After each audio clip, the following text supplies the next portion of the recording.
great race. It's going to be a long day. We're starting here in about 5 minutes. We'll be racing, and we'll be racing off and on all day long. So make sure you tune in, ultra4racing.com/live. Go to the MAO app, go to the MAO and Ultra4 Facebook and YouTubes. Tune in, hit the share button, start a watch party. Let everybody know that Ultra4 is racing today. And if you're in the area, you still have time. It's $25 at the gate. Kids 12 and under are free. And this is one of the best spectator-friendly parks, short course races we race at. So if you're anywhere in the area, please come out. It's going to be an amazing day for some short course racing. It's going to be a lot of fun, an amazing day, like you just said. We are actually going to start our 4400s now tonight at 5:30. The times have been switched up just a little bit. Yeah, we'll bring the schedule up here in a little bit, but we got prelims, we got heats, we got mains. It's going to be 5 cars advanced from time to time, and it's going to be a wild day. It's going to be a full day of action-packed racing out here at Prairie City. And then we also have the course. It's a 1.28 mile course. We've got stuff going on, and here's a great shot of our schedule today. So we're about to kick off the UTV Pro Mod and Open. All advanced to the main event. It'll be 4 laps. And then 8 a.m.? 8 a.m. we'll have the UTV Stock Production Heat Race, and all it will advance as well in that class also. And then at 8:30, we have the 4600 Heat Race, all advanced to the main, another 4-lap race. And then at 9 o'clock, we'll have the 4800 Heat. Oh, did you say 48 or 46? Nope, you're good. 4800 Heat Races 1 and 2. The top 5 from each will advance to the main, and there'll be 4 laps in each. And then at 10 a.m., we'll kick off the 4500 Heat Race, 4 laps. And then 10:30, we'll have our little tiny tots out there, the future of our sport, the 170s. They will be doing 4 laps. That will actually be their main race for the day. And it's going to be awesome. That's the future of our sports. We absolutely love seeing those little guys and gals run around. And then right around 11:30, we'll kick off 4400 Heat Race number 1. The top 5 advance to the main, and that'll be a 5-lap race. Yes, and then we will, at about noon, we'll go to the 4400 Heat Race number 2. The top 5 will advance also to the main, and they will have 5 laps as well. And then at 1:30, we kick off the 4800 LCQ the top 5 advance to the main, and that'll be a quick 3-lap race. So that's going to be like a 5 or 6 minute race. Yeah, it's going to be definitely quick. And then at 2 p.m., we will be starting off the UTV main event. They will have 6 laps out there. I heard some chatter this morning with some racers going, it's going to be a long 6 laps. It's going to be fast. It's going to be fun. And then at 2:30, we have the 46 main event at with 5 laps. And then at 3:30, we'll start off with the 4800 main, the top 5 from each heat race, plus top 5 from the LCQ. They will be going out for 6 laps. That's going to be a lot of fun to watch. At 4 p.m., the 4400 LCQ, the top 5 advance to the main, and it's a 3-lap race. And then at 4:30, the 4500 main event will be a 6-lap race. And 5 o'clock, we'll do a driver introduction and track maintenance. And then on to the big boys, the 4400 main event, top 5 from each heat race, and the top 5 from the LCQ, and they will be doing 8 laps. And Miles, go ahead and go through It's going to be a great day of racing. So, yeah, let's flip back to the track. It's a 1.2-mile course, so the start-finish, obviously, there. Then it's a long right-hand sweeper, and then a super-fast go section right into the finger. That's actually the kingpin corner. And then the rigid rhythm section, that's some pretty nasty whoops, and it's really fun to watch the suspension work. And then there's a great jump in there at the Gomez tree jump, and then right into the Yukon launch. And the Yukon launch, they're doing probably 70, 80 miles an hour, and they're jumping uphill, and it's awesome. And then a long left-hand drifter. And yesterday in qualifying, you saw it was a little slick, and they were really drifting that long left definitely turn. That blue groove that's in that corner up there, you can see them if you guys were watching, like Miles was saying, just drifting that whole entire corner. It's awesome. And then they drop down that gunite section with 3 or 4 different lanes, so that if there's traffic, they're going to be going through that. It's going to be great. And what you didn't see yesterday, you're getting ready to go into it. I'm sorry, I'm totally interrupting, but they are actually going to go, like you're saying, it's kind of, you see it's like a little bit of a sweeper, but then they're going to go into the Bronco boulders, which they did not do yesterday in qualifying. It's a fast little wiggle section into the Bronco boulders, and the NorCal crew, John Gibby and Bird, really played with that, switched it up a lot. It's going to be fun. It's going to be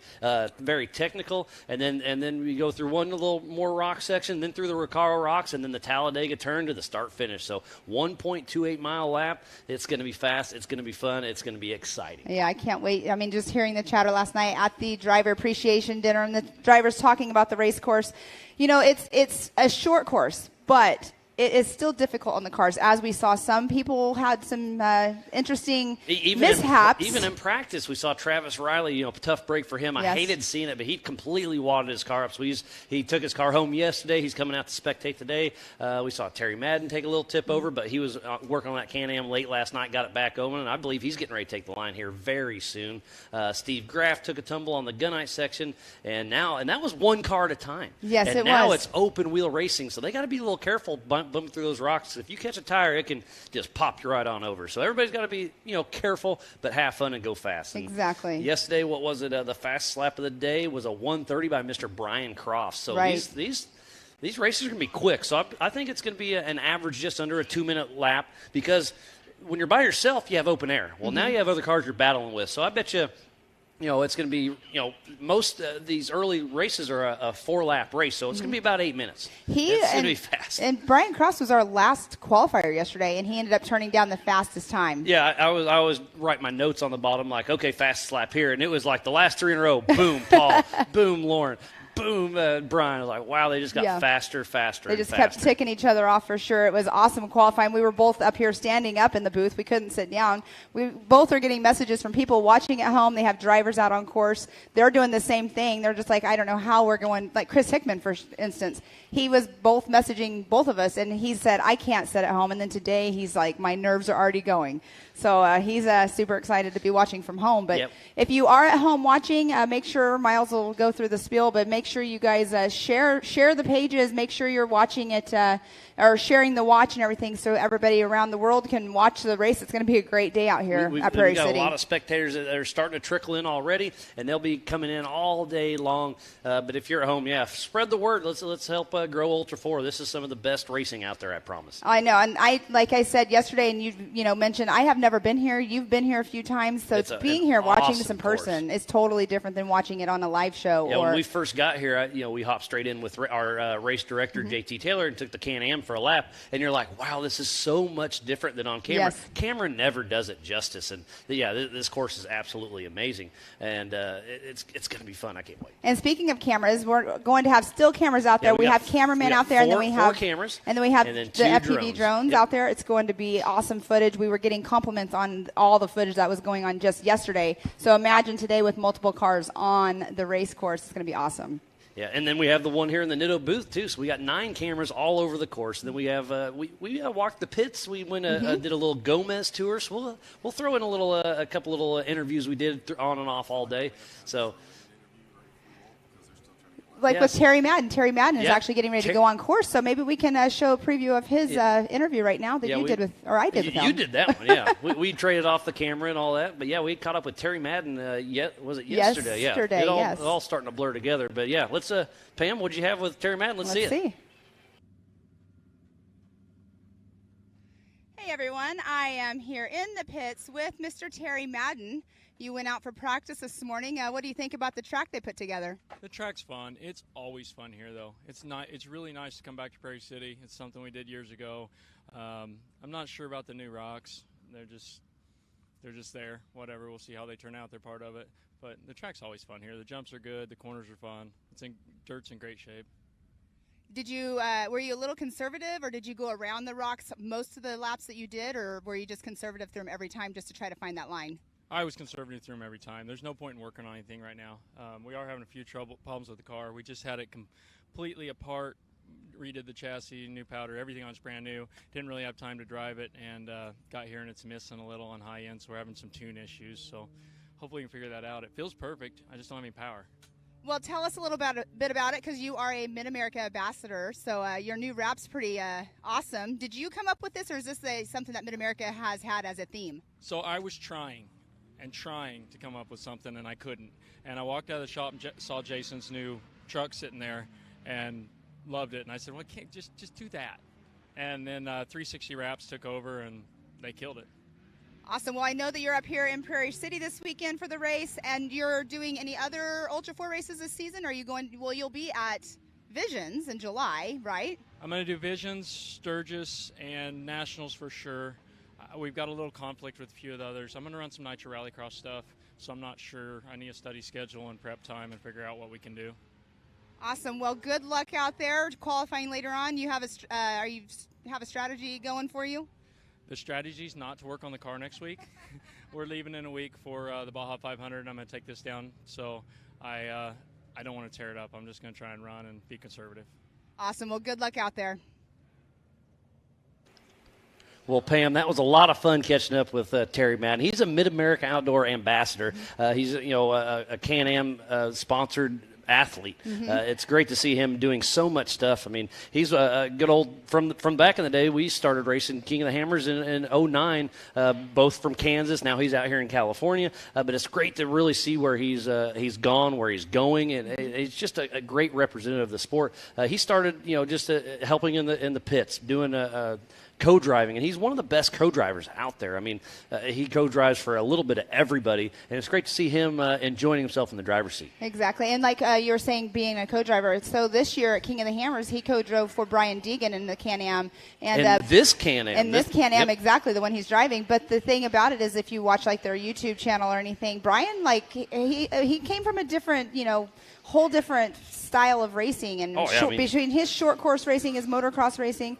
But he definitely learned a lot out there at King of the Hammers this year, racing in the rocks. But it sounds like we have another interview with Rob McCullough. Yeah, we caught up with Rob McCullough just yesterday, so let's see what we had to say. It was a lot of fun.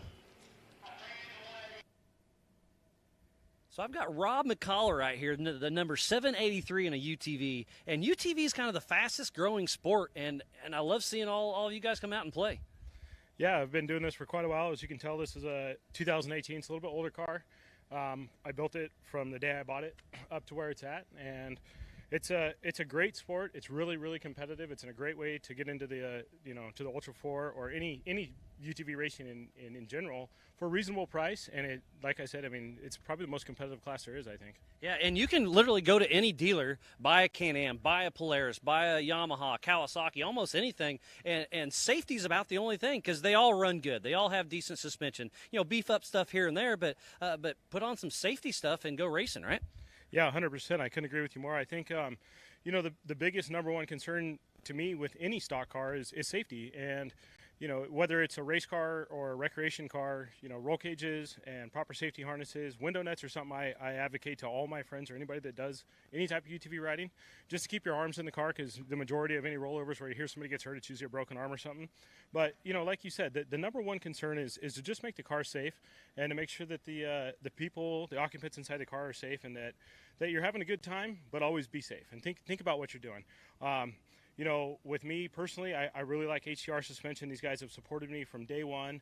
They've always given me, an incredible product. I beat the crap out of it, and I've only fractured one arm, but I hit a rock incredibly hard. Also, a couple of other people that have helped me out. Reno Cycles and Gear, RCV, and Class 1 Motorsports out of Reno, Nevada. They're some of the top-notch guys in the industry. We've got a ton of great competitors out here. Everybody has their own, pick and their choice of what they run, but we all have super competitive cars that are all running basically the same platform. And, like we touched on, if anybody wants to come out and do this, this is the way to get into the sport. And I would 100%, encourage you to come out, come join us, have a great time, be safe. And like I said at the beginning, just make sure your car is super safe, and keep your family and your friends safe even when you're out doing recreational. Yeah, absolutely. You're fairly local to here, so this is kind of a home track. Who's one person out on course that you want to beat today or tomorrow? Well, tomorrow, I think the guys from ZRP, and I actually have some of their parts here. Those guys they're super fast. The Zollinger racing team. Jake and Travis both have built incredible cars. I mean, they're a little bit different platform than what I run because they have the tooling and the technology to build top-notch cars. But I've competed with them before, and I think I've got a solid chance. I've rebuilt the whole car front to back, and we're going to do what we can to hold our own against them. Well, Rob, best of luck, buddy. Appreciate it. Appreciate it. 4WP is more than a store. We're truck and Jeep experts and have been for over 50 years. From wheel and tire upgrades to full custom builds, 4WP has you covered. Whether you want to order the best parts online or shop in store, do the work yourself, or get it done by a pro, all roads lead to 4WP. Do your rig right. Shop online or find your store at 4WP.com. Rocks, sand, heat. Life off-road is tough. We wouldn't have it any other way. If AMSOIL products are designed for this kind of punishment, think about what they can do for your daily driver. Upgrade to AMSOIL protection today and get fast free shipping from AMSOIL.com. You know, the thing that people don't realize about ARB is that they have been developing the parts as our series and our sport has grown to these new extremes. They keep evolving as the sport has evolved.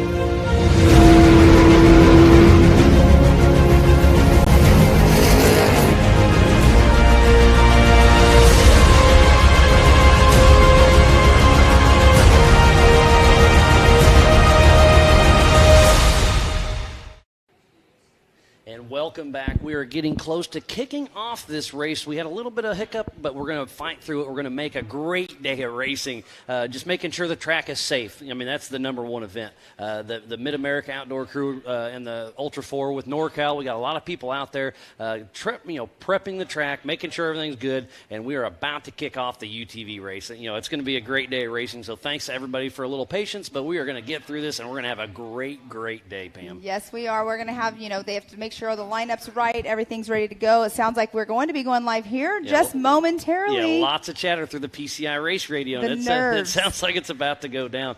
So thank you again for everybody for tuning in to the 2022 Nitto Tire Stampede here at Prairie City SVRA in Folsom, California. You can see them getting all rolling through there. So Travis Zollinger, number 20 on the pole. Then it's number 86, Paul Wolf. And then that third position will be Cole Clark, and in that fourth position will be Scott Lesage. And then John Rance and Austin Thompson. And then the seventh position will be Terry Madden and Mark Welch. And last but not least is Jacob Versing. And remember, this is the UTV Pro Mod and the UTV Open, so we have two races going on at the same time. They're going to do a little bit of a parade lap and then go live racing. And it's going to be, I believe, a rolling start side by side. And this is going to be great. This is exciting. Short course style racing at its finest. Yep, there's our race director, JT Taylor, getting them led around there.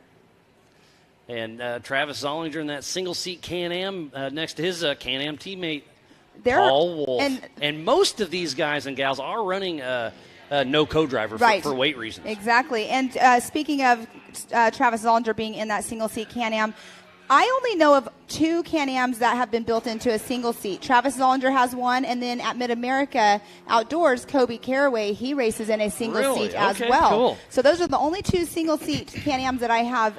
Obviously they're custom built because we know that the X3s are all built as a two-seater.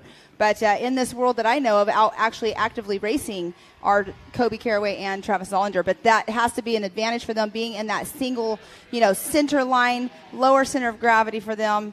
Awesome looking race cars.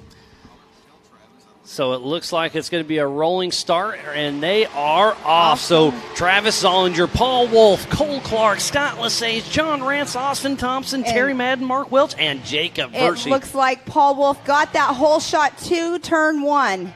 What a drag race it was. So now it's got a long right sweeper and then down to the kingpin corner. You can see right there, everybody put their easy ups. That's a great area to spectate from right there. Yeah, if you're anywhere in the area, please come out. This is going to be great. And remember, all these racers do have spotters in the stands to make sure everything's good. But Paul Wolf with the early lead, running strong. But Zollinger, then Cole Clark going through the rigid rhythm section. They made it look very easy going through that. Now they just went through the Gomez tree. And now Paul Wolf's hitting the Yukon launch, getting a little hang time right there and starting to walk away just a little bit. This is a 4-lap race, so this is going to be only a 7 or 8 minute race. So this is not save the car. This is give it all you got every race. And this is setting everything up for the main event later on today. Wow, and you can see that gunite section is definitely, they're taking that middle line on it. It's a little bit rougher. And Mark Welch just down near jumps down the entire thing. There's Jacob Versing towards the back. John Rance. And here is the Bronco boulders. Are they starting to bunch up just a little bit? These cars can run up to a 35-inch tire, and look how big these Bronco boulders are. So it's really going to be interesting to see how this shakes up. As that was Paul Wolf, Zollinger, Cole Clark, Mark Welch. Terry Madden, I believe. Yes, that's Terry Madden. And what a great race we have on our hands. So yesterday, Travis Zollinger threw down a 140, but I forgot to tell everybody they skipped the Bronco Boulder, so that's going to add some time today. So I bet you that 2-minute mark while racing is going to be very realistic. I think it's going to add some time to it, but I don't think it's going to add too much time. But like we were talking yesterday, I can't remember which racer we were talking with, but they were saying how they think that in that Bronco Boulder section, that's where the passes are going to be made, because everybody else on course, you're all, pedal down. But that Bronco Boulder section, some people are going to be, being more conservative right there, because even though they're only doing, 4 laps is 4 laps, so you got a long race ahead of you. You don't want to break on the first lap. Yeah, and Paul Wolf just threw down a 142, and one of my favorite saying is to finish first you must finish. So you do have to save the car, but look at Paul Wolf through the rigid rhythm section, really starting to get a lead on Zollinger. And this is a physical finish race. This is short course. We're used to the 30-second adjusted. We don't have to play that game. Yes. It's whoever comes across first wins. So that's how important these heat races are, because that sets you up for the main event. Exactly. And Mr. Paul Wolf out front right now, qualified second today. He also is in that number 2 position later on in the 4,400 class as well. So it's going to be it's going to be a great day of racing for sure. It's going to be a great day, so make sure you do not go anywhere. Thank you again to the Robinette family, the Mid-America Outdoors, Ultra 4, NorCal, and John Goodby and his whole crew, all the volunteers. We have our merch down here. We've got great vendors all over the place, so be sure if you're in the area, come on out. It's $25 per person. Children 12 and under are free. Mm-hmm. And right there, they're going in that area that we were talking about earlier before they go to the gunite, that section where the blue group was yesterday. So there's Paul Wolf coming out of the Bronco Boulders, has another little rock section, and then hit the Recaro rocks, and he'll be finishing lap number 2. Mr. Mark Welch right there going through the Bronco Boulder section. There's Paul Wolf finishing out the Recaro rocks. Nope, he's getting ready to head into the Recaro rocks. That's that other little rock garden we threw in there that's new. Oh, the extra rocks. Yeah, JT loves throwing some rocks in there. There's Cole Clark. So Cole Clark got around Travis Zollinger, and then it's Mark Welch moved in that 4th position. Mark Welch started in 8th, so he's really moved his way up. And that's Jacob Versey.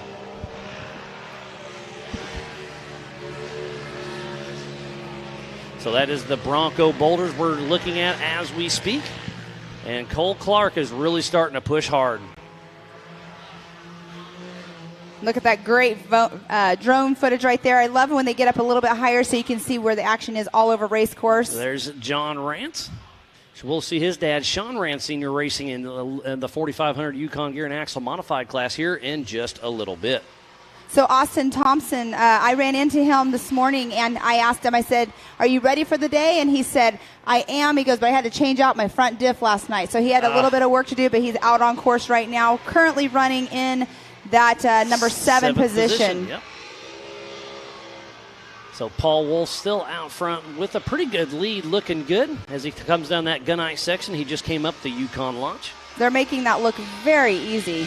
Yeah, it's a pretty steep little hill with multiple lines, so it'll be exciting to see if they get bunched up once again. So they are out on lap 2 of 4, so we are over halfway through this race. Those rocks right there, you can just see right there. Yeah, the Bronco Boulder field is awesome. Boulder is the right term for that section for sure. And then there's about a 20-foot section in the middle where it's just dirt, so you got a little bit of time to kind of regroup and get lined up for the next rock section. There comes Cole Clark in that RMS-built RS1. Be able to look straight for a second. Yeah. And there's a pass, it looks like. Mark Welch is trying to get around somebody at the end. It kind of looked like it might have been Travis Zollinger, but I'm not sure. Because we do have Paul Wolf is still physically out on front. We have Cole Clark behind me. He is gaining on Paul Wolf, but that was Mark Welch getting by Travis Zollinger for sure.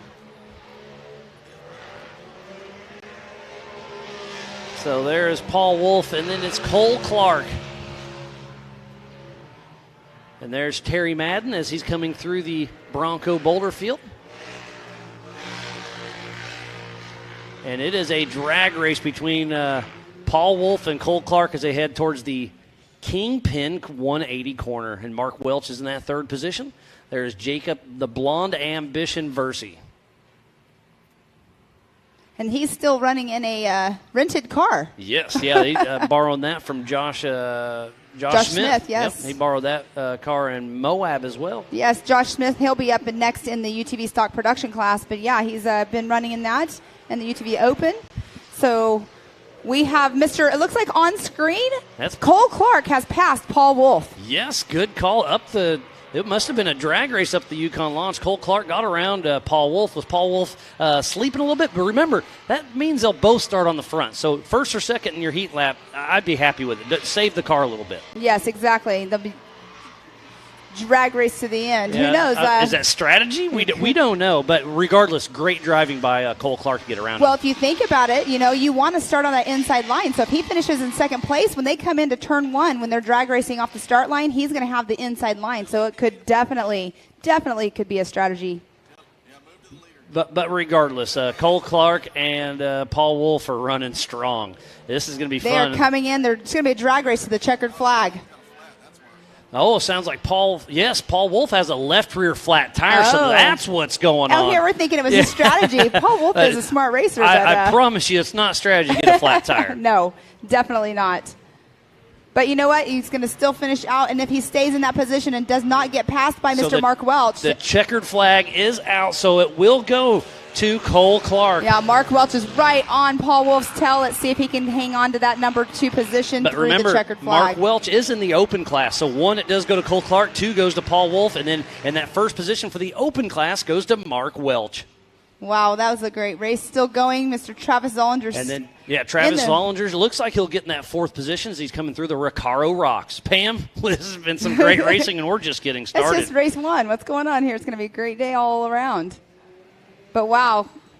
What a way, though. That goes to prove, you have a flat tire, but you have a strategy in your head of where you're wanting to start. Paul Wolf just stayed with it.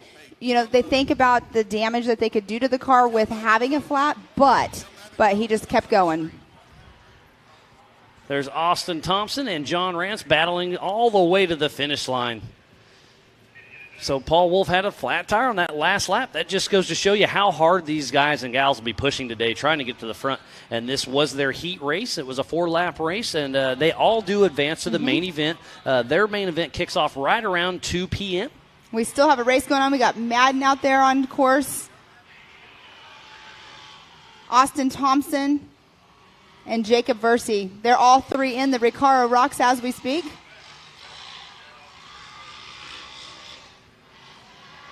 And looks like Madden's taking it easy. It looks like he must have something going on here. He's not pushing it. And I didn't say his name, but that was Scott Lesage just finished. I did not have him on my sheet. Well, yes, I did. I just missed it. So sorry about that. So Scott Lesage with a strong run. So Cole Clark, then Paul Wolf, Mark Welch, John Rance, Travis Zollinger, Austin Thompson, Scott Lesage, and then Jacob Versey. And Terry Madden. Remember, if you want to watch this live timing we have in front of us, go to live.ultra4racing.com. And then we'll be giving away some amazing Laser Nut trophies later on today. So thank you again to Cody Wagner and company for providing our Laser Nut trophies for the entire season once again. And if you haven't seen one of those, you absolutely have to. And then if you win a trophy today, you can order one and give it away to your sponsor or put it in your trophy room for on one side in the shop, trophy room in the house, whatever you want to do. But again, thank you to Cody Wagner and company.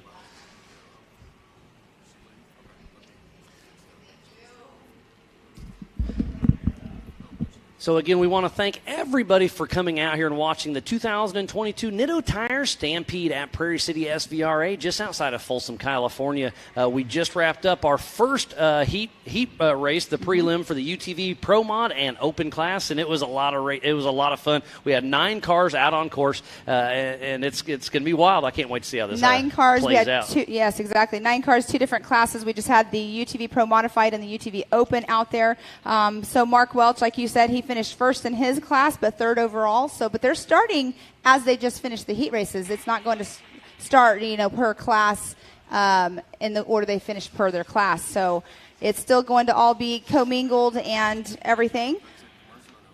But that was an awesome race to start. Yeah. What a way to start off the morning up here in Prairie City. Yeah, and this is just getting started. It's only going to get better and better. And we just saw the Pro Mod and the Open. So the Pro Mod, you can have aftermarket commercials or aftermarket turbos, but everything's going good, and I just can't wait to see how this all shakes out. Yes. But it sounds like we have a little break in the action, so we'll take a quick break, give a little love to our amazing partners. We'll be right back after this.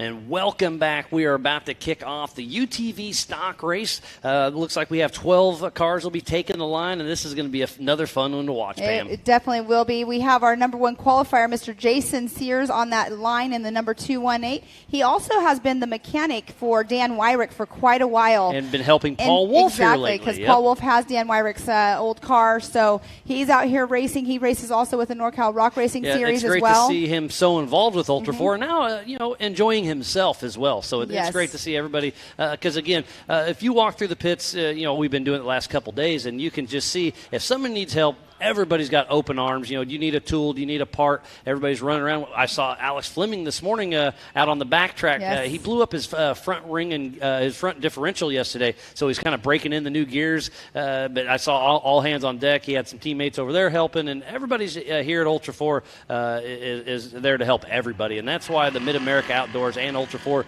are really blending well together, and it's just one big family. It definitely takes a team. It's not a single-man sport for sure. We were talking yesterday about Ross.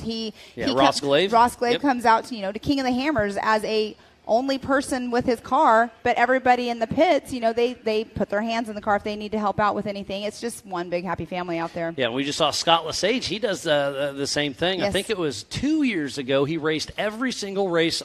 He's from Southern California and raced our entire national series. So, and he would show up a lot of times in a pickup with a trailer by himself and out there just doing his thing. So it's great to see the drive all these guys and gals have out there. Yes, for sure. And you were speaking of parts. Also, if for some reason you need a part, sometimes they can go get it directly from our merchandise trailer as well, because we do have parts on there. And Ultimax belts, and we got all sorts of great stuff. All kinds of parts, gloves. Yeah. Hats. So go see Angel, Carly, and the whole crew. They're down there ready. Christina's down there helping out and make sure everything's going good. Yeah, they've got it all. If you forgot a little bit of anything, we've got it down there at the merchandise trailer. And then we've got King here. We've got Nitto. We've got PCI. We've got a little bit of everything here. The vendor row is very impressive here. Yes, for sure. And Dan Wyrick, we were talking about him. His daughter-in-law, she actually has Off-Road Patriot out here selling merchandise as well. She's out at all of these races up here in the Northern California area. But there's lots of everything that you want to get. Pretty much you can get out here right now. Yeah, and again, the grandstands are starting to trickle in, but it's going to be a lot of people out here watching for the 2022 Nitto Tire Stampede here at Prairie City SVRA, just outside of Folsom, California. Again, $25 at the gate. Kids 12 and under are free. Come on out and watch some of the finest Ultra 4 short course racing we have.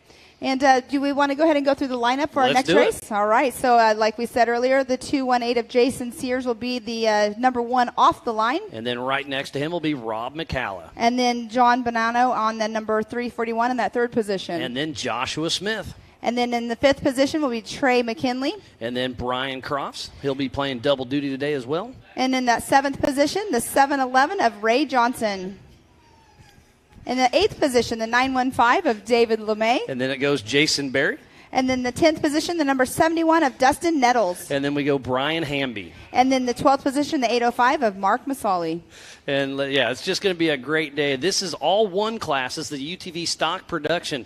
And they have to have an OEM chassis, 1,000cc max engine, 33-inch tires. And we are live racing. Jason Sears, it looks like gets pulled a little. No, he does. Has a great run going. So the whole shot goes to him, and it's a fast race. Well, they're heading this long right-handed sweeper and then down the drag race to the Kingpin Corner. It's As you see, there's 12 cars drag racing down the line right there. I mean, literally, there's only 3 extra cars on the track right now from the last race, but it looks like there's a whole bunch more, and there's going to be so much more action as well. Yeah, they'll be coming through the rigid rhythm as we speak, and it is just an absolute dogfight out there on course. You know, when we were on course the other day, I was expecting it to be just a little bit more rough like right now for the guys, and it's not. And I may have called it wrong. That's Rob McCallow that got the whole shot, so he's running strong out front. And that looks like Jason Sears in that number 2 position. We'll know as soon as they come across over here closer to us. How awesome is that Yukon launch? That just goes to show you how hard they are pushing. They're doing 60 miles an hour uphill doing that jump as they come down the gunite section. I believe in second position that might have been John Bonanno in that Can-Am.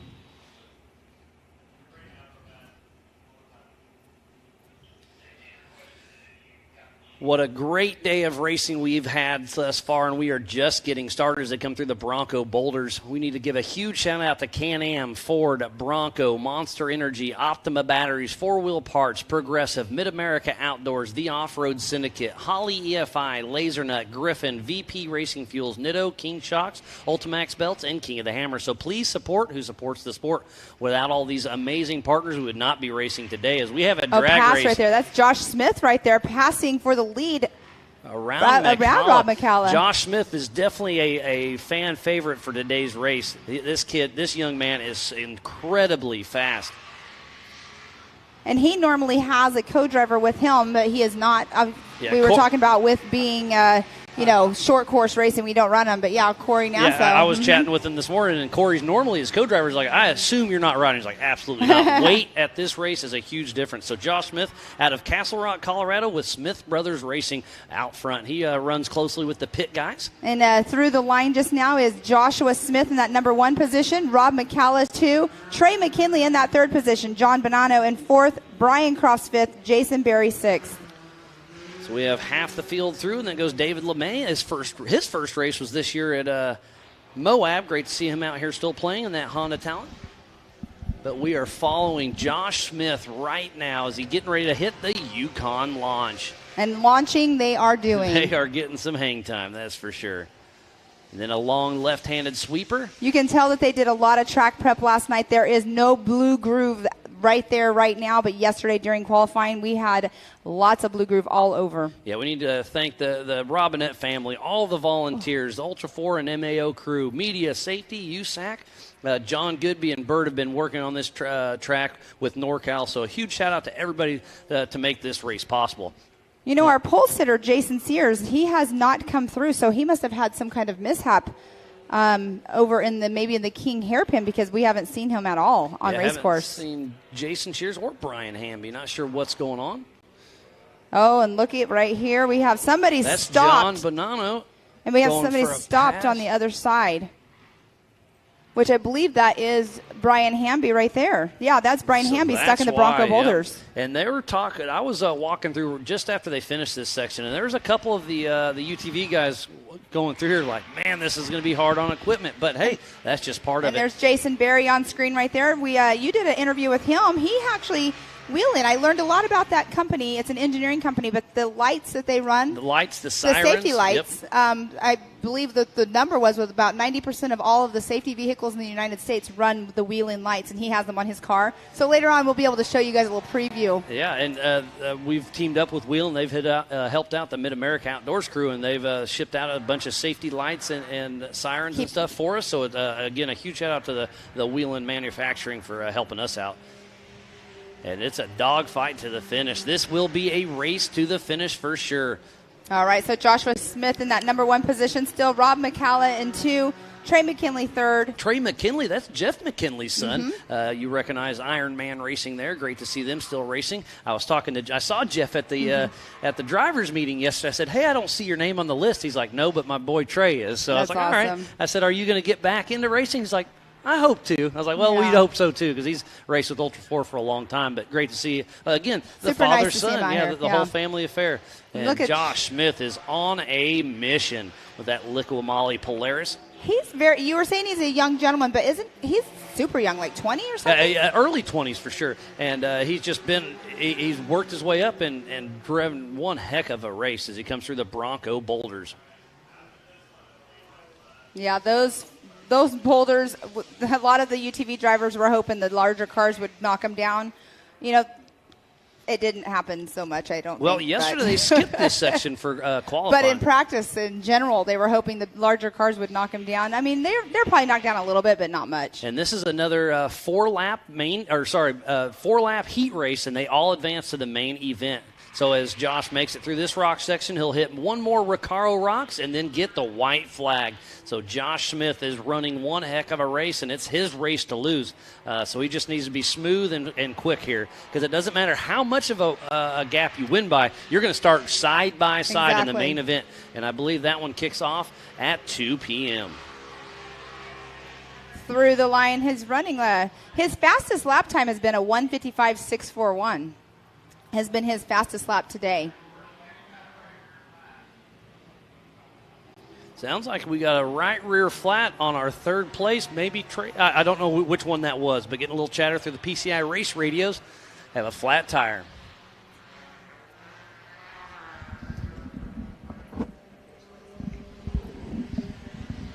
Time will tell to see who's running that flat tire possibly, and if they can stick it out and keep their position on track. It looks like, does that left rear on Josh Smith's car look a little goofy? That's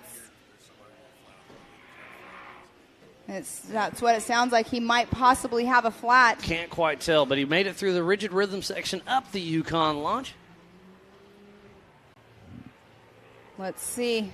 You said right rear. It does look a little bit funky, but right there it didn't look too bad. I can't tell. But regardless, he's got to save the car. We saw Paul Wolf leading the race just a minute ago, and then he had a flat, and then Cole Clark got around him. So it looks anything like it's a can little happen. low. It's definitely not flat, but it looks a little soft. Yes. And tire pressure is a big deal on short course, because you want, if it's a normal short course, you don't want a whole lot of air in there. But here for the rocks, you need to have a little air. So there's a happy medium. I mean, you got to find that pressure point too on them, because in these rocks, you can get pinch flats. Those pinch flats are not fun. So going through the rock sections like this, pinching it between that and the wheel, I've had it happen personally to me, and I know it's definitely not fun. But Josh Smith out there still running. He's on his last lap, so he will be getting the checkered flag here momentarily. McCalla coming through. And he's still running in that number 2 position. Yep, and then Trey McKinley, John, Brian Crofts, Jason Berry, David LeMay, Dustin Nettles, Ray Johnson, Mark Marcelli, and Jason Sears. So we've got a lot of people out on course right now. There's Jason Berry with Wheelan right there, another Mid-America ambassador, as Joshua Smith grabs the checkered flag. So winning his heat race, he'll start up front for his main event later on today. He had quite the lead, almost an 8-second lead on second place. So second place goes to Rob McCalla. And in third position, Trey McKinley. In fourth spot goes John Banana. And in that fifth position, the number 91 of Brian Crofts.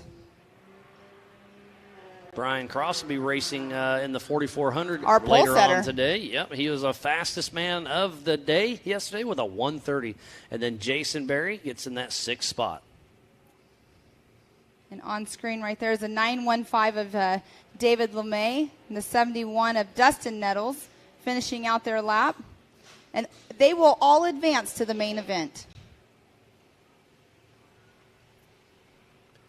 We'll be racing off and on all day long, so make sure you do not go anywhere. It's been a great day of racing, Pam. We've got two races under our belt. We've got 8 laps that just blew through them, and what a great day of racing. I can't wait to keep on going. Up next will be the 4600 heat race. We're going to be clicking through things, but we're looking good on time. I think everything's going to work out really, really well. We stalled just a little bit this morning, just making sure you got to make sure your ducks are all in a row before you can get things started, and this is exactly what we did. And we talked about weather. It's only going to – we woke up this morning. It was, I think, 65 when we left this morning, and then and there is number 711. That is Ray Johnson. It looks like the left front is completely folded under, so he has a ball joint issue of some sort, so tough break for him. And he was running in that 9th position, but it looks like he did not finish that last lap, obviously, because he's out there on course right now. Yeah, tough break. So we'll get the NorCal and MAO and Ultra 4 crew out there to get them safe and sound. And JT Taylor's on top of things. We'll keep everything running smooth today. We'll be watering the track off and on because that's what I was getting at with the weather. Mm-hmm. It was beautiful this morning, and it's getting warm already. It's going to be touching 90 degrees later on today. So as the day gets warmer and warmer, they're going to have to keep the track going. So while we have a little break in the action, we're going to give some of our partners some love. So we'll be right back after this. It's time for electric to turn into lightning. An electric truck that can haul on both ends, that can help build your house, and if need be, power that house. That feels like a bullet train and works like a freight train. The fully electric F-150 Lightning.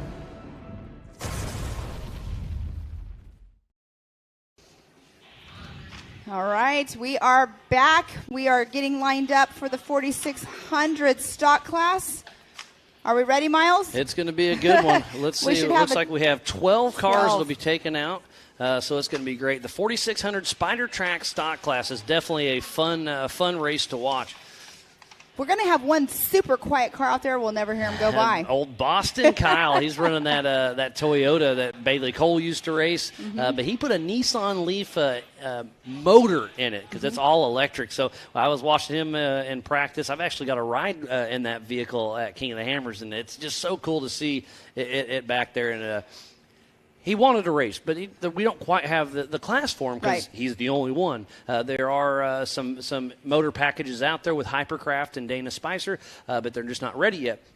But he asked JT, can I come out and race? He's like, come out, we'll figure it out. Right. So he comes out, he qualifies, has fun out there, and then he took it upon himself to walk around the pits to talk to the other stock class guys. He's like, hey, I want to race with you, but I don't want to be in your way. Here's my lap time. I think I can be fast enough not to be in your way, but just slow enough I'm not going to be battling for the front. Mm-hmm. And everybody's like, yeah, come out and race with us.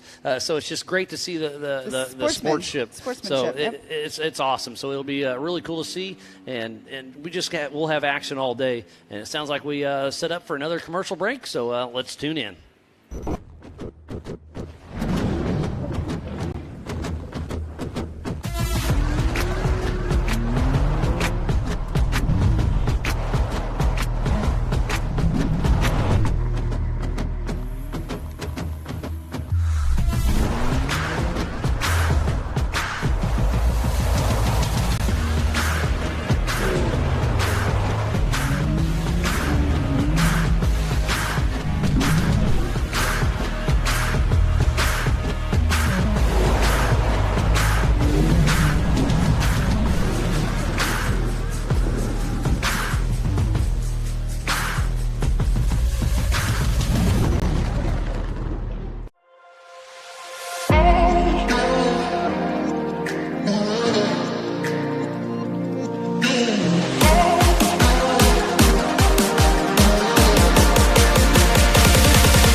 And welcome back to the 2022 Nitto Tire Prairie City Stampede. It's going to be an amazing day. We're just outside of Folsom City, California, and we're getting ready to kick off the 4600 Spider Track stock class. This class, you have to run a stock OEM frame. Wheelbase must stay within 3 inches.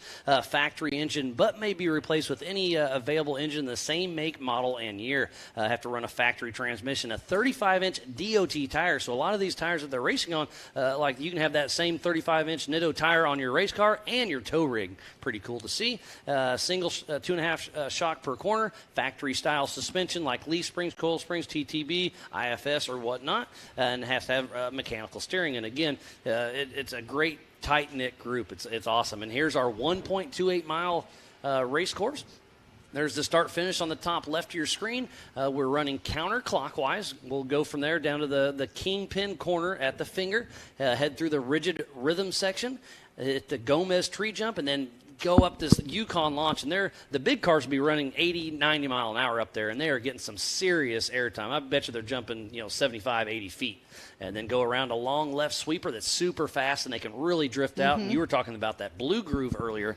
And then they come down that gunite section where there's at least 3 different lines that you can go down here. And then you do a fast little snake section into the Bronco boulders. There's 2 sets of rocks in there. The first section's kind of big and gnarly, and then you have a little dirt section. Kind of regroup, refocus. You're getting jarred around, and then you hit the end of the Bronco boulders, and then it's a long left sweeper. There's another rock garden just before the Recaro rocks, then the Talladega long left-hand sweeper, and that's 1.28 miles, and we'll do another 4-mile lap there. So it's going to be a lot of fun to see the 4600 Spider Track stock class take off. They'll be taking off here in just a little bit. Again, thank you to each and every one of you for tuning in. Ultra4Racing.com/live. Go download the MAO app. Go to the MAO and Ultra 4 Facebook page and YouTube, and tell us where you're tuning in from. Exactly. Because Pam's pretty good about checking in to see what's going on the Facebooks and whatnot.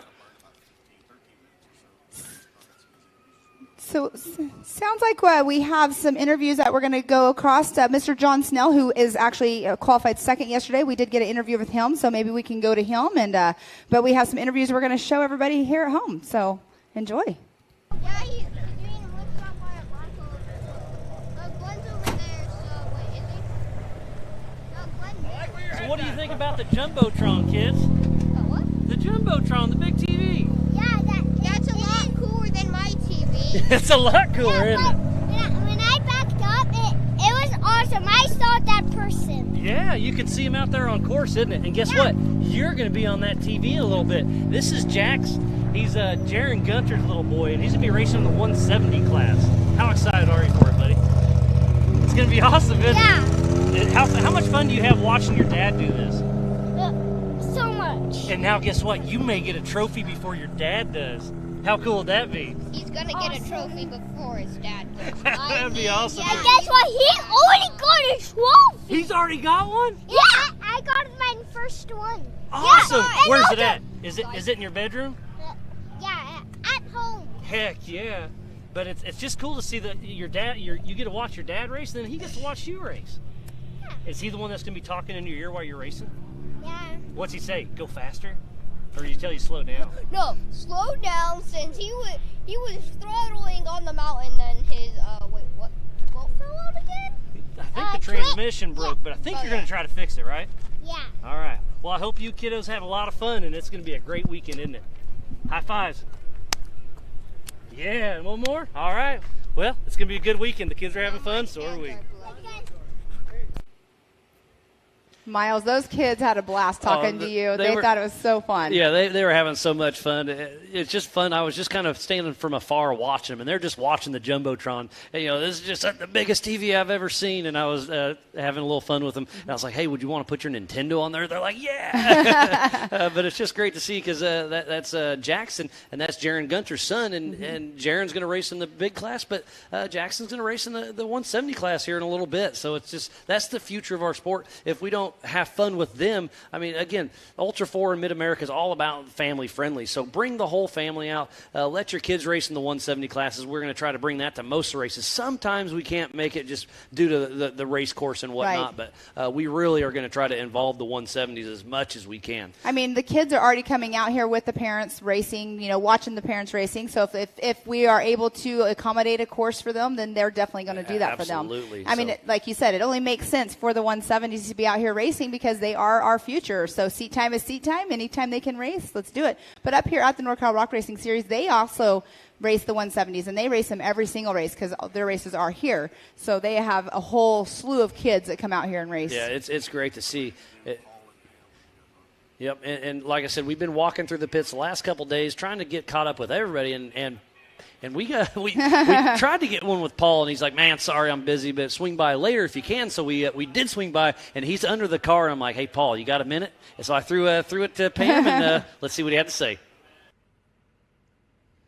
Hey, everybody. We are here in Paul Wolf's pits. Qualifying is going to be going down here at 2:30. We have a driver's meeting starting at 2 o'clock, but we have a little bit of work going on in the pits. Paul is underneath his car, struggling to get his whole floor pan off here. So, Paul, what's going on? I got a transmission seal leaking right now on the tail shaft, so we're going to try to get it apart, get a new one in it before qualifying. We missed second practice, but I think we got a good car. We did some guessing on it, but we'll find out when we go out to qualify. All right. Well, good luck out there. We'll let you get back to work, but thanks for taking a moment to talk to us. Thank you. Anytime. All right. Back to everybody, and we'll take a peek at what he's doing underneath his car, and good luck to Paul Wolf.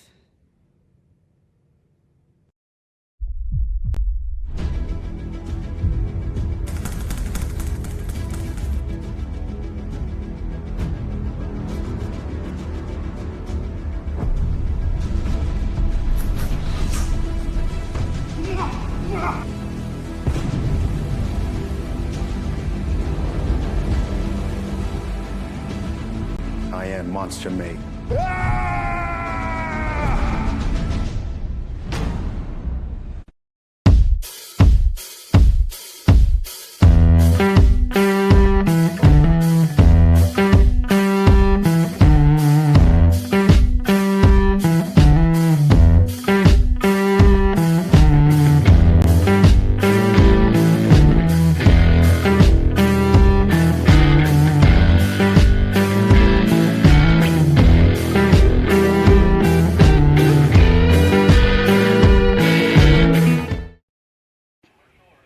Welcome back. That was an awesome interview with Paul Wolf. It was pretty cool to see him out there working on the car. I mean, he literally was thrashing to get that because he was getting ready to go on course to qualify in his 4400 car. And qualified well. He did, qualified it, yes, very well. And it's just fun because, again, we try to make friends with all the racers. It's what I enjoy. It's what you enjoy. It's what we all enjoy. So they feel pretty comfortable with us. So I was like, hey, Paul, do you care if we just – he's like, yeah, I'm working. I'll chat with you. And It's just great to see. He's like, yeah, it may be loud. There's going to be an impact. We're like, that's fine. Yep, it's and his wife and his little girl were in the background, as you could see on the camera. But it's super fun to be out there. And, he's out there thrashing on the car. As we were leaving here last night, about 9:30, I think it was, he was still in his fire suit. That goes to show you that he was still working on his car, didn't even have time to change because he wanted to be ready for the UTV race first thing this morning.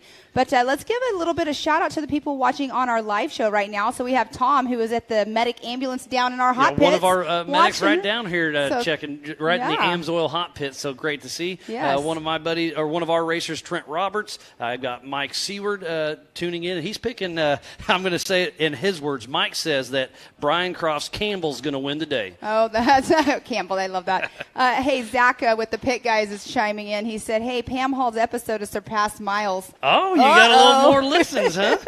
That's awesome. No, but thank you, everybody, for watching. And Trey Moore, yes, we know he had it flat for sure. But, again, Chris Hickman, he's at home watching on pins and needles. Brian Stone's telling everybody hi. But, yeah, thank you. And Trip, we miss you, too. We wish you were here. But it's fun that you guys are all at home watching and everything. Make sure you're sharing it. That's what we were telling everybody. So make sure you're sharing it so all your other friends are watching. Yeah, Laura was supposed to be out here. Laura Martin was supposed to come out. She's tuned in. Hate you're not here, but I'm glad you're doing a lot better. We were tuned in from Australia, Holland, Mexico now. It's literally worldwide. Ultra 4 is really growing, and we just want to get it better and better. And so thank everybody, thank all of you for tuning in. Ultra4racing.com/live. Download that MAO app. Go to the MAO and Ultra 4 Facebook and YouTubes and tune in and check it out.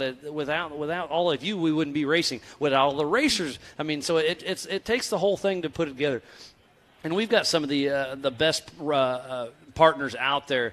So it's been great. And it sounds like we caught up with Jason Berry with Wheeling just yesterday. So let's see what he had to say. Hello and welcome. Jason Berry. Breathe, relax, and enjoy the meditation. Provided by Yukon Gear and Axle. The course is fun. It's fast as hell. Like, I'm not gonna lie, out of 3 races I've done, this is the most fun I've had on 4 wheels. And honestly, the side of your car says The ultimate off-road performance. So I work for Wheeling. So I'm what they call a field solution engineer. It's basically a technician. So I program the lights and sirens and all do that fun stuff with our cloud stuff. But when I built this car, I talked to Wheeling. I was like, hey man, so you guys sponsor an IMSA car? You sponsor a NASCAR? Do you want to sponsor an Ultra 4 car? And they were like, yeah. And so here we are. And I think I heard you cruising through the pits the other day, and you can make those things say about whatever you want, right? Yeah, exactly. So we call them digital voice messages, but anything you want. So I'm sure you heard the "You boys like Mexico." Yeah, that's the one I heard. Yep, exactly. But all in good fun. I mean, that's why we're out here, to have fun. And when I heard you cruising through, everybody had a smile on their face, Exactly. and you were just waving at everybody. That's what it's all That's about. it. It's just, for me, it's another day wheeling with my friends, just hanging out with friends, and why not just push a button and say woo? Yeah, like I said, and you have lights, you have the sound, you can do a little bit of everything. Oh, yeah. You've been helping out Mid-America Outdoors with that stuff, so it's cool to see the whole circle come Yeah, together. Wheeling sponsored, or they threw in some lights for you guys to support cars and your UTVs or golf carts like this. So yeah. Well, awesome. Jason, best of luck, and can't wait to see you out there on the track. Thank you, sir. Now hit that second button.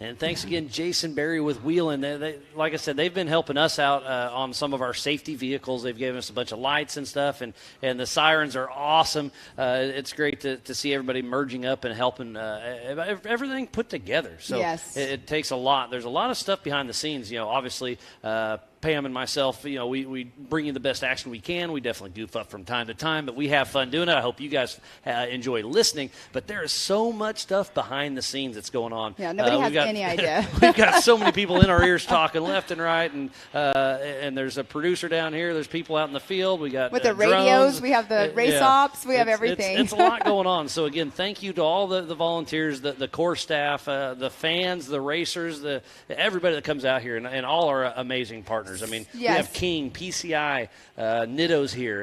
It's awesome. So, Miles, when you're meeting new people or people you've been around, what's the number one question they ask you?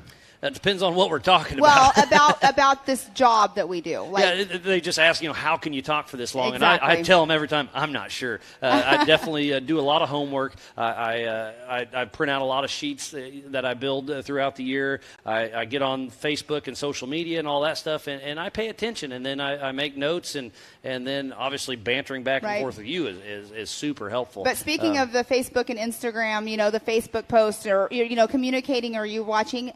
We're going to say this again, but we try to get around to everybody. Miles is, really good about doing it. But if you have new information about your race team, or you at home has information about the race team, because not all race managers can come the whole time, let us know. Yeah, we want to have the up-to-date information. Or online or whatever, and give us some feedback. I mean, constructive criticism is what helps everything going down. Exactly. Obviously, nobody's perfect at anything. And we want to make the show, as best as we can. So that's one thing that we like to tell everybody is we want to do, everybody just let us know. That's our number one thing that I tell people is tell Miles, tell myself, because Miles and I, he does a majority of the homework. He does everything there. I try to just feed him information that I get. So it just give us all the information you can. And then we just make it flow pretty well, and all's good.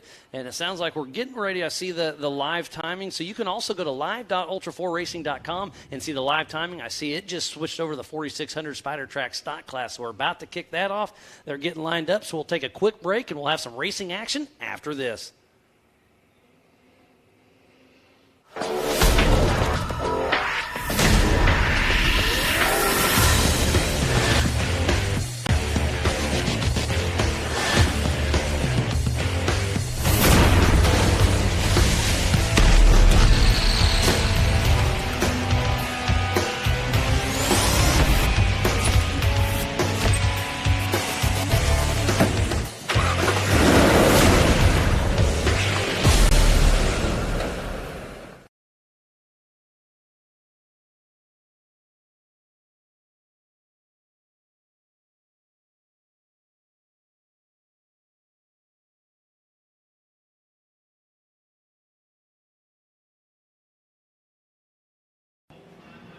Welcome back. We are live racing for the 4600 Spider Track stock class. They just took off the line. So we have John Williams, John Snell, Albert Contreras, Kendall Glines, Jesse Bennett, Brad Barnett, Megan Miller, Callan Myers, Charmine Creer, Amber Hanna, Alex Fleming, and Kyle Seglin. And Kyle Seglin in that Nissan Leaf Toyota powered engine. It's Amber Turner side by side with them at the back. And Amber Turner, you saw her qualifying. Just passed her. Yep. And during qualifying, Amber Turner, her hood came up, so they hooked the Warren winch up to it this morning and locked her down. So it looks like that's Albert Contreras in second, then John Snell. I believe that's John Williams out front.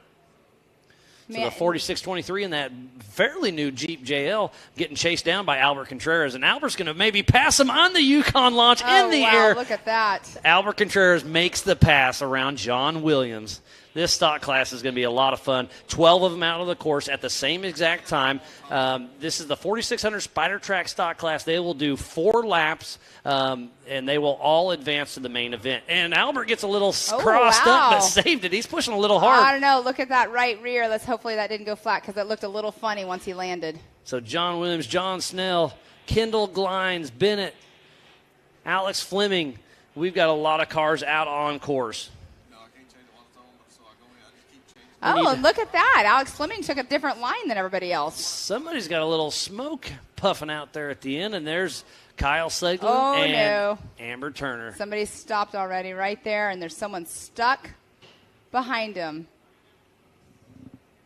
So there's Albert Contreras making it through the Bronco boulders, sitting in that first position. John Snell made it through on that left-hand side of the screen. And then John Williams, and then John Snell.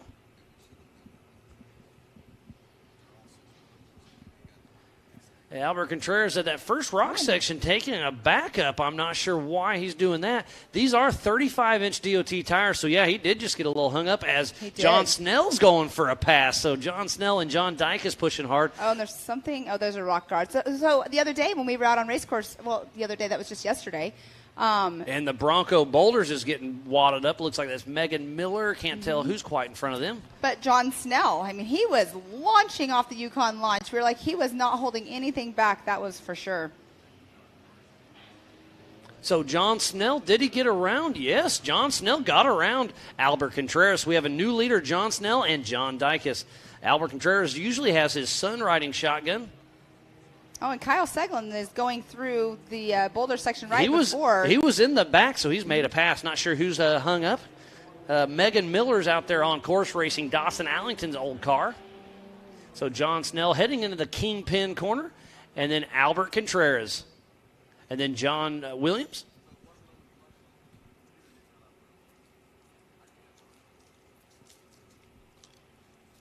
I really like these panned out drone shots as well. Oh, look at the Bronco boulder section. There is definitely a traffic jam. Yeah, so that's Alex Fleming, Amber Turner. And there's no going around. You have to go through. Megan Miller. There's a lot of people that are stuck there. So this Bronco boulders on these little 35-inch tires are going to be a little tricky. We just saw the UTVs go through there with 33-inch tires. That's half the field right there. Yeah, that's pretty crazy. And so is lap traffic going to become an issue for our leader, John Snell? As you can see them coming up the Yukon launch.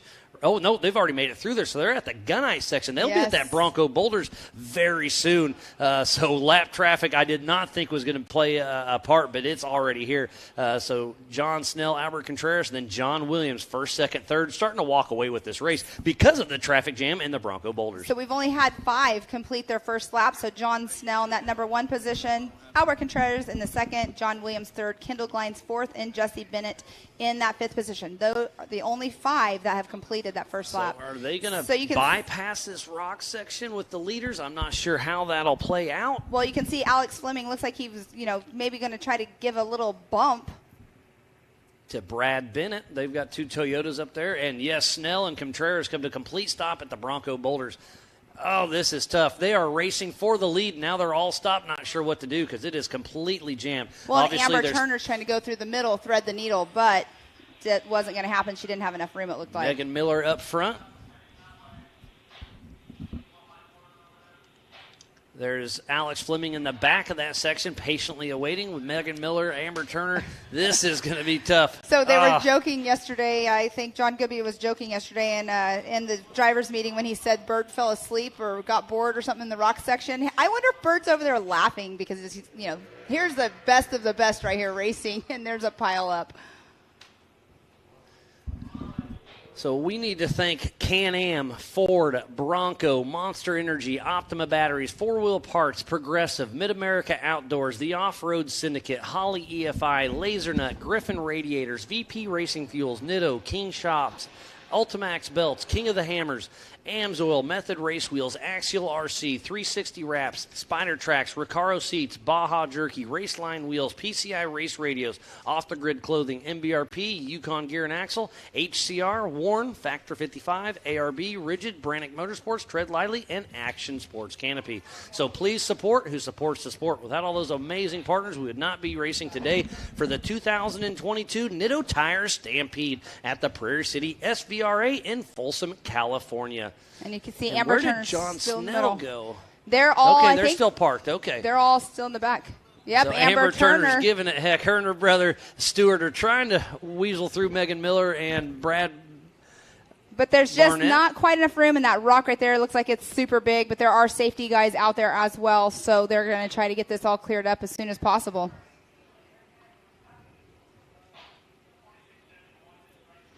They haven't even made it one lap. Lap one, this is going on right here. Yeah, I hear some chatter on the PCI Race Radar. Are they allowed to go around? These are the leaders just sitting there waiting. Sounds like we are going to hold and reset. So Re-rack it. We'll see. I'm not sure if it's going to be the entire course. And there is Boston Kyle Seglin just waiting in the back in that all-electric vehicle. That is the future. I know there's a lot of mixed feelings. When it first kind of came out, I was like, I love horsepower. I love race fuel. I love the sound of an engine. But I can see it. It does make sense that there's so much technology that's going to come from it because you can independently do your left or right and front. You can hear the traction. You can feel the traction. It's going to be a whole. It's going to be a game changer. Did you catch what I said, Miles? I said I love the sound of an engine. There you go. See, because an engine obviously is ran on gasoline or diesel. It's fuel, and then a motor is electric. I'm trying to catch myself and all that. And the FPV drone goes right under that car. I loved it. Those was guys. that John Snell? I think he just went underneath. John Snell cool. or Albert Contreras. Super cool. There's Alex Fleming and Amber Turner. Bennett Miller. I saw what is it called? The gigantic forklift looking machine. I saw it heading that way. Yeah, the Great All. Yep. I don't know the names of all of them. You can call it a big forklift. That's fine. So the 4600 Spider Track stock classes got hung up in the Bronco boulders. So we'll kind of restack the field and get everybody out of there, and we'll see how this.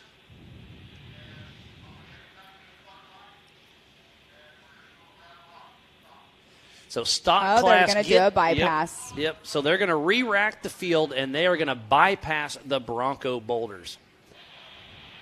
I keep forgetting everybody at home can't hear what we're hearing in our ears, but sounds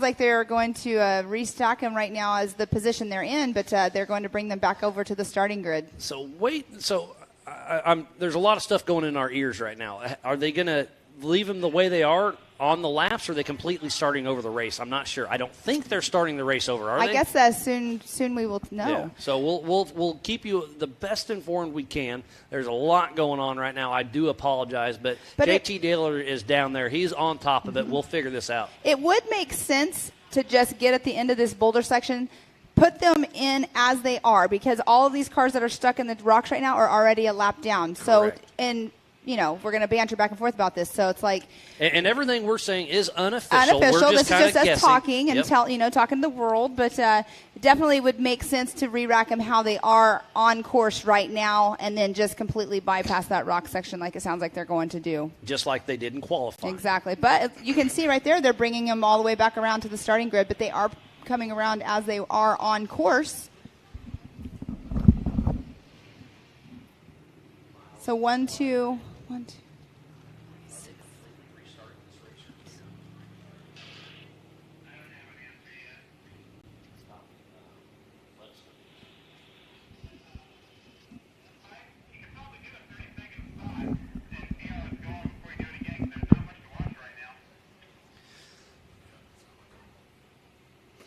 So we're going to try to get everything figured out. We'll get you confirmation on exactly what we're doing, but we are re-racking the field. I'm not sure if we're starting completely over or not, but we'll let you know as soon as we can. And while we get all of the safety crew, get all the cars out of the Bronco boulders, we'll take a quick break and be back after this. Bronco, an American classic, returns. And it only gets better when it's outfitted with the right gear. From bumpers to winches, rigging accessories, suspensions, body armor, and wheels. You need a full array of gear to outfit your Bronco for adventure. Get them now at warn.com. Really thankful to have VP Fuels on board. UTV 96 is like perfect in these things, makes them rip.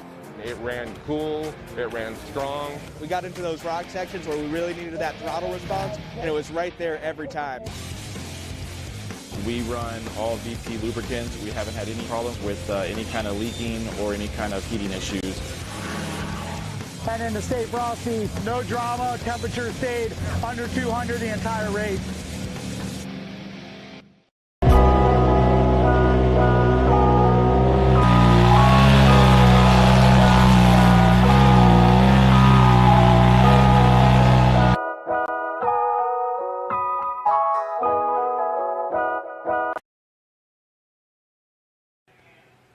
So they're still out on course. Thank you for tuning into the 2022 Nitto Tire Stampede here at the Prairie City SVRA, just outside of Folsom, California. I am Miles Hasquist alongside Mrs. Pam Hall. We've been with you for the last couple years, and we don't plan on going anywhere. We love this stuff. So thank you, everybody, for tuning in here on site and back at home. We got the Jumbotron down by the Ultra 4 merchandise trailer. If you're over there, go check it out. Lots of great stuff going on. But we are trying to restack the 4600 Spider Track stock class, and we'll see what's going on. It looks like we have another special guest coming in. Special? Yeah, you're special. Yeah. So we're going to bring in Terry Madden into the booth with us and have a quick little chat. One of our Mid-America ambassadors. Terry, how's it going, buddy? I've been better. Yeah, so we saw you out there racing. We saw you take a tumble yesterday. I had a chat with you in the pits. You were trying to fix everything. And it is crazy. Like I saw your the social media. You can prep all you want, and a dollar bolt can bite you every time. Yeah, so yesterday was just a bolt on a ball joint. Yep, that's just bad luck. Sucks.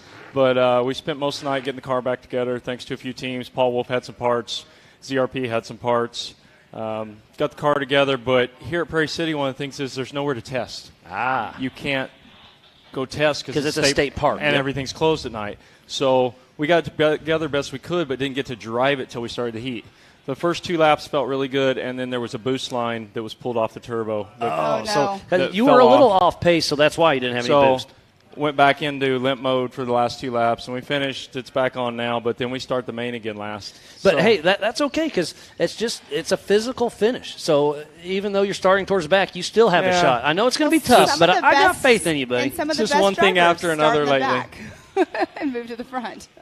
But, yeah, again, thanks for coming out here racing with us. You live in Southern California. You made the trek up here, and everything's going great. That's beautiful up here. I love coming up here. I'm glad we came back. Goodby does a good track. The track's always good. The jumps are always good. That back straightaway going up by Gomez's tree, you can just fast, hit it full out. All it'll do. When your car's in full run mode, are you hitting the Yukon launch about 65? I would guess. Plus. Okay, you're going faster now. Yeah. Okay, and in the big cars, I'm guessing they're hitting 85 plus, right? I think quite a bit more than that from what they were telling me last night. That's crazy. Yeah. So it's a lot of fun. The big car race is going to be really fun to watch on this track. They're all fun to watch. I mean, you are even fun. I mean, like I said, it's wheel-to-wheel racing. But the fast guys and gals, it's going to be super impressive with all the suspension, all the horsepower, unlimited tires, unlimited everything. It's a really good wild course. It's going to be quick. It's going to be real quick. There's going to be almost too many cars on the track at once. It's going to be interesting. Gonna be some real wheel-to-wheel. I hope everybody's sportsman and they play nice. That's what it's all about. Yeah, JT went over that in the drivers' meeting, saying open-wheel racing, anything can happen. So if you stick a wheel in when you're not supposed to, you could take somebody for a tumble. So yeah, and that's no fun. Yeah, and that's always a risk. So Even on accident, it can absolutely happen. You know, when you get to run a short course full time, it's guys that run short course full time. A lot of these guys are desert racers that don't spend, or rock donkeys. Yeah, that don't spend a lot of time on short course. So it makes it kind of interesting. Yeah, it'll be fun to watch, see how it all shakes out. You guys take off, I believe, around 2 p.m. for your main event? Something like that. I think it's 1:45. Mm-hmm.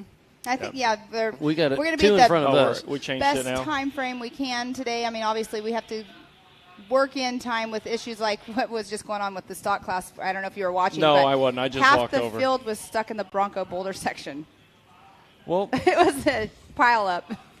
And they're now those bypassing boulders are it. No joke. They are not? They are now going to bypass it. Yeah, they should for stock class. We're trying to figure out how they're going to send them out, but it sounds like they're going to start them in single file, so I believe they're going to keep the laps they already had. This was a setup for a 4-lap prelim.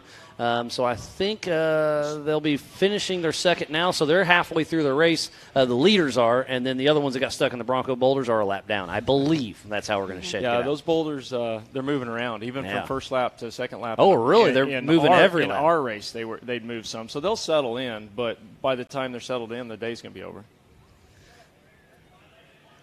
So, yeah, it's going to be we're racing off and on all day long. You're a Mid-America Outdoor Ambassador. We're going to head there here in just a little bit for Visions. Kind of give us a rundown for that. That place, like I said, I call it an off-road resort. That place is amazing, isn't it, Terry? I don't even really know what to say about Mid-America. It is resort's probably the only way to put it.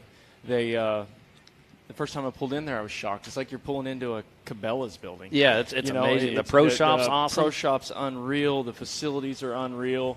Wash bays for the cars. It was cold. We had heated wash bays. Yeah, multiple showers, wash bays. Laundry, lazy river, cabins. I mean, now a splash pad in the middle of lazy river with the pools. They just keep going. And they're going to have jungle gym, little jungle gym area. It's awesome. Yeah, I can't say enough about them. The Robinette family has been great to the sport to help it grow. The Mid-America Outdoors there in Jay, Oklahoma. You do not want to miss Visions or Nationals. No, Legends of the Fall. Really excited for Nationals. Yeah, I can't. I know.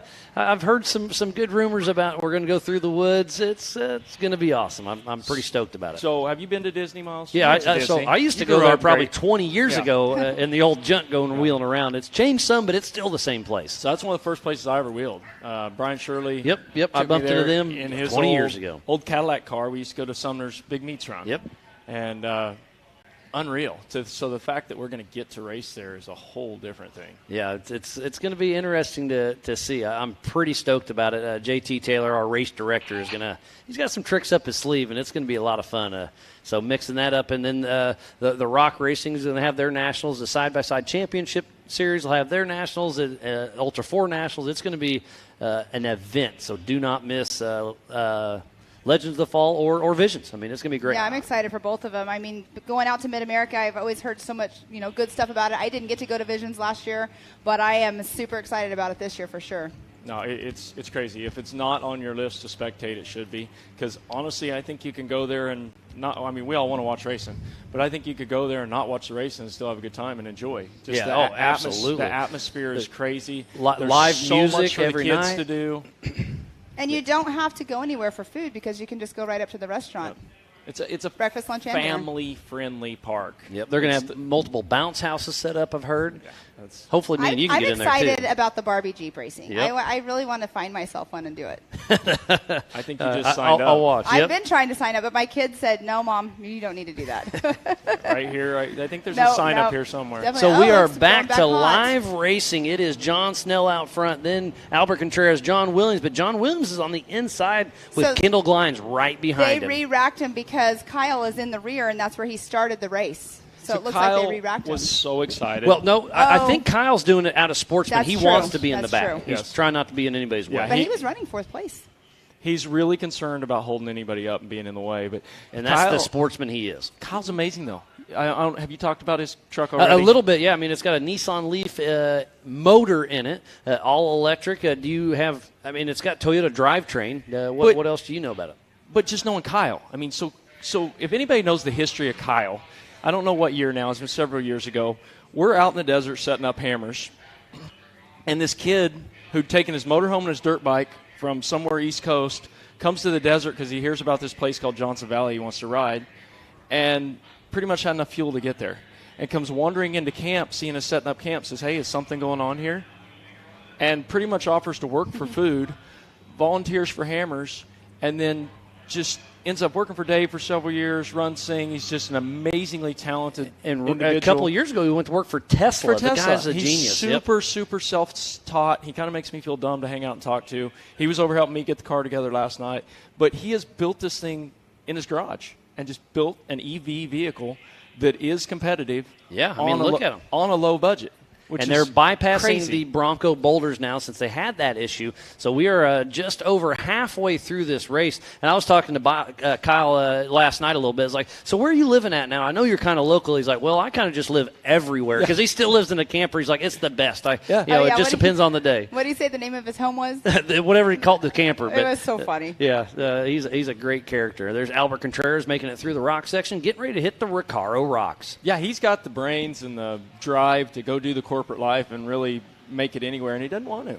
He's enjoying life, which I'm jealous of. Hey, you enjoy life, too. You're a little bit of of everywhere, so it's great to see everybody having fun. There's John Williams and then Kendall Glines. So they are still doing rock sections, just not the Bronco boulders. Yeah, they're in the Recaro rock section as we speak.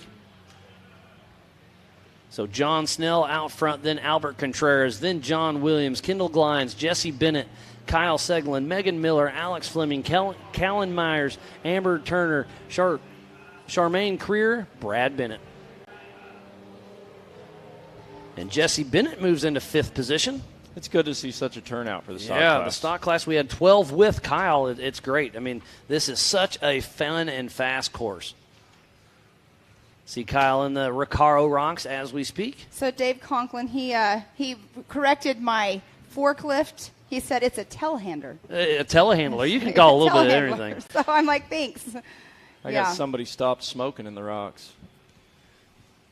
That's Amber Turner coming up. It's the 46-16. Oh, he's moving again. That is Charmaine Creer, and I believe she's in Baby Jeep. No, that's Megan Miller. Yep. So, again, thank you for everybody tuning in for the 2022 Nitto Tire Stampede as we got a pass for the lead. Albert Contreras makes it around John Snell down the gunite section. So it's going to be a race to the finish. John Grounds is saying, do some work, PGR. So he's out here, or he's not out here, but he's cheering on John Snell and John Dykus. There's Dawson Allington's old car with Megan Miller up the Yukon launch. So I just have had my first person offer to bring me a Barbie Jeep. Oh, Dirt man, Princess it's going to be good. Yeah. Oh, yep. She raced with us in Mid-America, yep. Yeah, well, and just here recently in Kentucky. So we got Megan, Charmaine, and Amber. We've got three females in stock Isn't that class. cool? I love it. That's great. Yeah, we got a lot of females racing this weekend. And then the little kids, I love seeing them out there running. I missed the 170 qualifying. I was trying to work on stuff, and I really want to watch the 170. What time is that stuff? That's at 10:30 here in just a little bit, so another hour and a half or so. I got to go watch the 170 Absolutely. race. It is so neat that they're including the kids. Yeah, the future of our sport for sure. The checkered flag is out for Mr. Albert Contreras. Where is John Snell? Oh, he is hung up in the rock section. So John Snell, who was leading this race on screen, hung up at another rock section.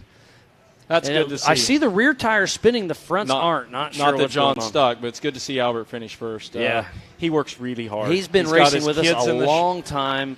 He's had some great success. He's had some bad tumbles. I think it was here 3 or 4 years ago we had a gap jump, and he came up short and plowed into it. But he brings the whole family. He works with the kids. When they went to Sturgis last year, he drove 2 vehicles. Albert's got a large family, so that they could take all the kids and they could ride comfortable. And he's just a family affair. Yeah, the racing's secondary to his weekend. Absolutely, and family, what it's all about. And speaking about family, Terry, I'm going to bump you out and bring out Austin Thompson. So, Terry, always a pleasure. Good seeing you, buddy, and good luck later on today. All right, Austin Thompson, come on over here. That is Brendan Thompson's son. He raced in the UTV this morning. How old are you, buddy? I'm 15 years old. 15, and you're getting thrown in there. And I remember, correct me if I'm wrong, but up here at NorCal, you used to race 170s even, right? Yep. And you've moved your way up. And how cool is it racing with the big guys and gals? It's awesome. This is actually the first time I've ever been in the rocks. Oh, okay. Because at NorCal, they don't have the rock sections, right? You bypass all that. What do you think of the rock sections? It's a different element, isn't it? Yeah, but I love them. Yeah, it's pretty sweet. So I saw you in Moab one morning, and we were all chit-chatting. Did you say you used to race in like a Honda Odyssey? What was it that you were telling me that you've raced in? Yeah, it was a 1989 Honda Pilot. Honda Pilot, that's right. And that was your dad's? It was my uncle's that had a Rotax 600 in it. Yeah. That's awesome. That was awesome to get some seat time into that. That's not the first thing you drove, though, right? It was the 170s was the first thing you drove? Yeah, my old 170's actually here. Oh, that's awesome. It's racing, huh? But you don't quite fit it anymore, do you? No. So tell us a little bit. I passed by you this morning, and I asked, if you were ready for the day, and you had a little bit of issues yesterday. Let us know what happened with your car before you had to go out for your heat race this morning. So yesterday during qualifying, I went over a jump, and I guess I landed on the throttle or something, and I didn't notice it, and broke the diff completely in half. Oh, wow. Oh, man. So, wow. Brendan, you and your dad got that swapped out last night and got it going?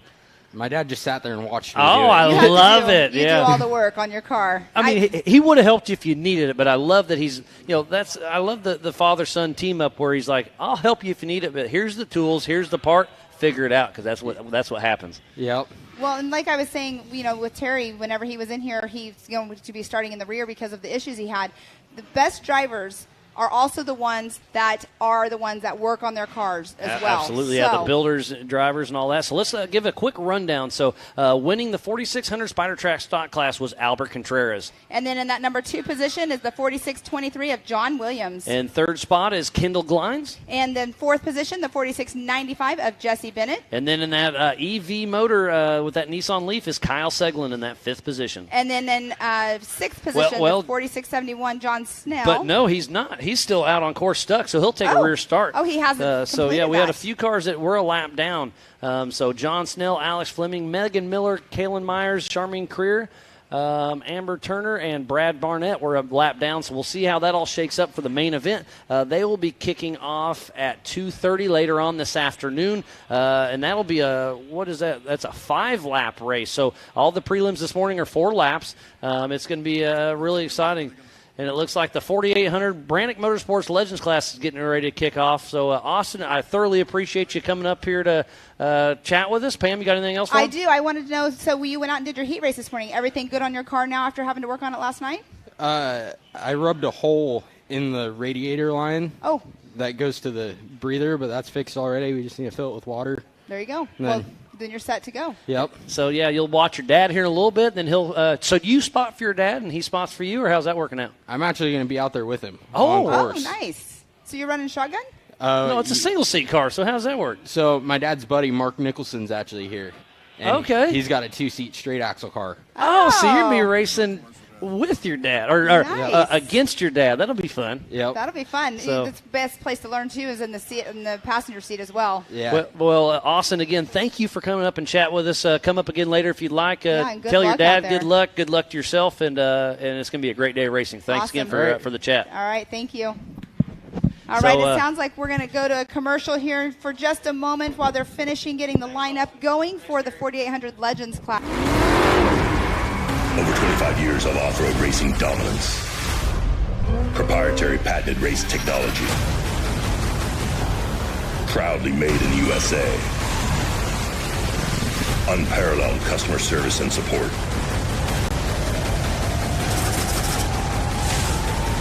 The choice of champions. King Shocks. The leader in off-road shock technology.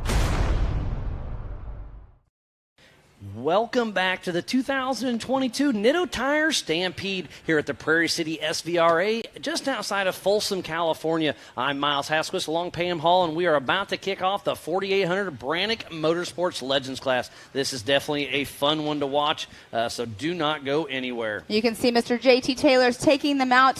What they're doing is they're not doing a parade lap. They're just taking them out through a little cut through so they can get them properly lined up because they do a rolling start.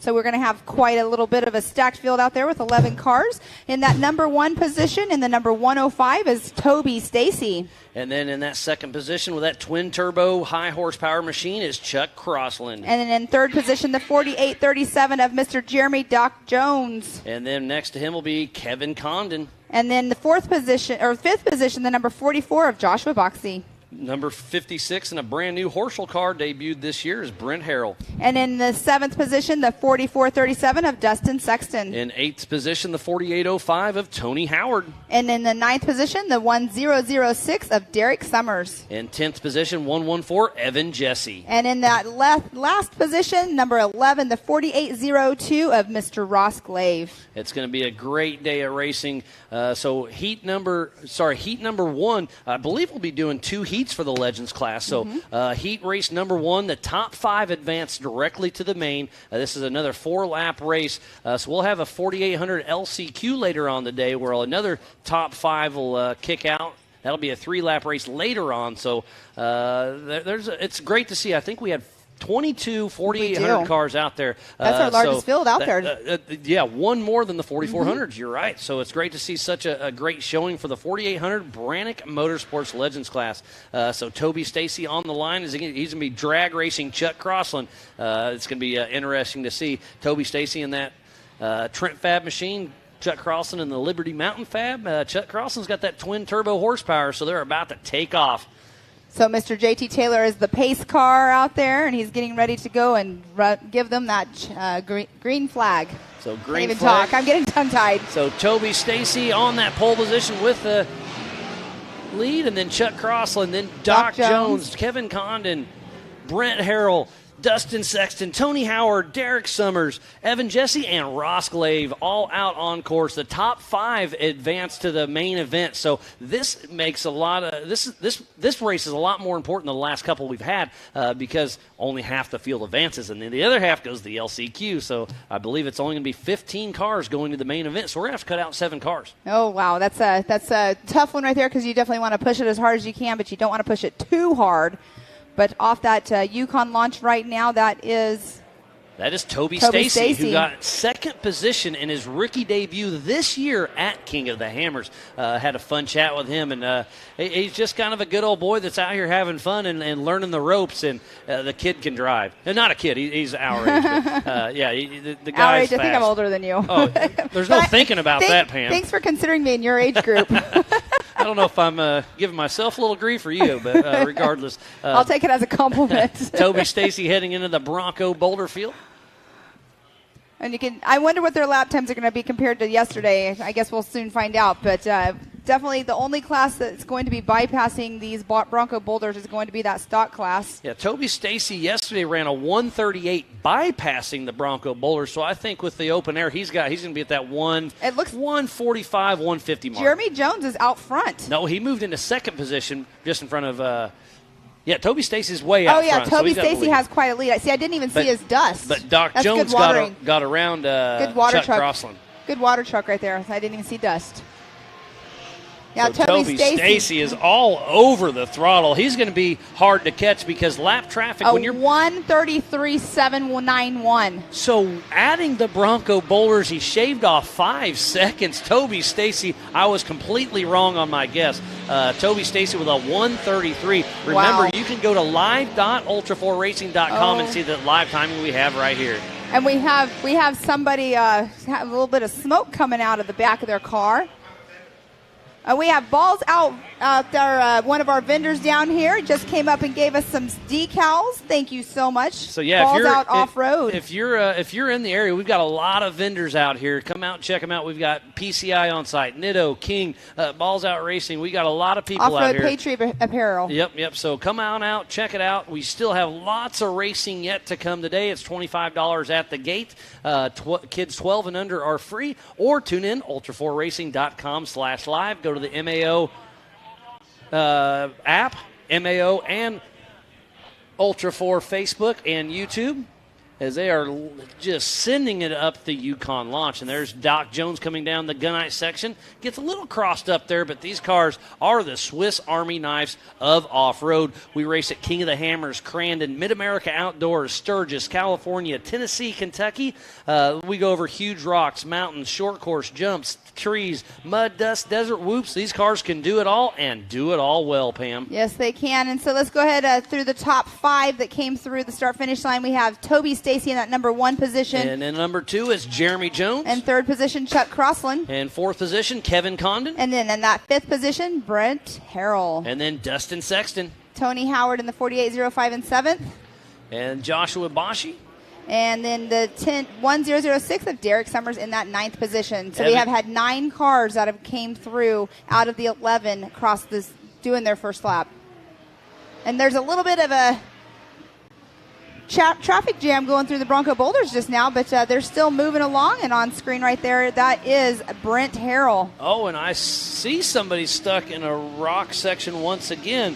So the rock sections are proving to be very tough out there. So Chuck Crossland is in that number 3 position, just crossed through with a 2:05.588. But Toby Stacy's still running in that number 1 position, so they are halfway through their heat race. And what you can see right here on screen that they are showing, there actually is a little bit of a jump right there before they go into that Kingpin 180 turn. And we see Jock Jones heading through the rigid rhythm section. Lots of action going on everywhere as Toby Stacy's hitting the Yukon launch as we speak and getting some hang time. There is that Chuck Crossland, I believe, or Jeremy Jones? There is Toby Stacy heading down the gunite section. There's Doc Jones going down the gunite section there again. And they're making it look Chuck easy. Crossland, and Brett Harrell is starting to catch up. Yes, gets the pass going down the gunite section. Oh, did and you see they Chuck Crossland just had to check up Yep, just they a hair. touched the tire just a tick possibly. But Brent Harrell, I may have said Brett. Brett's his dad. Brent's the son. Very close names, but Brent and Brett Harrell both racing today. Brent Harrell's on track now. Brett Harrell will be racing his 4400 car later, pushing those Paul Horschel cars to the max. But out front right now in first and second is Trent Fabrication out front. Those cars are really working well. That was Kevin Condon doing a little wheel stand in his Jimmy's car.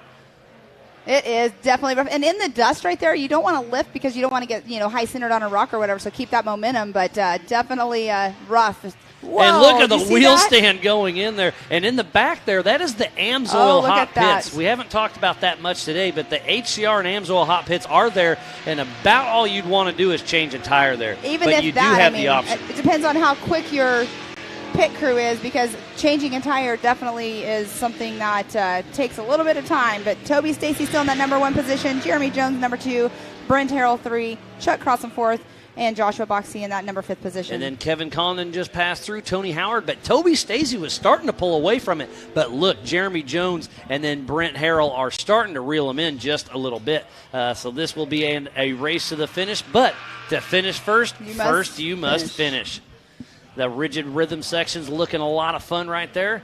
Hitting the Gomez tree jump, and look how far they're jumping as Toby Stacy hits the Yukon launch. Toby Stacy took the whole shot, qualified number 1, and he has stayed out front the whole entire time. We'll see if he can keep that tradition going. And remember, only the top 5 advance out of this race. The rest will head to that LCQ later on today. We'll have a second 4,800 heat race, and Brent Harrell? Brent Harrell launches down that gunite section. He's basically just jumping it. So Brent Harrell's pushing hard, but don't push too hard. You have a long day to go ahead. It's going to be interesting, but those cars can really hold up well. It's all about how hard you want to work on your car later on. There's Toby Stacy, our physical race leader in the Bronco Boulders, with the FPV Believe Cam drone chasing him down, but Doc Jones is starting to reel him in a little bit. Toby Stacy had a pretty good lead, but it's still a lead. It's just not way up front. You definitely want to, if you have a little bit of a lead, you want to kind of let up just a little bit, but then that might mess with you. I mean, it's all about strategy. Why change up your strategy at the end? So I used to race UTV short course a little bit, and if I wasn't racing 100%, sometimes I'd miss my mark. If I'd start backing down because I'm like, okay, I got to lead, whatever, I'll back it down to 70-80%. But then all of a sudden I'm just out of my element.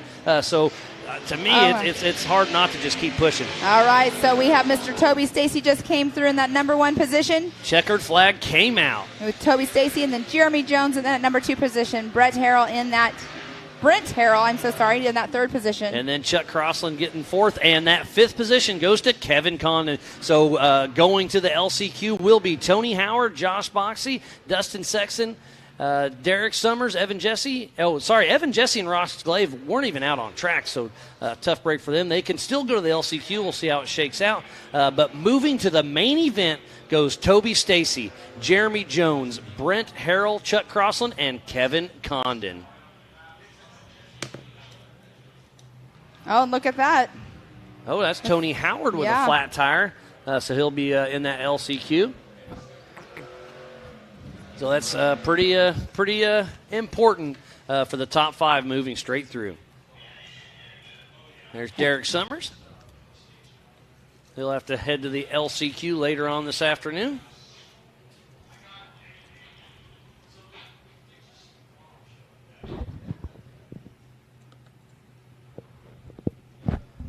So another great race for the 4,800 Brannick Motorsports Legends class, heat race number 1. After this will be heat race number 2. And again, the top 5 will advance to that one, another 4-lap race. So, Pam, it's been a great morning of racing, and we're just getting started. We're just getting started. And next up, we'll have heat 2 of the 4,800 Legends class. So another 11 cars will be coming out on course. It's awesome to see that is the largest class. You know, everybody always talks about the UTVs are the largest growing class, which it is in reality. In every single kind of racing, the UTVs are, the numbers just keep rising. But out here this weekend, out here at Prairie City, our largest class is the 4,800 Legends class. So we're going to have 22 cars in total that have entered. But it's definitely cool to see something different than just the UTVs being the largest class out there. So, it's an exciting day for sure of racing. I'm having a blast at it. So next off the line in that number 1 position will be Woody Rose. Number 2 position will be... number 2 is Nick Ellergy. And then number 3 is James Hubbard. And then in that 4th position, 4874, Brad Mulliken. And then Miss Maddie Moon in the 888 will be taking that number 5 position. And then the wild man, number 31, Matt Tribino. And in that 7th position, the 4853 of Andrew Gorman. 4898 of Arturo Soria. And then the 406 of Mr. Eric Weichel. 224, Brent Dixon. And then the 4806 of Steve Graff. Now, we said earlier he took a little tumble yesterday in the qualifying. Yeah, but and I was chatting with him last night and having a little bit of fun. I was like, kind of rubbing it a little bit, just saying, how's everything going? And he says, I'm fine. And just kind of overthought a little bit. And John Dykus was having a little fun with him. He said, Crash McGrath. Crash McGrath. All fun. And we got another guest up here. We got Mr. Brendan Thompson. We just had your son Austin up here, and he had a great run this morning. We were talking about his little front diff issue. I said, so you and your dad had to work on it all night last night, right? He's like, no, Dad sat over on a lounge chair and just pointed. But that's the way to teach him, right? Yeah, he basically killed it. He did it all himself. I mean, he's a huge help all the way around, even with the big cars. But we didn't help at all. He was hands-on. Like you were there to help. You would absolutely help if you wanted, but that's how you learn. So it's great to see. The best drivers. Yeah, I mean, great to see him out there. I mean, I really want him to be a racer, so, I mean, if you're a racer, you got to work on You got to be able stuff. to work on your stuff because he wants to race KOH one of these days. Oh, that'd be awesome. I don't want to get him stuck out there and not right. not be able to work on his stuff and have to call someone. So, obviously, huge help, and he's a persistent kid, so he pushes us to get out here, and he's always working on the big cars and Can-Am, his razors and pilots, whatever he's got. Yeah, we talked about all those. Yeah. So, and speaking about big cars, you've got a brand new car. You and your brother Joe Thompson built this car. He gave you some driving lessons, he told me, and all that. well, apparently they didn't work too well. So. But give us a rundown on the new car, because that's very similar to our current King Raoul's car, right? I mean, these things are absolutely amazing. Yeah, I was fortunate enough to jump on board with those guys, and Joe and Steven and the brothers obviously created this amazing piece. I just needed something different. I needed IFS, just try to keep up. My old car was old. Joe designed that thing in the very beginning. It's been around a long time. Yeah, we beat it up, and Joe was like a huge help. Yeah. With the So whole car. give us a quick rundown. Obviously, it's a single-seat IFS, but there's a lot of new tricks in it. Single-seat IFS UFO car. It's got all billet parts, A-arms, knuckles, LS-based motor. Obviously, I'm running all the Maxxis tires. And then I got the SMT American Forged wheels.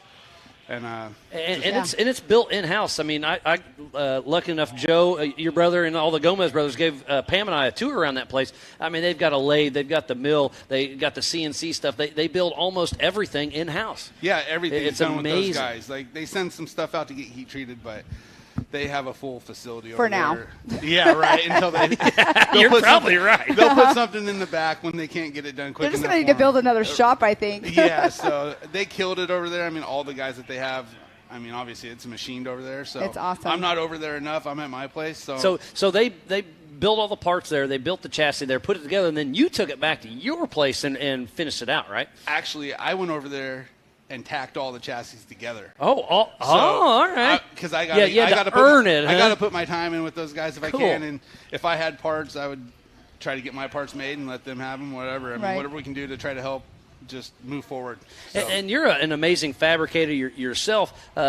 You've worked with Paul Jr. making motorcycles. That's kind of where we first heard from you. And how's all that coming? It's cool to see that on. You're merging both sides. It's pretty cool. Yeah, the Discovery thing was pretty cool.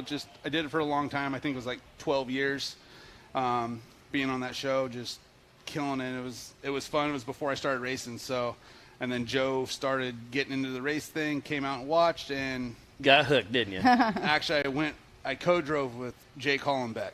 Oh, way back in the day. For the first time, and he got me hooked. I came home and bought a motor that day. Oh, wow. So, I'll be honest with you. Him and Jake Yeoman and all those guys got me in the car, and Joe was building cars, and it just... And here we are, right? It went downhill, and then I teamed up with Maxis, and it was good ever since. Yeah, that's the worst thing you can do is get in a race car as a co-driver. I did that with my husband. We were dating at the time, put me in as a co-driver, then he let me drive the car. Yeah. That was his biggest mistake. Yeah, I wouldn't want you driving either. Oh, thanks, Miles. I got thrown in the passenger seat because Hollenbeck needed a spot to race, and they started us in the back, and they said he has to drive or finish the race, and I just met Jake. Oh, wow. And I was that's one way to make some friends. Like, we got on the starting line. I was like, when do I need to get in the driver's seat with you? He's like, we'll figure that one out later. I said, good plan, because I was hoping you were going to say that. Yeah. Well, that's a good plan to have. And speaking about riding in the shotgun seat, sounds like Austin picked up a ride. Yeah, he's going to take my old car. So we're just talking about converting it over to a Legends car since you guys just changed that rule. Yeah. Okay. And get his feet wet. But he's going to ride shotgun today, right? Out on track? Not with. Oh, he is. Yeah. Yeah, I forgot. With Mark, right? He's got Mark Nicholson coming in, late arrival. They killed it. They got that car back together. Their crunch time all day yesterday, getting it done, missed qualifying, and now Austin's jumping in the passenger seat to let him try to guide him through the rock sections and tell him what to do on course. Yeah, no, that's good. Cool. And I just love seeing the father-son. It's cool to see you guys working together. You're out there helping him. He was helping you. Are you spotting for him? No, my brother-in-law's spotting for him. Okay. He's actually the truck driver, so he's in a spot for both of us. Right. Oh, nice. Tell us where we need to go. Yep. Well, awesome. Brendan, always a pleasure. Right. Best of luck. Likewise. Yep. And good luck out there. Yep. It's been a pleasure. And it sounds like earlier, yesterday, we caught up with Maddie Moon. So, Pam, let's see what you had to say with her. Hey, everybody. I'm out here with Miss Maddie Moon out here in the pits. You went out for some practice runs earlier. What did you think about the race course? The race course is amazing. I'm really stoked about all the rock sections. I feel like that's kind of my strong point, and it leveled the playing field. The corners are something I'm still getting used to. I've only driven this car one other time. I was able to pilot it on the podium, which is amazing. I definitely am excited for the opportunity. Trenton Fabrication and Dave Schneider, they're great people, and we worked out a deal, and they're allowing me to partner up with them to race this Nexen car. So I'm really excited to be here. The track is amazing, and there's a lot of big dogs out here, big sharks. Definitely. And you said you took this to the podium, your first race out here. That was with the NorCal Rock Racing Series about a month ago or so. You also race in the Havoc Racing Series. Tell us a little bit about that. Yeah, so the Havoc Racing Series, I would say, it's similar. It's kind of converting over to more endurance-style racing. It's a lot bigger tires. There's some big horsepower there as well. I would say that our rigs are maybe a little bit less developed than, say, Ultra 4, because Ultra 4 has come a long ways from where it started out to be. But I feel like definitely my experience in the rocks has helped me kind of transition into this discipline of racing. So I can't wait to see where it takes me, and I plan on, continuing to pursue this path. Now, we were over there just now by the race course. You were watching the 4400s. Is that something you wouldn't mind stepping up to someday, maybe?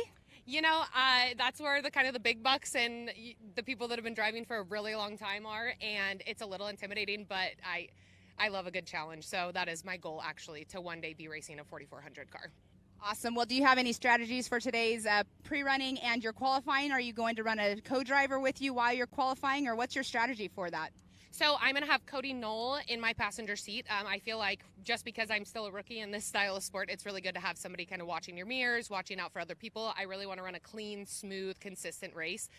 Pre-running, I'm going to take it a little easy. I don't want to pop any tires, just get a feel for the car. I kind of have to change my mindset. I just got out of the bouncer 2 weeks ago, so I have to change, my back into Ultra 4 racing, and it's a lot different. It's way quicker pace.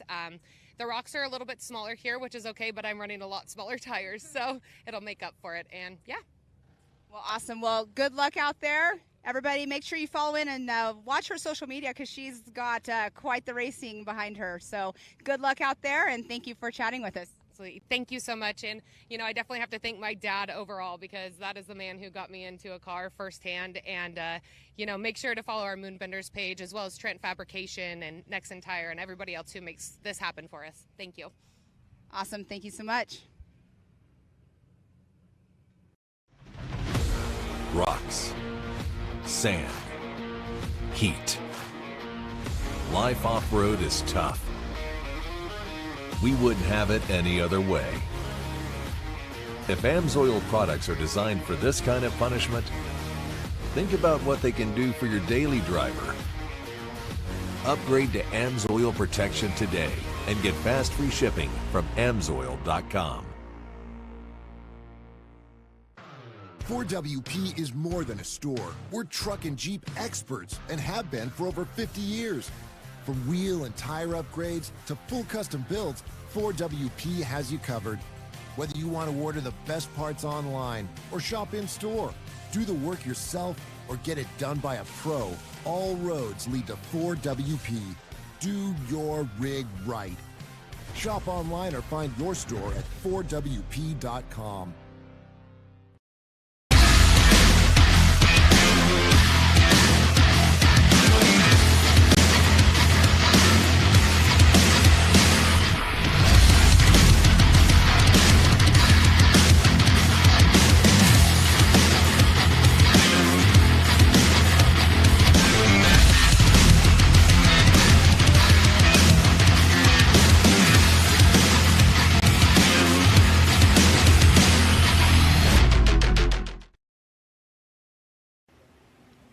And welcome back to the 2022 Nitto Tire Stampede at the Prairie City SVRA, just outside of Folsom, California. Right behind me is the racetrack. This place is absolutely awesome. It's going to get up to about 90 degrees today. It's sunny. It's beautiful, so come on out. It's $25 at the gate. Children 12 and under are free. We've got lots of vendors down there. We've got King, PCI, Nitto. We've got the Ultra 4 merchandise. Angel, Carly, and the whole gang's down there selling all the event shirts. They've got a little bit of everything. So come on out, check it out. I saw a snow cone machine. I mean, we've got it all down here. And this is one of the best spectator-friendly parks we race at. Open wheel-to-wheel action. We just wrapped up heat number 1 for the 4800 Brannick Motorsports Legends class. And speaking about that, you have to have a front-mounted engine. Vehicle must contain 2 seats side by side, single shock per corner, 37-inch DOT tires. Solid axles only are allowed. A lot of these cars are retired 4400 cars that used to have 2 shocks, dumb them down to a single shock, put a 37-inch DOT tire, and go racing. But there are a lot of specific car built also. I mean, look at Brent Harrell. He just finished well. The Trent Fab cars, they run well out there as well. So it's really a fun class, and it's the biggest class. It's here. So it sounds like Pam caught up with somebody yesterday as well. So let's check it out. So I'm down here in the pits with Piper Bentley. She is a race car driver herself, but she's not in her car this weekend. I hear you were out there qualifying and practicing in your friend's car. Tell us a little bit about who your friend is and why you're in their car. My friend's name is Bentley Dixon, and he races this car, and he couldn't make it today because he had school today. So he's going to come after he's done with school. And so you race out here as well in a 170, is that correct? Yeah. How do you like racing, and have you been racing for a long time? I've only had 2 races before this, and it's pretty fun, and I like doing it. It's entertaining. It is fun. So a family sport as well, right? You guys have quite the team here, and you have fun. You go to all the races with the ones you're not racing? Yeah, I do. I've been to a couple of my dad's races before, and his friend, Brentley Dixon's dad, Brent Dixon, he also has a car that looks like my dad's, and he's pretty cool too. Well, awesome. So you're going to go out and qualify, and then tomorrow you have to be a spectator. Will you maybe spot for your friends so you don't have to, so you can kind of tell them because you were on the course? Maybe I will, but I don't think I will because I think his grandpa's going to do it for him. Well, awesome. Thank you for taking the time, and maybe next time we'll see you back out here in your car. Yeah. Well, you have fun, and thank you for talking to us. Thank you. Welcome back to the 2022 Nitto Tire Stampede here at the Prairie City SVRA, just outside of Folsom, California. Just saw my buddy Rob Cook roll through. We'll hopefully get a chat with him here after a bit. And hey, come on in here real quick, buddy. You do a lot of the stuff with NorCal, right? I do. I just got here. So you're late. He said, I'm going to chill for a minute and then come back over here. I live down the street, and I was just sweeping. That's Clyde. That's pretty funny. Yeah, no, it's good to see you out here. You do a lot of you call all the action for the NorCal stuff, if I'm not mistaken. I so do. this is kind of your home track. It is. This is home. This is my backyard. From the very beginning, helped John get this started. We used to race the track. Used to be in this little 4x4 area right around the corner, and man, it was wild. Yeah, it was so tight. It's nothing like it is today. Yeah, but that was back in the when things were just starting out. XRRA or whatever days it is. Yep.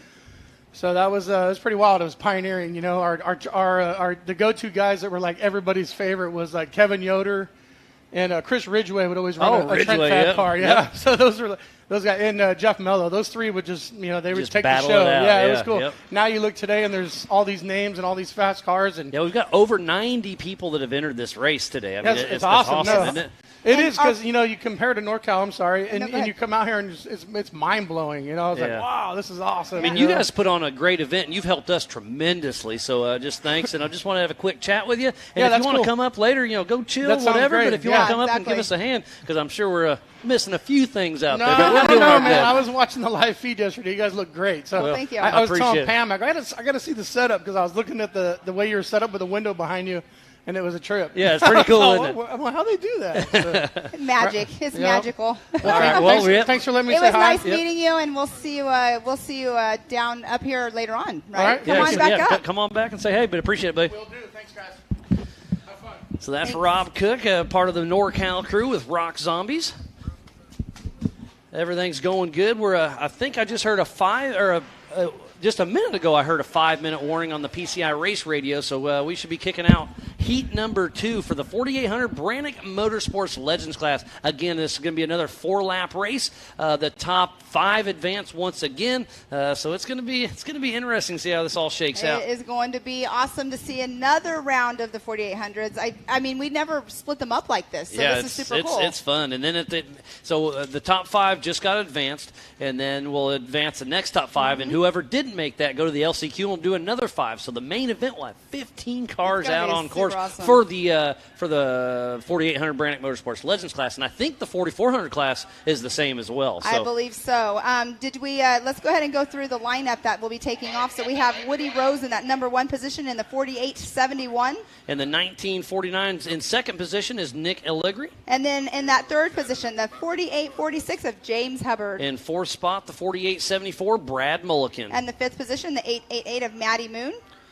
In that 6th position, 31, Matt Tribino. 7th position, the 4853 of Andrew Gorman. In 8th spot, the 4898 of Arturo Soria. And the 9th position, the 406 of Eric Weichel. The number 224 in that 10th position, Brent Dixon. And then the 11th position will be the 4806 of Steve Graff. And I realized we already did that, so we just repeated our lineup, but they're getting ready to go off the line here momentarily. Good, yeah. Well, that's who's, because people keep tuning in and out, so exactly. We got to keep everybody informed. Don't forget at home to go to live.ultra4racing.com.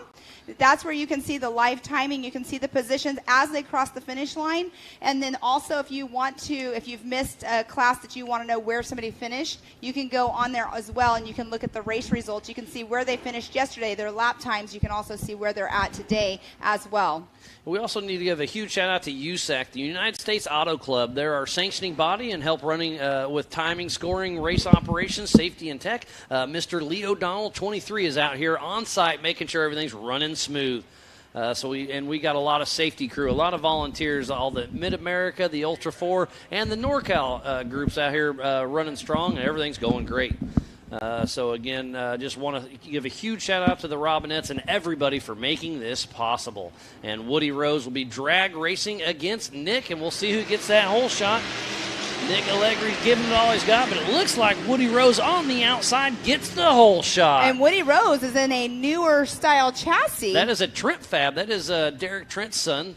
And Lisa's out here on site, and their son Dylan will be racing the 170 class here in a little bit, and it's his 13th birthday today. Oh, it is. So Woody Rose's little brother Dylan will be just turned 13 years old today. Make sure you bring me a piece of birthday cake. I'm just kidding.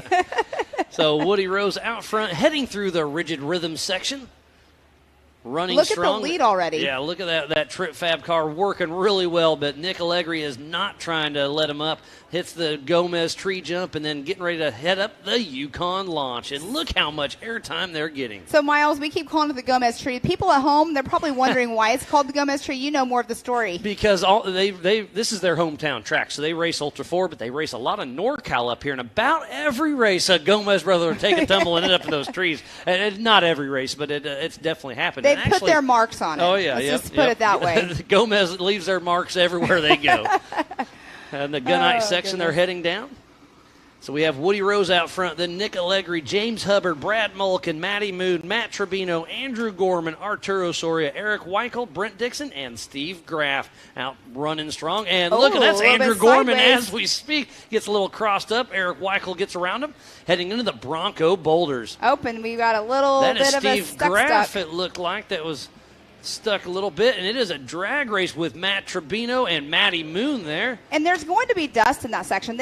They're not going to water down the rocks. Because traction issues. Exactly. It's already been tough. Exactly. So here's another little rock section. There's Matty Moon. Oh, Matty Moon has a right front flat tire. That is so she can go into the AMSOIL hot pits, but the bad part about that, she just passed the AMSOIL hot pits, so she's going to have to make this full loop lap on a flat tire. So she's going to have to go through the Bronco Boulders 100% with a right front flat. Oh, but Woody Rose still out front. There is Steve Grass and John Dykus on screen as they are making it around the Talladega turn at the start-finish finishing. Lap number 1 heading out for lap 2 of 4. So as they came across the line, it was Woody Rose. And then that 2 position, the 1949 of Nick Allegri. And then Brad Mulliken. And then 4th position, Matty Moon, but we know that's going to change up here momentarily. James Hubbard. And then Matt Tribino. Steve Graff. Andrew Gorman. Arturo Soria. And Eric Weichel. And then, so it's going to be a great race out there. But Woody Rose really running a great race. I know Derek and Lisa are watching, probably in the spotter stands. And look at the stands. They're starting to fill up, and it's only going to get better. This is some of the best spectating you can have is Woody Rose starting to pull away from Nick Allegri. And then that's Brad Mulliken having a great run. We bumped into him when we were doing our Gomez tour.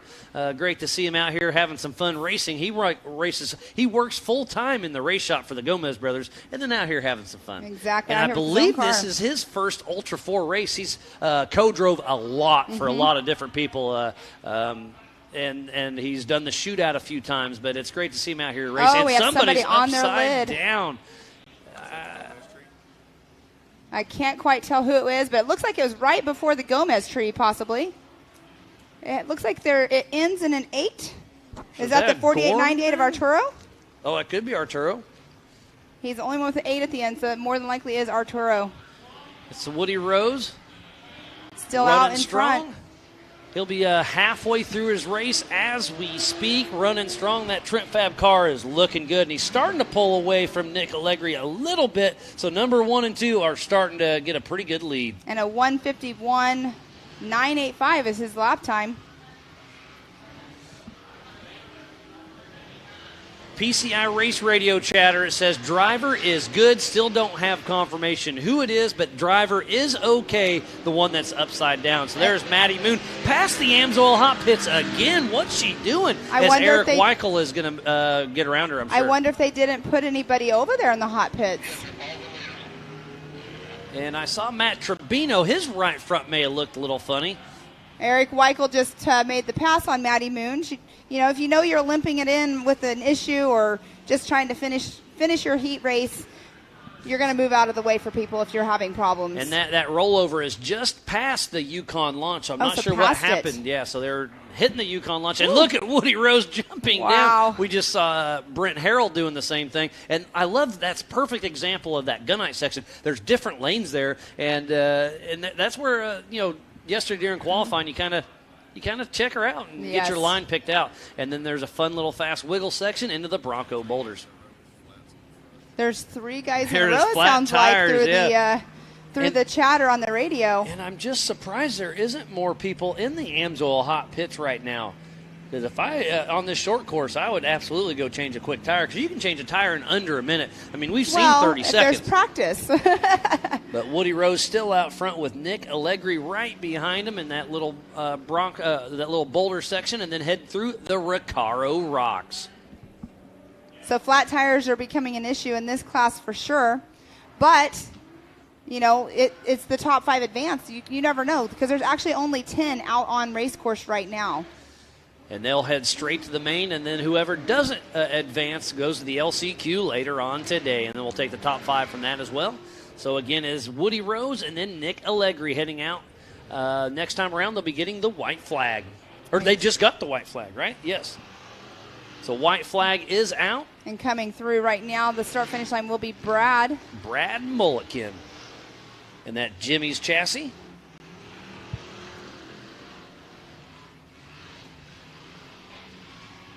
What a great day of racing it. And that is Steve Graff with a right front flat tire.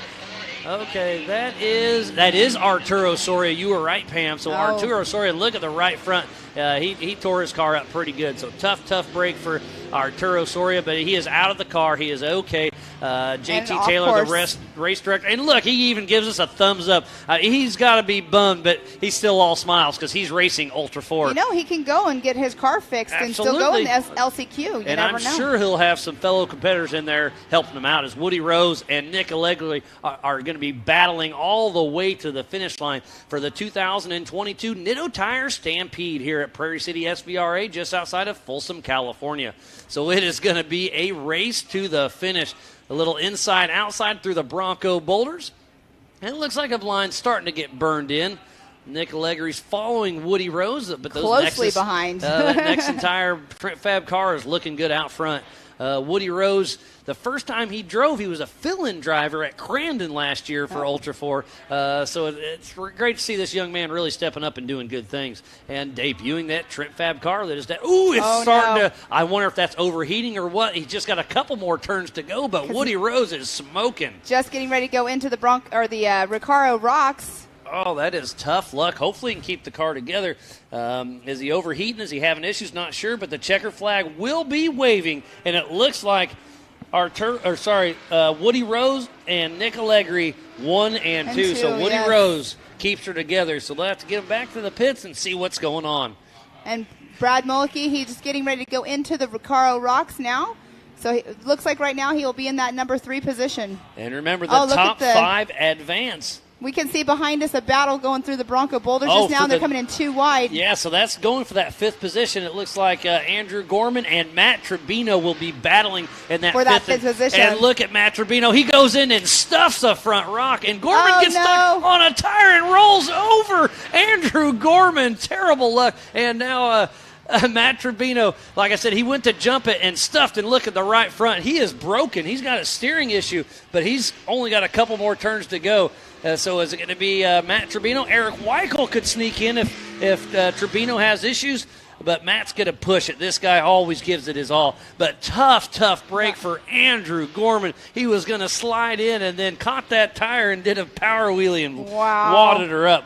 But that's yes. what they're pushing so hard to get that 5th and final spot. So Matt Tribino gets that 5th position, so he goes straight to the main event. Eric Weichel misses it by just 3 seconds. Wow. So moving on to the main event is going to be Woody Rose. And then in that number 2 position will be the Nick Allegri. And then Brad Mulliken. And 4th position, the 48-46 of James Hubbard. And grabbing the last spot, moving to the main event, is number 31, Matt Tribino. So good job to all of those racers. You could tell how hard they were pushing those number 1, the top 5 spots. And look at that. He, like I said, he stuffed the front end so hard. Smoked a tire, smoked some steering. I don't know if it's a tie rod or what. But but he's in that number 5 spot. But now he's got to go back to the pits because he's got some work to do. But he doesn't have to run the LCQ, so he has more time to work on. There's and another there's another flat tire, so tires are absolutely going to be an issue. As the Mid-America team in Ultra 4, NorCal crews out there riding everybody. They were working on Andrew Gorman. Oh, what a tough leg. But the course is cold. No more racing for the 4,800 class. Just tough break.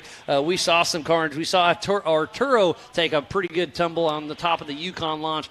Gorman there at the end, he was going to sneak in and then just, like I said, got a little over anxious and just powered through and just flipped her on over backwards, hitting that tractor tire. So we'll do a little bit of track maintenance. It looks like, yes, there he is. Andrew Gorman is out of the car, thumbs up, car's back on all fours.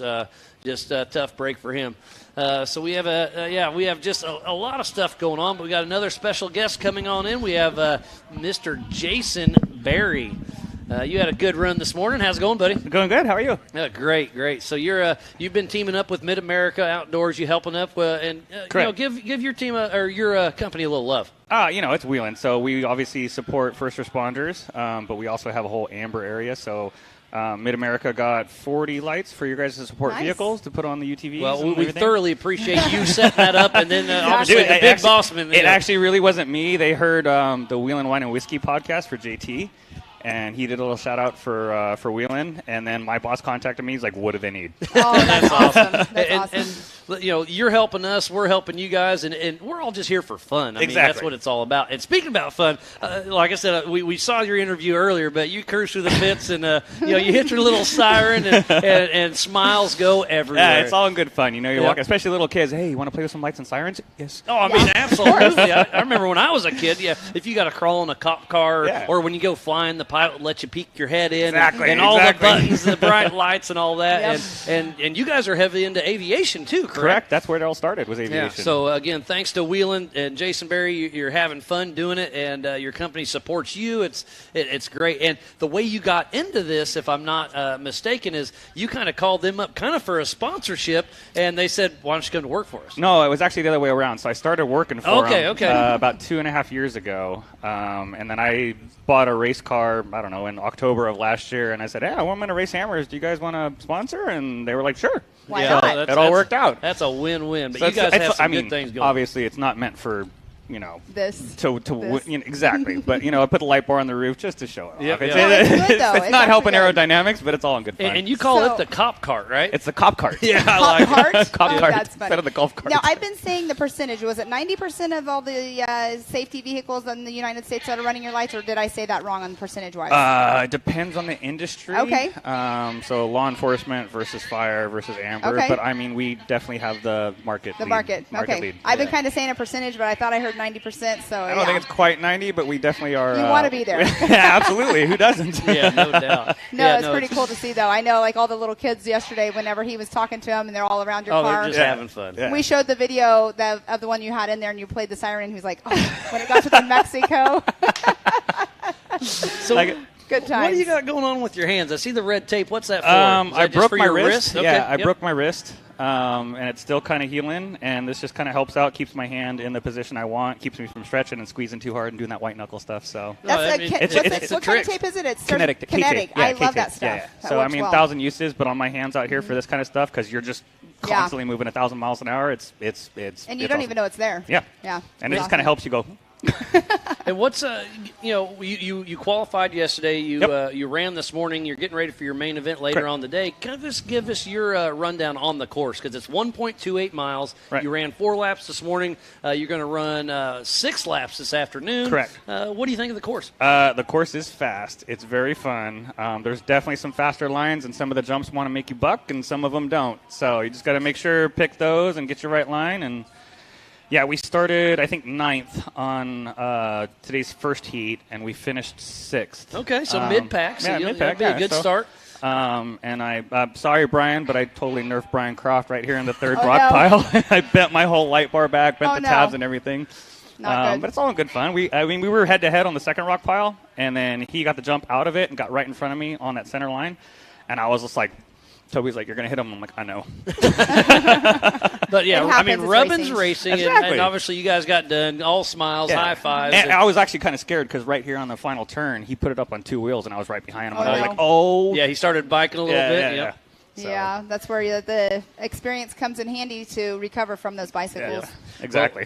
Well, we thoroughly appreciate you coming up to the Nitto booth and having a chat with us. Jason Berry, best of luck later, and thanks to Wheelan and everybody for everything. Good luck. Always a pleasure, buddy. All right, guys. Take it easy. Bye. So, Bye. Earlier in the week, we were able to Pam and I went to the Gomez race shop, and it was absolutely phenomenal. Obviously, we're all gearheads. We love racing, so going to tour a legit race shop was absolutely phenomenal. So thanks to the whole Gomez clan for bringing us in, high fives, handshakes, and giving us a full tour. And we'll kind of caught up with Raul a couple days ago, and here's what we had. We're here at Gomez Race Shop. We have our current king, Raul Gomez. This place is absolutely amazing. Thanks for giving me a quick little tour around here. It's awesome to see what you have going on. I'm excited to see the future with Gomez. Morning, Miles. Yeah, it's great. Thanks for you guys for coming by. We've just been pretty much in prep mode and getting ready for the races this year. I know the boys went and did Utah a few months ago, and we're just ready to go for this weekend. And again, you are our current king for King of the Hammers. You're racing with Ultra 4 this weekend. You haven't raced your Ultra 4 car since King of the Hammers, if I'm not mistaken. No, I haven't. We just since the car was new after Hammers, we did a complete teardown just to double check everything, make sure everything held up, everything was good. So we skipped out in Utah race, and so I'm excited to get back in the seat of this thing and see what it can do here this weekend. Yeah, it's going to be some great short course racing coming up. Like I said, Joe Thompson gave us a quick run through the whole shop. You guys build so much stuff in-house. It is absolutely phenomenal what you guys have going on here. So I'm excited to see what it come together. Yeah, for sure. I mean, it's like I said, this car's new for a short course, so we're trying a few things out this weekend, see how it goes. But this car's feeling fast. I went and tested it on Monday, and it was probably the fastest I've ever driven on a short course with the Ultra 4 car. So it's going to be definitely a game changer for us here this weekend out there. Well, perfect. Well, it's going to be a lot of fun, and this is kind of a home track for you guys. So you guys have raced here with NorCal quite a bit, but you're here for the Stampede this weekend. It's going to be a lot of fun. Yeah, it's our home track. Last year, I actually won the championship from JP. He'd been reigning champion for 6 years, so I actually took the championship from JP on the NorCal Rock race, and so I'm feeling pretty confident coming into this weekend, especially on home track. And you'll have all 4 Gomez's out there. You have your son Flacco racing. You have JP and Marcos. It's going to be a battle out there, and it's open wheel racing, short course. And you guys you don't cut each other any slack. No, not at all. And the one guy I'm usually always talking about, I'm worried about JP, but I actually saw Darian Flacco race against JP a month ago down in Prairie City, and he was giving JP a driving lesson out there. So for me seeing that, I was like, wow, the competition's stepping up with the brothers, and he's going to be the kid I'm going to be looking out for all weekend for sure. And you got to be proud of your son because he started, you've obviously been around him his whole life. You grew up with him. He started racing UTVs, and then you put him in a big car, and he's doing big things. Yeah, he's in my old car. Well, not old. I mean, things after they rebuilt it all, and he's got a little bit bigger motor in there. It's definitely not a UTV, and my old car still gets with it out there. So I'm excited for him. Well, best of luck to you and all your brothers with Gomez. It's going to be a fun weekend. Well, Pam, how awesome was that for the Gomez to just bring us in, give us a full tour of the shop? They've got an amazing facility. They run a huge tree business up here in Northern California. One of the biggest. They've got some of the. They employ some of the most people up here in Northern California. They've got a huge business, yes. Very successful, and it's great to see them support Ultra 4 as much as they do. And then we were talking to Mario a little bit. We're like, hey, can we come up there? And he's like, yeah, come on in. And then we're pulling up, in the little Mustang, and we're just kind of, where are we going? And I see a truck. We're like, oh, there's Marcos. Yep, and he's like, oh, what are you guys doing? I didn't know you were coming. I was like, well, thanks, Mario, for not relaying that. And then he brings us in, and Raul like I knew said, we were coming, I think. and then they spent the next 2 hours of their day showing us the entire race shop. They've got just all of their little event center they have, and all their offices. I mean, it's an amazing facility. So again, thanks to Gomez for giving us that full tour, and for Marcos telling us that when they purchased that property, there was nothing there. Yep, and I'm going, wow, amazing. What they have built up. It was awesome. It was a great backstage tour. It's awesome for the race shops to let us do that, but the Gomez brothers, for sure, it was super cool to go see because they're such a large part of this sport. Oh, absolutely, and he is our current king at King of the Hammers. He won this year. It's absolutely amazing. And it's really cool what they're going to do later on. I believe a picture will be posted with the scepter. I've got the picture, but I didn't want to be the first one to post it. But they've updated the King of the Hammers scepter and made it. It's been around for a long time, but yes. they did a little makeover, and it's absolutely beautiful. And I said, so who'd you make this for? He's like, oh, I made it for me. I'm keeping it next year too. As he should say that. So I mean, there's 4 of them out there, so you never know. But, yeah, definitely super cool to go to that shop, and it would love to go see other race shops as well. I'm going at the end of this month to one on the East Coast, so that'll be fun to hopefully have some information to – And I was talking to Cody Wagner, who makes all of our trophies at LaserNut. He said, hey, next time you're around, come out. So I hope to do a shop tour with him at some point. But up next, we will have the 4,500 Yukon Gear and Axle Modified class. This will be another 4-lap race. Everybody will advance to the main event. And the 4,500 class, you can have 2.5 shocks per corner, mechanical steering, a 37-inch DOT tire, and another front-engine class. So it's a fun one. I believe we have 10 cars. Well, Travis Riley took a tumble, so now we only have 9 cars that'll be racing. And again, Travis, I hate to see that for you. He was out practicing yesterday, got crossed up in the rigid rhythm section, and completely wadded up his car. He was definitely heartbroken. He is okay. The car's hurt, but I believe he was coming back out here to watch. Good sport to come back out and watch. Yep, it's hard to watch a race whenever you're supposed to be in the race. Yep, and it sounds like we're getting everything kind of set up. We're just about 10 minutes away from kicking off this next race, so we'll take a quick break. We'll be right back after this. Rocks, sand, heat. Life off-road is tough. We wouldn't have it any other way. If AMSOIL products are designed for this kind of punishment, think about what they can do for your daily driver. Upgrade to AMSOIL protection today and get fast free shipping from AMSOIL.com. 4WP is more than a store. We're truck and Jeep experts and have been for over 50 years. From wheel and tire upgrades to full custom builds, 4WP has you covered. Whether you want to order the best parts online or shop in store, do the work yourself, or get it done by a pro, all roads lead to 4WP. Do your rig right. Shop online or find your store at 4WP.com. Hello and welcome. Breathe, relax, and enjoy the meditation. Provided by Yukon Gear and Axle.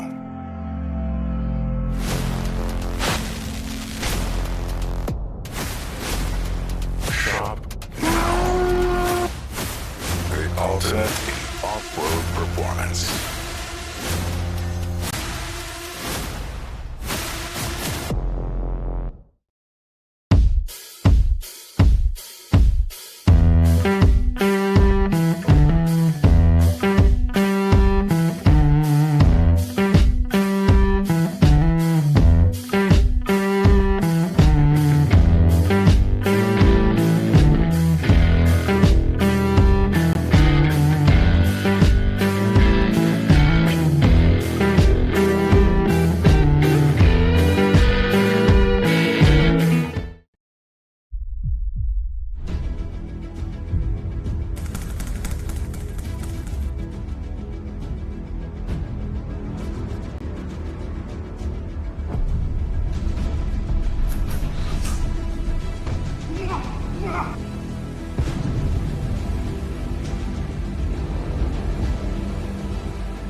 monster meat.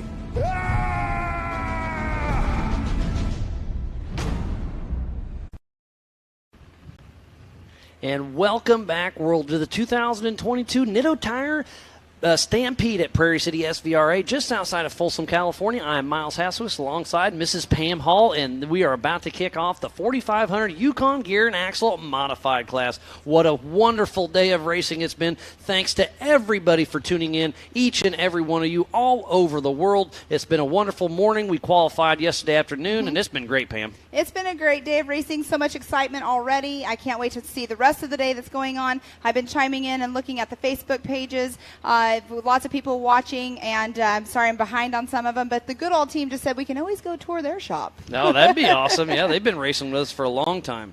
Yes. So that'd be a fun one to go check out. Yeah, so thank you, everybody, for tuning in and watching the live show. We're trying to bring you guys the best show that we can here, and it's been just a lot of fun out here in Prairie City. Yeah, no, and Goodalls will be racing in this race right now, so let's kind of give a rundown who's in here. So on the pole position is Chad Jesse. In that number 2 position, the 7779 of Kenneth Goodall. And then Joseph Medina, and that is Triple J. I made that I was talking to him last night, and he's actually stepped up and driving that car now, so we had a fun chat last night. So great to put those puzzles together. I've only known him as that, and we had a fun chat last night, so he's out racing. And then the 4580 of John Matthews in that number 4 position. Number 13 is, oh my God, Justin Hall. You had an interview with him the other day as well. In that 6th position, the 4533 of Jesse Balter. And 7th position, 4531, Sean Rance. 8th position, the 63 of Jimmy Jack. And that 9th position, 4532, is Steve Crawford. And then that 10th position, if he was here, he would be in that number 10th position in the number 4, Travis Riley. But hopefully he's out here watching and cheering on his other teammates.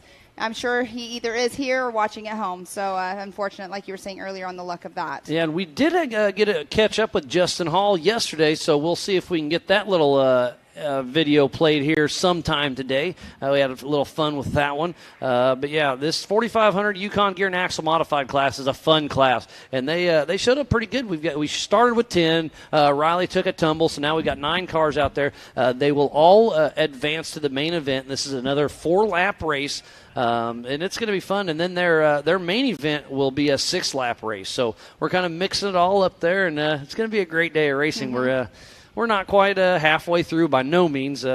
We've been racing for, hour and a half now. And really? We've gotten through a lot. Yeah, it's been pretty good action. JT Taylor, the race director, has been keeping everything running smooth. The Mid-America Outdoor Ultra 4 team's been going good. And John Goodby with the NorCal team, we're all teamed up together for a common goal, and that's to have fun.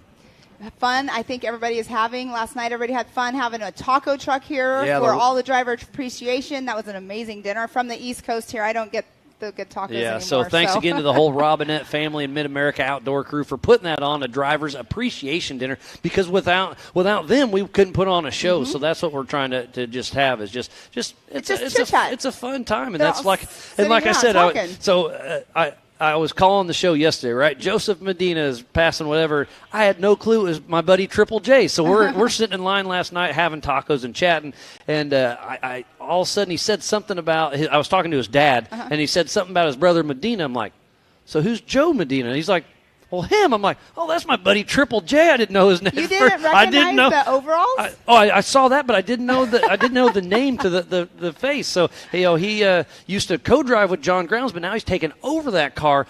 So it's great to see Triple J really stepping up and going out there. So it was a way for, like I said, we're all just there having fun. We're talking to each other, and it's crazy that it's such a small world that that's how you learn stuff, is just talking with everybody. Well, so and the drivers that really don't know each other, they can sit there and get to know each other. And the workers, us out here that are working, they're all hanging out over there as well. So, the drivers that are out there, they're thanking people that are working and hard out here on the racetrack. And it's just a good thing to do for sure, to have everybody get together and have that fellowship together.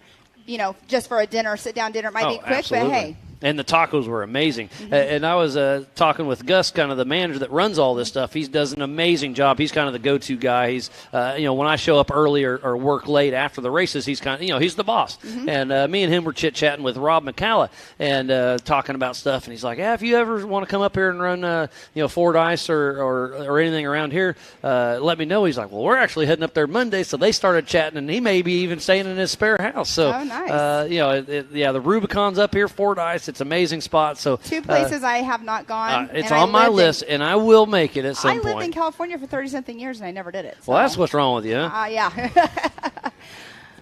Yeah, I'll definitely, one of these days I'll come back up here. I've had some offers of getting in some vehicles with some people, so one of these days I'll do it. We'll make it happen. We need to have a little group. What do you call that? A team building on the Rubicon Trail. I like that. I like that. I like your style. Hey, Gus. Gus, are you listening? No, he's probably busy working. But yeah, no, all in good fun. It sounds like we're just a couple minutes away.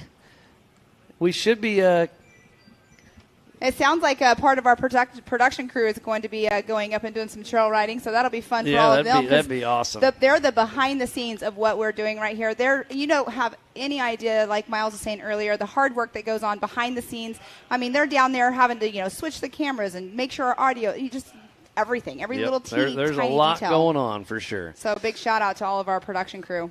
Yeah, we got a couple drones in the air. We got 4 or 5 cameras. We got the arrow going across the screen right there. I didn't see it. I wasn't looking. Lots of stuff behind the scenes going. And, again, a huge shout-out to the Robinettes, Mid-America Outdoors, Ultra 4, NorCal, all the production people, safety, the media. Everybody's out there having fun. So it looks like JT Taylor's going to give them that little parade lap, and they'll be taking off. Sitting in that pole position is Chad Jesse next to Kenneth Goodall. Yeah, JT, he's been doing the race directing. He's doing the pace car, making sure everything's running all good and safe out there. He was flagging a little bit yesterday, and you saw him hauling across the course, checking on Arturo Soria.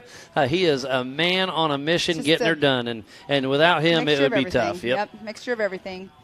Bunch of big teamwork around here. We talk about the teams, that they're all out there working together. I mean, this whole group, all of us, we are all one gigantic team as well. And absolutely. If it wasn't for the racers, giving feedback and everything, things wouldn't be going so smoothly. We'd just be doing it as, we see it.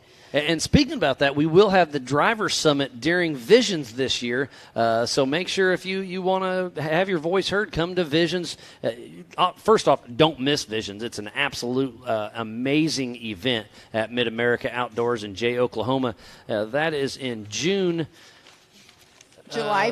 July. Yep, July 13th through the 17th at, like I said, Mid-America Outdoor, Jay, Oklahoma. Put that on the calendar. Do not miss it. And then we're going to end up the year there once again for Legends of the Fall, October 26th through the 30th. So we still have lots of racing yet to come. Next month we head to South Pittsburgh, Tennessee.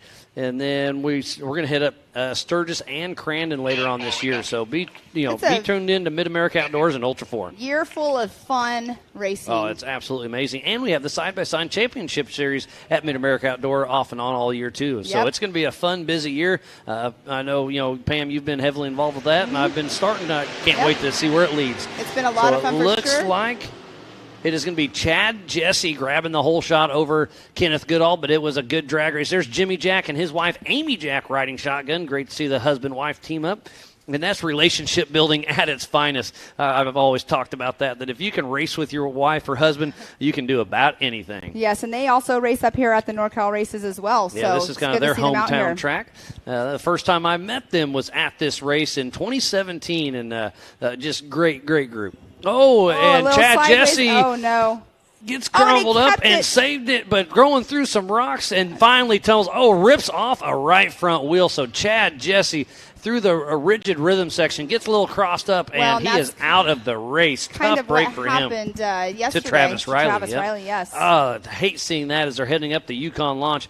But boy, he lost it. He bicycled. He saved it, and then was off course, and then went through that little rock section.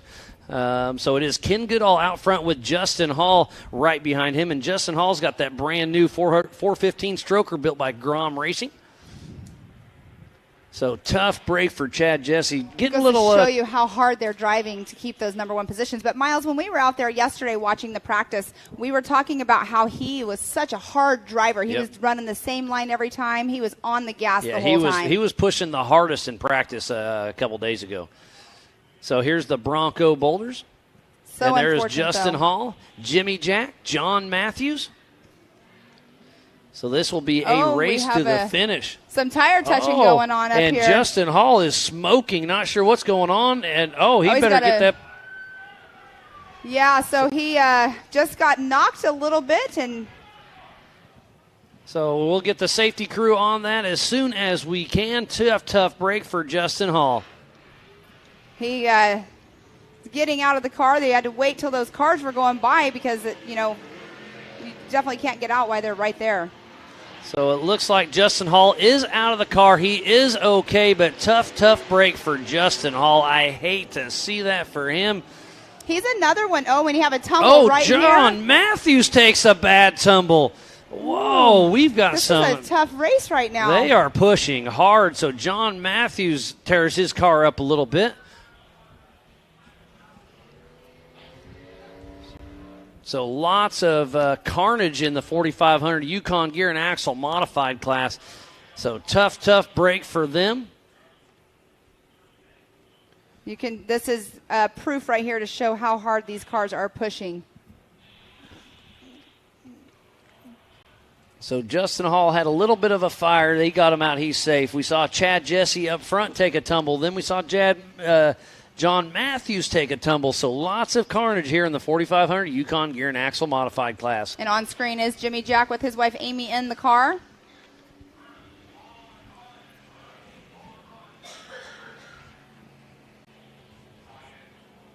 So lots of action out on course as Jimmy Jack's coming into the Bronco boulder fields as we speak. Jimmy and Amy pushing strong in that Get Bit Fab chassis. He's been racing that car for a long time, and that's one of my favorite wraps out here. I was turned around watching the race going on behind us, Miles, and right before Justin Hall's car went up, I'm not sure who it was that was right next to him. They touched, and then his car went up. So not sure what happened. What happened exactly to Kenneth Goodall? With all the carnage going on, I kind of lost a little bit of who's where, but Jimmy Jack's out front now. He is out front for sure. Kenneth, not sure what's going on. It's we'll see how many cars are left running out on course. So it looks like Triple J is going to be in that second position, then Sean Rance Sr.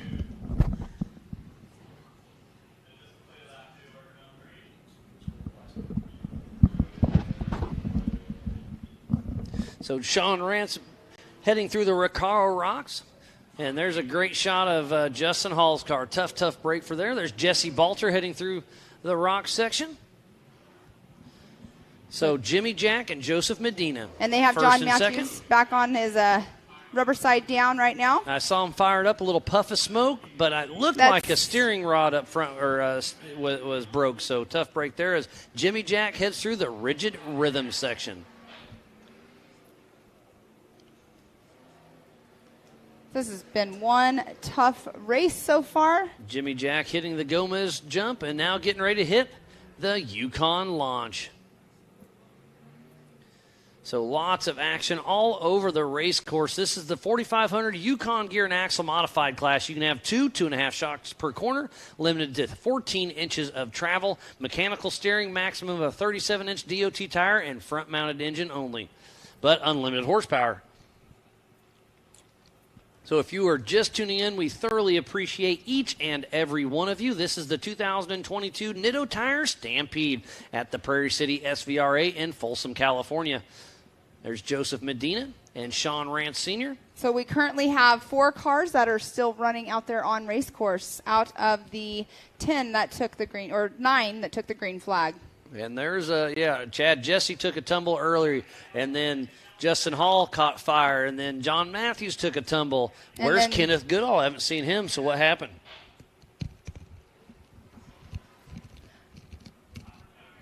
I believe it was Kenneth Goodall and Justin Hall that kind of tapped right there, so I'm not sure if something might have happened to his car as that little incident happened, because they tapped each other, and then that's when everything happened with Justin Hall. Yeah, that's a tough break for sure. So white flag out for Jimmy Jack and his wife Amy riding shotgun, and they've got a very good lead.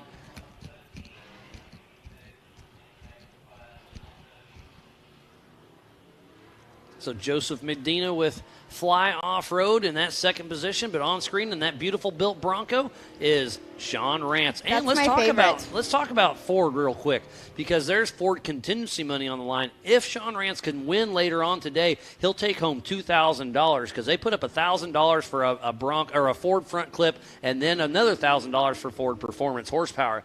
So if he can win this race, he'll bring home $2,000 thanks to Ford Performance. It's awesome to see a manufacturer step up to the plate and give money back to the racers that are running their products. Yeah, and speaking of that, let's shout out to Holly, Lasernut, Griffin, VP, Nitto, King, Ultimax Belts, King of the Hammers, the Off-Road Syndicate, Mid-America Outdoors, Progressive, Four Wheel Parts, Optima Batteries, Monster Energy, Bronco, Ford, and Can-Am. Without those amazing partners, we would not be racing today, so please support who supports the sport. As Jimmy Jack comes down that gunite section, heading towards the Bronco Boulders. They'll be coming in and getting that checkered flag here shortly. They'll clear course, and then we are going to be moving on to the 4400 Unlimited Heat race number 1 of 2, because we do have 2 heat races today for in the 4400s. Miles, I don't think you're going to be sitting in your seat, will you? I doubt it. But up next, we still have the 170s. That's going to be fun. They'll do 4 laps. This will be their main event here in just a little bit.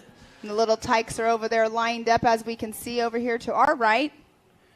So Jimmy Jack is coming through the last little rock section. It looks like Jesse Balter pulled into the AMSOIL hot pits. Wonder if he's got a tire issue or what's going on.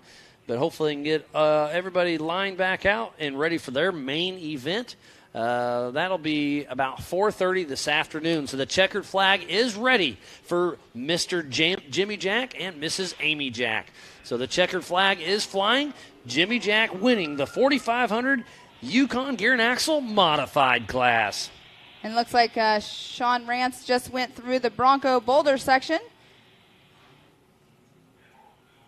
So Joseph Medina heading through the Recaro rocks. It looks like he'll get second position. And look, Jimmy Jack had a right rear flat tire. They took it easy when they were coming through the finish line just now, and I was wondering what was going on, but now I see why. That's exactly why. Yep. Good eye, Pam. So Joseph Medina gets that second place position. Had a fun chat with him and his dad last night. They've been racing here for a long time.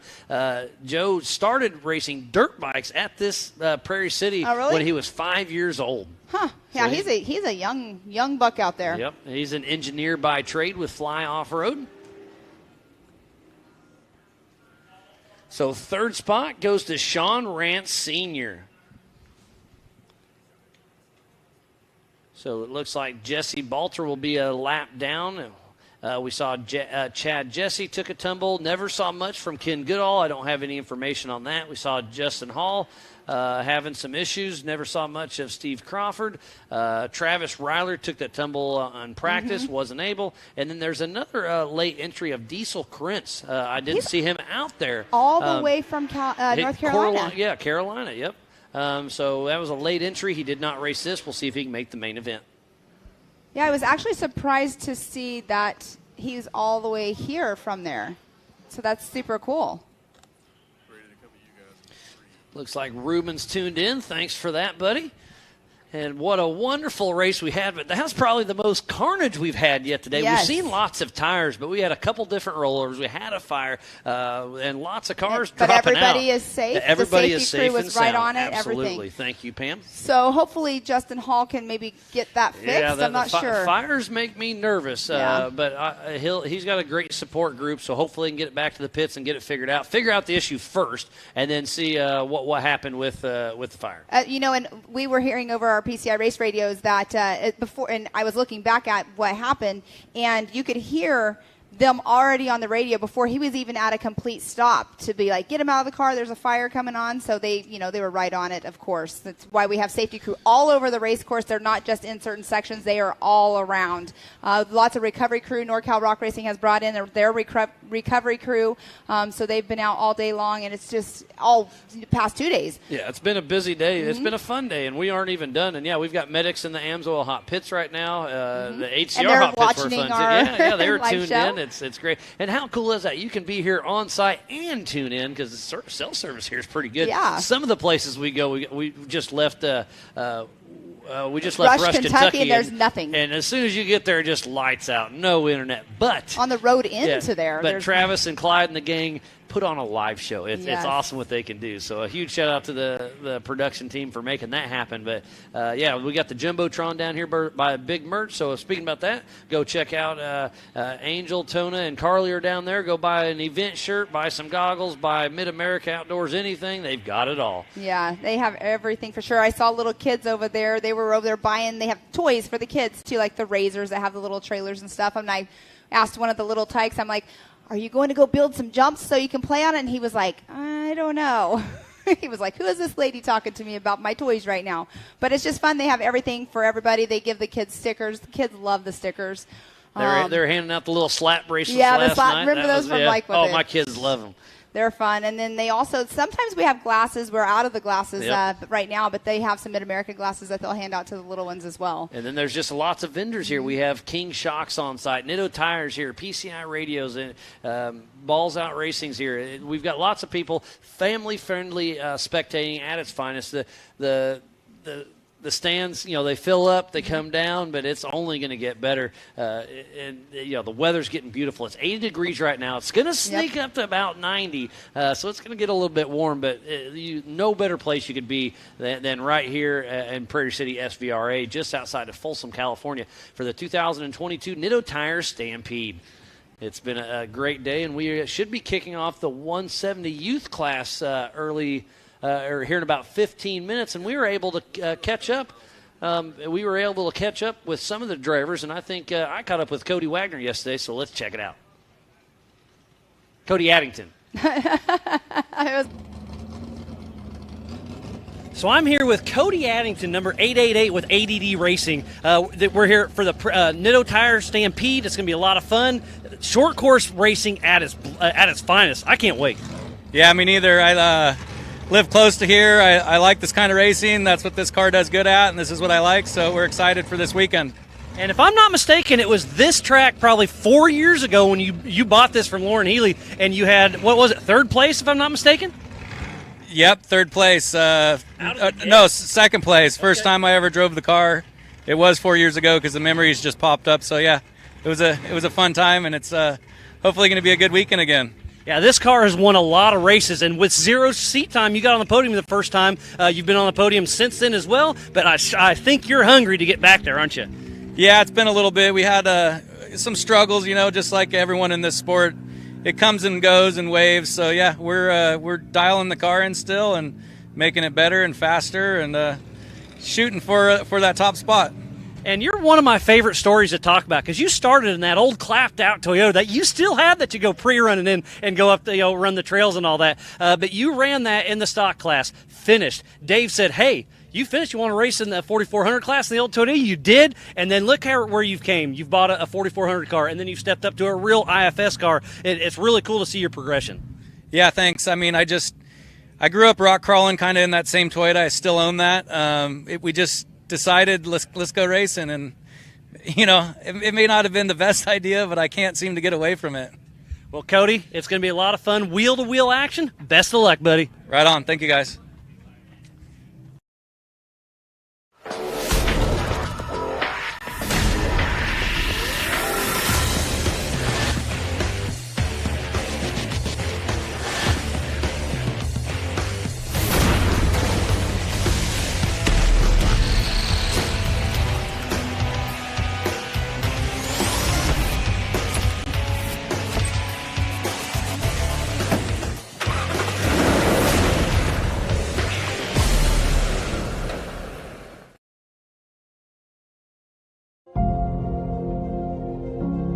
The thing that people don't realize about ARB is that they have been developing the parts as our series and our sport has grown to these new extremes. They keep evolving as the sport has evolved.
Welcome back to the 2022 Nitto Tire Stampede. We're here at the Prairie City SVRA just outside of Folsom, California. I'm Miles Haswis alongside Mrs. Pam Hall, and we are going to be kicking off the 170 youth class here in just a little bit. They are a lot of fun to watch, and I can't wait to see them. It's the future of the sport. We got a lot of dads and moms out there that have their kids here anyway, so bring a little 170 and have some fun. It's great to see. Definitely. We were talking about all the family that, involved in the sport. We've seen some interviews with Raul Gomez earlier. It sounds like they're going to go ahead and cut to one. We had a chat with Darian Gomez yesterday, so let's see what he has to say.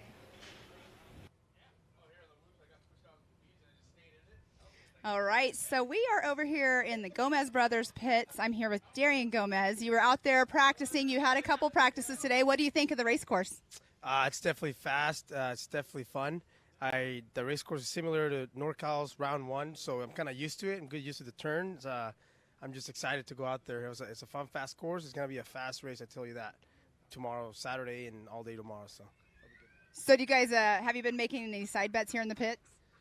Nothing yet. We're still kind of been quiet around here, so just trying to get prepared and ready to go. So out here, you mentioned NorCal Rock Racing. I believe you were running between first and second place on that first round and ended up with a flat tire. Who were you battling against? I can't remember. I was battling my Uncle JP. It was back and forth, and I was able to finally pass him and just pushed it a little too hard and got a flat. So that's just my luck. So I'm here to, I guess, redeem myself against him, and we'll see what happens. So do you have a strategy going into qualifying today? Do you have everybody wants to start in the number one position, but do you have a strategy of trying to do that, or do you going to be kind of conservative to save the car for tomorrow? I definitely want to be conservative. I'm going to shoot for top 10, maybe top 5. It is short course, so you have to either go all out or nothing, right? So my strategy is better when I'm in the actual race than qualifying. I do always not that good, so. Well, you're up and coming for sure in this sport. You've been racing quite a while, side-by-sides, and now in the 4400 class. It's super exciting to see you out here. I know that everybody coming to watch is always wanting to watch the Gomez brothers racing. I mean, your son and nephew, but good luck out there tomorrow and today during qualifying. Awesome. Thank you. Thank you, everybody, for coming out today and then tomorrow. Make sure you guys are here. It's going to be a good battle. All right, thank you.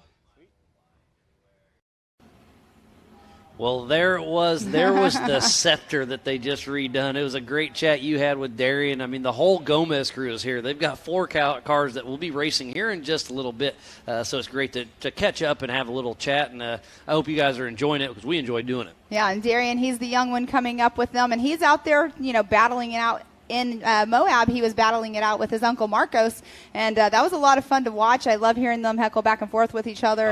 Their laughs are the best in the sport for sure. And if you didn't know, that is Darian Gomez. That's Raul's son, yes, our current king, and that's why he has the scepter there. And it was a little sneak peek of it, but they've done some cool things to it. And he's running in Raul's old car. Yep. So, the old king car. Talk about hand-me-downs. He's got a good hand-me-down. I'd take a hand-me-down like that anytime, that's for sure. But they all run tight with Joe Thompson and UFO. He's part of their race program, and they build some amazing stuff. So great to see what they pump out. But up next is going to be the 170 class. The Tiny Tots. I call them the Tiny Tots all the time. So who do we got, Pam? All right, in that number 1 position is going to be the 117 of Alex Ranu. And number 66 is Anderson Porter. And in that 3rd position, the number 22 of Dylan Trent. The birthday boy, Dylan Trent. He turned 13 years old. That's Derek and Lisa's kid. Pretty cool to see.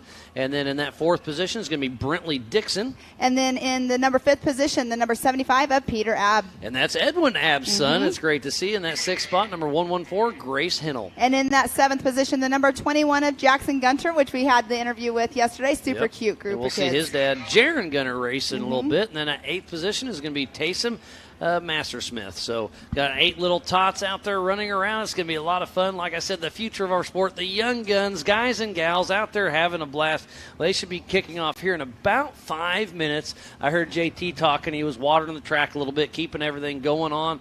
But yeah, it's we got a lot of racing yet to come. Yes. We will take a little bit of break after the 170s to do some more track maintenance, and then at 11:30 we're going to kick off heat number 1 for the 4400 class. And out I can't even talk right now. I'm getting so tongue-tied. We have 2 170 classes that will be out on race course. We do have the 170 modified class, and then we have the the limited class. So between the 8, we have 4 and 4 of each class out on race course today. Yeah, it's going to be a lot of fun. And we got a little note up here that Jason Sears, number 2 and 8, missed his prelim earlier.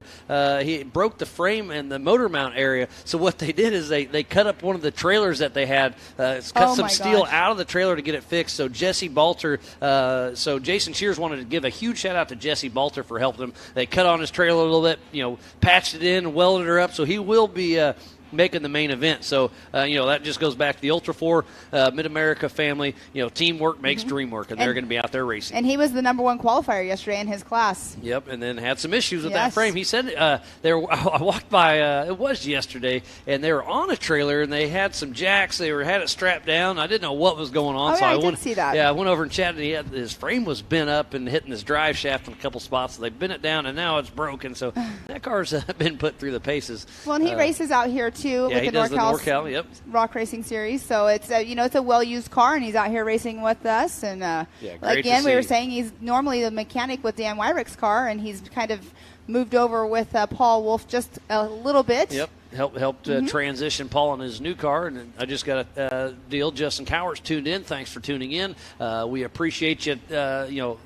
Thanks for saying thanks, but thanks for watching. You know what I mean. And again, you can go to the MAO app. Go to ultra4racing.com/live. Go to the MAO and Ultra 4 Facebook and YouTubes, and check it out. We'll be live racing all day long. And if you want to do the timing, go to live.ultra4racing.com. You can have the same timing we have up here in the Nitto booth, and there's a lot going on. It's gonna be a lot of fun. There's a lot going on, a lot to it. Like you were saying, the Mid-America app, you can go directly to it from there. I highly suggest going ahead and downloading it. The schedule's on there.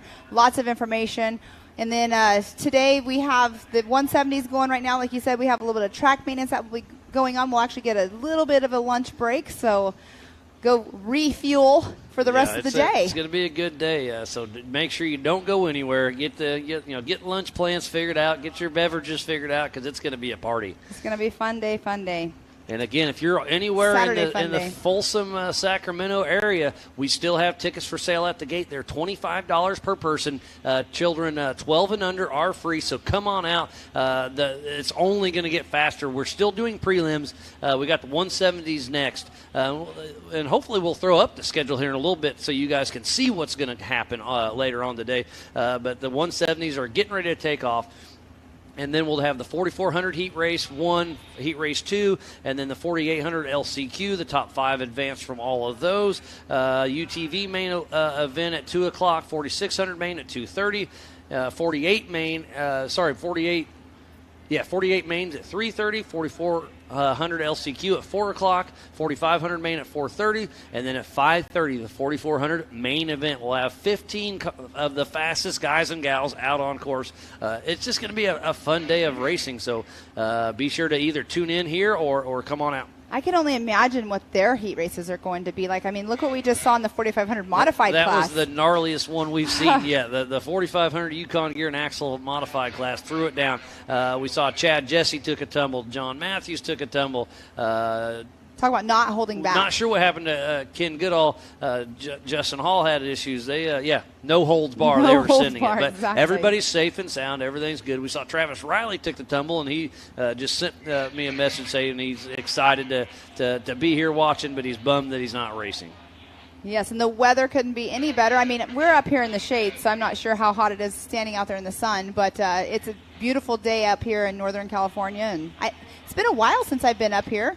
But it's gorgeous. Beautiful in this part area. of the country, absolutely. Not too far down the road, you got South Lake, or Lake Tahoe, I should say, which is a beautiful place. You were saying you haven't been there yet. Not yet, but I hope to see it at least once. That's one place I always say, if I ever hit the lottery, I'm buying a house. Oh, there we go. It's gorgeous up there.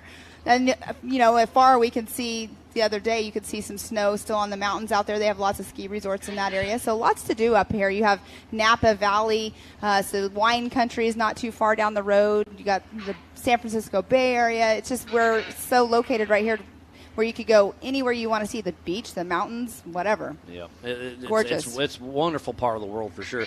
This is our second race for the Ultra 4 Western Series. We're super excited to be back. Our third and final Western Series race is going to be the Black Hills Throwdown in Sturgis, South Dakota at the Buffalo Chip during Bike Week. That is August 5th through the 7th, and it's going to be a huge event. I've heard some live music's going to be there. I've heard about a rodeo, America Pro Rock, downhill Barbie Jeep. I mean, Sturgis is going to be one to watch. So Barbie Jeep, tune in. They need their own series because now we have it the Memorial Day weekend at Mid-America. We have it. Yeah, coming up here in just a couple weeks. It's been busy. I can't wait to be there for that as well. And then Legends, or not Legends, but the Visions. There's Barbie Jeep, then Sturgis, and then Legends. That should be a little series within itself. I don't think USAC will go for that, though. Yeah. But all in good fun. It sounds like the 170s are getting close. Getting bunched up. We'll get them out. And Gomez, their camp is right here next to us. You can hear their motors are warming up over there, so they'll start going over to the lineup. So, again, we need to give a huge shout-out to Holly EFI, LaserNut, Griffin Race Radiators, VP Racing Fuels, Nitto Tires, King Shocks, Ultimax Belts, King of the Hammers, Can-Am, Ford, Bronco, Monster Energy, Optima Batteries, 4-Wheel Parts, Progressive, Mid-America Outdoors, The Off-Road Syndicate, Amsoil, Method Race Wheels, Axial RC Cars, 360 Wraps, Spider Tracks, Recaro Seats, Baja Jerky, Raceline Wheels, PCI Race Radios, ARB, Rigid, Brannick Motorsports, Tread Lightly, Action Sports Canopy, Off the Grid, Clothing, MBRP, Yukon Gear and Axle, HCR, Warren, last but not least, Factor 55. So please support who supports the sport. Without all these wonderful partners, we would not be racing here today for the 2022 Nitto Tire Stampede at the Prairie City SVRA, just outside of Folsom, California. And speaking of Warren, it was awesome. Amber Turner's mom comes up here, Dolly. She comes up and says, hey, make sure you mention that Warren Winch is holding her hood down. Because we saw in qualifying yesterday, it came up a couple times on him. Well, and her brother comes up here and he talks to us, and he was like, slam on the brakes and I'll hit it down every time. And so that's how they were getting the hood back down. Yeah, that's pretty wild. I'm like, they zip ties. made it happen. Zip ties, you know, that's what I'm saying. You got to have zip ties on a car. It's not a race car. There's a lot of truth to be told there. And you can see, the 4-Wheel Parts and Holly and Optima and Progressive, those wind blades right there are the wind's picking up a little bit, so that'll help with the wind. They did just put a little bit. The wind will help with the dust. Yes. Get a little tongue-tied. Thank you, Pam. We're going to be doing this for 12 hours, Miles. It's got to be expected. It's going to happen. That is no doubt about it. But we are having fun, and I hope you all here on site and back at home are enjoying it. Well, last night as we're driving back, leaving here, it was pretty funny. We're sitting here talking. We're going to be on here all day long today, and we're going, well, let's see who's going to be a horse by about 2 o'clock today. Yeah, no doubt. There's Chad Jesse's car, I believe, getting the fork of shame out of there. What'd you say, the fork of shame? The fork of shame. The telehandler? Yep. Now I know the name of it. It depends on the day. You can call it whatever you want. want. What did I call it? I said the big forklift. And you're right. I mean, it is. It's gigantic. Telehandler. Why is it called a telehandler? Heck if I know. I didn't make it up. It looks like a forklift. But those things are handy. We use those a lot of places we go. Setting up the Jumbotron. At King of the Hammers, we use it doing everything. So, they're super, super handy. Putting those Conex boxes together, because they have to stack them. Yeah, those things are very handy. You can see where we're sitting, because we're sitting up in a tower. You can't see where we're at, but we can look over to our south side of where we're sitting, and Hangtown has some motocross riders over there, so it's super cool to see that from up here. Hangtown, I've never been there. I've heard all about it. I've heard all about this whole entire area, but that is a very well-known motocross track. Yeah, I've seen lots of videos there of some showing out, so it's cool to see them out there having some fun as well. The crowd is starting to pull in. Going to be a lot of fun here racing for the 2022 Nitto Tire Stampede at the Prairie City SVRA just outside of Folsom, California. We're getting ready to kick off the 170 youth class main event. They qualified yesterday, and they are about to go down. And on that pole position is Alex Renew. Oh, Dave Conklin just chimed in. He said because it telescopes out. All right, the telehandler, yep. So we have Alex Renew, Anderson Porter, Dylan Trent, the birthday boy, Brentley Dixon, Peter Abt, Grace Hennel, Jackson Gunter, and Taysom Messersmith. And Brett Harrell's asking, wanting to know where the schedule is. I know it was posted last night on social media, but it's also over here on the back side of the tower where we're at. Yolanda Martinez, Jeep Thrills out of Compton, California, chiming in. That's awesome to see everybody chiming in and letting. Oh, somebody else said because the boom telescope's out. Well, there you have it. Thanks for all the info. I know. Thanks, Trey Moore. And they can handle anything. How about that? Learn something new every day. And Peyton, Miss Dirt Princess 7 on social media, she said she still wishes she raced in the 170s, but she is loving her XP 1000. Yep. Mrs. Dumford, she races at MAO and with us at Ultra 4. Yes, it's exciting to see her out there, and it's super cool to see that she's moved on up on the classes. And I understand the 170s, but you got to move up. Can't fit in the cars anymore. Yeah, her dad more horsepower. Jarrell rides with her out there in Kentucky. That was a fun course. I thought it was fun. Yeah, no, they're all a great time. I didn't have to work on a race car afterwards, though. yeah, that mud was horrible. TP Palmer's tuned in, and Randy Watson, thanks for checking us out. They're going to do a quick sight lap, and we will be racing here very, very shortly for the 170 main event. The moms and dads and grandmas are excited for this one for sure. Hopefully they're on site, but if not, they're tuned in live for sure. And there is JT Taylor, our race director, taking these young guys and gals out for a quick little parade lap. This one's just over a half a mile. We cut out all the rocks, cut out the big jumps.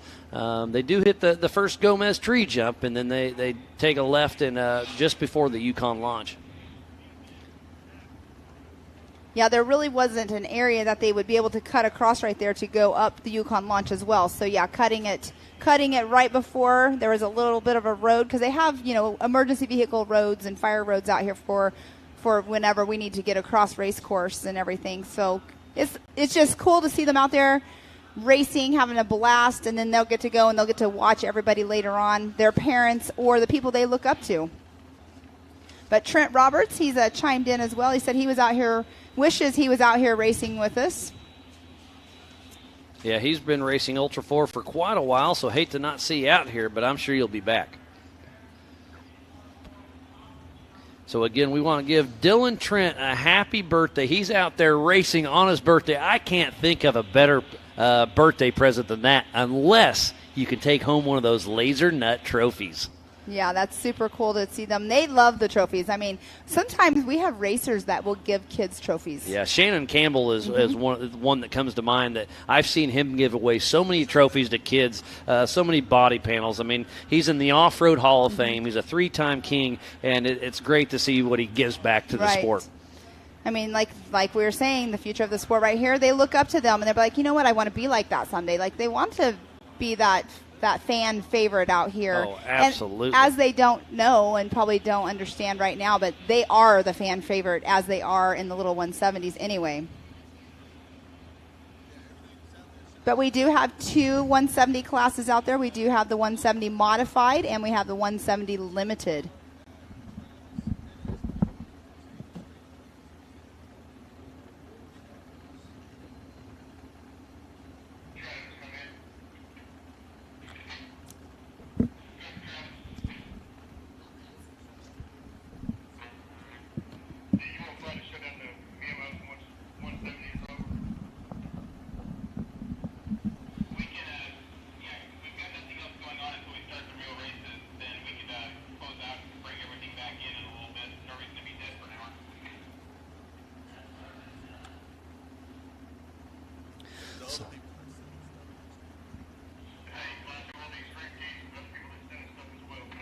So, again, thank you to everybody tuning in to the 2022 Nitto Tire Stampede at the Prairie City SVRA in Folsom, California. It's a beautiful day out here. The weather's gorgeous. It sounds like we have 2 laser nut trophies, first place for each class.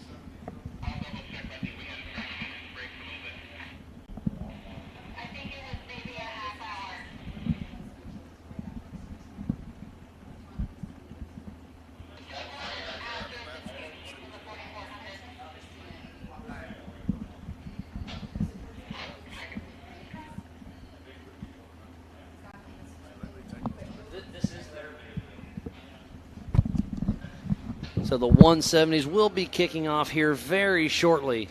They're out there taking their little parade lap. Race director J.T. Taylor keeping them honest. So Alex Ranu, Anderson Porter, Dylan Trent, Brentley Dixon, Peter Abb, Grace Hinnell, Jackson Hunter, and Taysom Messersmith.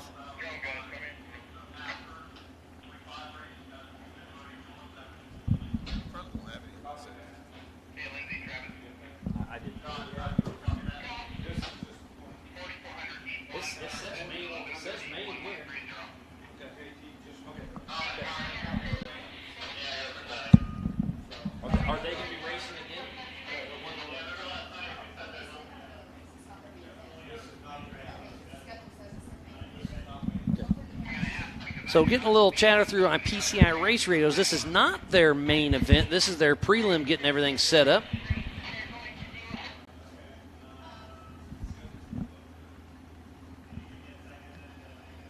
And then we'll be giving trophies out after the main events later on today.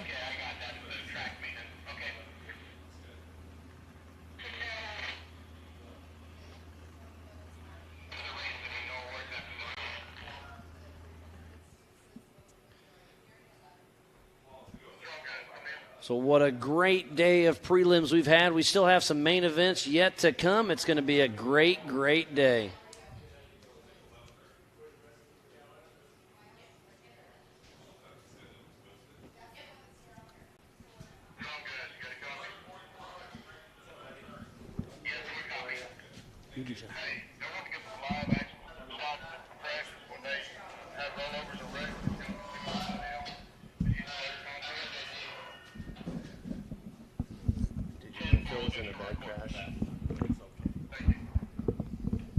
So got another special guest up here. We've got Phil Blurton Sr. How's it going, buddy? I didn't know you were coming by. Well, this is our home track here, you know. So, yeah, Phil's back getting ready. We're going to go down and race the Baja 500, so he's not showing up today. So I thought I'd come down and just kind of spectate, huh? Bring a little eye candy down to the show, you know? Yeah, and that's just what you got. What, next week the pre-running starts for the Baja 500? Yeah, we go down in about 10 days and start pre-running for about a week and then race. Awesome. Yeah, you guys have had some huge success lately, and everything's going rolling pretty smooth. So, yeah, the Baja 500 is next, and what's next after that? Well, after that, he could race the 400, but Vegas to Reno. Okay. Oh, that's my favorite race. Then, you know, he just had he's okay, but he had a horrific crash at the Silver State 300. Oh, he did. When was that one? Yeah, he rear-ended a trophy truck at about 60. Oh, I did see that. I did not know that. Yeah. So that's a tough break. So we are live racing. So Blurton, thoroughly appreciate you coming through, but we're going to call the show. Good to see you, buddy. Good to see you guys. Have a great day. Okay. So we have Brentley Dixon, Peter Abb, Grace Hinnell, Jared Jackson Gunter, Alex Renew, Anderson Porter, Dylan Trent, the birthday boy, and Taysom Messersmith running a good race so far. They're running just over a half a mile track. They will be doing 4 laps. And it's going to be fun to watch these young guys and gals out here on course. And I'm sorry, Miles, who was it that got that little hole shot? I was not. I missed it, too. I keep saying little because all the little tykes are out there. That is the 117. The 117Y, so that's Alex Renew. Yes. So he got the hole shot. He was a late entry, I believe, yesterday. Yep. Well, they had school yesterday, remember? I know, so a forget. a lot of their parents made them go to school yesterday, and they will bypass all the rock sections. They are running 4 laps, so they'll be racing about 2 miles out there. So Alex is out front, and then Anderson Porter, Dylan Trent, Brentley Dixon, Peter Abb, Grace Hinnell, Jackson Gunter, and Taysom Messersmith. And I can't confirm this, but my guess would be all of these kids probably race out here at the NorCal Rock Racing Series. Most of them are local, yep. Yep. There's a Trent Fab car. But that's the 66 of Anderson Porter. So as they come through, looks like it's Alex Renew, Anderson Porter, Dylan Trent, Taysom Messersmith. Let's see here. Yeah, Bentley Dixon came through in that number 1 position. Now, Bentley was actually in school yesterday. Our timing's a little off here. Alex Renew, then they're just refreshed on us. So it's Alex Renew, Anderson Porter, Dylan Trent, Taysom Messersmith, Brentley Dixon, Peter Abb. But Bentley Dixon had a fill-in yesterday for qualifying because Bentley was Piper, at school. Right? Yeah, Piper was here qualifying. She normally is out there racing herself, but her car is not here, so she still got to get in one, which is good. Yeah, that's cool. And you we saw that interview that you did with her a little bit ago. Mm-hmm. But yeah, this is fun to watch the young kids out there having a ball. Maybe we can get the birthday boy up here later if they have some time. Yeah, that'd be fun. Dylan Trent, he just turned 13 years old today. That is Derek and Lisa Trent's son. Great to see them out here, and he just turned 13 years old today. And like I said, what better would it be to take home a laser nut trophy for your birthday? Lots of people in the grandstands watching the young tykes out there having a blast. The 170 racers are a lot of fun to watch. It's been pretty dang busy, and we don't have Brandon here to do it, but we're going to do our best to do it there in the mains for sure.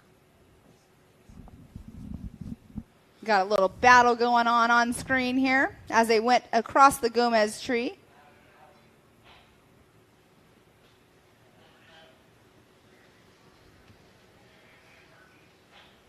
I can't quite tell who that is. Oh, that is the 117 of Alex Renew and Anderson Porter going 1 and 2. Oh, Anderson took that a little too wide. But keeps her going.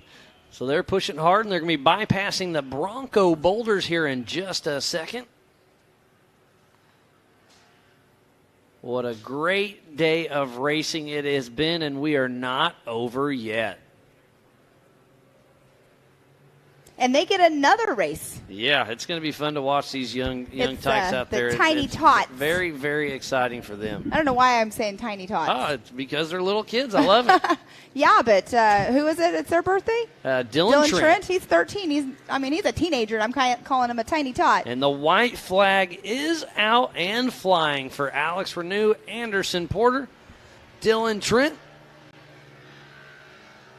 And Taysom Messersmith. I like to add letters into names. Oh, and little lap traffic there.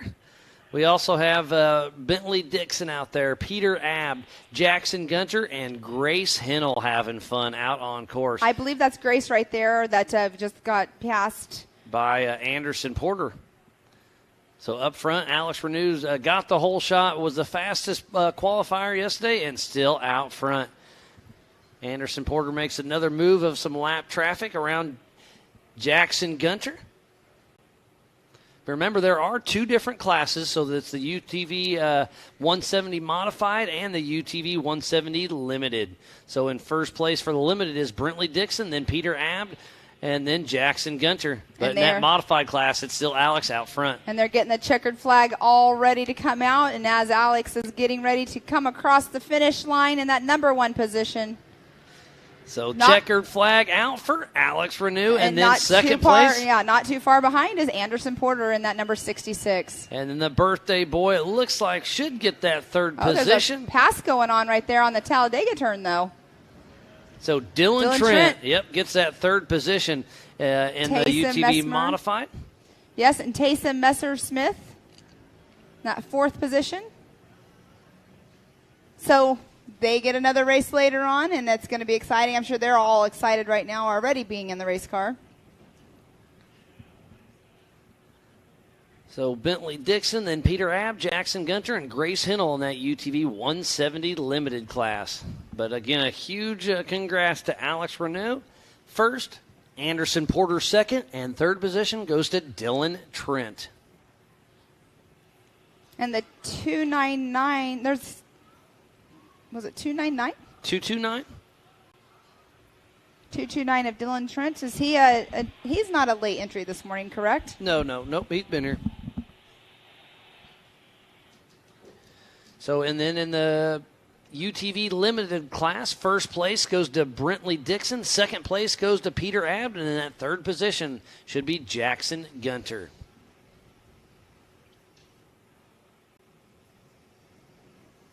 It's fun to see these young guys and gals out on course having a blast.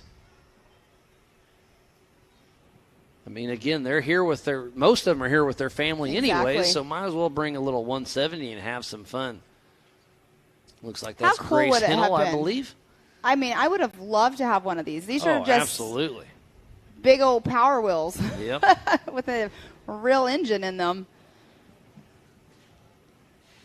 All right, we're getting an updated schedule here. So it looks like the UTV 170 class main event is going to be happening today at 2:45. Thank you for that update. And we're going to do a little bit of track maintenance here shortly and reset and get going. And so it sounds like the course is cold. We just wrapped up the prelims for the UTV 170 class. Lots of fun out there. And then they'll have their main event later on today at 2:45. I apologize. We had a little mix-up there, but we're going to have it going down. We will be giving away the Laser Nut trophies after the main events. If we have time to do it live, we will with Joey Beck. Exactly. If we don't, we'll record them and we'll play them back later on. So friends and family that are home watching, and then we told you it was the main event, you get to watch it all over again and have some more excitement. Yeah, it's going to be great today. A great showing today here at the 2022 Nitto Tire Stampede at the Prairie City SVRA just outside of Folsom, California. Lots of action has came this morning. We're going to take a quick little break here in a little bit for some track maintenance, and then at 11:30 here in about 40 minutes, we're going to kick off heat race number 1 for the 4,400 Unlimited class. And then we'll have 2 heats there. The top 5 advance from there. We will have an LCQ with another 5. And then tonight at 5:30, we'll have the main event with 15 4,400 cars on this track. Side-by-side action through the rocks, through the whoops, over the jumps. It's going to be action. So it sounds like we're going to do a little track maintenance and make sure the track's all good for the fast guys and gals out there. So we'll take a quick break and be right back after this. Bronco, an American classic, returns. And it only gets better when it's outfitted with the right gear. From bumpers to winches, rigging accessories, suspensions, body armor, and wheels. You need a full array of gear to outfit your Bronco for adventure. Get them now at warn.com. Really thankful to have VP Fuels on board. UTV 96 is like perfect in these things, makes them rip. It ran cool, it ran strong. We got into those rock sections where we really needed that throttle response, and it was right there every time. We run all VP lubricants. We haven't had any problems with any kind of leaking or any kind of heating issues. And in the state frosty, no drama, temperature stayed under 200 the entire race.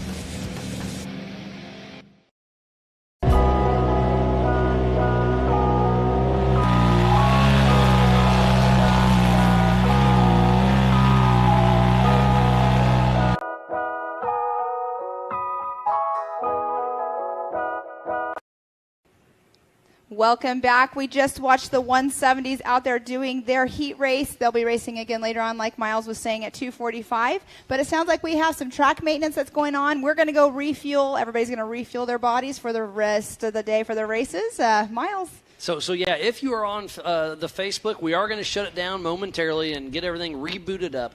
So make sure you tune back in here in just a little bit. Ultra4Racing.com/live. Go to the MAO Facebook. Go to their YouTube. Go to Ultra4. Check it out. We will be live racing for the 4,400s at 11:30. So tune in a little early so you don't miss the start. But we'll take a quick break and we'll have some 4,400 racing here in just a little bit.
Welcome back to the 2022 Nitto Tires Stampede at the Prairie City SVRA, just outside of Folsom, California. I am Miles Hasquist. Alongside me is Mrs. Pam Hall, and we are about to kick off the 4,400 prelim heat number 1. The top 5 will advance. And this is a 5-lap race, so it's going to be very, very exciting.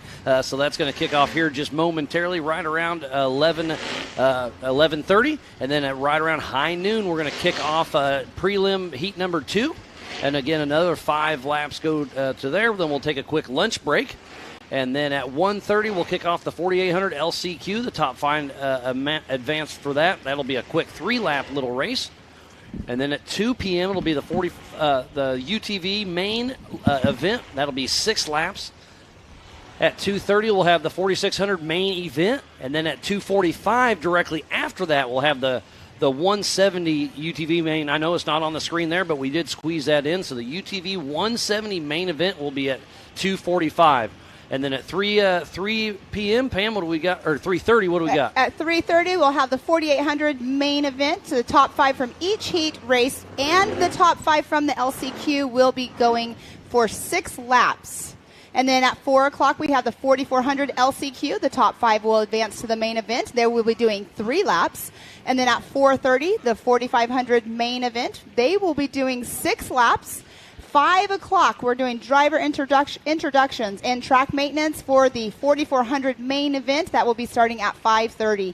And top 5 from each heat race and top 5 from the LCQ will be doing 8 laps of that 4,400 main event. It's going to be wild. But, yeah, getting ready to kick off next will be the 4,400 heat race number 1. Let's flip back again to the track. We'll give you a quick rundown of the map. So we start on your top left, running counterclockwise. We start just below the Nitto booth at the start finish. Take a long right-hand sweeper. Then it's a drag race down to the kingpin corner there at the finger. And there is a little, about halfway down there is a little bit of a kicker. Yep. And then they turn a hard left 180 around the kingpin 180, and then it's the rigid rhythm section. That's shown to goof up some people.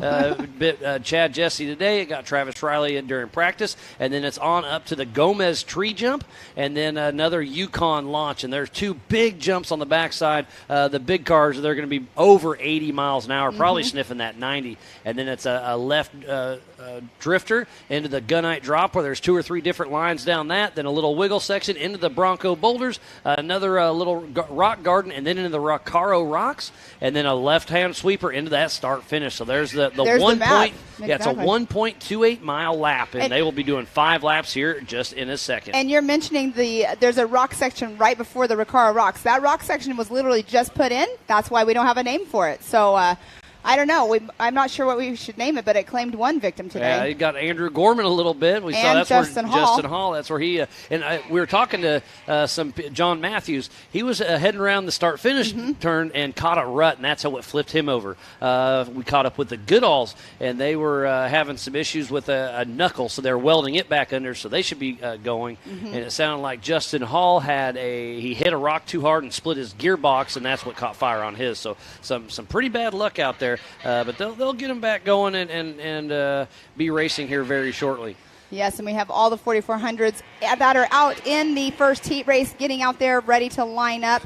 And off the line first is going to be the number 218 of Mr. Paul Wolf. And he's been one to reckon with out here for sure. He's the new guy in class that has came out here, and he's making a name for himself with the 4,400 class. He's been racing UTVs for quite some time. He is a Can-Am athlete. He has been out at King of the Hammers. He has won the shootout. He's a very well-seasoned racer, but he is brand new to the 4,400 class. Not brand new. This is his third race in this car. Yes, as of this year. His first race in the Dan Wyrick, he bought it from Dan Wyrick, so it's his old car. He came out here, raced it with the NorCal Rock Racing Series. He ended up on the 2nd position at that race. And then won Moab after that. So starting right next to Paul Wolf, number 82, Mr. J.P. Gomez. And then the number 30 position, the number 19 of Mr. Paul Horschel. Next to him, ADD Racing with number 888, Cody Addington. And then in that 5th position, the number 98 of Jordan Pellegrino. And then our current king at number number 83, Raul Gomez. And then the number 7, in 7th position, the number 35, Miss Bailey Campbell. In 8th position, number 86, Marcos Gomez. And then in the 9th position, the 424 of Tyson Shell. Last but certainly not least, in 10th position, 4475, Edwin Abb. And Edwin just had his son Peter out there in the 170 race just right before we took our small break. Yeah, it's really cool to see the father-son out there, watching each other out there racing and all that. So there's that front runners. It's Paul Wolf and J.P. Gomez. Looks like J.T. Taylor's getting ready to take him on that little sight lap. The little lineup lap. So they can do their rolling start into this 1.28-mile loop.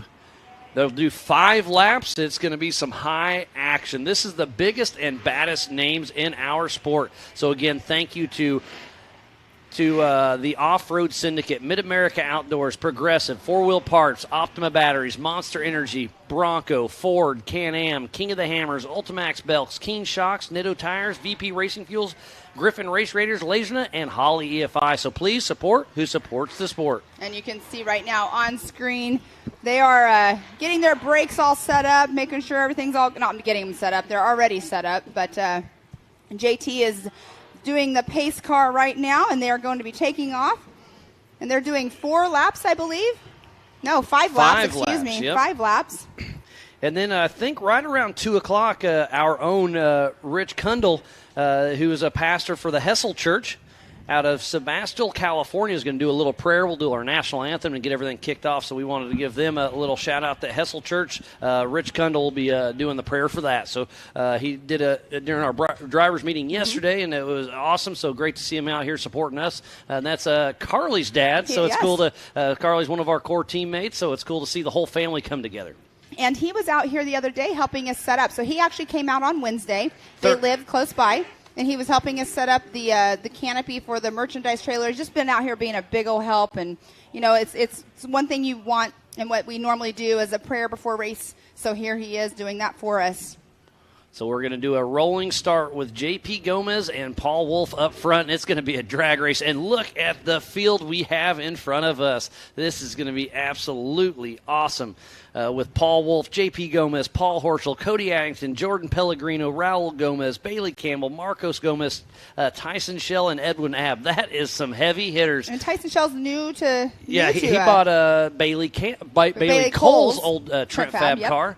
So it's going to be really wild. But 2 Jomez Thompson-built machines, the UFOs up front. Jomez, that's so funny. We just ran into Jomez, and he's like, really, Miles? Really? And I said, hey, you gave me some information to give your brother some crap, so he's giving you some crap. So it's all in good fun with the Thompsons. So it's a drag race.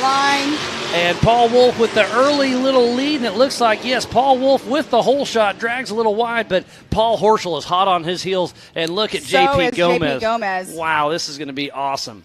These UFO cars are really good for short course because the way they're built, they have the wider stance, and on short course, you definitely like a wider stance. But look at Paul Horschel takes the inside line at the Kingpin 180 and sticks it. And he's in Paul Horschel place. Gets around. So going through the rigid rhythm section, Paul Wolf out front once again, but Paul Horschel with that huge big block horsepower trying to chase him down. But J.P. Gomez is right there too. Exactly. And Paul Wolf has already been out on race course this morning, so he's already partially warmed up for race day. Look at that the drone Yukon footage. launch. They are absolutely sending it up that hill over 80 miles an hour. I'm gonna say sneaking up at 90. We need to have a camera right there that has their speedometer on it. That would be awesome. Yep. Oh, and launching down. You were taking a drink, but J.P. Gomez just launched down that gunite section. And it looks like Jordan Grimes, if you lost your credit card, it's down at the Ultra 4 merchandise trailer, so go check that out. Jordan Grimes. Let's see who's going to make it out of the rock section. It looks like it's going to be Mr. Paul Wolf. And look at that. J.P. Gomez got around Paul Horschel once again. And there's Cody Addington. Raul Gomez, our current king. Oh, and look at Paul Wolf getting a little wild. The wild man himself in that rock section. That's the bucking Bronco section right there. Exactly. Hey, so we can name it Bunky Bronco. I like it.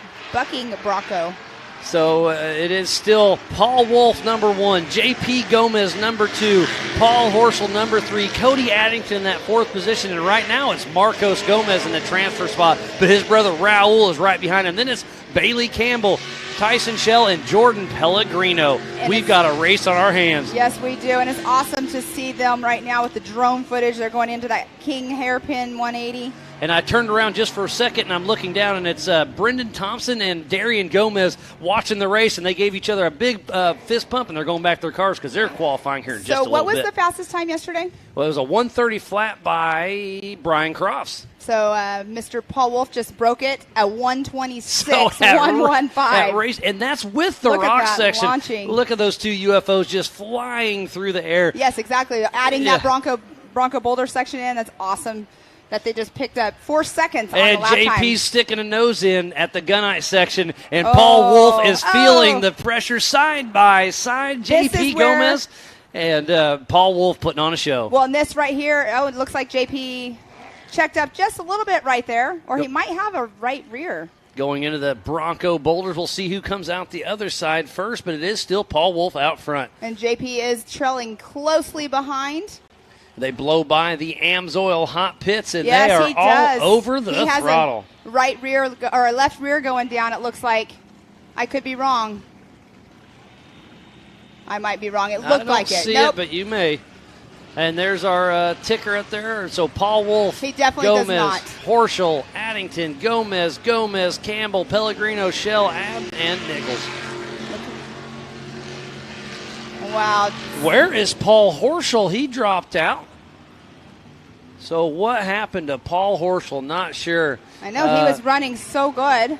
Tyson Shell just left the Amsoil hot pits. It looks like Paul Horschel is at the exit down there by the Bronco Boulders. You guys can't see on screen, but that's what it looks like. He is so tough break for Paul Horschel, but it's still Paul Wolf out front in that first position. Then it's J.P. Gomez, Cody Addington, Raul Gomez, and Marcos Gomez. Raul or J.P. has his right rear just. J.P. does have something going on with his right rear. See? On screen? Yep. So this is a 5-lap race. They've only finished, 2 laps? So we're not even halfway through. So J.P. Gomez may have to head into the Amsoil hot pits.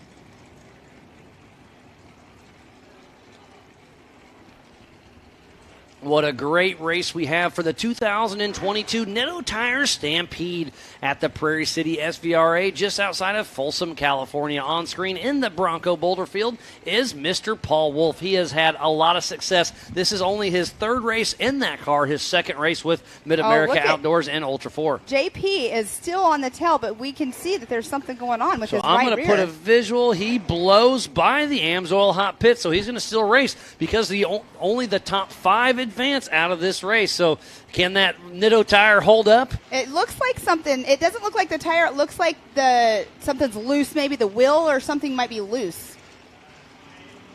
So Paul Wolf still out front. There's Jordan Pellegrino, the Lamborghini. Yeah, he's having trouble coming around this corner. You can see it's kind of camber is out a little bit on it. Yeah, definitely something going on the right rear of J.P. Gomez. Tough luck for him. Hopefully it can hold together. But he's holding on to that number 2 spot right now. Yep, only 2 laps remaining in the 4,400 heat race number 1. The top 5 advance in this 5-lap race. And we have Paul Wolf out front in that number 1 position. J.P. Gomez, number 82, in that 2 position. Cody Addington, the 888 in 3rd. Raul Gomez, the number 83, in that 4th position. Marcos Gomez, number 86, in that 5th position. Bailey Campbell, number 35, in that 6th position. Paul Wolf just hitting the Yukon launch, getting ready to do this left-hand drifter down the Gunite section. Lots of action all over this race course. The grandstands is starting to fill in, and everybody is having fun today here at the Prairie City SVRA for the Nitto Tire Stampede. I'm starting to think that this short course racing or this 4,400 class is right up Paul Wolf's sleeves. Absolutely. It's pretty cool to see. We were just over talking with Dan and Stacy Wywick, and they were thinking, when they had this car up for sale, and Paul Wolf was getting in it. What other better person coming into this sport that's very well seasoned in rocks to purchase the car? Well, he's not a car owner. He is the car driver. Yeah, Chris Hickman purchased that car. There's Marcos Gomez, Bailey Campbell still battling it out. And Paul Wolf's lap time went down quite a bit the last time around. I can see why. I mean, if he doesn't have somebody right on his tail, but JP Gomez is still not too far behind. So what a lot of drivers do if they have an issue with their car, they learn to adapt, especially in a situation like this. You don't want to let up. You want to keep pushing it as hard as you can as long as your car is going. And how awesome is this? All three Gomez brothers are out there racing. Darian, Raul's son, will be racing in the next heat, but having three Gomez brothers on the track at the one time, always something fun to watch. There's Jordan Pellegrino in the Lamborghini. Oh, there's Tyson Schell really Just pushing made a hard. pass.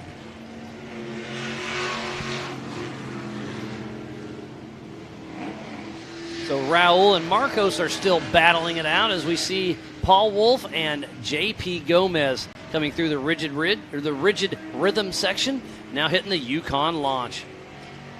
So as we were talking about earlier, a lot of the drivers. Oh, something just came off of. Hopefully it wasn't his right rear. I think the right rear is getting worse and worse for JP Gomez.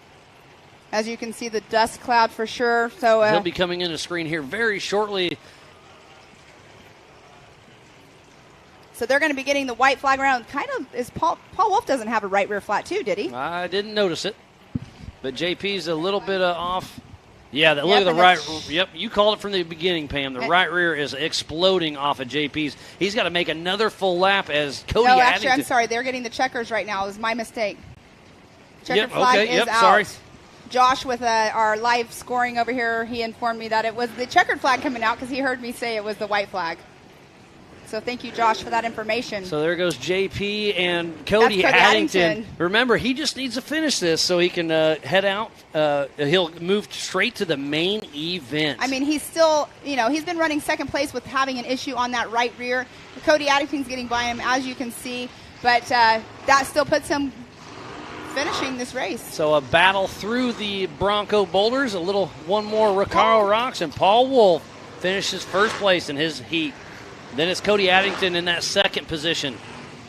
Yeah, look at that right rear tire on JP Gomez's car. But, hey, he's going to finish in that third position probably. Yes. Yes, he does. And that moves him into the main event. We got 2 more spots to go. Who's it going to be? We got Marcos Gomez in that 4th position, and then Raul Gomez in that 5th position. So all 3 Gomez's, 3rd, 4th, and 5th, move directly into the main event. Bailey Campbell gets bumped into the LCQ. No pressure to Darian. Yeah, no doubt. So Bailey Campbell in that 6th position in the bubble. Oh, there's Jordan Pellegrino stuck in the Bronco boulder field. Looks like he has a right front flat, possibly. That car is an absolute work of art. A Triton Engineering IFS IRS with portals. Look at that tire. Yeah, Gomez. You called it from the second lap on. I couldn't quite tell, but by about third lap, it started coming apart, and that last lap, it disintegrated. But that just goes to show you how tough those method race wheels are, and the Nitto tires still work. Hold on. And that's where we talk about what we were saying whenever this was going on. You might have something going. What? Paul Wolf had a right rear flat also. End. Yep. Yeah. So when he came down the gunite, it looked like he had a right rear flat. So there's a rock out there getting the rights, because we also came across Cody, who was Matty Moon's co-driver, and he was saying they had both sides during the right 4800 class. Next up, off the line. Let's go ahead and go through this lineup because it's going to happen pretty soon. But what a race so far. We just wrapped up 4,400 heat number 1. We'll be kicking off heat number 2 here in about 15 minutes or so. And it was such a great race. But the fastest of the day, Mr. Brian Crofts on the pole. And number 2? Oh, and number 2 is the number 67 of Lauren Healy. And then in that 3rd position, number 135, Ian Kunches. In 4th position, the last of the Gomez that are racing this weekend, Mr. Darian Gomez in that number 90. And in 5th position, number 3, Wayland Campbell. In number 6 position, the 4456 of Brett Harrell. And then it'll be the number 5150 of Brendan Thompson. And then the number 8 8th position, number 5, Mr. Shannon Campbell. Yeah, and 9th position, number 11, Kevin Stearns. And then the 10th position, the 4401 of Kirk Jensen. And in that 11th spot, number 4, Jaron Gunter.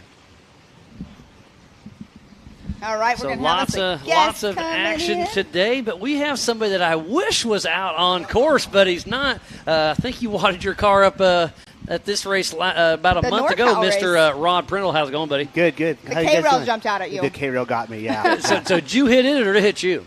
It hit me. It jumped out at him. I mean, you picked that car up from Mike Boo a couple years ago and have been racing with us for quite a while. You make most of the NorCal stuff, and I know you'd be out there racing if you wouldn't have wadded it up. And Absolutely. I hate to see you. Yeah. I'm glad to see you here, don't get me wrong, but I hate to see you not in your car. I was watching it live. Dan Wyrick was videoing it, and I was watching his live stream, and that's how I saw it happen. Right. Yeah, it was pretty scary. Mm-hmm. You know, I did get knocked out. I broke ribs. Oh, it did get you that Yeah, good. but and it was funny because I put the motor in the night before, and then 1 o'clock in the morning we were done. We loaded the car. We were coming to here to debut because I did blow the motor up at King of the Hammers. Okay. So we were just scrambling to get some seat time, and here we are again. So we're down. Part of it. The part of racing. You'll be able to get that car back together, Yeah, though, right? yeah. It's semi bad, but it's Keith. It's that with Get Bent Fab. Oh, okay, sweet. Keith's gonna fix it up for me. Tear it apart and get it back together. And we'll get back on and try and give Paul Wolf a show. Man. Oh, He's man, on that guy's fire. on fire, isn't he? Yeah. Who's your favorite to win overall today? You know, I love. I mean, this Ultra 4 family is amazing. You know, everybody always asks me, and it always puts me on the spot. So you don't have to if you don't want to. It's okay. I mean, I really like Raul's car's awesome. I hope I think it's his first short course race. It's only his second race on that car. Yeah, I hope he does well. I really want Cody to win. He deserves it. Yep, Cody. He's a good guy. So, and then Paul. You know, I don't know Paul, but I know he's a really great driver, and it's he's pretty been proving impressive, himself. isn't it? You should stop by his pits and introduce yourself. He's a very humble man. I mean, all of us are, but he's a very nice man. Since you're going to be racing against him, you might as well go introduce yourself. Absolutely. All right, you guys go. Thanks for having me. Always a pleasure. Thanks, buddy. Yeah, thank you. Nice seeing you. Bye-bye now. So next up off the line, we're going to be starting here very shortly. I love having guests come up here. Absolutely. You know, especially, I'm sure it's hard for him to be watching from sides as we just kind of heard. So just awesome to have everybody come up here. But we just saw it. Was it JP? Yeah, JP. They just changed his tire. That's in the AMSOIL hot pits right there. And I bet that tire is hot. Oh, it's gone. You can see it. But the whole Gomez crew is down there ready, and there's Jason right there, the crew chief, making sure everything's going smooth. And they're, like I said, about 14 minutes away from kicking off. And it looks like Philip Bradford is tuned in, so thanks for checking in. And, yeah, we've been in the pits off and on all week, so we're going to be throwing out some more interviews. I think we caught up. We caught up with the Gomez brothers just a couple days ago. So this is going to be a good one. Miles got to chat with Marco Raul. It was an amazing experience. So thanks to Gomez brothers, and here it is. We're getting ready for the Nitto Stampede just outside of Prairie City SVRA. It's going to be a fun, fast course, and we got the Gomez brothers here. We have current king Raul Gomez and Marcos Gomez. Who's going to win this race? First off, I didn't know you guys were coming in this morning here. I'm running around the shop, getting ready to do some work today here, and all of a sudden I see Miles and Pam in a white Mustang convertible. Who are these numbnuts running around? Lost. Oh, that was Pam and Miles. I didn't even know they were coming today. But anyways, I'm going to win for sure. Good to see you guys. So who's going to win this one? You know what? You got to let Marcos have one once in a while. Oh, easy there, Turbo. I will definitely there, have easy there. Easy there. But I've let me have one. I've heard a little rumor that Darian's going to be a little checkers or wreckers this weekend. Is that a little truth? We'll see. We told him maybe to back off a little bit, but he's definitely going to be coming with the heat this weekend for sure. Yeah, but obviously you've got this trophy right behind me that your brother doesn't have. Either your brother. So I've been hearing about this thing every week, every single week. Who's the king? It's just like, I can't find a helmet store big enough for this guy. So his head's that big. Monday morning meetings are a little different. Any kind of meeting. It's always like, who's king? It's like, it's all right. It's okay. I think I would have rather had someone like Slauson or freaking Miller win this thing. I got to listen to this guy freaking every freaking week. Who's king? I'm like, oh, my God. Oh, my. So it only makes it intensifies it more for me and JP to come after it. I've been trying. So this year I'm like, well, none of the brothers have won a championship, so maybe I'll try it. I actually worked on my car or had the guys work on my car. We talked about it, and I set it up for short course for the first time. We'll see how it does on Saturday. It's going to be fun. And we haven't talked about JP much because he's actually out working, not like you guys. But he's got this new car that's going to be done soon, but he's got that other car dialed in, and he's going to be definitely one to be played with.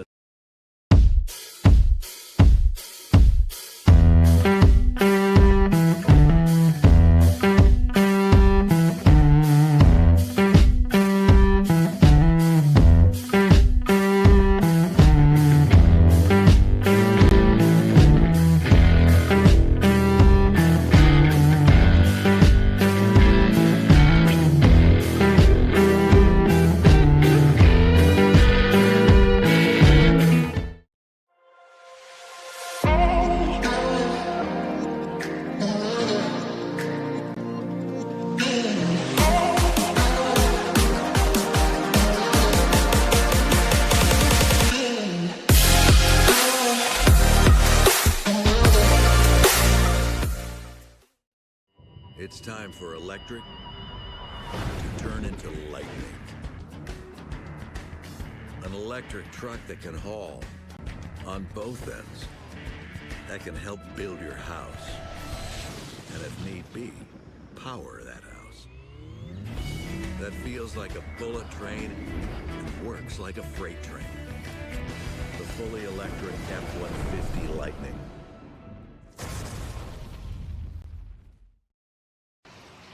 Welcome back. We are getting ready for the second heat of the 4400 Unlimited race. It's going to be going down soon. They are all lined up. Motors are running, warming up. Miles, that first heat race was awesome. Paul Wolf got the whole shot. He stayed out there the whole entire time. But tires are going to be an issue we're seeing. Exactly. JP was hot on his tail, but he ended up having a right rear problem, but ran second the whole entire time, ended up coming in third place. But Paul Wolf just now took the win in the first heat race. And Paul Horschel was running strong, had an issue, not sure what happened. But again, if you're here on site, Jordan Grimes, if you're on site, we have your credit card at the Ultra 4 merchandise trailer. So please go down there and check it out.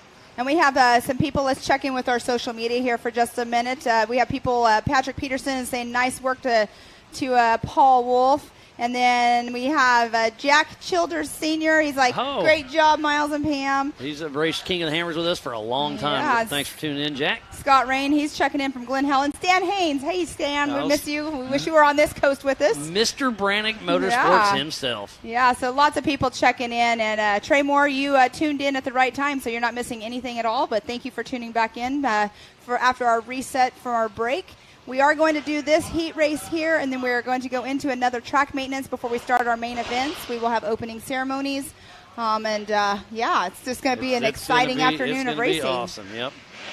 Yeah, the mains will kick off right around 2 p.m., so we have some heat races and then a 4800 LCQ, and then we'll kick off the main event for the UTVs right around 2 p.m.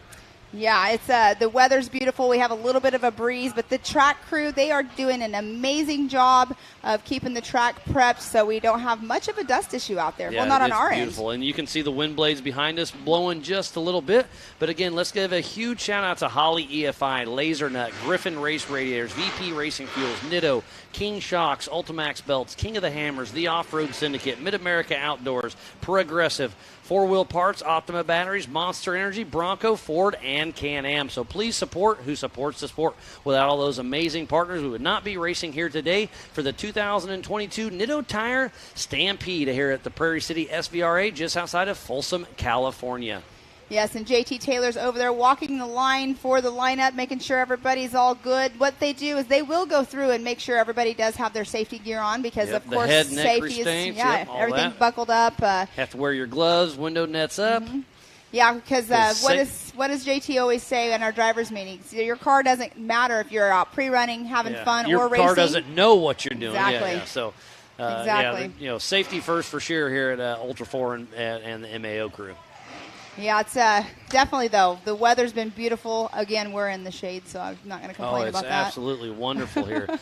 You still have more time if you want to come out. We still have tickets at the gate. $25 for the day. Children 12 and under are free, so come on out. Still room in the grandstands, but it's starting to fill up pretty good.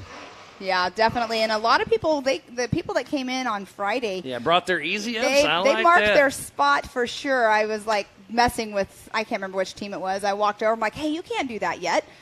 Just joking around. But, yeah, you can definitely see the people that do race here all the time with the NorCal Rock Racing Series as well, because they know they need to go get their spots. Absolutely. Yeah, what a great day of racing we've had so far, and it is not over yet. Thank you again to each and every one of you for tuning in to ultra4racing.com/live. Go over to the MAO app. Go to the MAO and Ultra4 Facebook and YouTubes and tune in. Lots of race action yet to come. We're about to kick off heat race number 2. The top 5 will advance once again, and it's another 5-lap race. Exactly. Chad Hunt, he is checking in. He's saying the course looks great. Great job to Miles and myself and Cody Quattlebaum. Paul Wolf is crushing it. Man, yeah, both of them race with us. He said hopefully he can keep their tires intact, everybody, in the next race. The Bronco Boulder field is really starting to show its yes, it is. Its tear. It's getting tough on it. I'm wondering where everybody's getting right. Remember at Moab a couple years ago, everybody's getting the same flat. It seems to be happening here. But as you can see, there's the map on screen. We got the start finish there. They're going to do a long sweeping right-hand turn. There is a kicker after the right-hand turn is done, right before they get to the 180 on the finger of the Kingpin 180. Then they have the rigid rhythm, and that has claimed a couple victims so far this weekend. Then they'll go into an open right into the Gomez tree jump, right into the Yukon launch. But the Yukon launch is where they are definitely going to have their speed up even more. And then they do that big sweeping left-hand turn as you can see. But yesterday that was a blue groove, and they've been keeping it very well manicured today. Down into that gunite drop, you can see it's kind of a little bit of a snake straightaway into the Bronco boulders. Right-hand turn. I'm going to start calling that the bucking Bronco section because I like that. You saw it bucking people, right? And then they go right into the Recaro rocks, into the hairpin, into the start-finish to finish up the lap. And that's a 1.28-mile lap, and it's we're going to get ready to do 5 laps. But while we get everything last settled out, we'll take a quick break. We'll be right back after this. 4WP is more than a store. We're truck and Jeep experts and have been for over 50 years. From wheel and tire upgrades to full custom builds, 4WP has you covered. Whether you want to order the best parts online or shop in store, do the work yourself or get it done by a pro, all roads lead to 4WP. Do your rig right. Shop online or find your store at 4WP.com. Rocks, sand, heat. Life off-road is tough. We wouldn't have it any other way. If AMSOIL products are designed for this kind of punishment, think about what they can do for your daily driver. Upgrade to AMSOIL protection today and get fast free shipping from AMSOIL.com.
Welcome back to the 2022 Nitto Tire Stampede at Prairie City SVRA, just outside of Folsom, California. I'm Miles Hasquist alongside Pam Hall. We are about to kick off heat number 2 for the 4,400 class. Another 5 laps. It's going to be wild. You can hear the racers. Yeah, it's going to be definitely wild. We saw wild last time. You can hear the drivers back there all getting their, motors revved up, and JT's doing their little parade lap for the starting line, and it's going to be a great race again. And I haven't spoke about this yet, but the last time we raced here was 2019. In first place, Lauren Healy. Second place, Paul Horschel. And third place, J.P. Gomez. So we'll see how it all shakes out with Lauren Healy starting on the front line right next to pole setter Brian Crofts, who got those 7 extra points yesterday.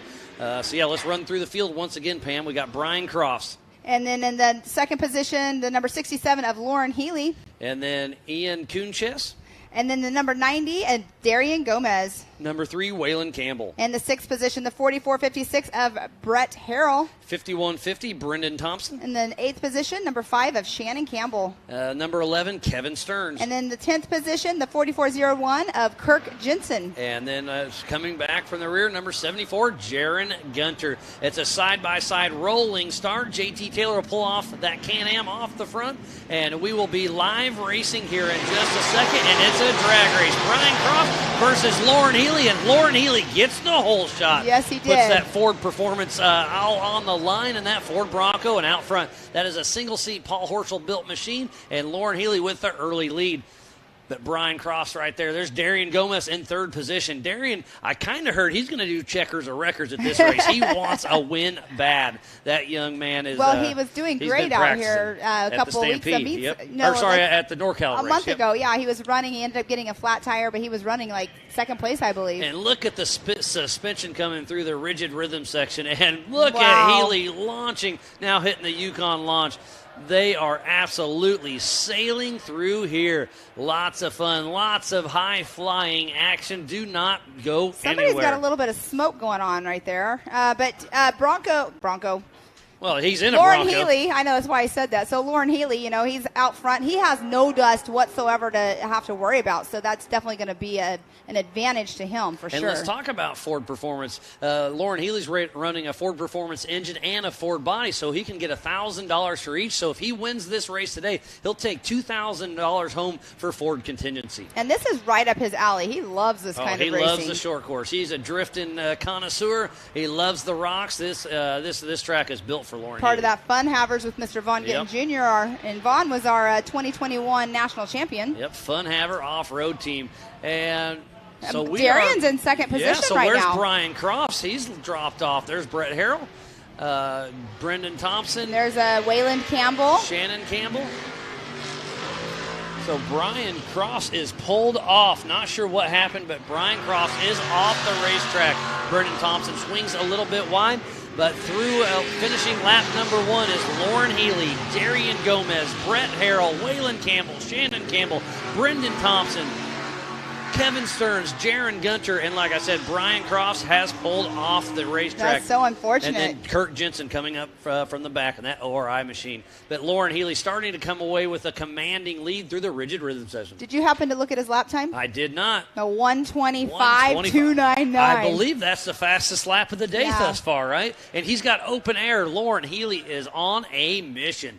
I'm pretty sure that is definitely the fastest lap. Not 100%, but he's definitely pulling away, is saying he doesn't have any dust to reckon with or anything. So right now it's his race to lose, as you always say, Miles. Yeah, we'll see how it all unfolds. But Darian Gomez in that second position.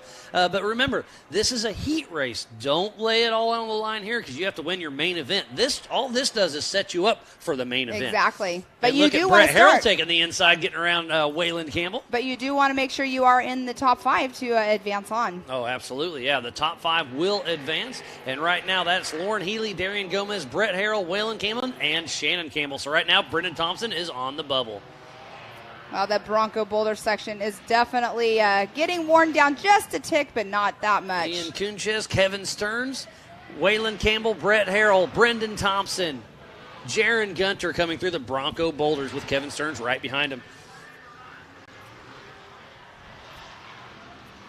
So red flag is out. Not sure what's going, but full course. full course red flag.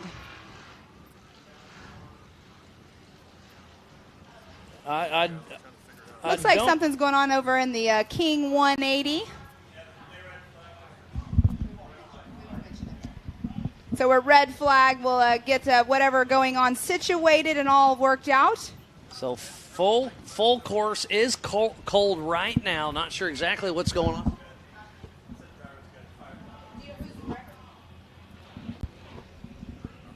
Oh, so there is a tumble back in the Kingpin 180. Waiting for some confirmation. So Shannon Campbell takes a tumble, waiting for some confirmation, making sure he is okay. We'll get that to you as soon as we can. But tough break for three-time King Off-Road Hall of Famer Shannon Campbell. I'm wondering who that would be over there. Who do we not have, Miles? I just said Shannon Campbell. Oh, you did? Yeah. I'm sorry. No, all good. Hey, you know what I'm learning? Is to How tune to me tune out. I said that earlier, actually, because I did not hear you call Joe Thompson Jomez. The Jomez, yeah. And I said, well, see what I'm learning? I'm learning how to tune things out. But, we have so much stuff in our ears that it's like at some point you tune something out. Yeah. No worries at all. Oh, goodness gracious.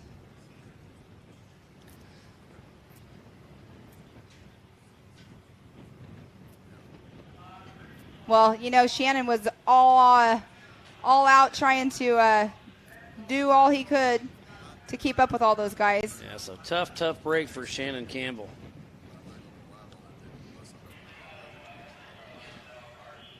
So we're getting everything situated, making sure everybody is okay.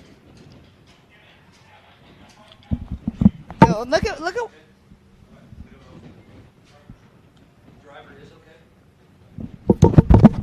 Confirmation through the PCI Race Radio. Shannon Campbell is okay. So everything is okay. Shannon Campbell is okay. The car is still upside down, so he'll take. Hopefully, the car's still okay, and he can go. Well, they to the just LCQ. spun it around because they're going to winch it up and flip him back over. But tough luck for Shannon Campbell, a fan favorite for sure. But again, Shannon Campbell upside down, but driver Shannon Campbell is okay.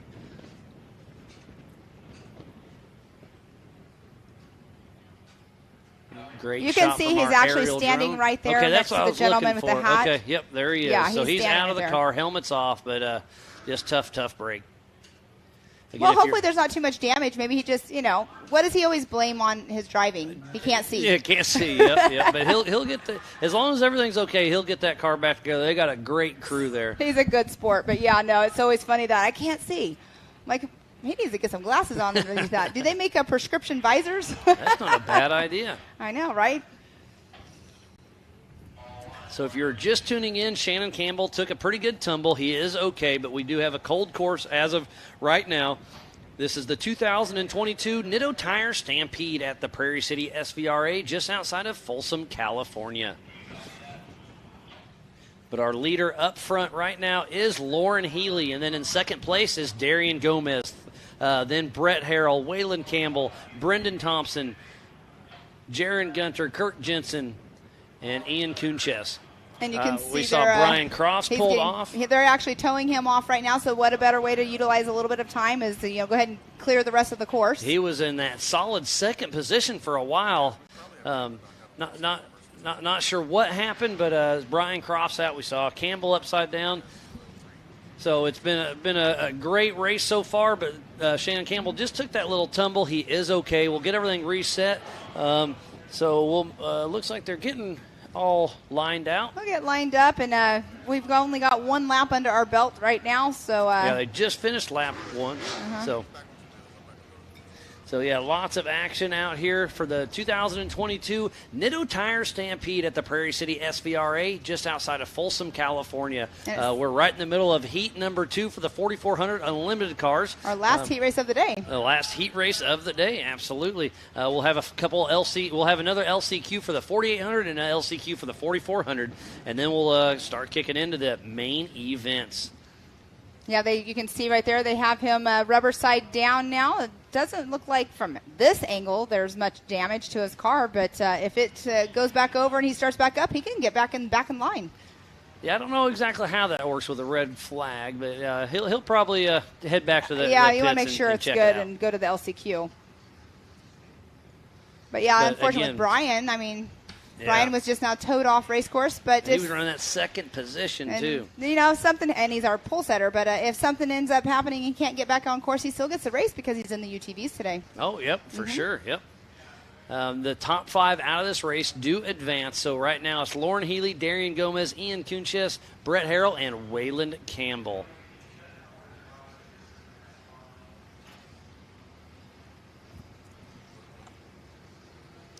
So lots of racing yet to come today, so make sure you don't miss a thing.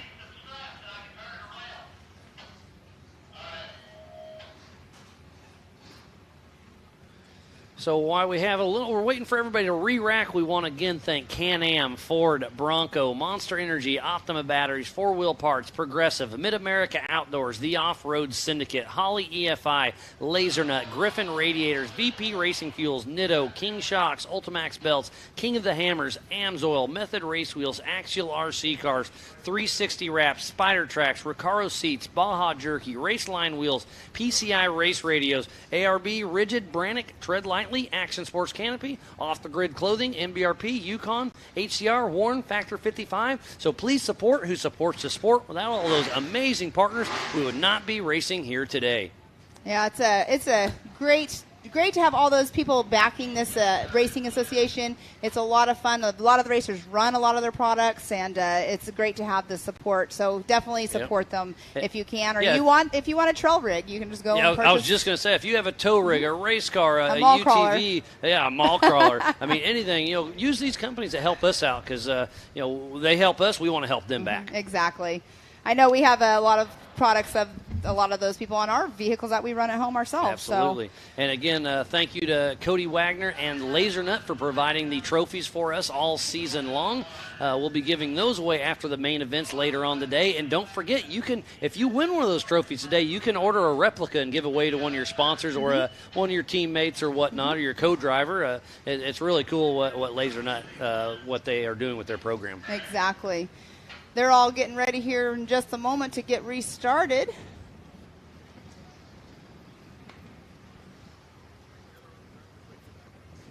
So we should be taking back off very shortly. These cars are the Swiss Army knife of off-road. They race King of the Hammers, Crandon, MAO, Sturgis, California, Tennessee, Kentucky. Huge rocks, mountains, short course jumps, trees, mud, dust, desert whoops. These cars can do it all and do it all well. They're kind of the do-it-all car. It's amazing. Obviously the T1 trucks through the desert are something to watch. Right. And then like a moon buggy like Jesse Haynes through the rocks is really cool to see. But these cars can do it both. It's incredible what they can do. That's what's really cool about it. And, when we were at the shop tour the other day, Raul had a bumper that comes off that they fabricated up. My brain's not working right now. What are those called? Sway bar. There Thank you. My brain was not wanting to work. But he had it doesn't work very often, does it? Yeah. It had some sway bars added to it for this race because you definitely don't want that top-heavy filling. And here we are, back green. Lauren Healy out front. They are single file, dead start. Lauren Healy, Darian Gomez, Ian Kunches, Brett Harrell, Waylon Campbell, Brendan Thompson, Jaron Gunter, Kevin Stearns, Kirk Jensen, all out there trying to battle it out. And Darian Gomez is right on Lauren Healy's tail. So we'll see how that shakes out as they come through the Kingpin 180 and then hit the rigid rhythm section. Yeah, he is on his heels for sure. Lauren Healy's still out front, but Darian, that young man, is on a mission trying to chase down one of his heroes, Lauren Healy. Lauren knows that he's back there nipping at his heels for sure. But that Ford Bronco is still out front. That Paul Horschel machine, but that UFO Joe Thompson built machine is sitting in that second spot with Darian Gomez. And look at that as they come down the gunite section. Darian, I thought he was going to dive the inside. He did a little bit. Jump on there. He jumped at the bottom. And speaking about jumping, look at that was Waylon Campbell getting around Brett Harrell. They're fighting for those top 5 positions for sure. The top 5 will advance. As you can see, our leader ticker board on our top left. Great to see that on there. As they head through the Bronco boulders. There's Lauren Healy and his Bronco making it through. Darian Gomez still hot on his heels. So Darian, he had an issue with the rocks when he was out here for the race a month ago. So that he's just trying to not have any flat tires going into the rock sections. So Jaron Gunter has moved into that 5th position. That's a great job by him. So right now it's Lauren Healy, Darian Gomez, Waylon Campbell, Brett Harrell, and Jaron Gunter Look at the in the fight top for 5. 3, 4, and 5 right now. And 6, 7, 8 is right there too. It's anybody's race, that's for sure. Yeah, this will be a race to the finish. But remember, to finish first, you must finish. And Jaron Gunter gets off in the slough and gets passed by Brendan Thompson. So there's the fight for the transition between. Oh, no. And Jaron clipped the tire, went on its side. That was an amazing lucky save, but Jaron Gunter is still moving. So he went from 5th to 7th. I don't know how he saved that. That was amazing. Either. Experience, I guess. I think that was a little bit of luck on his side for sure. Wow, that was wow. Jaron Gunter putting on a show right in front of the spectators. I'm glad he's okay, but that was close to being a bad deal. And that was Darian Gomez that just went off the Yukon launch. As our leader, Lauren Healy, 2-time king. We know he's not afraid to jump down boulders. We saw his qualifying run at King of the Hammers, and that was probably the most viewed replay video that has been out there by during anybody. Qualifying, yep. Yeah, Lauren Healy's never scared to send it as he goes through the Bronco boulders. As long as there's not mud. Yeah, he doesn't like the mud. the mud. He'll come and watch Vaughn play in the mud, but he didn't want to partake. He was There's like Darian crew chief Gomez. there. It was different seeing him playing crew chief and not in a race car. It was cool. I mean, Lauren Healy's probably got the biggest smile in our sport, and it really showed. He was able to talk to a lot of people there in Kentucky, so it was great to see. But Lauren Healy's still out front with Darian Gomez, not letting him get out of his sight. No, definitely there's Brendan Thompson, Brett Harrell, Kevin Stearns is in the mix now. So white flag is out for Lauren Healy, and right behind him, Darian Gomez. Waylon Campbell has moved into 3rd and 4th position, goes to Brendan Thompson, and then Brett Harrell. So it's Brett Harrell moving up right now, we'll see, but Kevin Stearns is hot on his heel, and then Jaron Gunter still moving strong. And Brendan Thompson, we had him up here talking just a little bit ago. So Brendan Thompson and Brett Harrell are really battling it out right now. It's all going to come down to this last through the lap. rigid rhythm section, Lauren Healy and Darian Gomez. Those are the two out front, and they're starting to pull away with a little bit of a lead. And look at Lauren. How far is that jump? Over 100 feet. That is absolutely amazing. Up the Yukon launch. This is a great little view.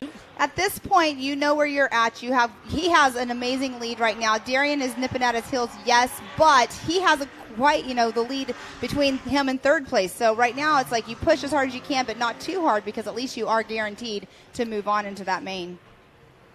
And don't forget, all these drivers have to have a spotter in the stands, so they're saying, hey, push here, you're going good, but slow down in these sections. So it's great to see all them still running strong. But Lauren Healy out front, heading through the Bronco boulders for the last time of his heat race. This is Lauren Healy's race to lose, but it's looking good for him and that Ford Bronco.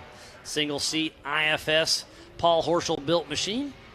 And they'll all go, after this heat race, go check their cars over, make sure everything's tight still, and make sure the tires are good. Chill till 5:30 tonight. Exactly. They'll get to watch a lot of racing between now and then. Hopefully nobody has to work on their cars too much. I mean, as we saw Brian Cross more than likely will be. So the checkered flag is out for Lauren Healy. 1, Darian Gomez 2. Darian really picked it up that last lap. He picked up 3 seconds from the lap before. Look at this, Pam. This is going to be a race to the finish. Brendan Thompson, Kevin Stearns. This is the transition. So Waylon Campbell gets 3rd. Yep. Who's going to get 4th and 5th to transition straight to the main? I don't know. There's 3 of them battling for it right now. And it's going to be all the way. Look at him inside, outside, but it looks like Brendan Thompson may get bumped out.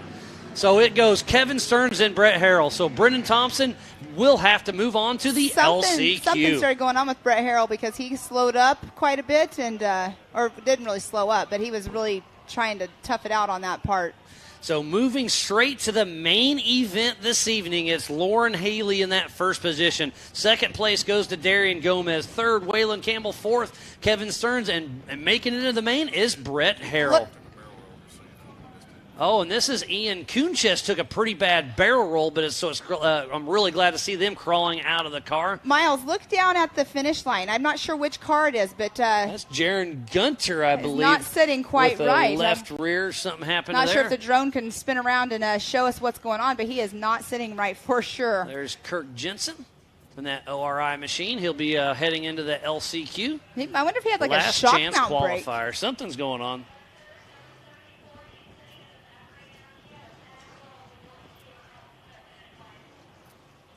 The number 74, they're saying Jaron Gunter. What a great race we've had so far. It's been an amazing day, but moving straight to the main event, Lauren Healy, Darian Gomez, Waylon Campbell, Kevin Stearns, and Brett Harrell. So going into the last chance qualifier will be Brendan Thompson, Jaron Gunter, Kirk Jensen, Ian Kunches, Shannon Campbell, and Brian Crofts.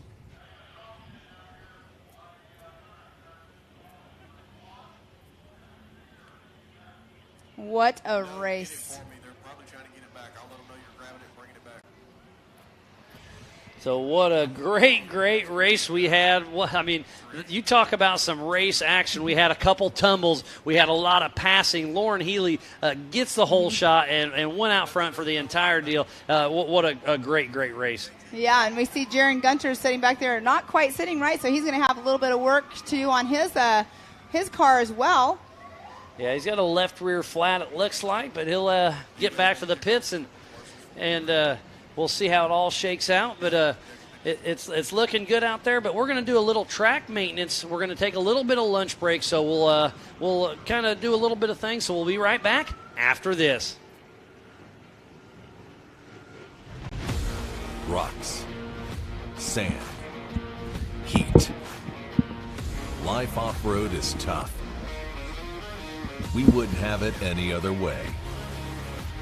If AMSOIL products are designed for this kind of punishment, think about what they can do for your daily driver. Upgrade to AMSOIL protection today and get fast free shipping from AMSOIL.com.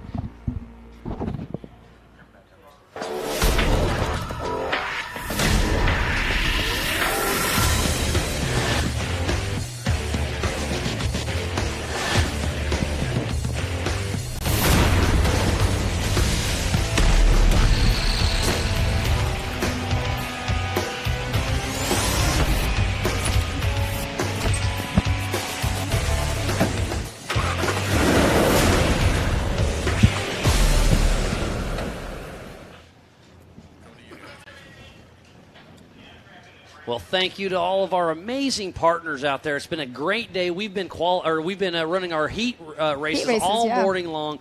So we're going to do a little track maintenance. So we'll shut down for about an hour. But be sure to tune back in at 1:30. We'll have the 4,800 last chance qualifier, and then we're going to move right into the main events. And it's going to be a great day, a great afternoon of racing. So again, we're going to sign out for about an hour, 1:30 Pacific Standard Time. Come on back and tune into this. So if you're on Facebook, we're going to shut it down. We'll come back in about an hour. So we'll see you guys just after a little bit.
Welcome back, world, to the 2022 Nitto Tire Stampede here at Prairie City SVRA, just outside of Folsom, California. Miles Hasselquist here with Mrs. Pam Hall, and we are about to kick off the 4800 LCQ. Yes, they're out there getting all lined up, and everybody just took a small break, and we all refueled ourselves as well. But the LCQ is definitely going to be one to watch as well, because there's only so many that are going to move on to that main event. It's only a 3-lap race, and only the top 5 advance. So there it is. 1:30 is the 4800 LCQ, and then at 2 o'clock we'll do the UTV main event. At 2:30 we'll do the 4600 main.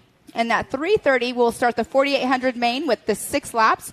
4 o'clock will be the 4400 LCQ. And we forgot about at 2:45 we're doing the 170. That's not on our schedule, but we did add that. Yes, so the 2:45 is the UTV 170 main event. Exactly, and then on like I said, 3:30 the 4800 main event will be 6 laps. At 4 p.m. we are going to do the 4400 LCQ. Top 5 will advance to the main, and they're only doing 3 laps. At 4:30 will be the 4500 main event with 6 laps, and at 5:30 the grand finale. Exactly, it is going to be the 4400 main event, and they are going to be doing 8 laps. And we already have seen carnage out there today within just 4 and 5 laps of what they've been doing. So it's going to be a crazy race to watch. So another 4.5 hours of racing. So we will be pretty jammed up. We'll have some breaks from time to time, but it's going to be a lot of action. So do not go anywhere. Get your ice chest figured out. Get them loaded up. Get a little snacks going on, and we will be Ultra 4 racing here very, very soon.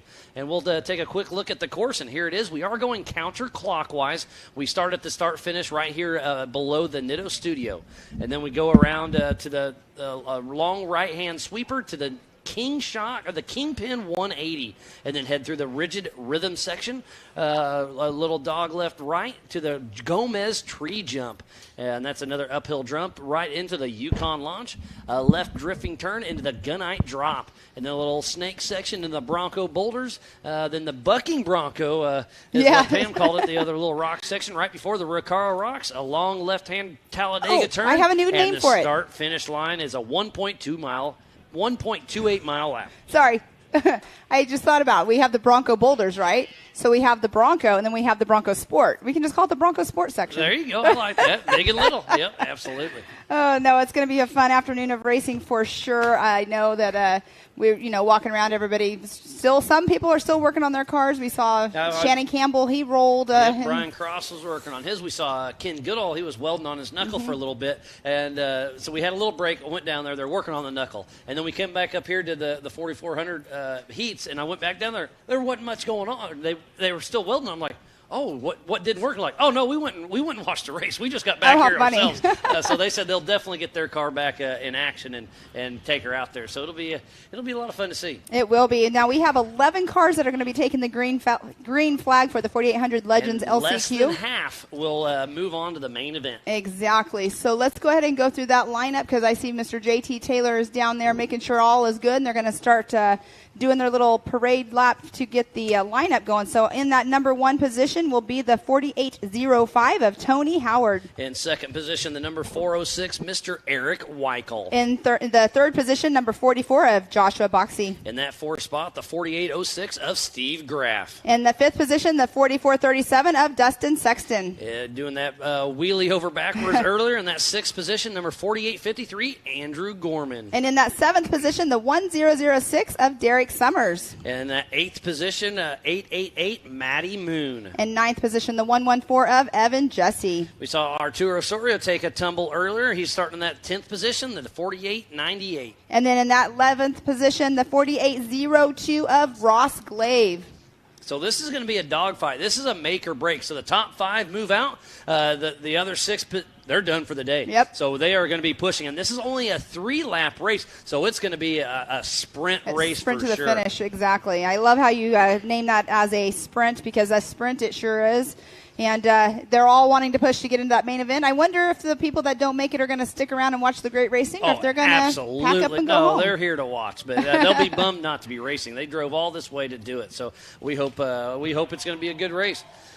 It's going to be a good race for sure. Yeah, we need to give Can-Am, Ford, Bronco, Monster Energy, Optima Batteries, 4-Wheel Parts, Progressive, Mid-America Outdoors, the Off-Road Syndicate, Holly EFI, LaserNut, Griffin Race Radiators, VP Racing Fuels, Nitto, King Shocks, Ultimax Belts, and King of the Hammers. So please support who supports the sport. What a wonderful, wonderful day. We got a lot of great partners out there, so it's great to have all those people behind us. So it's been a great day. So it looks like we have Woody Rose up here. He's already in the main event, so you're not out there racing right now. So in the main event. You're pretty stoked to be there right there, aren't you? Yes, I am. I'm very stoked. And then we also have your little brother. It's his birthday right now. Yes, so happy birthday, Dylan. Happy birthday, man. Yeah, his sister's back home. Yeah, but yeah, it's going to be a lot of fun. So it's going to be a lot of fun. But Dylan, how you doing, buddy? I'm doing great. Yeah, it's a lot of fun. You'll be out here racing the main event in just a little bit, won't you? Yeah. At 2:45. So we're about to go live racing. I just want to give you a quick happy birthday shootout. So thank you, Dylan, for that. And we are about to go live racing. Yes, we are. Good luck to Matty Moon out there. Awesome. So we are live racing. So the whole shot goes to Eric Weichel, it looks like. What a great run he had. Squirrely for Maddie. Yeah, so she's one of your teammates, and that's a very similar car to you. And this is only a 3-lap race, so it's going to be interesting to see how it shakes out. Dylan, what are you thinking? I'm thinking that all these cars have a pretty good chance of winning, and I really hope to see Maddie Moon passing some cars today. Yeah, this is her first Ultra 4 race, so it'll be exciting to see how it shakes out. But we have a car on its side. Can't quite tell who that is. I'm not sure who. Ooh. Come on, you race with all these cars. You're used to looking at the back I do, of them. And I really hope I think who it is. But so somebody's upside down. We'll see. And somebody goes off course a little bit. Nope, Maddie Moon is still in the race. I'm not 100% sure who that is. That's Tony Howard on screen right now. So we'll wait to see who's upside down, and we'll make sure everybody's okay. So Tony Howard coming down the gunite section. How fun is this? Where's your preferred line? My preferred line down the gunite is straight down the middle. Yep, that looks like there he goes. Just about there. Yep. So Eric Weichel gets past in the gunite section. There is Steve Graff, Andrew Gorman, Matty Moon. Missed that car. But Tony Howard first into the Bronco Boulders. This is pretty gnarly, too, because you are on 37-inch DOT tires. Yes, it is difficult through those rocks. As long as you stay right pretty much the whole way, you are fine. I know the left section is a little bit more difficult and tricky. Yeah, these cars have to have 2 seats side by side, single shock per corner, maximum of a 37-inch DOT tire. Solid axle only. A lot of these cars used to be 4400 cars that they retired down, but you guys actually just built a brand new purpose-built 4800 car. Yes, that's the one you're racing, right? I'm currently racing. That thing handles amazing out here. Had a little issues with it today, but still managed to take first, so that was a plus. And with no steering the last 2 laps. Pretty impressive. Obviously, Lisa and Derek are your parents. Trent Fab themselves, so it's really cool to see them. Yes, there's that. So, Dylan, are you excited to step up here in a couple years and into your brother's car? Yeah, I'm very excited. That'll be awesome, won't it? We'll see how that goes. Yeah, I'm looking forward to it. Yeah, that'd be really cool. As long as he keeps his mindset that he's going to beat me, I believe in him. Yeah, that's awesome. So out front, it's Tony Howard, Josh Boschi, Eric Weichel, Steve Graff, Andrew Gorman, Derek Summers, Matty Moon, Dustin Sexton, and Evan Jesse, Arturo Soria, and Ross Glave. So Matty Moon right now is in that 7th position. She's got to move her way up. Sweet. Yes, she does. And it's only they're just finished lap 1. They're out on lap 2, so white flag will be out next time around. As they head through the rigid rhythm section, hit the Gomez tree jump, and they're getting ready to hit the Yukon launch. So Tony Howard in that livery Mountain Fab chassis way out front. I'm definitely loving that Yukon launch. The car flies amazing. I'm going to guess you're 75, 80 miles an hour through that section? Maybe 90. Oh, really? I'm so cooking. You're moving. I'm not 100% sure how fast I'm going due to no speedometer in the car. Why don't you have a speedometer? You don't need a speedometer. You don't need to know how fast you're going. Faster. Yeah, just go as fast as you want. As fast as the motor limits you. Yep, so Tony Howard down the gunite section. Eric Weichel right behind him. And there's Andrew Gorman, Steve Graff, and There's Matty Matty Moon Moon with the makes pass. the pass around Steve Graff and John Dykus, so it is going to be a dogfight to the finish. Maddie is extremely well at passing in the rocks, let me Yep, tell you. yep. And this From is that her- rock bouncing experience. Ooh. Yeah. She races Havoc back home in a little bit of rock bouncer style, so it'll be pretty fun to watch. Yeah, and immediately after this race, she has another one next weekend. Yeah. So, yeah, she's busy getting in those hours. Oh, Andrew Gorman, it looks like his light bar's dangling a little bit. There's Matty Andrew Moon. Weichel, yep, Matty Moon. Oh, that was Andrew Gorman, so I'm not sure who Ooh. that was up front. Steve Graff. And that was Derek Summers, I believe. Is that 1, 2, and 3 right there? No, we have one out front. Okay. Tony Howard's still out front, so that's Someone 3, is 4, and checked out. 5, I think. Okay, sweet. So Tony Howard just came through, heading out for his third and final lap. This is his race to lose. Right on. So Matty Moon making another pass on the inside. Atta girl. She's on rails. I was a little nervous. She was a little far back, but there She she is goes. in her own mindset, ready she to was take down. She made 5 passes on that second lap. That is overly impressive. She's extremely good. So right now it's Tony Howard, Matty Moon, Josh Boschi, Eric Weichel, Derek Summers, Andrew Gorman, Steve Graff, and Evan Jesse. So right now it's Derek Summers on the bubble. Him and Andrew Gorman will be battling. And look at Tony Howard way out in front. He may give you a run for your money there, Woody. I hope so, man. Yeah, you had a great run. You were the fastest one out there earlier today, and that main event's going to be a lot of fun. Oh, I'm looking forward to it. There's going to be 15 of you out there on course. It's going to be busy. It's going to be rowdy. There is that. Hopefully everyone holds their lines and has a good race. Yeah, the open wheel, I mean, there's always that chance. If There you is catch that a chance. rut just wrong or whatnot, it's just part of it as he heads up the Yukon Launch. So, Dylan, you having a lot of fun up here in the booth with me, buddy? Yeah, it's awesome up here. So, you know what would be the best birthday present ever? Would be taking home one of those laser nut trophies, wouldn't it? Yeah, that'd be awesome. What if you and your brother took one home? That'd be even better. Yeah, that'd be pretty cool. Heck yeah. So Tony Howard way out front. Looks like Eric Weichel. There was a blur. I couldn't tell. That may have been Matty Boone. Okay, then Eric Weichel. Steve Graff is going to really have to push. Oh, right front flat. So Steve That's Graff. not fun yeah, controlling nope, the car. I nope. can tell you from experience. So Steve Graff may sneak into the top 5. We'll see how it all shakes out. Matty Moon through the Bronco Looking boulders. good. There is Derek Summers, 1006. Andrew Gorman, Eric Weichel, and Steve Graff gets around Weichel. I can't do math right now. How many is that? Let's see, 1, 2, 3, 4, 5. So it's going to be down to Eric Weichel is on the bubble. He's going to have to make a pass to make it to the main event.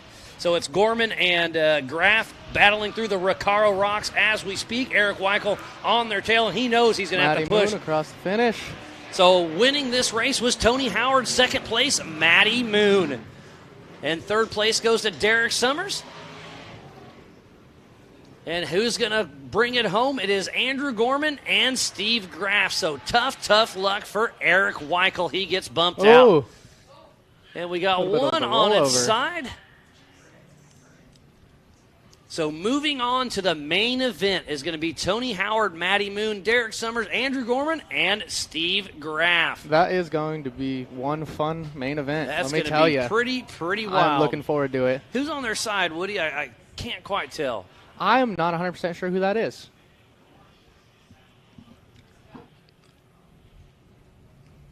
I'm going to guess that's Josh Boxey.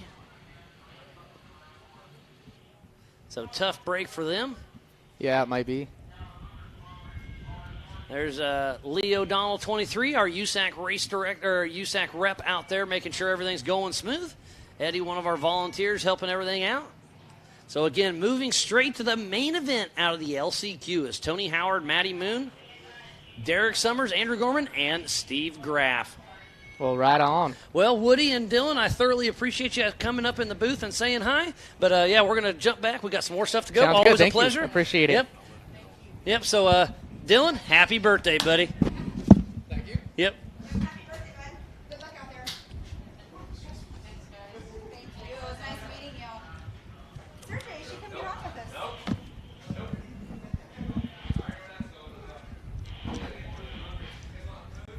Well, Pam, wasn't that pretty fun to let them kind of come in? I mean, Woody Rose, he's going to be a force to be reckoned with in that class. So he kind of little pre-race Yes. recap on it, and then it's cool to have his little brother Dylan on his birthday up here in the booth. So, and he's getting ready to race here shortly yeah, himself. It's really cool. It's super cool to have guests up here for sure, and future of the sport up there.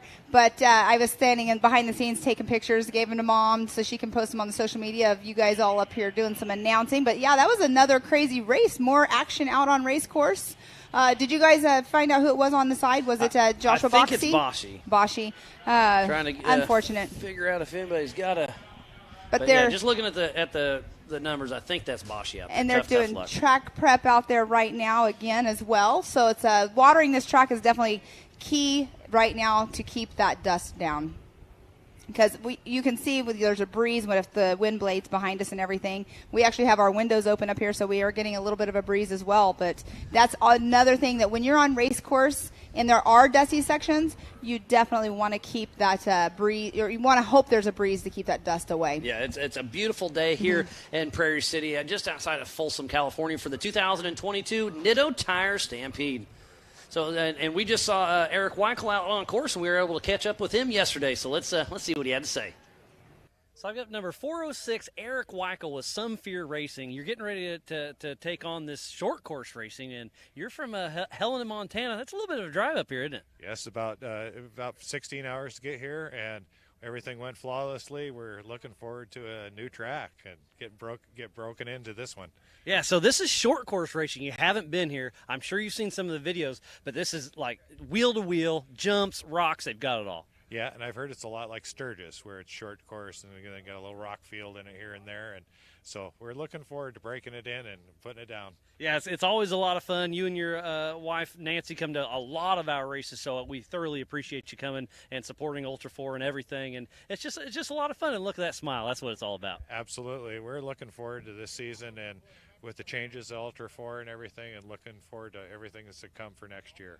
Yeah, the Mid-America crew has really stepped up in a big way, and it's still just one big family. I mean, it's just the merge has been great, and everything's been going fun, and glad to see you're still racing with us. Yeah, and I got to meet the owners in Moab, and they put on one heck of a show in Moab. It was excellent. The dinner was great, and just being able to get to talk to them one-on-one, it was awesome. Yeah, it's been a great fit so far, and can't wait to see where the future comes. But like I said, it's just going to be a lot of fun, and can't wait to see you out there on the track, buddy. I can't wait either. We'll just have to see how we do. All right, Eric, good luck. Thanks, Miles. Yep.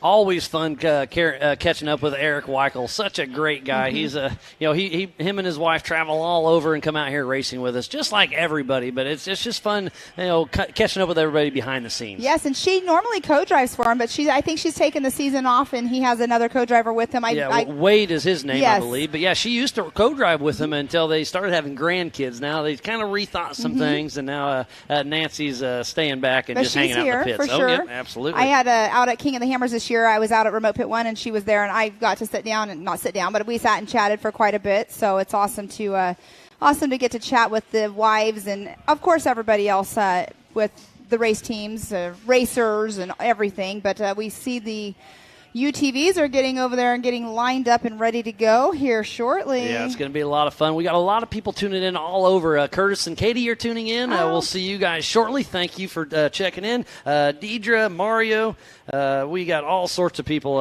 Even the Off-Road Motorsports Hall of Fame is tuning in. That's pretty cool. We Miss saw Barbara Rainey. She's a part of that. She just had her birthday. Yeah, we saw Shannon have a little bit of issues earlier, but it sounds like we got a little bit of break in the action. We will be doing the National Anthem, the prayer here coming up very soon. So while we get everything reset for that, we'll be right back after this. Bronco, an American classic, returns. And it only gets better when it's outfitted with the right gear. From bumpers to winches, rigging accessories, suspensions, body armor, and wheels. You need a full array of gear to outfit your Bronco for adventure. Get them now at warn.com. Hello and welcome. Breathe, relax, and enjoy the meditation. Provided by Yukon Gear and Axle.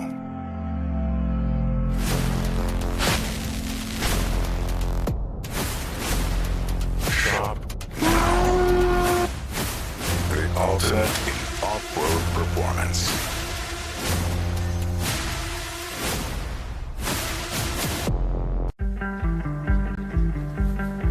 I need it so bad.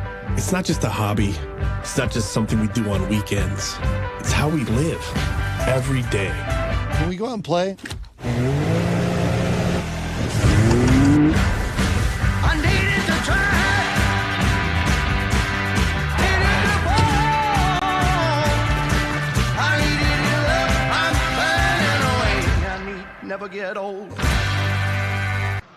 4WP is more than a store. We're truck and Jeep experts and have been for over 50 years. From wheel and tire upgrades to full custom builds, 4WP has you covered.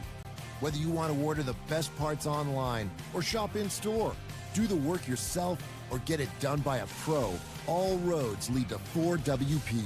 Do your rig right. Shop online or find your store at 4WP.com. Thank you to all of our wonderful partners out there for making this happen today. We've got such a great thing going on. We're about to kick off the national anthem. Then we're going to do an amazing prayer and then kick off some racing here at 2 o'clock. So we're about 15 minutes away from going live racing, but we got some fun stuff yet to come. Yes, we do. It's going to be an awesome day, afternoon, evening of racing, and the UTVs will be kicking it off right after we get done with all of our opening ceremonies, but it's going to be awesome to be able to broadcast our ceremonies live. Absolutely. It's been a great thing. We'll be giving away those amazing laser nut trophies here coming up very soon. We'll be doing those after each main event, and everything's going to go great. Lots of fun yet to come. So be sure to stay tuned in. Ultra4Racing.com/live. Go to the MAO app, the MAO and Ultra4 Facebook and YouTube channels, and we'll be racing all over the internet. So come out and check it out. And as you always say, Miles, make sure you share it so everybody can grow the page. Yep, Start a watch party. Start a watch party, and let's blow this thing up. We want to make Ultra4 the biggest thing out. So yeah, it's gonna be a lot of fun out there. We're excited to see some more racing. Yes, and we're going to be doing the award ceremonies between each race after the main. Race, yep. So and if for some reason we're cutting close on time, we'll record it and have to play it back later. But the plan is to go after each main event, do our award ceremony right then and there, and I love it. I love it that they can go right into it. Yep. You get the raw emotion of the race, and they're all still in their fire suits, and they're ready to go. Their cars are right there. They They're just dirty. got done doing battle and all that, so it's going to be awesome. So here's kind of the rest of the season. So obviously we are here right now in Prairie City. Up next, June 17th through the 19th is at AOP in Southburg, Tennessee. And then in July, we have the Visions Off-Road. It's going to be an amazing week of racing. That's 13th through the 17th of July. And we're doing a little bit of everything during That's a Visions, mixture. so that's a do not miss. And that's a double points race, actually. And then on August 5th through the 7th, during Bike Week, we'll be back at the Buffalo Chip at the Black Hill Throwdown in Sturgis, South Dakota. And then September 2nd through 4th, which is Labor Day weekend, we'll be back at the Big House in Crandon, Wisconsin. And then October 26th through the 30th for Legends of the Fall at Mid-America Outdoors. And Jay, Oklahoma will be doing our finals for Ultra 4, rock bouncing, side-by-side championship series. We have so much stuff planned. That's another do not miss and another double points race. Yes, and it's going to be another week, kind of like Visions of everything. It's going to be busy. It's going to be fun. And, there's so much stuff to do there. So bring the family. They've got a lazy river. They've got pools. They've got a splash pad, cabins. They've got wash bays for your vehicles. They've got a little bit of everything there at Mid-America You can't Outdoors. forget about the restaurant. And the power sports. I mean, there's too much stuff you're going to forget a little bit, but there's something to do. But if you forget live something, music all the time, it's amazing. But if you forget something, the Power Sports store might have something for you. You have fire suits. They have everything there. Yeah, they've got everything. They got parts. They've got, swag. The Ultimax belts. Yep. So lots of all fun of the yet above. to come. It sounds like we are still getting lined up over there, but we're going to be doing all those opening ceremonies here shortly. Very, very shortly. So roughly about 2 minutes, we're going to start with the opening with the prayer, and then we'll go right into a national anthem. We're going to do the national anthem first, and then the prayer. Me. Yep, no worries. Lots of stuff going on. Well, it's kind of changed up. We've been kind of playing it by ear on the schedule until we get it all finalized, and you have the final in front of you. Yeah, but it's going to be a great afternoon of racing, so do not go anywhere. We are just moments away from the opening ceremonies, and then we'll go live racing at 2 o'clock. So we got about another minute, so we want to say thanks to everybody that makes this happen And so we're going to bring in Rich Kendall. He's going to be doing our prayer for us here in a little bit. Rich, how you doing? So, Rich has been here since, he came out. What was it? Wednesday you came out originally, and you were helping us assemble everything and do whatever you could to help us out. I have a daughter who works with Mid-America, and I said, man, let's jump over here. They're only 2 hours away from where we live, and so we said we're going to come over and join some fun. Yeah, and you're actually a pastor at a church, so give your church a little shout-out because you're not too far from here, right? Yeah, I'm a pastor of a church about 2 hours away from here in Sebastopol, California, Hessel Church.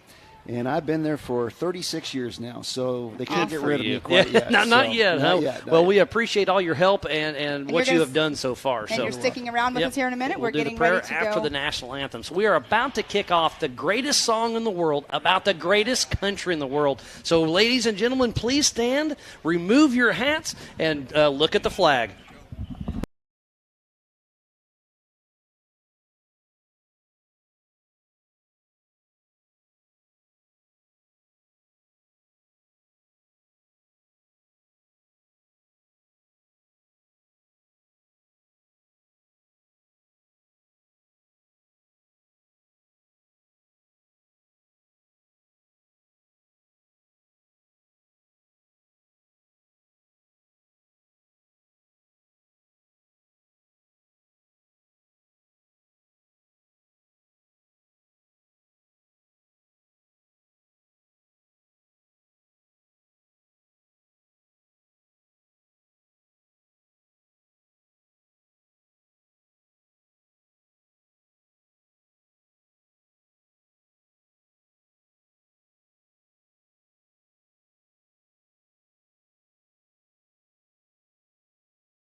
Well, what a wonderful way to start out this opening ceremony. Again, Rich, you've been helping us. You did a little prayer at the drivers' meeting, keeping everybody safe and sound. We thoroughly appreciate everything you've done for us. So what do you got for us? Let's just pray together.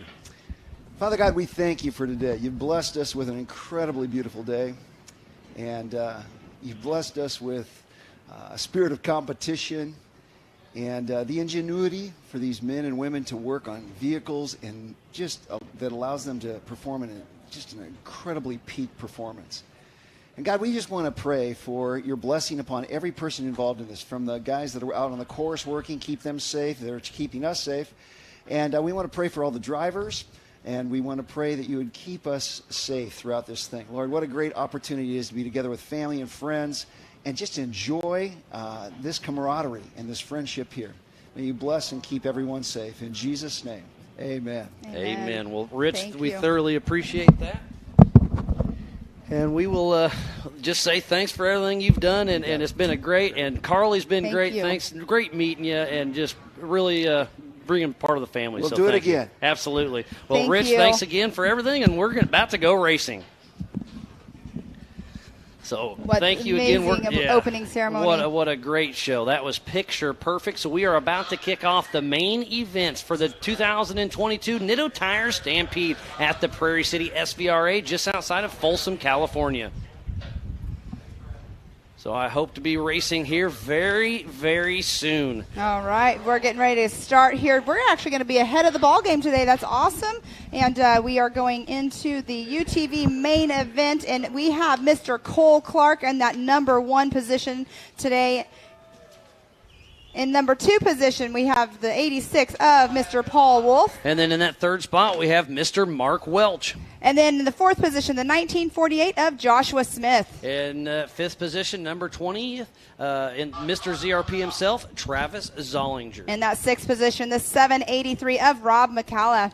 In 7th position, the 222 of Trey McKinley with Ironman Racing. 8th position, the 341 of John Bonanno. Number 9, starting in 9th position, number 91, Brian Crofts. And in the 10th position, the 4931 of Mr. John Rance. And in 11th position, number 30, Austin Thompson. And then the 12th position, the 813 of Mr. Jason Berry. In 13th position, number 915, David LeMay. And in the 14th position, the 4932 of Scott Lesage.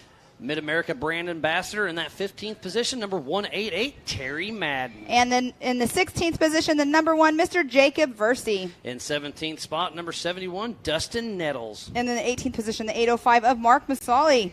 In that 19th spot, number 711, Ray Johnson. And in that 20th position, the 817 of Brian Hamby. And who qualified first yesterday but had some issues this morning in that 21 spot, number 218, Jason Sears. So we'll see what he can do, and it's going to be a fun car. We're going to have 21 cars out on course for this main event. This will be a 6-lap race. Each lap is 1.28 miles long, and it is going to be a battle to the finish. This is going to be the most that's been on course at one time this whole entire weekend. Yeah, and then later on today we'll have 22 for we'll have 15 for the 48s and 44s. Yep, you're right. So it's going to be a fun afternoon of racing. So do not go anywhere. We are about to go live. And who's going to get that hole shot, Cole Clark or Mr. Paul Wolf? And JT Taylor just pulled off course doing the pace car situation. And it looks like Mr. Cole Clark so far. No, it's a neck drag and neck race into that turn 1. So we're going to have to see who comes out the other side because it was we have a tumble right there. We have a couple tumbles.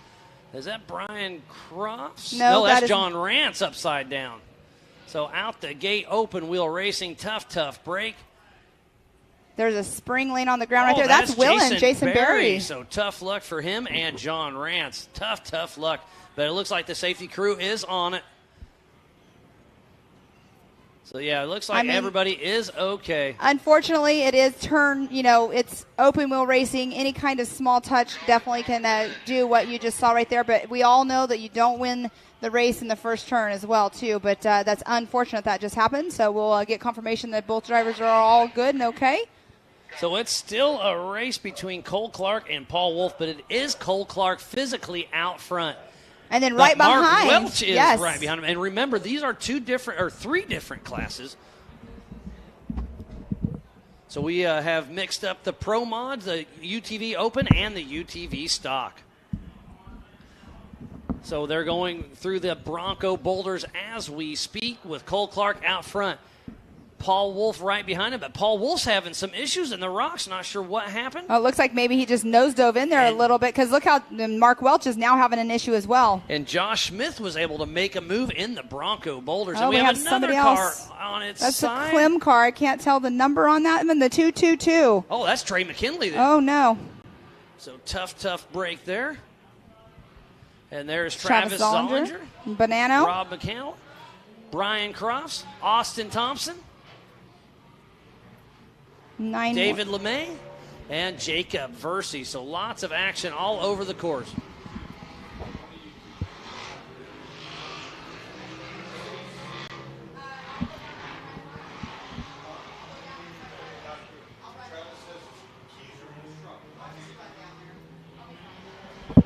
So lots of racing action out there on course for the 4900 Can-Am UTV main event.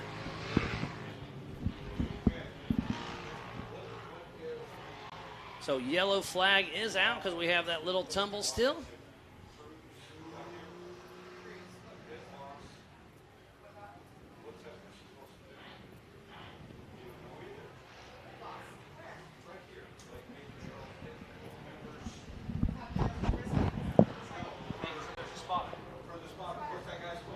Yeah, make sure they have a spotter and communicate from JP to spotter.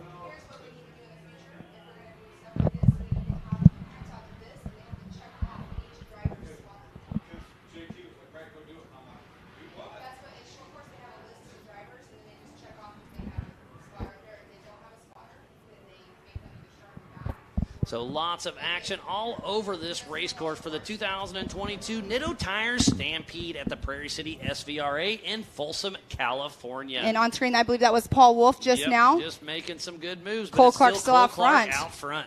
But Paul Wolf is not letting him out of his sights. He took that same line that he was kind of stuck on last time. You can see that the bigger cars have moved those rocks around quite a bit. Yeah, still lots of racing action yet to come. Some of the best short course racing out there for sure. And that's the new, what are we calling that? The Bronco Sport. There you go. As Cole Clark making his way with that RMS built RS1 Polaris Razor. out front, but Paul Wolf and that Can-Am UTV trying to chase him down. During our lunch break, Cole and I were in line together ordering lunch, and he was pretty excited for this main event. He really loves this course. I thought you forgot about me. You were bringing me lunch, and I was like, what in the world, Miles? It was a long line. Thanks for It's because it was a good me. lunch. It was a very, very good lunch. Nice tri-tip sandwich. Stuff I don't get on the West Coast, or the East Coast, I mean. And what a great day of racing it has been here. We've got a great vendor show down here. We've got King, there's Nitto, Jacob Versey. PCI. There's Hamby. Brian Hamby making it through the screen. And David LeMay and Austin Thompson. There's Travis Zollinger. Neck and neck. And Jacob Versey. Oh, looks like the right front on It's Zollinger. There's something going on. Definitely so tough not break quite for right. him.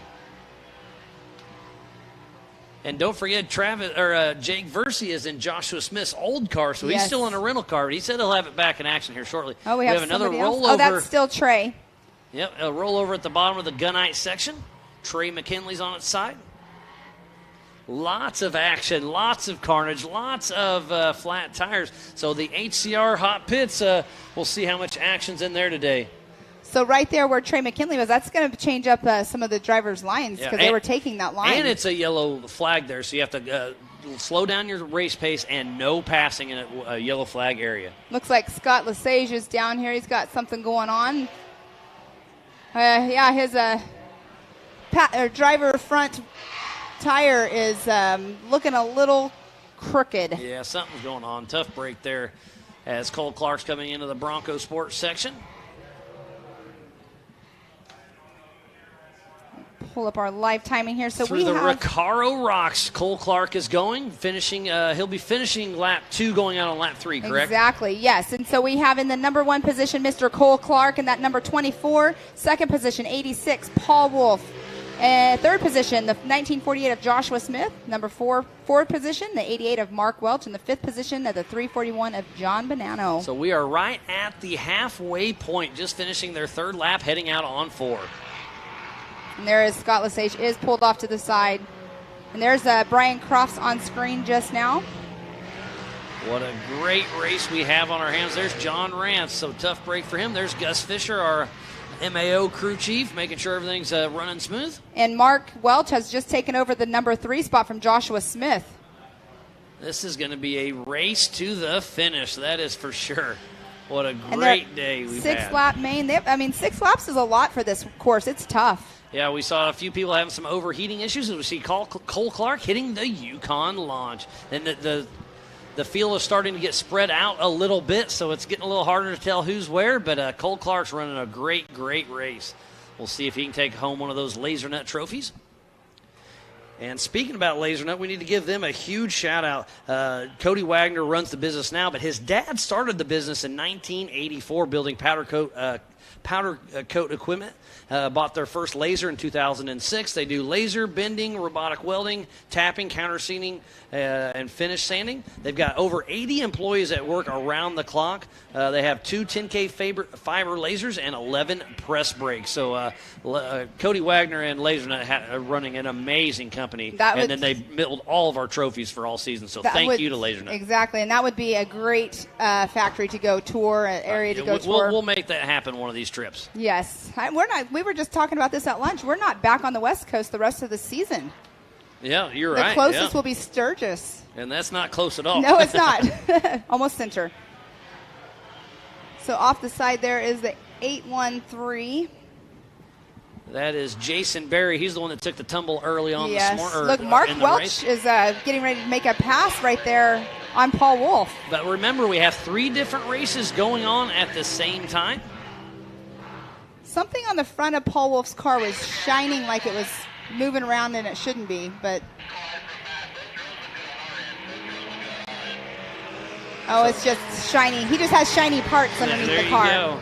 So it's still Cole Clark out front, and then Mark Welch physically moves into second, but he is first in his class, and then is Paul Wolf in the third position, but second in class. And then Josh Smith is leading the UTV stock production class with John Bonanno in second place in that class. And then Jason Sears, Rob McCalla, Brian Crofts, David LeMay, Brian Hamby, Dustin Nettles, and Josh Smith is fourth overall right now, but first in class. And there's Mr. Terry Madden. He was on screen just now. He had a rough luck yesterday, but I'm glad to see him back out there.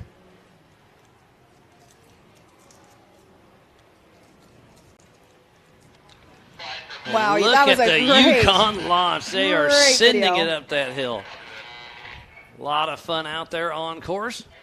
I see some dust in front of him, so he's trying to catch back up to Mr. Mark Welch, who passed him. So back here Paul in Wolf, the Bronco Sports section. Yep, Paul Wolf is really laying it down as he gets around Travis Zollinger that's having some front end issues.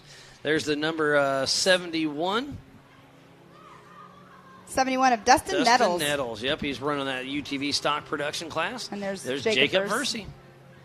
Brian Hamby just headed out for another lap.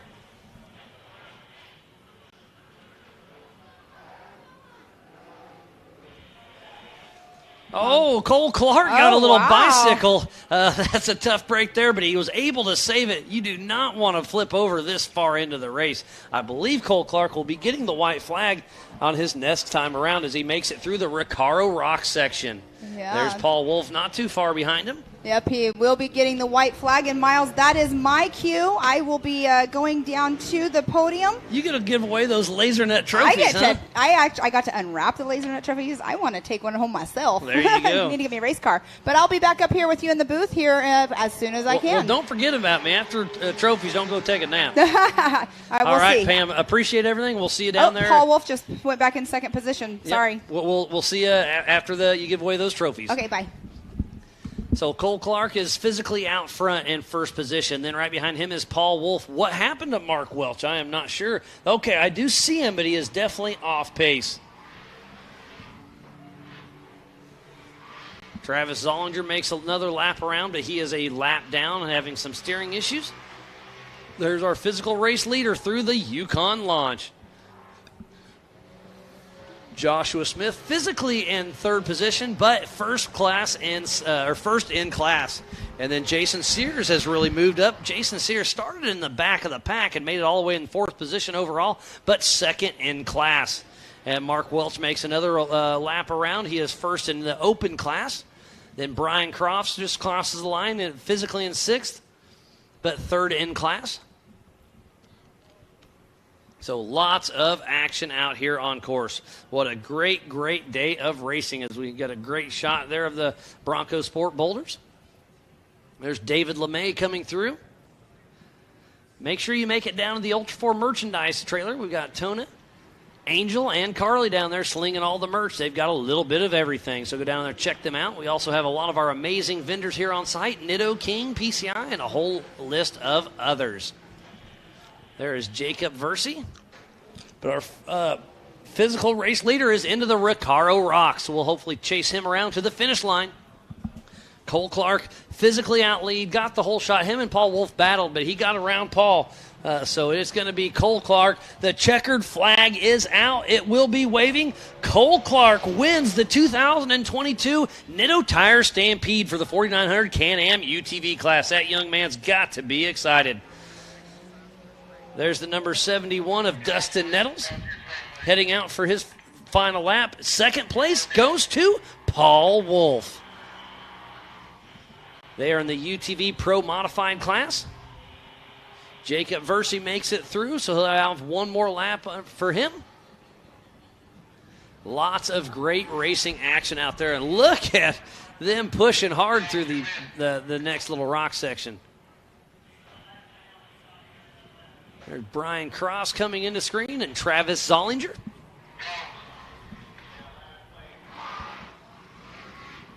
So it is going to be Joshua Smith winning the stock production in the Can-Am UTV class. So Josh Smith first in class for the 4900 UTV stock class. He's got to be excited for that.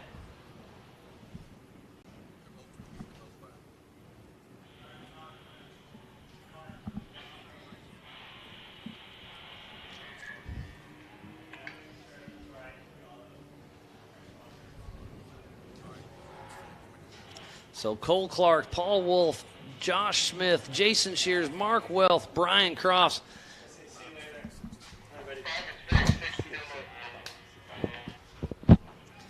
So what a great race we've had today, and we are not over yet, but we are about to wrap up the 4900 Can-Am UTV class. If you are just tuning in, you just missed one heck of a race, but thanks for coming, and we've got a lot of racing yet to come.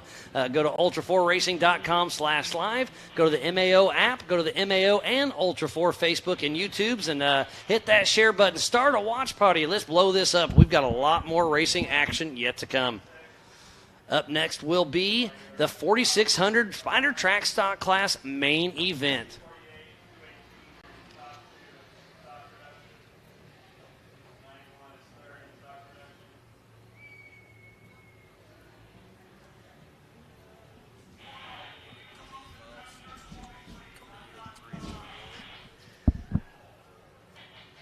Thanks again, everybody. This has been one heck of a day. Again, I'm Miles Hasquist up here in the Nitto studio. We just sent Pam down to give away some of those laser nut trophies, so we'll see how all that shakes out. But it's going to be so much fun to see how this plays out the rest of the day. Still lots of racing action. Do not go anywhere. Again, this is the 2022 Nitto Tire Stampede at the Prairie City SVRA outside of Folsom, California. We just are wrapping up the 4900 Can-Am UTV class, and it has been one heck of a day. Can't wait to see the rest of the action go on. This UTV class is so much fun to watch, but we still have the 4600 Spider Track Stock class, the 4500 Yukon Gear and Axle Modified class, the 4800 Brannick Motorsports Legends class, and don't forget, we still have the Kids UTV 170 race, and then the main event will be later. We have an LCQ and a main event later on for the 4400 Unlimited class.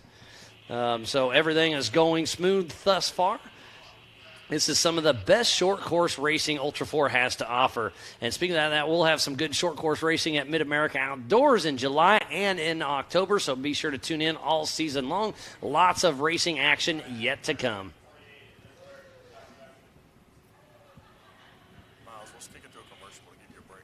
So lots of racing action has came up today, and it's been so much fun. But before we give away those laser nut trophies, we'll take a quick break and be right back after this.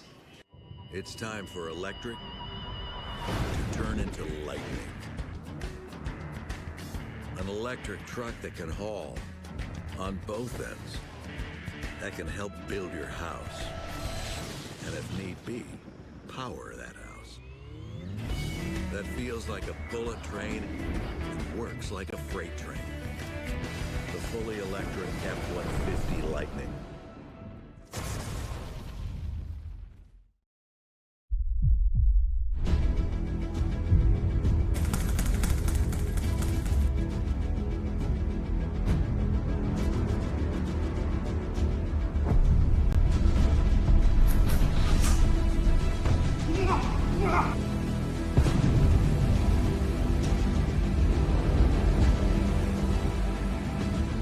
I am Monster Mate.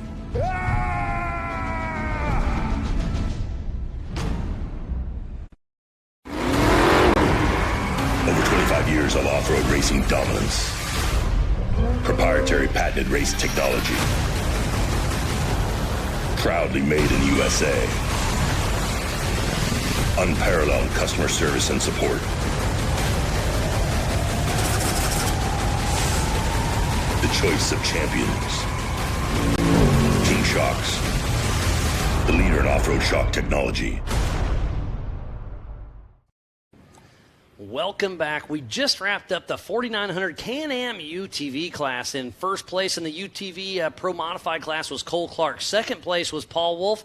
And third place was, let's see where we at, UTV Modified. Well, I'm missing that one. So we'll move to UTV stock is Josh Smith, second place, Jason Shears, and third place is Brian Crofts. So Pro Modified third place goes to Travis Zollinger, actually. Everything's going really good. Yeah. So we got Art Cross going to hop in there. You just hopped out of the spotter stand. You've been spotting for Brian Cross. Brian Cross, your son, I assume, right? Yeah, he did good. Yeah. podium. Yep. What did he just get? I just said I think he got third. Yeah, third in the UTV stock production, so that's Yeah. pretty good.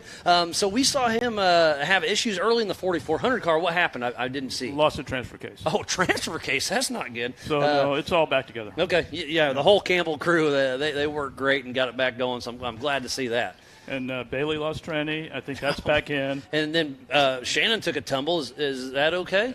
It's running. Well, that's a start.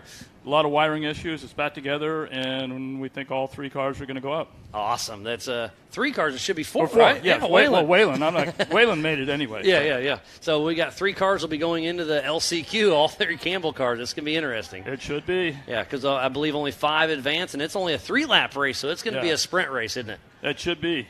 Should be. So everything going good on your side? It's going good. I don't know if you know this, but this is kind of Brian's home track. Oh, it is? I didn't know that. Brian used to live about a couple of miles from here. Really? Okay, cool. So he's been coming here for a long time. Been coming here a lot. Motorcycles and cars and things like that. But, in fact, one year John Grounds broke his car, needed some welding. He drove the race car to Brian's house and welded. That's awesome. I mean, that's what the Ultra 4 community is all about, is just helping everybody. So that's super cool. But he drove the race car on the road to You're not Brian's house. supposed to do that, but you can do whatever you want, right? Yeah, he got away with it. All in good fun. So everything's going good out there. Brian, he set the fastest lap yesterday with that 1:30, and then this morning he was out front having a great run, and then he just pulled off. I hated to see that, but apparently they got the car back together, and he'll be out there pushing hard. Looks like it. LCQ. I don't know how many go from the LCQ. top 5. So we got 3 Campbells going for 5 spots. Well, Crofts, Campbell's. I don't know which way that's going. Yeah. So is Brian taking her last name, or is she taking his last name, or how's that going? I think that's up for debate. I love, everybody always gives them a hard time about it, but regardless of the way it goes, it's really cool to see 2 people in the same sport come together and enjoy each other the way they do. They do. And the little girls. Yeah, I was going to say, your granddaughter, Emery, she's a cute little gal. She's been out here all weekend long giving high fives and snuggles, and you and Shannon share grandpa duties. Yep, we do. It's pretty cool to see the whole family. Yeah. So, all right, Miles. Yep. Art, I appreciate it. Good luck. Thank you. We'll see if you guys can make it into the main event. I assume you will. I hope. Hopefully we'll get to the main event. All right. Well, good luck with it. Thanks for the chat, Art. All right. Thank you. Yep. So we're still pushing strong?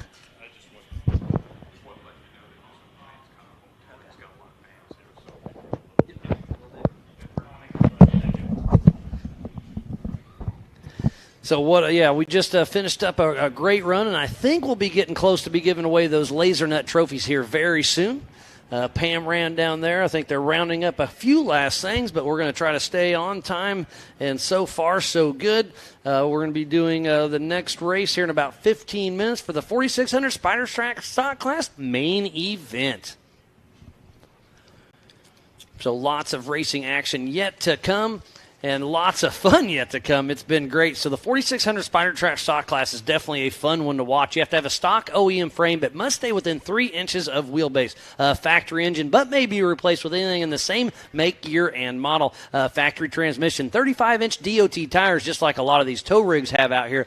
Single shock, 2.5-inch corner per shock. Factory-style suspension, IFS, TTB, leaf spring, all that, and mechanical steering. So that's kind of rounds out the 4600 Spider Track stock class. They'll be racing here in about, hopefully about 15 minutes. So we should be giving away these awards very, very shortly.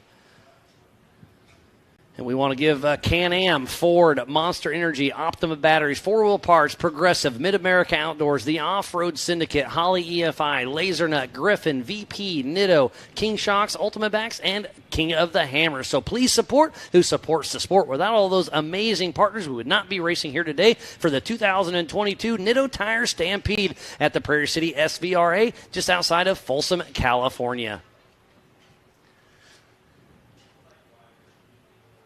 So, again, we need to give a huge shout-out to the Robinette family, all the volunteers, the Ultra 4 and MAO crew, the media, the safety, USAC, John Goodby, Bird, and the entire NorCal racing crew. There's a lot of volunteers out here on course making this happen, and we wouldn't be doing it without them. So if you see anybody in one of those vests, we just give them a high five, and everything's really, really good.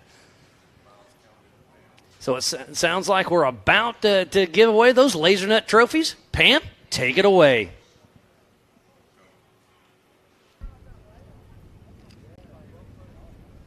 All right, I'm up here at the podium with our Pro Modified class. I'm here with Mr. Travis Zollinger. You had quite the race. Give us a little rundown of what happened. Well, my race kind of went the way that it did early.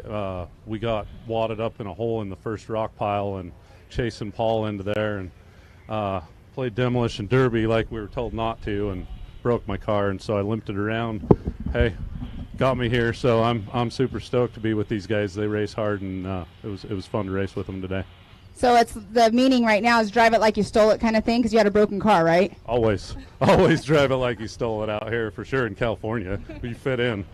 Awesome. Well, who do you have to thank for getting you up here on the podium? Oh, man, all the guys back at ZRP, Apex Engineering, the machine shop, all my sponsors, BF Goodrich, Fox for sure, Riley and Mike coming out and helping us, HCR, who am I forgetting?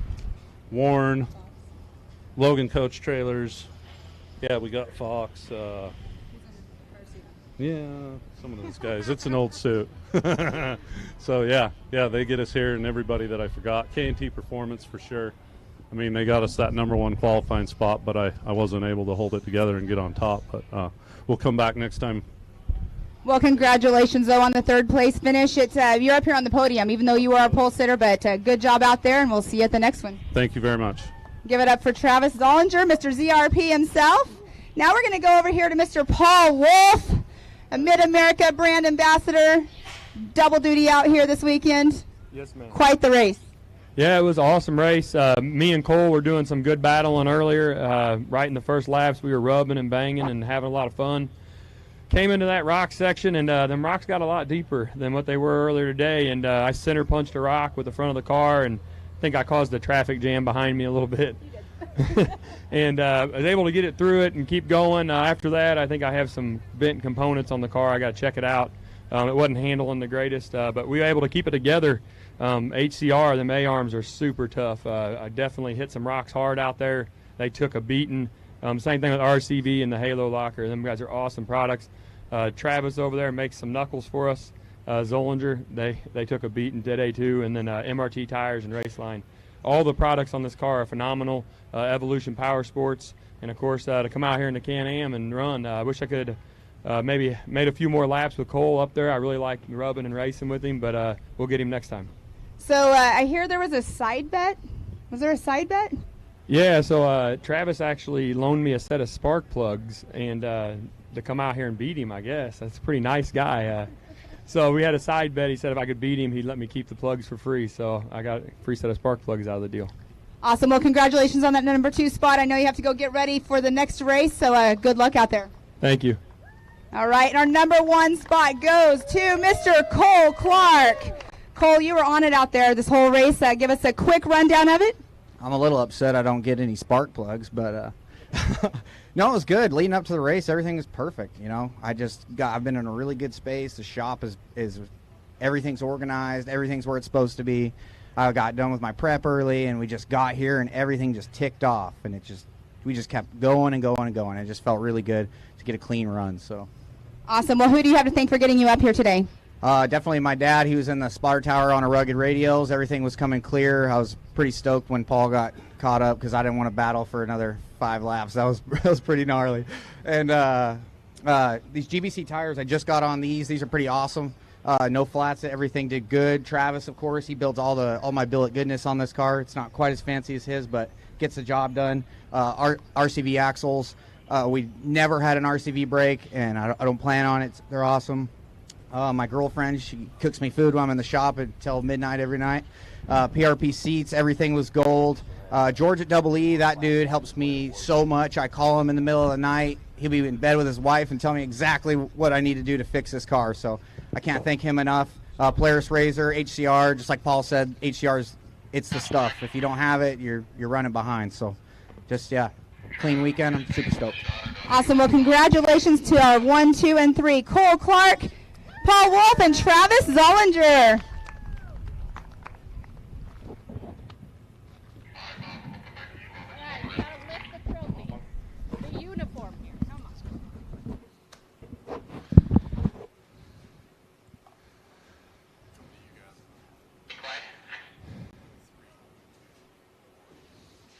Well, thank you, Pam, for giving away those Laser Nut trophies. Got another guest up here. Kevin Stearns, how's it going, buddy?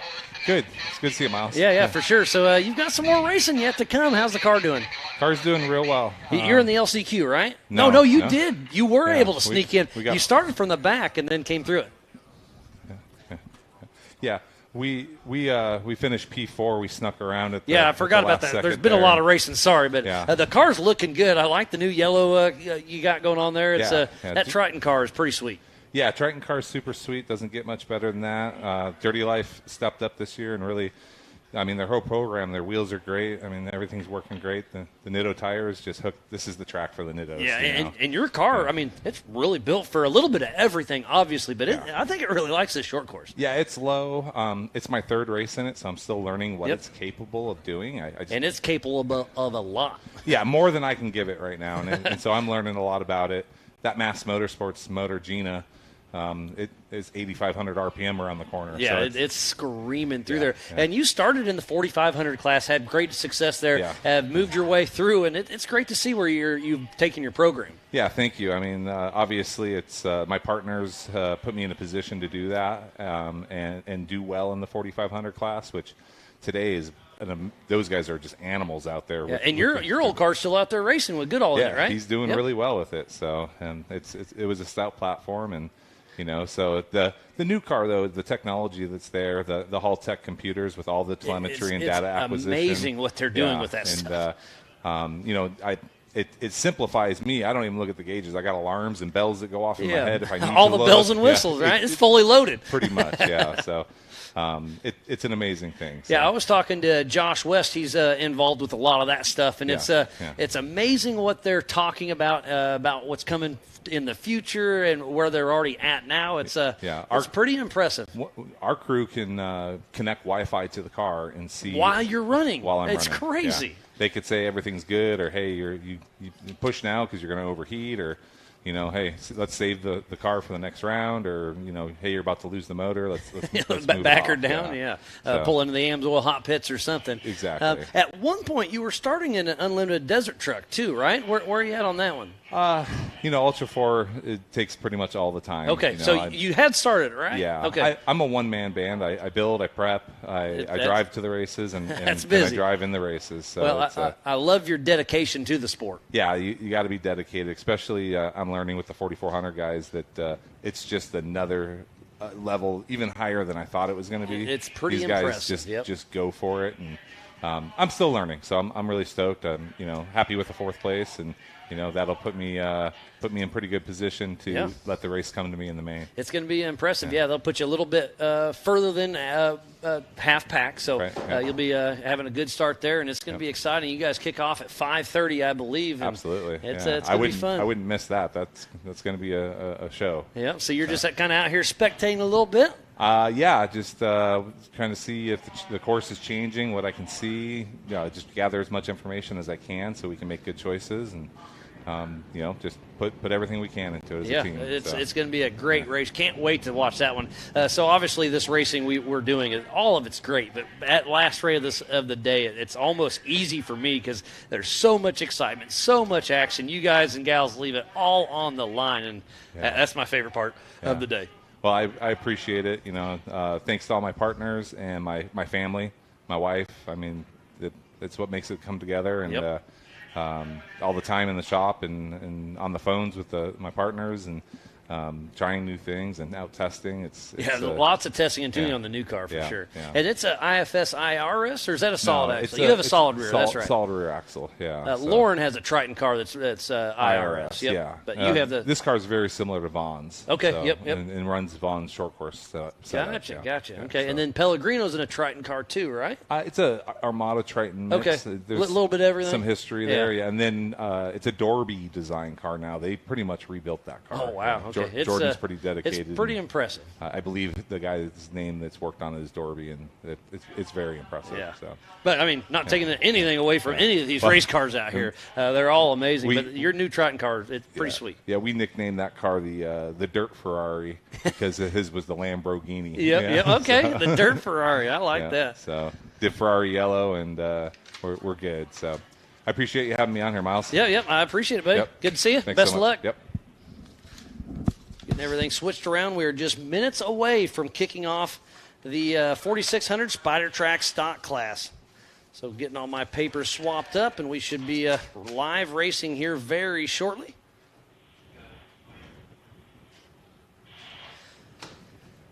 So getting everything set up. So sitting on that pole position is Mr. Albert Contreras, and that second spot goes to John Williams. Third spot, 4689, Kendall Glines. In that fourth spot, 4695, Jesse Bennett. In that fifth position, 4671, John Snell. In the sixth position, the 4628, Alex Fleming. In that seventh position, 3105, Megan Miller. And Dawson Allington's old Jeep, cool to see it, still racing around here. I was chatting with her at our racer appreciation dinner last night. She's super excited. Her husband has a 45 car that he races off and on there at NorCal, but this is her first time in the driver's seat at practice here at Prairie City, so she's super stoked to be racing. In eighth position, number 4629, Kaylin Myers. In ninth position, 4616, Charmaine Creer. In 10th position, 468, Amber Turner.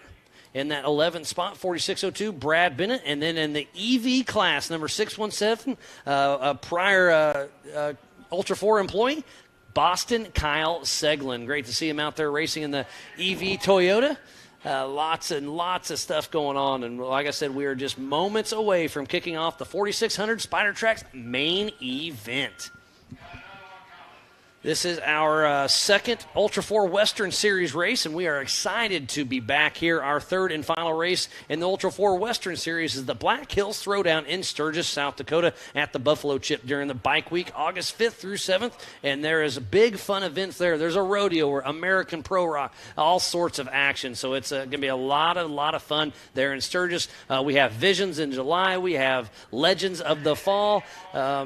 And those are both in Jay, Oklahoma at Mid-America. We will be up in Crandon, Wisconsin once again at the Big House. There is so much action yet to come, so you do not want to miss any of it. Again, thank you for everybody back home and here on site for tuning in to the 2022 Nitto Tire Stampede here at the Prairie City SVRA at the Folsom, California. So we will got a little bit more action yet to go, but while we get everything racked and stacked, we'll take a quick break and be right back after this. I need it so bad. It's not just a hobby. It's not just something we do on weekends.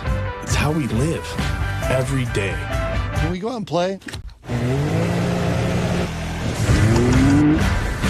I needed to try.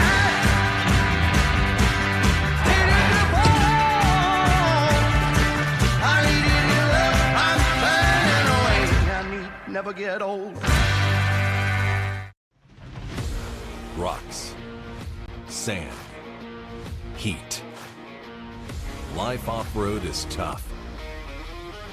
We wouldn't have it any other way. If AMSOIL products are designed for this kind of punishment, think about what they can do for your daily driver. Upgrade to AMSOIL protection today and get fast free shipping from AMSOIL.com.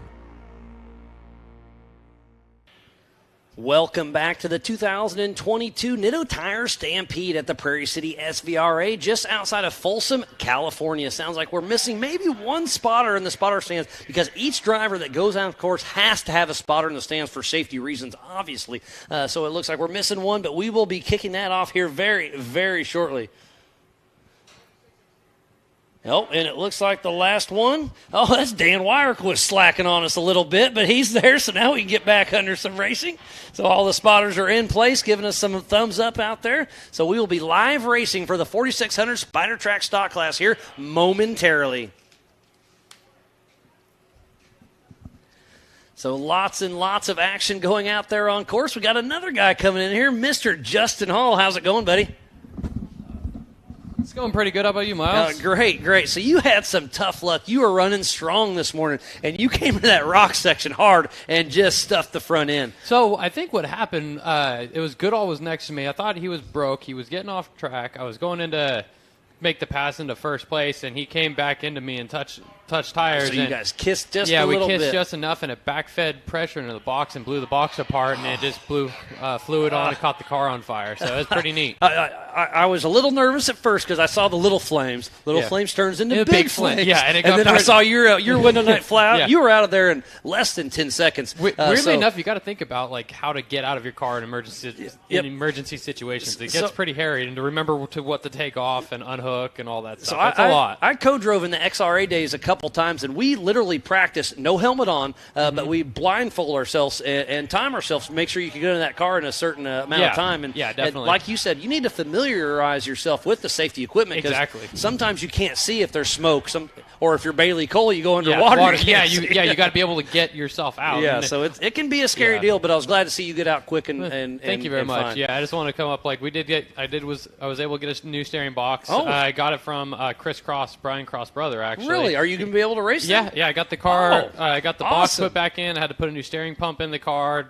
Checked for see if the fire did any damage to wiring. Nothing was singed on it. Really? Went through the car, and she's back. Well, awesome. Back going. I'm glad to hear that. And we are off and running. And it's Albert Contreras, but it looks like John Williams gets the whole shot.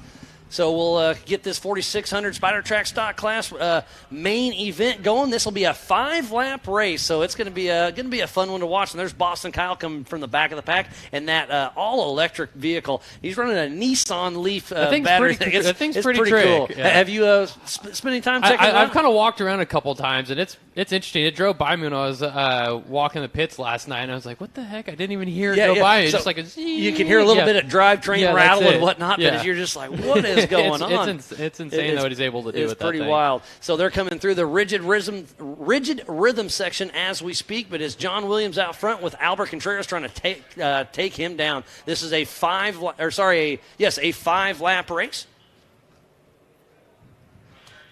for the 4600 Spider Track Stock Class as they go across the Yukon launch. There went John Snell and John Dykus. Well, I'm going to get out of here, Miles. I just want to make sure I stopped in and give you guys an update on how the car is. I assumed you were done. I'll be back for the main. So I'm glad to hear starting that. Starting at the back and going to make some moves and pass some people. And you were talking about you got some more horsepower now, so it's going to be fun I wasn't to see. using all of it in the main or in the prelim. I got more left in the car. But you will, huh? Oh, I'll be using it. All right, buddy. Well, thanks for coming up and giving that info and have a good one, the guys. world. So we'll enjoy the race, and the live coverage is awesome. Been watching it from the pit, so I hope you guys are enjoying it back at home. Yep. Thanks again, Justin Hall. So lots of action out on courses they're coming through. I believe that, yes, they are going to bypass the Bronco boulder fields. As we saw in that first race that had some issues.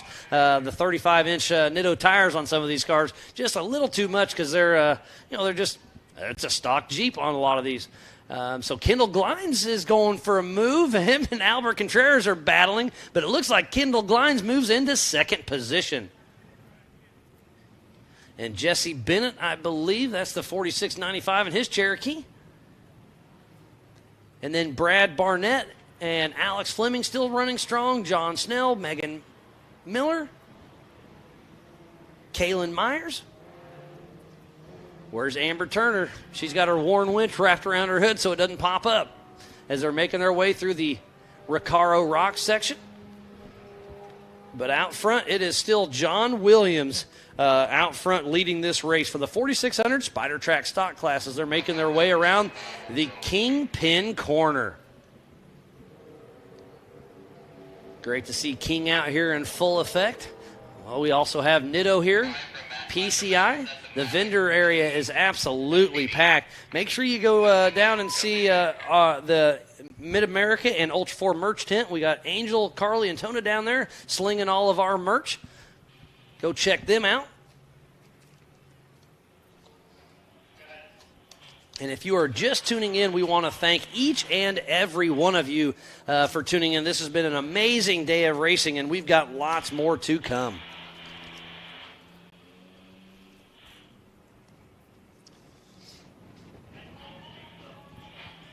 So you can also go to live.ultra4racing.com for the same live timing we have up here in the Nitto studio.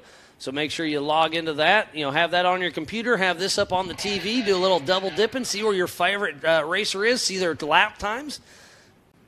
So the fastest lap was set by John Williams with a 1:57 in this class. They are racing 5 laps. This is a 1.28 mile loop. here at the Prairie City SVRA in Folsom, California for the 2022 Nitto Tires Stampede. There's a great shot of the Yukon launch, and that just shows you how vast this course is. There's Albert Contreras and John Williams battling for the lead. So where was Kendall Glines? He was up there doing well. So it looks like Albert Contreras just moved into the lead over John Williams. So Albert Contreras really pushing strong.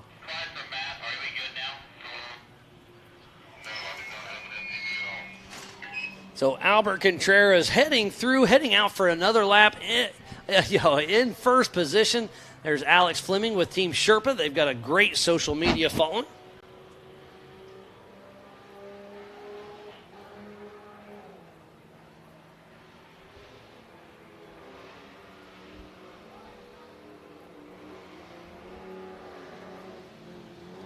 Thank you for everybody tuning in all over the world. We've got lots of action absolutely everywhere on course.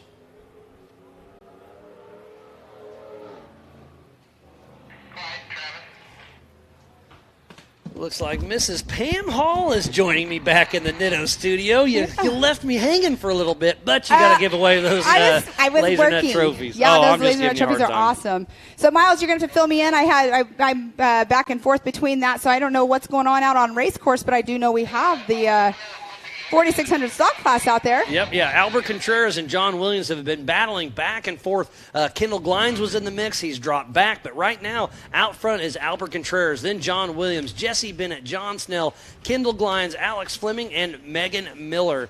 And then Kaylin Myers just went through for another lap. So they're still pushing strong out there. It was a great chat. And you missed Justin Hall just came up here. Oh, did he? And told us he was able to get some parts from Brian Croft's brother. Oh, nice. And he's got the car fixed, and I was bummed for him, but he was excited, so he'll be racing in a little bit. I was wondering if he was going to be able to get that fixed. Now, was it a power steering issue? Yep. So what happened? You called it that him and Goodall did bump tires, and it was enough to backfeed his line, and it blew out the pump. Because I saw it happen. As soon as they touched, I saw like a little bit of a flame, so I kind of figured it was something to do with that. Yep. So, yeah, that's pretty. Because I was. Ooh, Albert Contreras is moving a little slow. Not sure what's going on.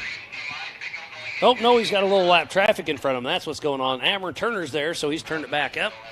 So they're in the Recaro Rock section. So Jesse Bennett's still running strong. We just saw him in the Broncos Sports section. There's John Snell and John Tykus. Oh, and he got a little stuck there. So I was nosed in a little bit. Down there, I'm sure you were listening, doing the podiums, but Paul Wolf, he said that the rocks were a little bit different out there from earlier on, and what happened is he was on his normal line that he was taking, but he ended up nose diving. And then made a traffic jam, he said. Yep. But, hey, at least he won a couple spark plugs. And Mark plugs. Welch was behind him, so. But, that was a great job by all the drivers just now. And there's Kendall Glines having a little bit of issues. The rear tire's spinning. Oh, missed it just a little bit.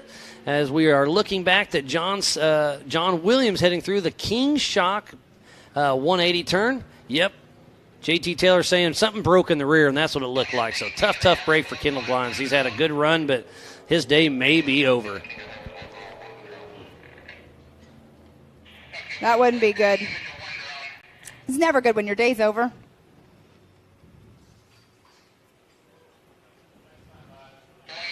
Next time by for the leaders, I'll be leaving you again here in just a moment, Miles. You're going to get your steps in today, Pam. I know. I just actually hitchhiked a ride back just now. Sergio, who's out here working with NorCal Rock Racing, he gave me a ride just now over here. So why are you out of breath if you got a ride? I was running before he picked me up.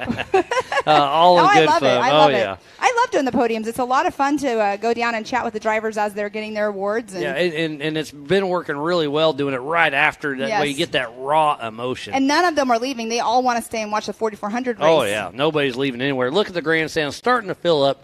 There's still tickets available if you want to come out and watch the rest of the main events. There's Boston Kyle and that electric vehicle with that Nissan Leaf motor in it. Really cool to see him thinking outside the box. All right, so we have John Williams out in front in first place. Oh, I missed it, but you're right. Where is Albert Contreras? He's in third position right now, but so first position, 46.23, John Williams in the 4,600 stock class. Second position, the 46.95 of Jesse Bennett. 46.05 of Albert Contreras in that third position, and the 46.71 of John Snell in that fourth position. And then the 46.28 of Alex Fleming in that fifth position. And on screen right there is Albert Contreras and Jesse Bennett. There is John Snell. And there's Alex Fleming coming in. He's had quite a weekend, but you know what? He's out here racing and he kind of nose dove in those rocks. He broke his front diff yesterday, so they put a new one in last night, and I saw him this morning kind of driving around trying to break in the front diff. Apparently he got it going, but he's having a little bit of bad luck in that rock section. There's Amber Turner going for a pass through the rock section.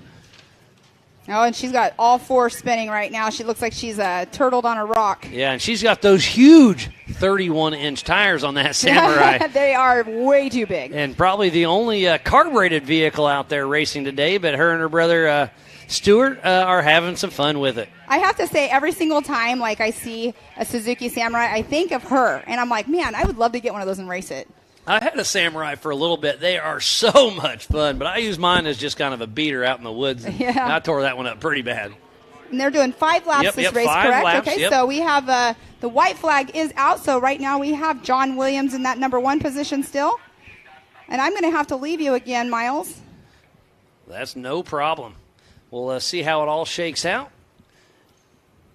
And it looks like it could be a race all the way to the finish between John Williams, Albert Contreras, and Jesse Bennett. But don't forget, John Snell and Megan Miller are still in the mix. There's a shot of Kendall Glines having some issues. Tough break there.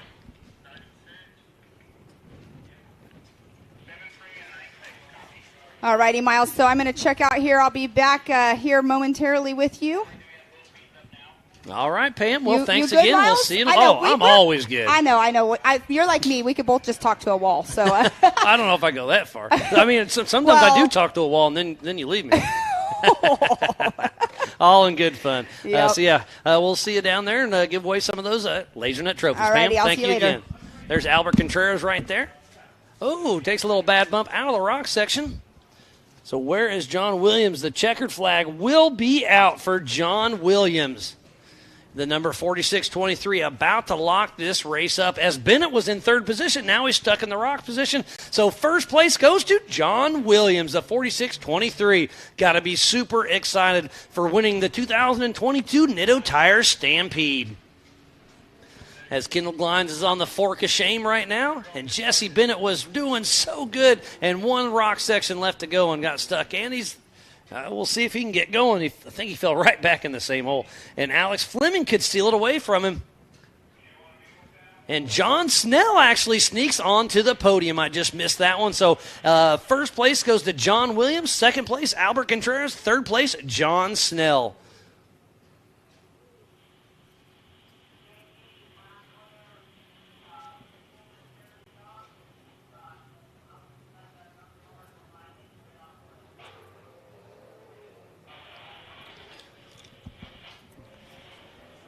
So Jesse Bennett still struggling in that rock section. Those 35-inch tires are a little bit deceiving from time to time, so tough break there. And it looks like Alex Fleming moves into fourth position, and right behind him is Mrs. Megan Miller on her first race ever with Ultra 4, stealing that fifth position.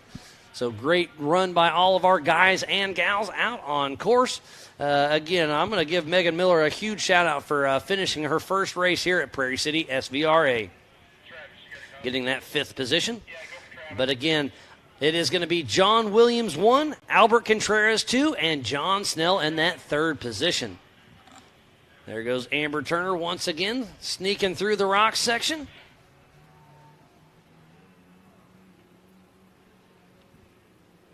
That's Charmaine Creer, I believe, still running strong. And I believe that's a relation to Nathan Creer, if I'm not mistaken, that has raced Ultra 4 with us for a while.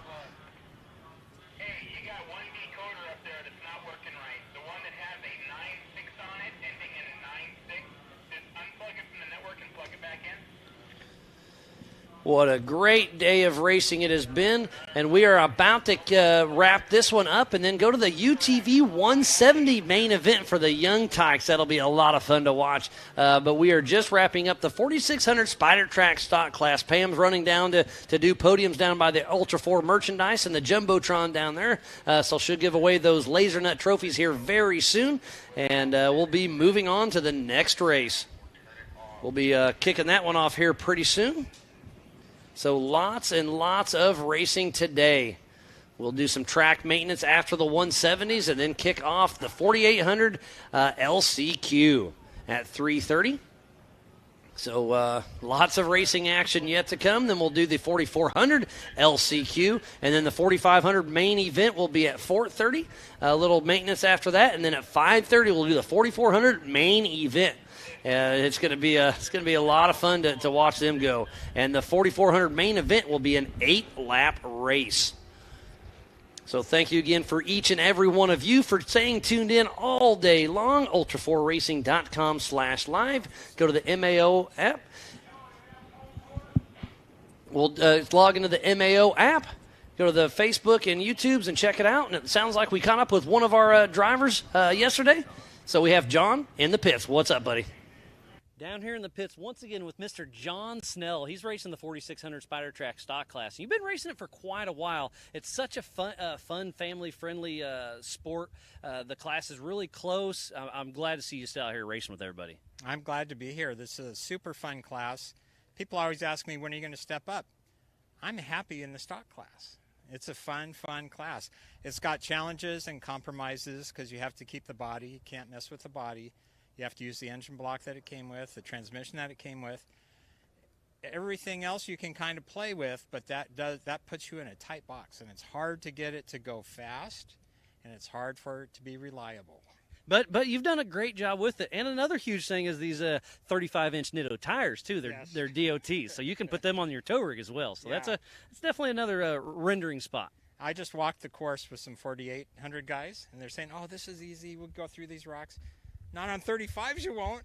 That's completely different. So. But yeah, you'll have John Dykes riding shotgun with you for most of the time, I believe. And again, you've just been racing this stock class for such a long time. It's great to see out here still, like you said, all smiles, enjoying it. Oh yeah, we have a ton of fun.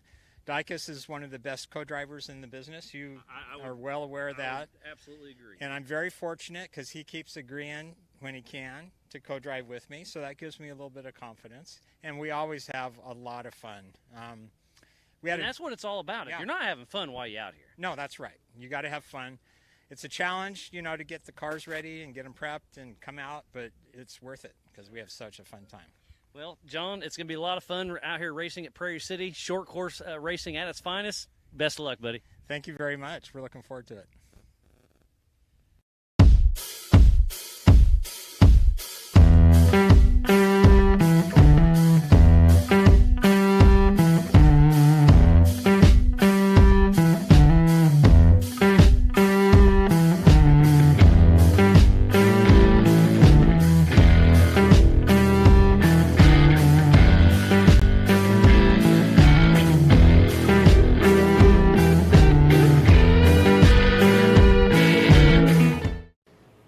Welcome back, world, to the 2022 Nitto Tire Stampede here at the Prairie City SVRA in Folsom, California, where Pam ran down there to give awards away for the 4600 Spider Track stock class. We'll be doing that very soon and then kicking right off into the 170 main event for the little guys and gals. That's going to be a lot of fun to watch. Can't wait to see them. So lots of action yet to come, so don't go anywhere. But again, thank you everybody for tuning in. This has been a great day of racing. Lots of action has came. Lots of action yet to come. Lots of carnage all day long, off and on. The AMSOIL and HCR hot pits have been very busy. Lots of tires, lots of carnage in the pits. But this is off-road racing at its finest. And thank you for everybody for staying tuned in and everybody here on site. It's been just such a wonderful day. The weather's definitely getting warmer. It's just shy of 90 degrees out here, but the wind is blowing. And I can't think of a better place to be than right here, right now for Ultra 4 Racing. So we're getting everything kind of switched up. So we'll give you a rundown for the UTV 170 class. We have Alex Ranu In second position, number 66, Anderson Porter. In that third spot, number 229, birthday boy himself, Dylan Trent. In that fourth position, number 10, Taysom Mussersmith. In that fifth position, number 224, Bentley Dixon. In sixth position, we have Peter Abt. In seventh position, 114, Grace Hinnell. In that eighth position, we have Jackson Gunter. So we have 8 of these young guys and gals out on course. We do have 2 different classes. The first 4 are in the UTV 170 modified class, and the second are the UTV 170 limited class. We have 2 races, and they first place in each class does get a laser nut trophy. So those little guys and gals will get a fun little trophy. We'll see if Dylan Trent can take a trophy home for his birthday. We'll see how it shakes out. He's physically in that third position right now, but that puts him in row 2 for another rolling start. They don't hit any of the big jumps. Well, I guess they do hit the Gomez tree jump, but they're not really getting much air there. But they do bypass all of the rock sections, and they do about half the track, so just over a half a mile of racing there. So it's going to be a lot of fun to see the young guys and gals out there racing. This is the future of our sport, so it's just so awesome to see the parents out there supporting their kids, and that's who's going to be racing with us in the next few years. I mean, we've seen all the Campbell kids, walking around the pits when they were super young, and now look, they're at the top of their game in the 4400 class. Levi Shirley, I grew up with him running around. He was watching his dad Brian Shirley race, and now he's at the top of his game also. So obviously they got to start somewhere. So it's really great to see them pushing strong through here. So we will be kicking off the 170s here very soon. Looks like we're recovering Jason Barry's car just behind me on the Fork of Shane. Getting the course cleared. We'll be throwing out these 170s here very soon. And giving away the trophies down there with Pam. Hopefully she'll be ready here anytime.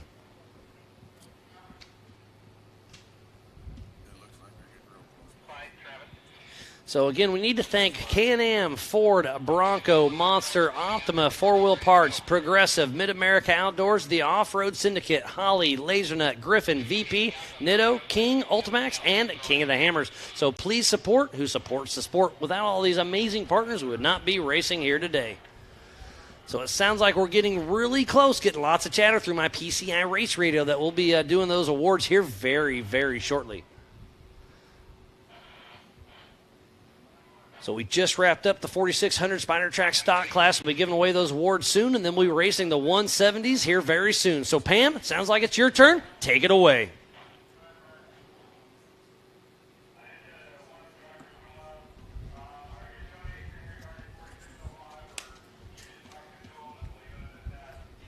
Quite the race out there today. It was. We had a lot of fun. We had to come from a little bit back because we broke in the first race.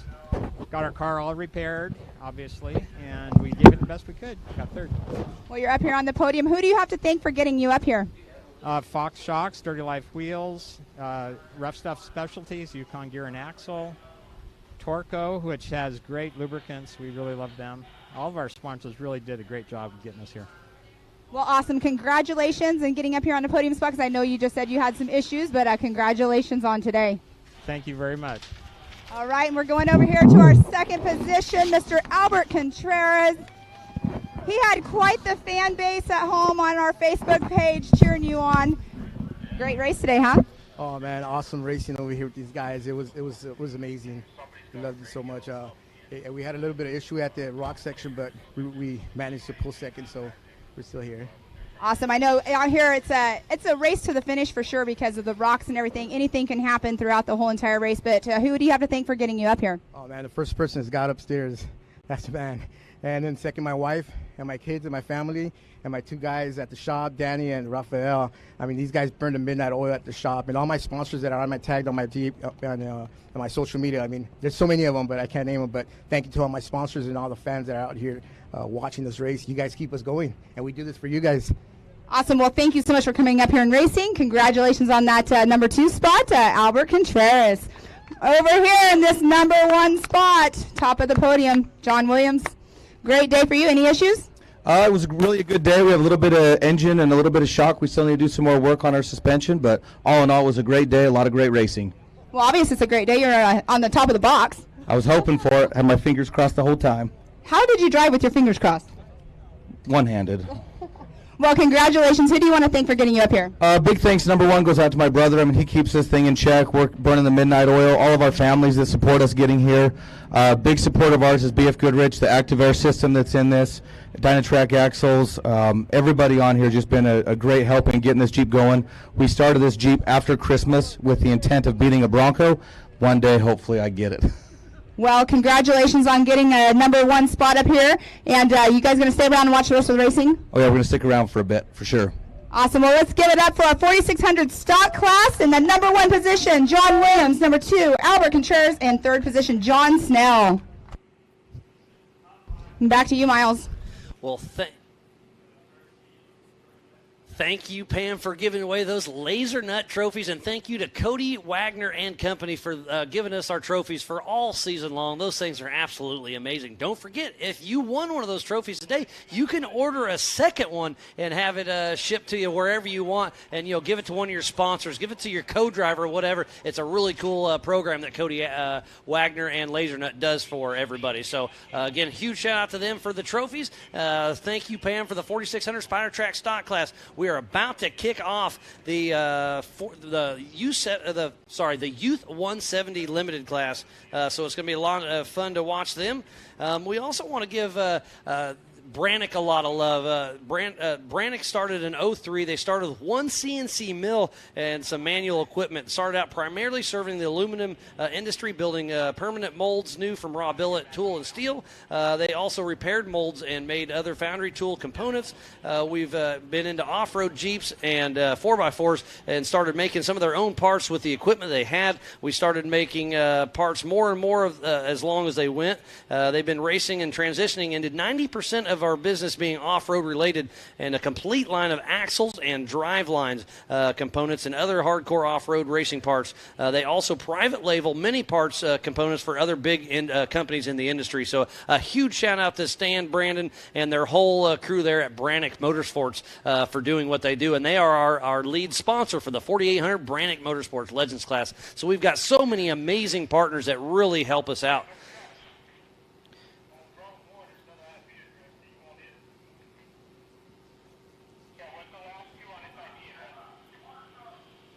And actually, Lauren Healy's texting me as we speak, asking for the poll. So he's interested to see how everything is going.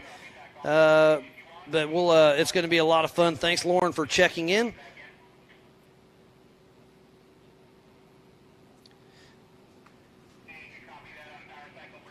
So we still have the 4,500, the 4,800 main event yet to come. And then we have the 4,400 LCQ, then the 4,500 main event, and then the 4,400. And we are live racing with Alex Renew on the pole, and then Anderson Porter, Dylan Trent, Taysom Messersmith, Brentley Dixon, Peter Abt, Grace Hennel, and Jackson Gunter. So we have two different classes racing at the same time. We have the Youth 170 Modified and the Youth 170 Limited out on course racing. And first place will go to one of each. So lots of action out on course. It looks like that could be the 66 of Anderson Porter running strong up front, whereas Alex Renew, it looks like it's still out front. So lots of stiff action out there on course with these young guys and gals. All these little UTVs look very similar, so I'll do my best to keep it honest. A lot of them are new to me, but it's just great to see them out there on course. So Alex running strong, Anderson Porter, Dylan Trent, Taysom Messersmith, Brentley Dixon, Peter Abt, Grace Hennel, and Jackson Gunter.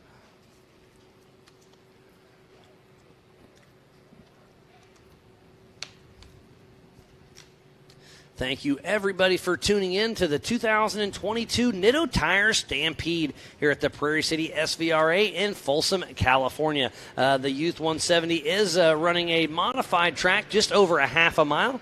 So it is Alex Renew out front, then Dylan Trent, then Taysom Messersmith, then Anderson Porter, all in the Youth 170 modified class. Finishing one lap.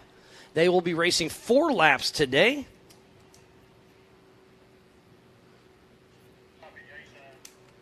And then up next will be the 4800 Brannick Motorsports Legends class. They'll be racing 6 laps.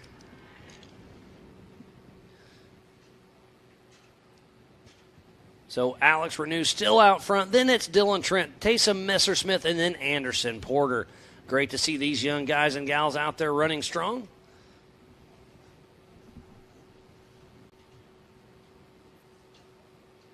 These little guys and gals are getting a little spread out, but it's great to see them out there racing strong. We got most of their mom and dads up in the spotters tower making sure everything is running smooth.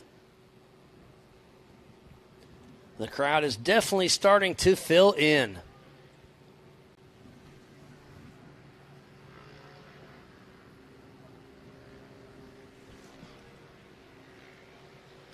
And here we go out for another lap. Alex Renew finishing lap 2, heading out for lap number 3.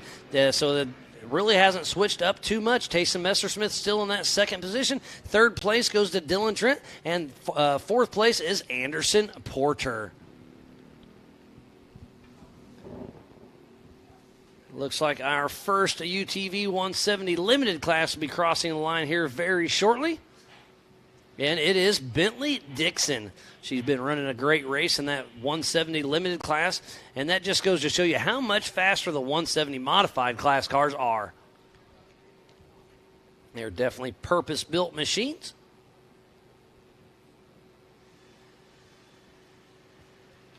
Gets a little bit of bicycle action out right there, but seems to tame it back down.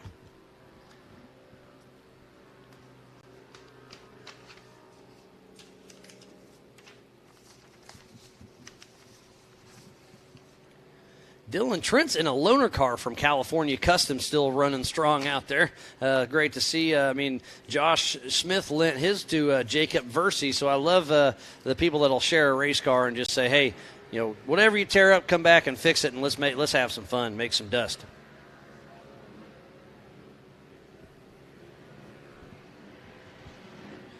So Brentley Dixon in first position, Peter Abd in second position. This is Jackson Gunter in third position, the UTV Limited. But finishing lap 3, heading out for lap 4. So the white flag is out for Alex Renew and Taysom Messersmith, Dylan Trent, and Anderson Porter.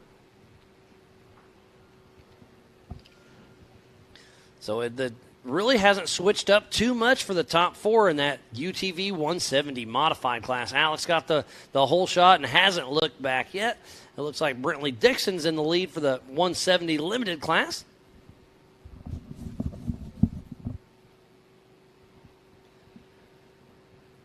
But that's the 66 of Anderson Porter on screen. And how cool is it that their moms, dads, grandmas, teachers, or whoever can tune in and watch them race here at Prairie City in Folsom, California for the 2022 Nitto Tire Stampede. Peter Abd comes through, finishing lap 3, getting that white flag. So the checkered flag is out, and it does go to Alex Renew. So great race for them. Second place goes to Taysom Messersmith. We'll see if Dylan Trent can pull down that third position. It's going to be a tight race between Dylan Trent and Anderson Porter. So it does go to Dylan Trent. So first position, Alex Renew. Second place, Taysom Messersmith. Third place, Dylan Trent. And fourth position, Anderson Porter. So we'll see how it shakes up for the Youth 170 Limited class. Bentley Dixon is in the lead. Then it's Peter Abd, Jackson Gunter. So it'll be fun to see them line up. And like I said, I believe we have a first place trophy for each class from Lasernut.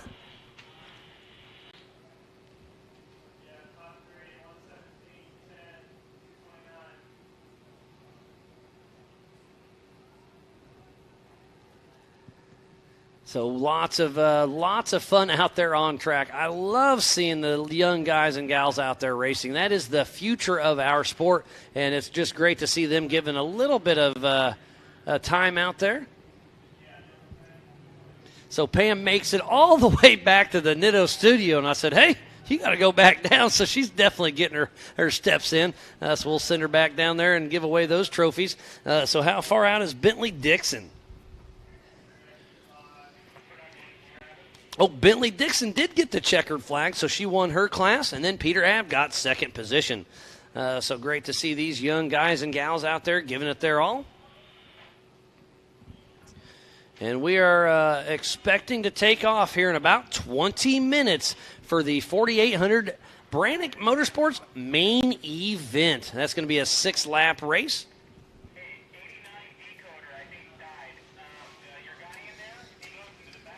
So up next will be the 4800 Brannick Motorsports Legends class. You have to have a front-mounted engine, but unlimited horsepower. And there is a little bit talk of adding in those rear engines, so we'll see how that all shakes out.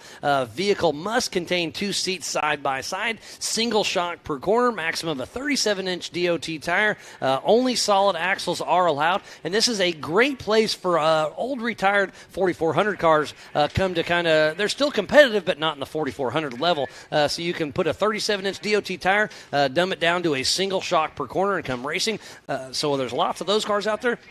But there's also a lot of specific built cars for the 4800 Brannick Motorsports Legends class. It is the biggest class out here racing today, so it's a fun one to watch. And on the pole is Toby Stacy. Next to him is going to be Woody Rose, then Jeremy Jones, Nick Allegri, Brent Harrell, Brad Mulliken, Chuck Crossland, James Hubbard, Kevin Condon, Matt Tribino, Tony Howard, Matty Moon, Derek Summers, Andrew Gorman, and Steve Graff coming from the back of the pack. So it's going to be a fun race to watch. And actually, we're going to catch up with one of our 4800 Brannick Motorsports Legends class. I was able to catch up with Chuck Crossland yesterday, so let's see what he had to say.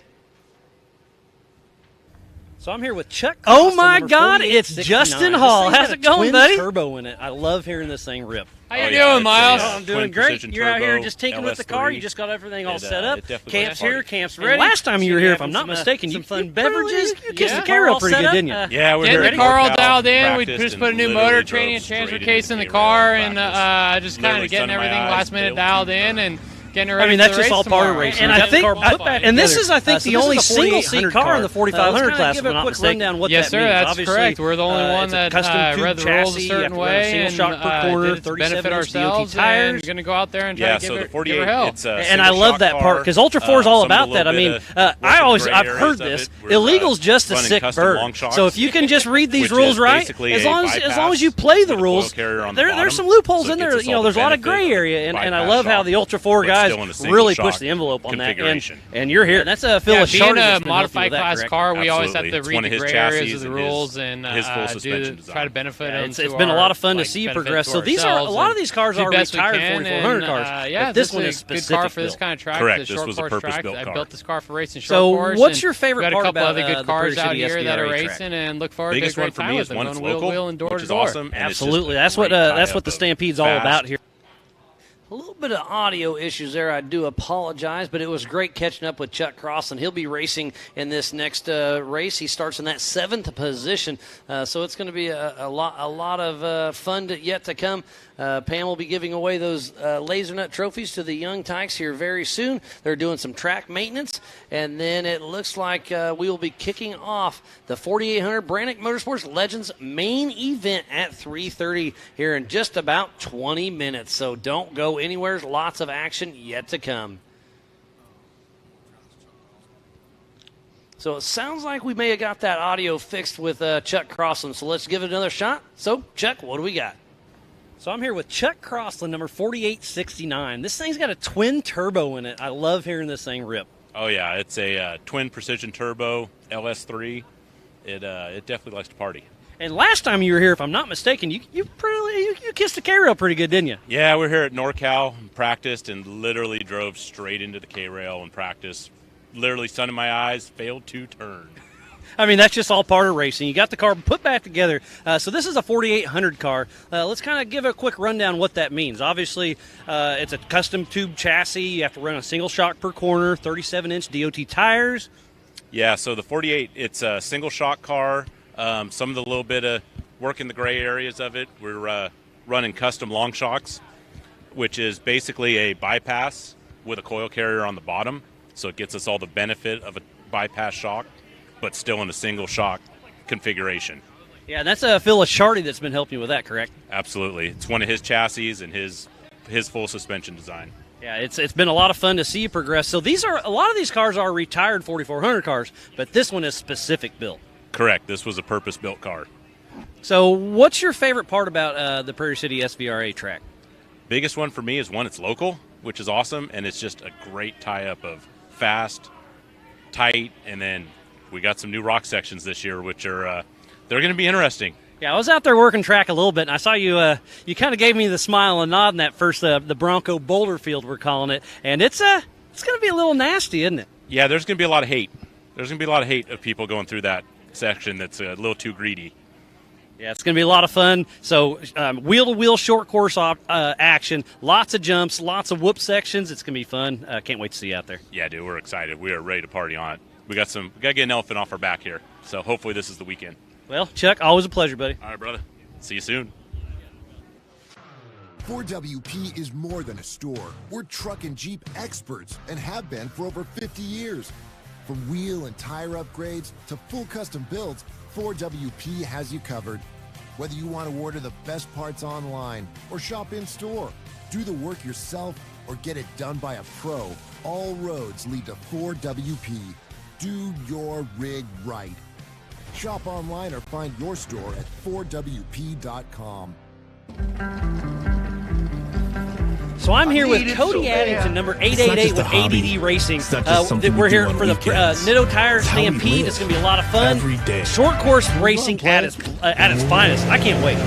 Yeah, me neither. I live close to here. I like this kind of racing. That's what this car does good at. This is what I like, so we're excited for this weekend. And if I'm not mistaken, it was this track probably 4 years ago when you bought this from Lauren Healy, and you had, what was it, third place, if I'm not mistaken? Yep, third place. No, second place. First time I ever drove the car. It was 4 years ago because the memories just popped up. So yeah, it was a fun time, and it's hopefully.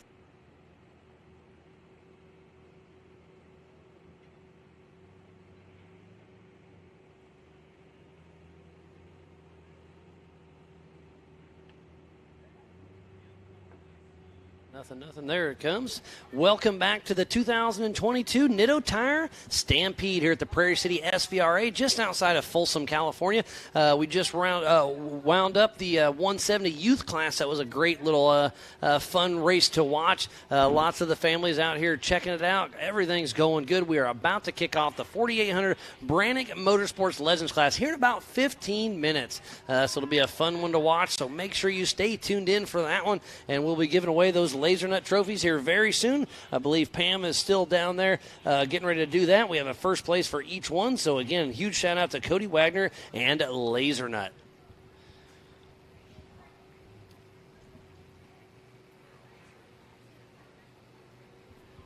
So make sure you download the MAO app or go to ultra4racing.com/live. Get on the MAO Facebook and YouTube. Get on the Ultra 4 Facebook or YouTube and check it out and share with a friend. Start a watch party. We are about to have some fun this afternoon, so be sure to don't go anywhere. Get your cooler prepped up. Get some snacks lined out. We will be racing here soon. So it's going to be a wild afternoon of racing. So we definitely want to give a huge shout-out to the Robinette family, all of the volunteers, the Ultra 4 and MAO crew, the main staff, the media, the safety, USAC, John Goodby, Bird, and the entire NorCal Rock Racing Association for helping put this on. We've all teamed up together to make this thing happen, and it has been a huge success so far, and I can't wait for the racing action to keep coming to us. Sounds like Pam is very close to interviewing the young tykes. So we'll see. This should be coming together very, very soon. So it sounds like, Pam, it's your turn. Take it away. All right, I'm over here at the podium with the future of our sport, the 170 limited class, and in third position, we have Jackson Gunter. Did you have fun out there? Yes. Yes, we got you yesterday watching the big boys on the big screen. Did you have fun watching them? Yeah. What do you think of your race?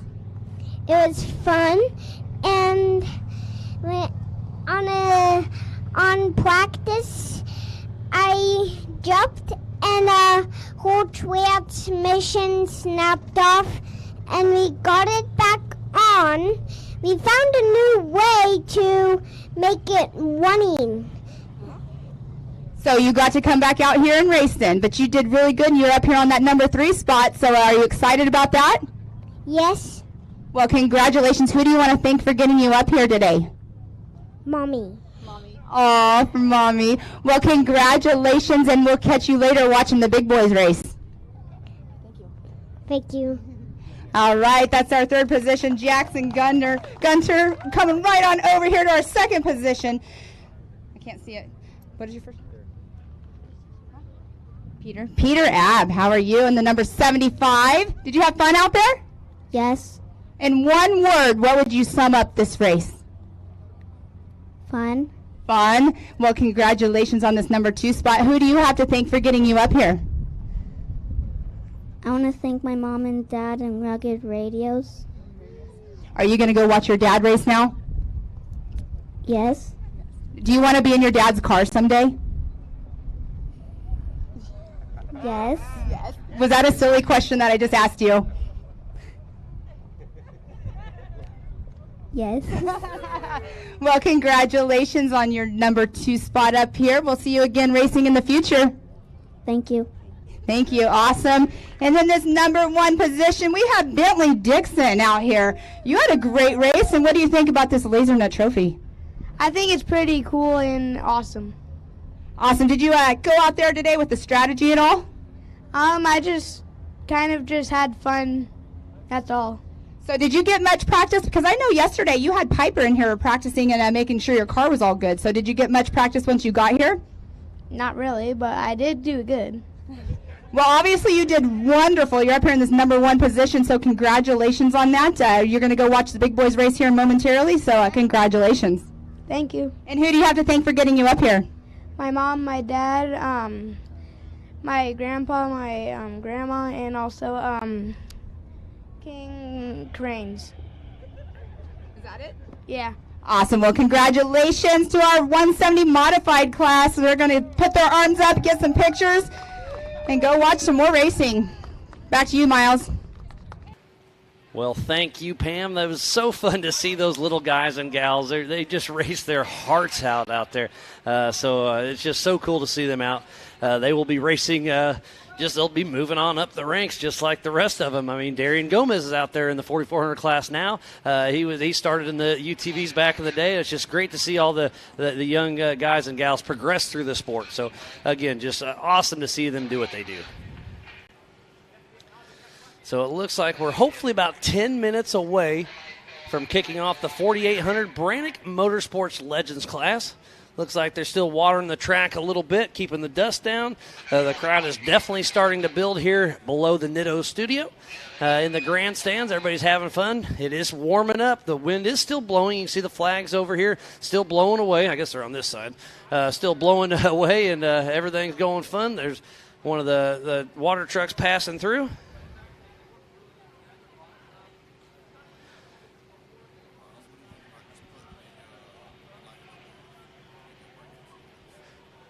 So, yeah, thanks again, everybody, for tuning into the 2022 Nitto Tire Stampede at the Prairie City SVRA in Folsom, California.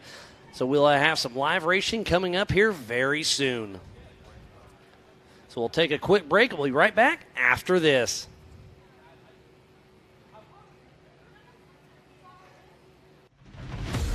Rocks, sand, heat. Life off-road is tough. We wouldn't have it any other way. If AMSOIL products are designed for this kind of punishment, think about what they can do for your daily driver. Upgrade to AMSOIL protection today and get fast free shipping from AMSOIL.com.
Welcome back to the 2022 Nitto Tire Stampede here at the Prairie City SVRA just outside of Folsom, California.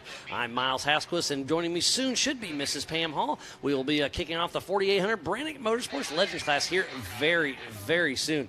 Sounds like we're waiting on a couple more spotters yet to come, but they should be here soon, and we'll be kicking off this race here momentarily.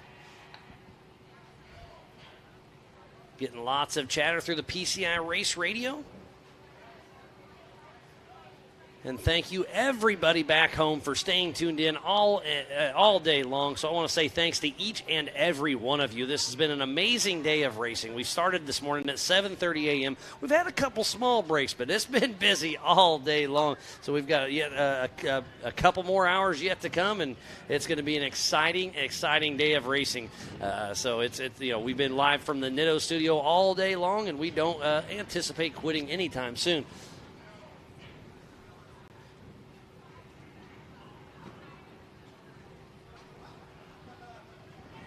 Getting everybody lined up, getting the spotters in the tower. So if you're on our Facebook, we apologize. Not sure what happened, but it looks like we are back live there. Everything is going good. So it looks like a few of the chase trucks are heading down to the AMSOIL hot pits as we speak. So, again, thanks for everything. It's been a wonderful day. We need to give another huge shout-out to USAC. They are our sanctioning body that help run timing, scoring, race operations, safety, and tech. And we have our USAC rep, Mr. Lee O'Donnell, 23, out there on the course, making sure everything's running smooth, working side by side with JT Taylor, our race director. So, yep, it sounds like everything's good to go. Thank you, everybody, for staying tuned in. We need to give a huge shout-out to Can-Am, Ford, Bronco, Monster Energy, Optima Batteries, 4-Wheel Parts, Progressive, Mid-America Outdoors, the Off-Road Syndicate, Holley EFI, Laser Nut, Griffin Radiators, VP Racing Fuels, Nitto, King Shocks, Ultimax Belts, King of the Hammers, Spider Tracks, Recaro Seats, Baja Jerky, Raceline Wheels, PCI Race Radios, AMSOIL, Method Race Wheels, Axial RC Cars, 360 Wraps, ARB, Rigid, Brannick Motorsports, Tread Lightly, Action Sports Canopy, Warren, Factor 55, HCR, Yukon Gear and Axle, MBRP, and Off the Grid Clothing. So please support who supports the sport. Without all those amazing partners, we would not be racing here today in Prairie City and Folsom, California for the 2022 Nitto Tire Stampede. There's a chase truck heading to the AMSOIL hot pits. You can see JT with his Can-Am blocking the 4800 cars, but we should be moments away from live action racing. They are going to do 6 laps, and it sounds like I heard already, and there goes our race director, JT Taylor, hopping in his Can-Am, getting ready to take him on that quick little parade lap, and they are going to be racing here in about a minute and a half. Need to thank the Robinette family, all of the volunteers, the Ultra 4 and MAO crew, all of the media, all of our safety crew, USAC, John Goodby, Bird, and the entire NorCal Rock racing crew. Lots of people in lots of places making it happen. We've got all of our camera guys that have been working all over the place all day long. So, again, just thanks to everybody. And make sure you go check out Vendor Alley. We have the Ultra 4 merchandise trailer with Angel, Carly, and Tona, and Christina down there slinging all the merch. And then we have King, Nitto, PCI up here, and lots of other companies. We have Balls Out Racing down there. We have Off-Road Patriot. Lots of our vendors are out here in full force, so we want to thank all of those for coming out here and making it the best racing we could have. So on the pole is Toby Stacy, side by side next to Woody Rose. In third position, Jeremy Jones. In fourth spot, Nick Allegri. Then it's Brent Harrell, Brad Mulliken, Chuck Crossland, James Hubbard, Kevin Condon, Matt Tribino, Tony Howard, Matty Moon, Derek Summers, Andrew Gorman, and Steve Grass. So we are 10 seconds away from live action racing for the 4800 Brannick Motorsports Legends class.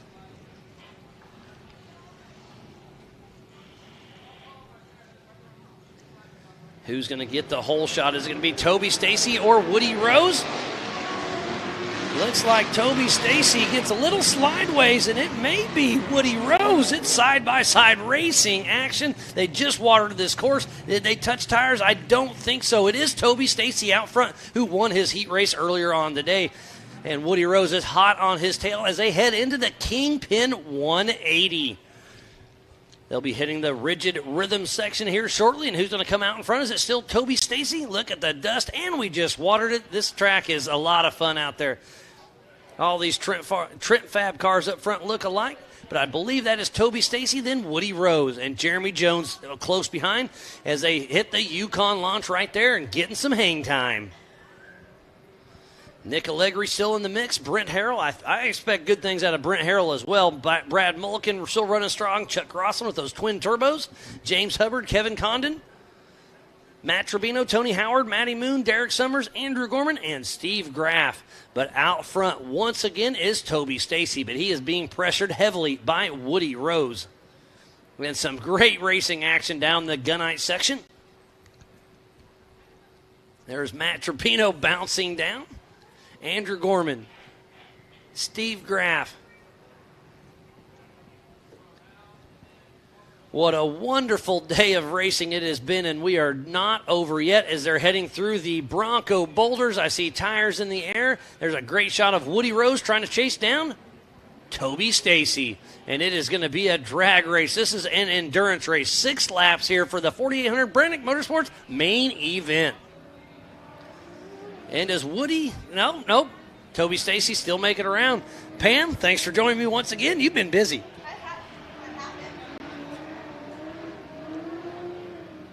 It's been a good day out there.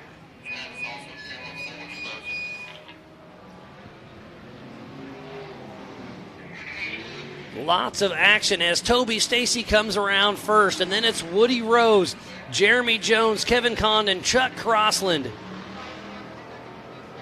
Brad Mulliken.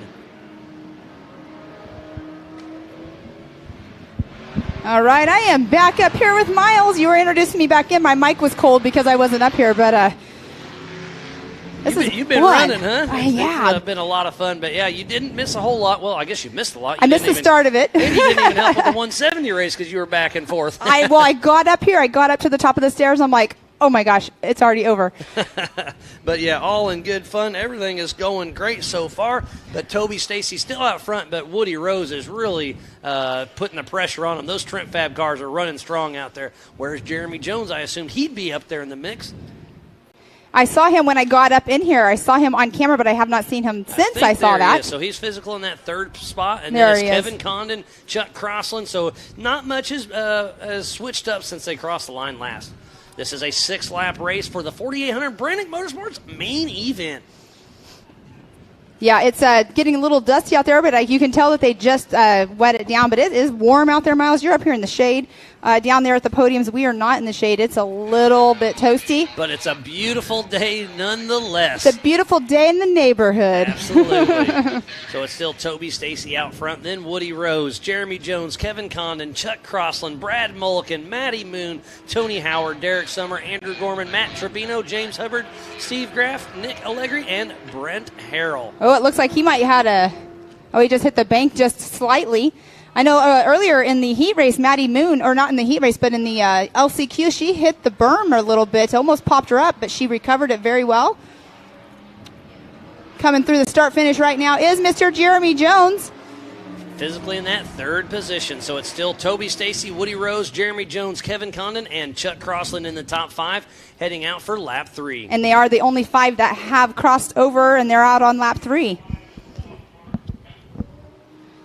So they are doing 6 laps. Matty Moon just came across. She's in that number 6 position. We've had Toby Stacy and Woody Rose up here in the Nitto studio. And it's great to have chats with them and then watch them have great success out on track. I just saw them both going off the Yukon launch almost at the same time. It looks like they're catching up. Is Woody Rose? Nope, he's putting the pressure on them. Those are 2 young kids, and they are running super, super strong. Woody Rose really starting to put the pressure on Toby Stacy. Toby Stacy made his rookie debut this year at King of the Hammers and placed himself in 2nd position. And then Woody Rose debuted last year At Crandon, I believe he fill-in drove for Chuck Crossland. Oh, he got a little sideways down at the bottom, and those rocks are just knocking everybody around everywhere. And there's Chuck Crossland on screen right there. Just brought his name up. Yes. The Bronco boulders are being a lot of fun. He let me borrow his refrigerator for my backup coffee today, and he brought it over to me because I didn't know the mics were hot, and he heard me. Gotta love all of our race family taking care of all of us. Everybody's out there to help everybody, no matter what is going on. And there's Toby Stacy, our physical race leader, heading out for lap number 4. And Woody Rose is not too far behind, but Toby Stacy's got a little bit of a lead now. It's a 4.313 split right now between first and second, so he has just a little bit of time to make up, but not very much at all. Jeremy Jones running in that third position. I know and Chuck Crossland has a right front flat tire, I believe. Unfortunate. And he just passed the Amsoil Hot Pits, and that is Tony Howard in the Amsoil Hot Pits. Not sure what's going on there, but tough break for him. Jeremy Jones comes through in that third position, and fourth position is Kevin Condon. Man, look at them going through the rigid rhythm section. So Chuck Crossland in that fifth position, but remember, he's got a right front flat tire. Woody Rose, there's quite a split right now between them. And look at the Yukon launch. They are absolutely in full send mode, up just shy of 100 miles an hour, up 85, 90 miles an hour probably. Toby Stacy and Woody Rose still running strong out front. So it's going to be a race to the finish. Anything could absolutely happen because remember, to finish first you must finish. But right now it is Toby Stacy's race. But Woody Rose is putting the pressure on once again. As soon as they get a little bit of lead, Woody reels them right back in.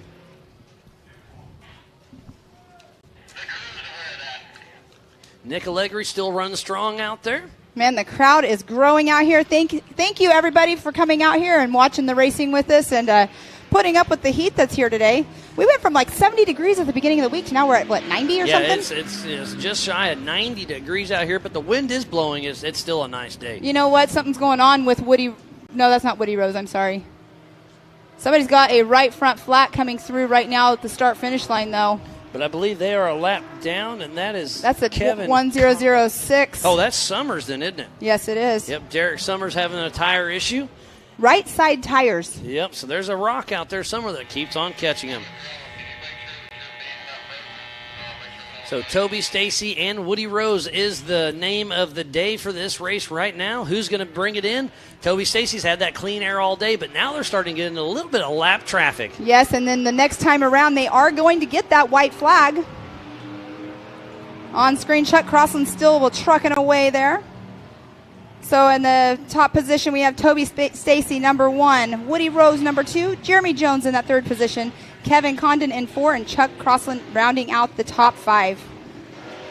Well, Chuck Crossland has that flat going down, though, so coming around, who knows if he'll be right there or not still. Yeah, he still hasn't pulled in the Amsoil Hot Pits. I'm not sure why he hasn't. I sure would have, but hey, it's his race. You know, sometimes it's just such a short race. It's like, why go in there and do that? Just keep on trucking on. And I'm physically watching. It looks like Maddie Moon may be having a tire issue as well. So tires are really starting to play their part. Yeah, it looks like her right rear. And remember, these tires are a 37-inch DOT tire, so they're not a race-specific tire like the big boys and gals run. Racing is so tough, and it's such a mental game. Like, you get out there, you race, you're putting your all into it, you put all your time into the race prep and everything, and then you come out here, and a flat can take you out. That's what's not fun about it. But look at the Bronco Sports section. And haven't heard much out of Brent Harrell, and you know why? Because I see him pulled off to the side of the race. So a tough break for him. Not sure what happened with that car. That young man is super fast most of the time, but Brent Harrell looks like he is out of the race. So the 48.53 of Andrew Gorman is probably so close to getting lapped by Toby Stacy and Woody Rose. And Woody Rose has made up 2 seconds on Toby Stacy. There's only a 2.117 split between first and second right now. That was the white flag. So they are on their 6th and a final lap. Is Toby Stacy going to be able to hold off Woody Rose? Woody Rose knows it right now. He's got to let it all hang out if he wants to take home that first place trophy. But Toby Stacy knows the same thing, too. And look at that right front coming completely apart for Chuck Crossland. What a great, wonderful day of racing it has been for the 2022 Nitto Tire Stampede here at the Prairie City SVRA just outside of Folsom, California.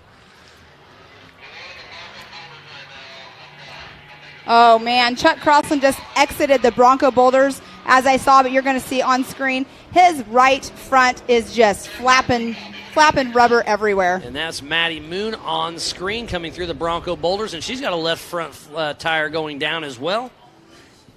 Tires are definitely an issue right now for a lot of people. And it looks Jeremy Jones was off course for just a second. Maybe he got a little off, but he's still pushing. So right now, physical out on course is Toby Stacy, Woody Rose, Kevin Condon, Jeremy Jones, Chuck Crossland, Maddie Moon, Andrew Gorman, James Hubbard, Steve Graff, Matt Trevino, Derek Summers, Brad Mulliken, Tony Howard's out. There's the white flag right now. So we'll see. We should see Toby Stacy and Jeremy Jones Woody Rose soon. Jeremy Jones is completely pulling off race course, so he had something unfortunate must have happened. So Jeremy Jones and Dan Young have pulled off the track. Hate to see that. And he was on the podium at Moab. I think he won his class, I believe. Somebody is on their side there. Let's see who that is. 48.53. Oh, that is Andrew Gorman. He's had a tough day. Isn't that the second time he's been? Yeah, he rolled over in the Bronco Sport Boulders. All right, so that is Toby Stacy in that number 1 position. So Toby Stacy takes the checkered flag. What a great run from that young man. What happened to Woody Rose? I'm not sure, Miles, but I'm going to go ahead and start heading on down to the finish line. Is that Woody Rose in that last Bronco Sport Rock section at a complete stop? I think it is. I hate to see that for that young man. There's Matt Trevino in the Bronco Boulders. And another right front flat tire on Trevino. These rock sections have really been brutal on tires. All right, Miles, I'm going to go ahead and head on down there so we can get these podiums on the road because we have lots of racing coming up. So I will be back up here shortly. All right, Pam, we thank you for all your help, and we'll throw it down to you here very soon as Matt Trevino still making work. And Kevin Condon gets that second position. So that just shows you it's not over till it's over. Woody Rose is still at a complete stop. I hate to see that for him. What a bummer. So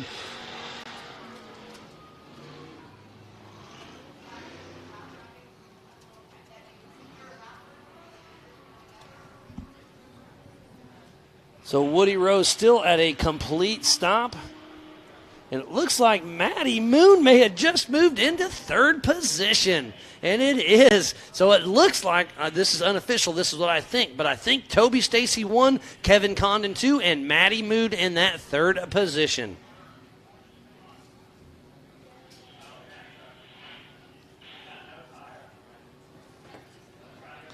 And look, the right front for Chuck Crossland is completely missing, but he's still pushing through. That is awesome. That just shows you how hard they push all the way to the finish line. And just beating through that rim is completely taking a beating. But he's not giving up yet. Look at that, just digging in. Giving it the goose all the way through the end, throwing a little mud. Oh, Chuck Crossland, what a show. And that puts him in that fourth position. What a great race for the 4800 Brannick Motorsports Legends class.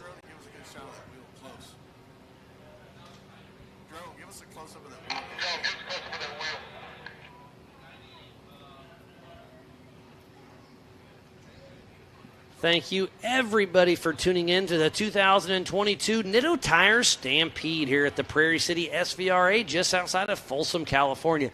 And there is Woody Rose. I feel so bad for that young man. He put on such a show all day long, and he was running strong in that second position. Not sure what quite happened, but there he is getting a little towed off that lot. I mean, almost had it, but hey, to finish the race, you got to finish, So tough break there. But it is Toby Stacy in that Trent Fab car, Kevin Condon in the Jimmy's chassis, and then Matty Moon in another Trent Fab chassis. They ran strong all day long, but Woody Rose had a heartbreaker, and look at that. Chuck Crossland completely blew up his wheel, and that probably got into the brakes and a little bit of everything, but he was still able to make it in there. But that just goes to show you how tough this equipment actually is. There's a great shot of that Brannick center cap. The FPV Believe Cam drones are awesome. Getting right in the face of Chuck Crossland. So Pam ran down there, so we'll be giving away some trophies here in just a little bit. But lots of action out there.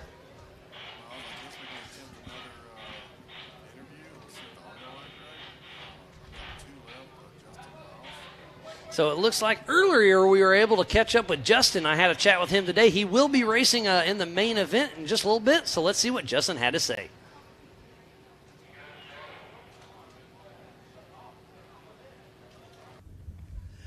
Oh, my God, it's Justin Hall. How's it going, buddy?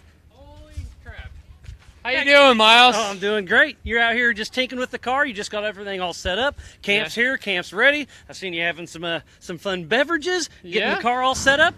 Getting the car all dialed in. We just put a new motor, training, and transfer case in the car, and just kind of getting everything last minute dialed in and getting it ready for the race tomorrow. And I think, and this is, I think, the only single-seat car in the 4500 class, if I'm not mistaken. Yes, sir, that's correct. We're the only one that read the rules a certain way and did it to benefit ourselves, and going to go out there and try to give her hell. And I love that part because Ultra 4 is all about that. I mean, I've heard this: illegal's just a sick bird. So if you can just read these rules right, as long as you play the rules, there's some loopholes in there. You know, there's a lot of gray area, and I love how the Ultra 4 guys really push the envelope on that, and you're here.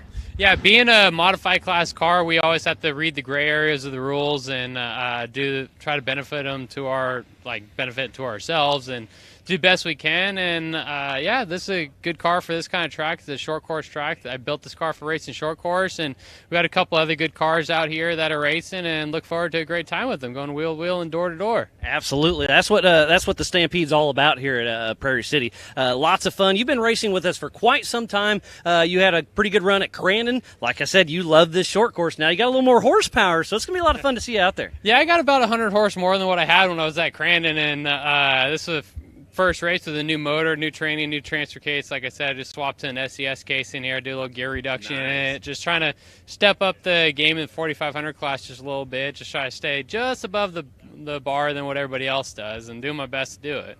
Well, Justin, best of luck. We'll see how it goes, buddy. Thank you, Miles. Appreciate it.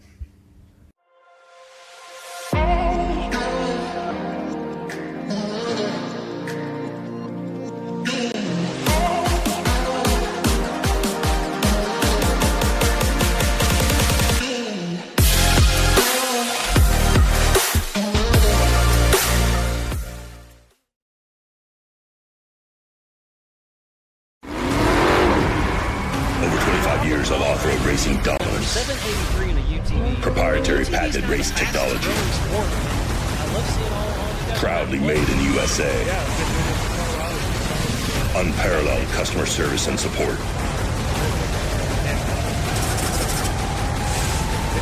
the chase of champions, King Shocks, the leader in off-road shock technology. For a reasonable price.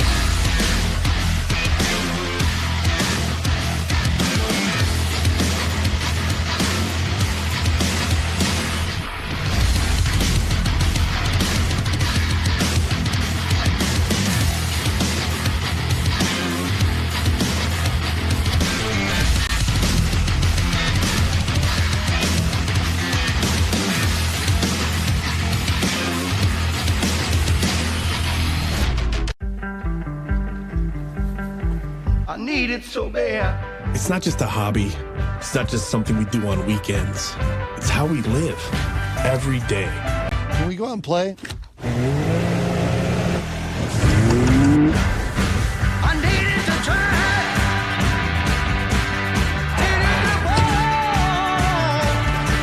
I needed your love. I'm burning away. I need never get old.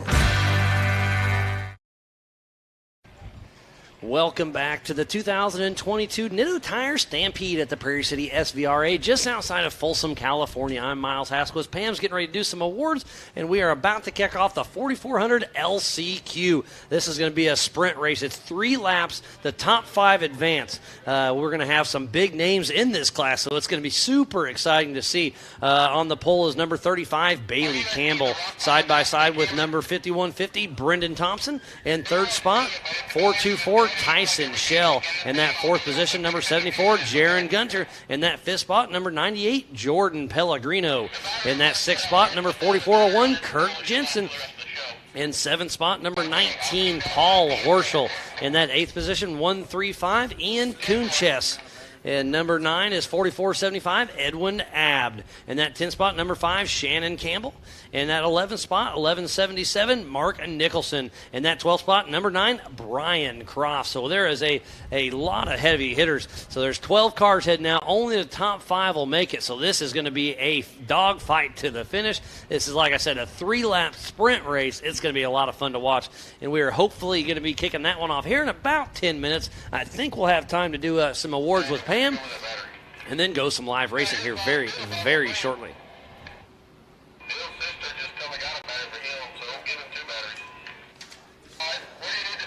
So we still got a lot of racing yet to come through this entire race schedule. We are here in Prairie City. Up next, we head to South Pittsburgh, Tennessee, June 17th through the 19th.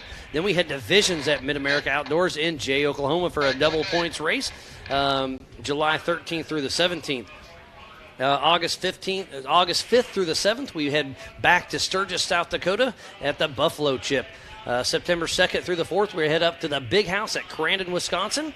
And then we head back to Mid-America Outdoors at Jay, Oklahoma for the Legends of the Fall 4 Nationals. And we also have some short course racing going on at Mid-America Outdoors for the MAO Side-by-Side Championship Series. In just a couple weeks, we'll be kicking off Memorial Weekend for Round 3. And Round 4 is June 18th. Round 5 is July 16th during Vision. And then over Labor Day weekend will be Round 6. Round 7 will be October 1st. And then Legends of the Fall will be racing with us for round number 8. So we also have some of our general rules out there. I'm going to kind of give you a quick rundown on our series points and championship. First place gets 1,000 points. Second place gets 975. Third place gets 965. And then fourth on down gets 5 less points. And you do get 200 points to start. You must complete 2/3 of the race to get your points. 7th points go to the fastest per class for qualifying. The West and East Championship, most points from Visions, Nationals, and the top 2 finishes from either East or West. That's how you lock that down. National points is King of the Hammers ×2, Visions ×2, Nationals ×2, and then you can pick any 2 of your regional races for the national points. And at each race, the top 10 from the national, or the top 10 out of 4,400 that are not qualified get qualified for King of the Hammers. And then, driver of record must start or finish this race. Each race, drivers are allowed 1 substitute driver per season. Driver must race the same car they qualify in. This is a no-chase race. Only a safety crew can help them out. And it looks like we have Megan Miller joining the booth. This is her first time racing. She got Dawson Allington's old baby Jeep. So it's great to see out here racing and having some fun. How much fun did you have at your first Ultra 4 race? Oh, my God. This was a blast. It's awesome. I had no idea what I was missing out on. I loved every minute of it. It's a super steep learning curve for me because I've never raced before, but man, we just went out there, sent it. That car held up amazing. I beat the crap out of it, honestly, and it just held together. So I was talking to your husband last night, and that car started around this area. Then Dawson bought it, raced it for quite a while, and now it's back to you back in the hometown. So it's really cool to see the full circle. Yeah, we brought it home. Yep, it's cool. So he races 4,500 from time to time, mainly NorCal, if I'm not mistaken. Are you going to make some more of the Ultra 4 races or kind of stay local? I think I'll stay local. He's raced King of the Hammers twice. So, I mean, that car is built better for King of the Hammers. Absolutely. I don't know that I'm ready for all that. But, I think I'll keep racing local, kind of, get my feet under me. I've, like I said, I've got a lot to learn. Everybody's been super cool and like giving me pointers here and there, super supportive. Like I said, I'm having a blast. This is amazing. Awesome. Well, Megan Miller, high five. Thanks for racing with us here at Ultra 4. It sounds like Pam's ready to give away some of those laser net trophies. All right, Pam, Miles. take it away. Here with our 4800 Legends class, I am here with Miss Maddie Moon. She has already cried once since she came across the finish line. So, one word, sum it up for us. You know what? I went out there to do some driving, and that's what I did. We had 2 flat tires, I believe, on lap 2. That it was a little bit squirrely of a ride, and I wouldn't be here without the people that stand behind me. So, Dave Schneider, thank you for the car, for the support, for the coaching, for the opportunity entirely. Trent Fabrication builds a hell of a car, and you know what? I have to have a huge shout out. My dad couldn't be here today. He's probably watching this live right now on his boat, and thanks, Dad, for getting me into this. Now, you are not new to this sport, but you're new to this car. It's an awesome car. You're doing amazing out here. This is your second race in it, correct?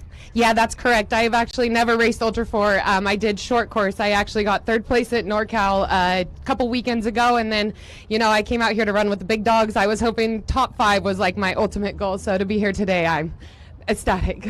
Well, you're up here rounding out the top 3 of the podium spot. Congratulations. It's awesome. Anybody else you would like to thank? My co-driver, he had to jump out on the track and take off. He's actually getting in a 4400 car right now. So thank you, Cody. Thanks for letting me beat you up in the car, and we took a couple hits that hurt. Well, congratulations again. You got some celebrating to do. Now you get to go watch your co-driver tell someone else how to go around the track. Absolutely. Thank you, Pam. You're welcome. All right, over here now in our second position, we have Mr. Kevin Condon. How was your race out there? It went good. We battled some demons with heat. We were running 330 in the trans by lap 3 and like 310 in the motor. So we made it work, and we pulled it together and got a podium. Well, congratulations on that. Who would you like to thank for getting you up here today? A major shout out to the pit crew. We got DJ, Daryl, Brandon. We got Kyle, Stephanie, Sharon, all the guys at Jimmy's 4x4, Randy especially at Jimmy's 4x4 for overnighting us parts to get us here. Obviously my wife, I couldn't do this without her being here, major supporter. And my company, Casey Home Services. All my guys are working their tails off to make sure that this stream is a reality, and it's a major team effort. And Kyle Schaefer, I couldn't do it without Kyle. And you have your little guy down here. Is he wanting to race one day? Do you want to race like your dad does? Yeah. Well, one of these days I bet you'll be out here in one of those 170s. What do you think about your dad being up here getting that laser nut trophy today? Good. All right. Well, thank you so much. Congratulations again on your number 2 spot. Go watch those 4400s race. Awesome. Thank you, Pam. Awesome. Up here now in the number 1 position, Mr. Toby Stacy. You're up here partying already. Wife's right next to you. You tell us in one word about your race. What do you think about it? It was a stampede. Stampede it was. I know. Keep hearing that the rocks have moved since this morning. Did you have any trouble on any of the rocks out there? I just went faster. I guess pedal down, throttle. What is it? Throttle out? No. Head out or something? I don't know. Well, who would you like to thank for getting you up here today? Good friend Richard with BD Fab back in Medford, Trail Tough. Yukon Gear and Axle and Nitto. Who am I forgetting? Redneck Sticker, my vinyl guy. Yeah. Girlfriend Aiden here. It's okay. Close enough. Yeah. Well, no, congratulations on that number 1 spot. You did a heck of a job out there today. I greatly enjoyed watching what I got to see because I'm back and forth here, but congratulations, and ready to go watch the rest of the racing. Hell yeah, thank you. Awesome. Well, congratulations on our 1, 2, and 3. We have Toby Stacy, Kevin Condon, and Maddie Moon.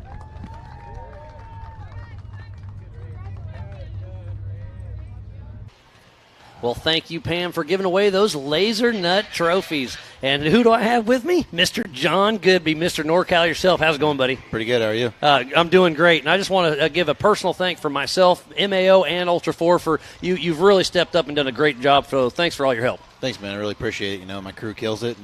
We came out full staff, and here we are. And making it all work. You've been working on the track. You've been helping parking. You guys have been running the show and helping us a lot. So, again, just thanks. And this is one of my favorite tracks to come to. Yeah, I'm glad to have everyone back. Glad to have, the Gomez boys and Healy and everyone and all the fast guys. And it's The main's going to be crazy. Yeah. This race is going to be crazy. Yeah, this is the LCQ, so this is a 3-lap sprint. I mean, it's going to be gnarly. And we have some heavy hitters coming up. I mean, Bailey Campbell, Brendan Thompson, Tyson Schell, Jaron Gunter, Jordan Pellegrino, Kirk Jensen, Paul Horschel, Ian Kunches, Edwin Abb, Shannon Campbell, Mark Nichols, and Brian Crofts. I mean, only 5 of those get to advance. It's going to be a dogfight. That's probably like the biggest stacked LCQ I think we've ever had. And most of them are running. Races. Yeah, it's going to be a gnarly race. Yeah. And this is kind of your home track. So it's just been great to come out here. And you just had a race here about a month ago. Yeah. So it's been great. Yeah, it's been amazing. Yeah, we ran this track layout similar in round 1 and kind of as a tester of this coming. And I mean, except for you skip all the rocks. I don't know why you do that. Yeah, totally skip the rocks. NorCal non-rock racing, I think is what it's called, right?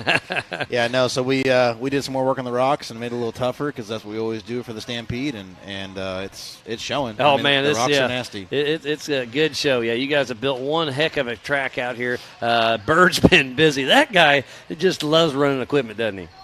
Yeah, maybe. I think so. or at least you make him do it. Yeah, he loves or hates it. Yeah, but he's been killing it this weekend. You know, he's been out on the blade prepping, doing what he does, and him and JT are out there doing the race ops together, and it's they always work well together. And here it is. Yeah, you've got a lot of volunteers. Your girlfriend's been out the front gate all weekend long. There's been Sergio's been out there running around getting everything done. I mean, you guys have been really, really working well. Yeah, a bunch of key players. You know, they just certain guys, and Glenn and all the recovery guys, and Mike Smith, and some ex-racers know a bunch of stuff, and they're very familiar with everything's going on. So yeah, it's a core group, a small group. We run a small crew show, but we make it happen. So, we brought everyone on staff. We're missing a couple guys that are normally here, but pretty much everything's here. Yeah, and like I said, we've teamed up with Ultra 4, and it's really going smooth. So it's going to be a fun race. This is the LCQ. This is a 3-lap race. Each lap is 1.28 miles, so it is going to be an absolute dogfight. It's going to be a fun one, John. It's going to be insane. The heat races were insane. This is going to be out of control.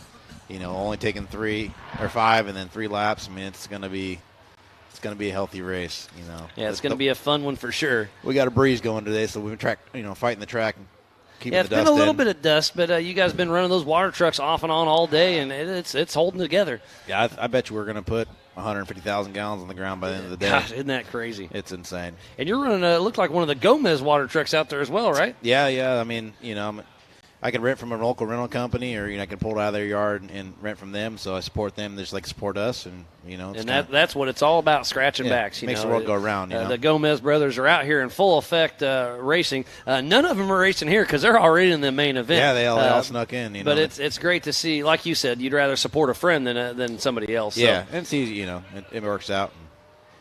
They're amazing. Look at Paul Horschel. He's going to be one to watch. We have Bailey Campbell, Brendan Thompson. I mean, this is going to be a fight. These guys and gals are going to be pushing hard. Who's going to get that hole shot? Is it going to be Bailey Campbell or Brendan Thompson? Oh, man, I don't know. The horsepower is flinging. And off the limiter, it looks like it is going to be Brendan. We got somebody upside down out of the gate. Kirk Jensen takes a huge tumble. But he's on all 4 wheels, but he took a real bad tumble. Look at all that dust. I hate to see a race start like that. But I believe it was Brendan Thompson out front with Bailey Campbell right behind. There's Herschel going out wide. Yeah, he's taking it wide, pushing it all he's got. There's Tyson Schell pushing strong. Looks like we got a little gap between the top 5, actually. Yeah, the 5 advance, so it's going to be exciting to see how this goes. But Brendan Thompson, that brand new UFO Jomez built car. Jomez. You like that one? It's his own brother, but it's Jomez. It's crazy. We built these 2 uphill jumps for round 1, and we tested them. And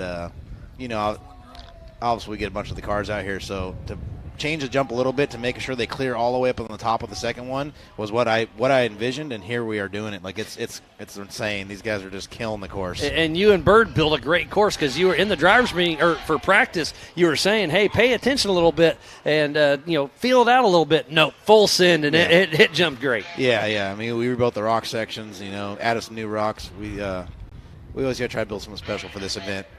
And Brendan Thompson still out front with Bailey Campbell and Ryan Miller trying to chase him down. Then Tyson Schell, Paul Horschel, And that's Ian Kunches in that 5th position. So we'll see how that shakes out. Is that who's in the Copart car? That's Tyson Shell. That's Bailey Cole's old car. Oh, yeah, makes sense. Full circle, Yeah, huh? There we go. Oh, Shannon's coming through the... They are giving it all they got. There's Cross. Is that father-in-law? Yeah. And son-in-law? So Brian Cross and Shannon Campbell pushing hard. This is going to be one heck of a race. But physically through, it was Brendan Thompson, Bailey Campbell, Tyson Shell, and Paul Horschel, and now Shannon Campbell.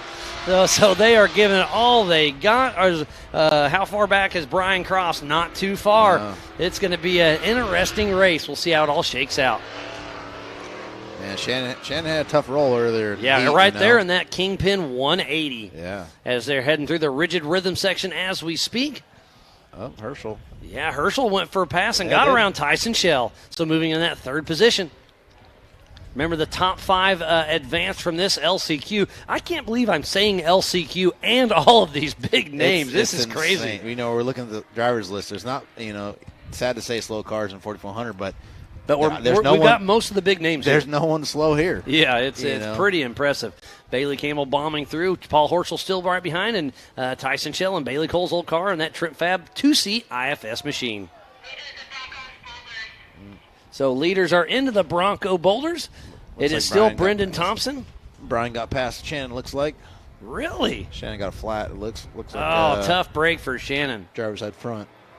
This course has been tough on tires, that's for sure. Yeah, we stacked the rocks in there to try to make them safe as possible, and not hazardous and pop tires. But man, they just don't slow down. Yeah, they just and rocks don't full move. sin. And rocks don't move. Yeah. So.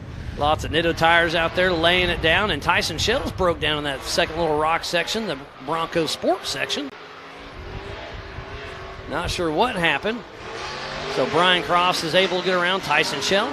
So still it's out front is Brendan Thompson, then Paul Horschel.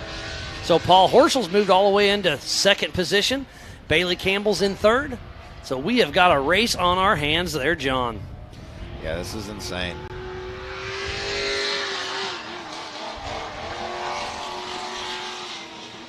Shannon Campbell limping along with a driver's front flat tire. Yeah, this should be it. It's only 3 laps, so.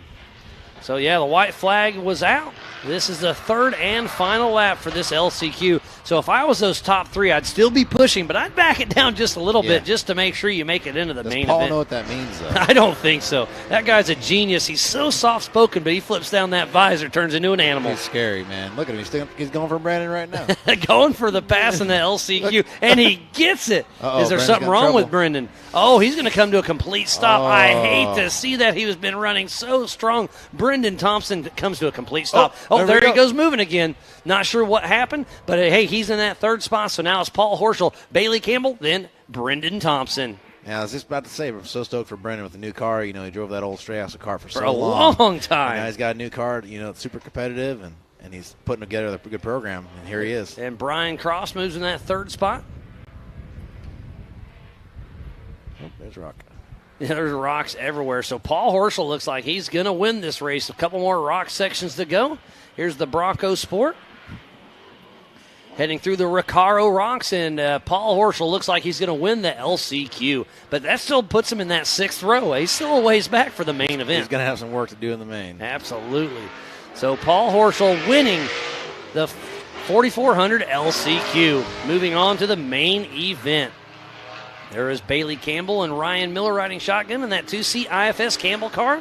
Those Nitto tires, Monster Athlete putting it down. 2nd position for Bailey Campbell. And then 3rd spot, really close, was Brendan Thompson. So not sure what happened, but I'm glad to see him keep going. Those SDS cases do those weird pop-out things. So maybe he lost a case there, popped out of gear. That's very possible. And in 4th position goes to Brian Crofts. It has a 5 minutes heat race. Whoa, look at that. Getting a full sin there. Trying to get some content there. So who's going to get that 5th position? It looks like it could be Edwin Abd. Oh, yeah. Awesome. Good for him. Edwin Abd gets that 5th and final position, moving on to the main event. Yeah, sneaks in there. Yeah, just barely. And there's Mark Nicholson. So moving into the main event in that first spot is Paul Horschel, then Bailey Campbell, Brendan Thompson, Brian Cross, and Edwin Abb moving to the main event.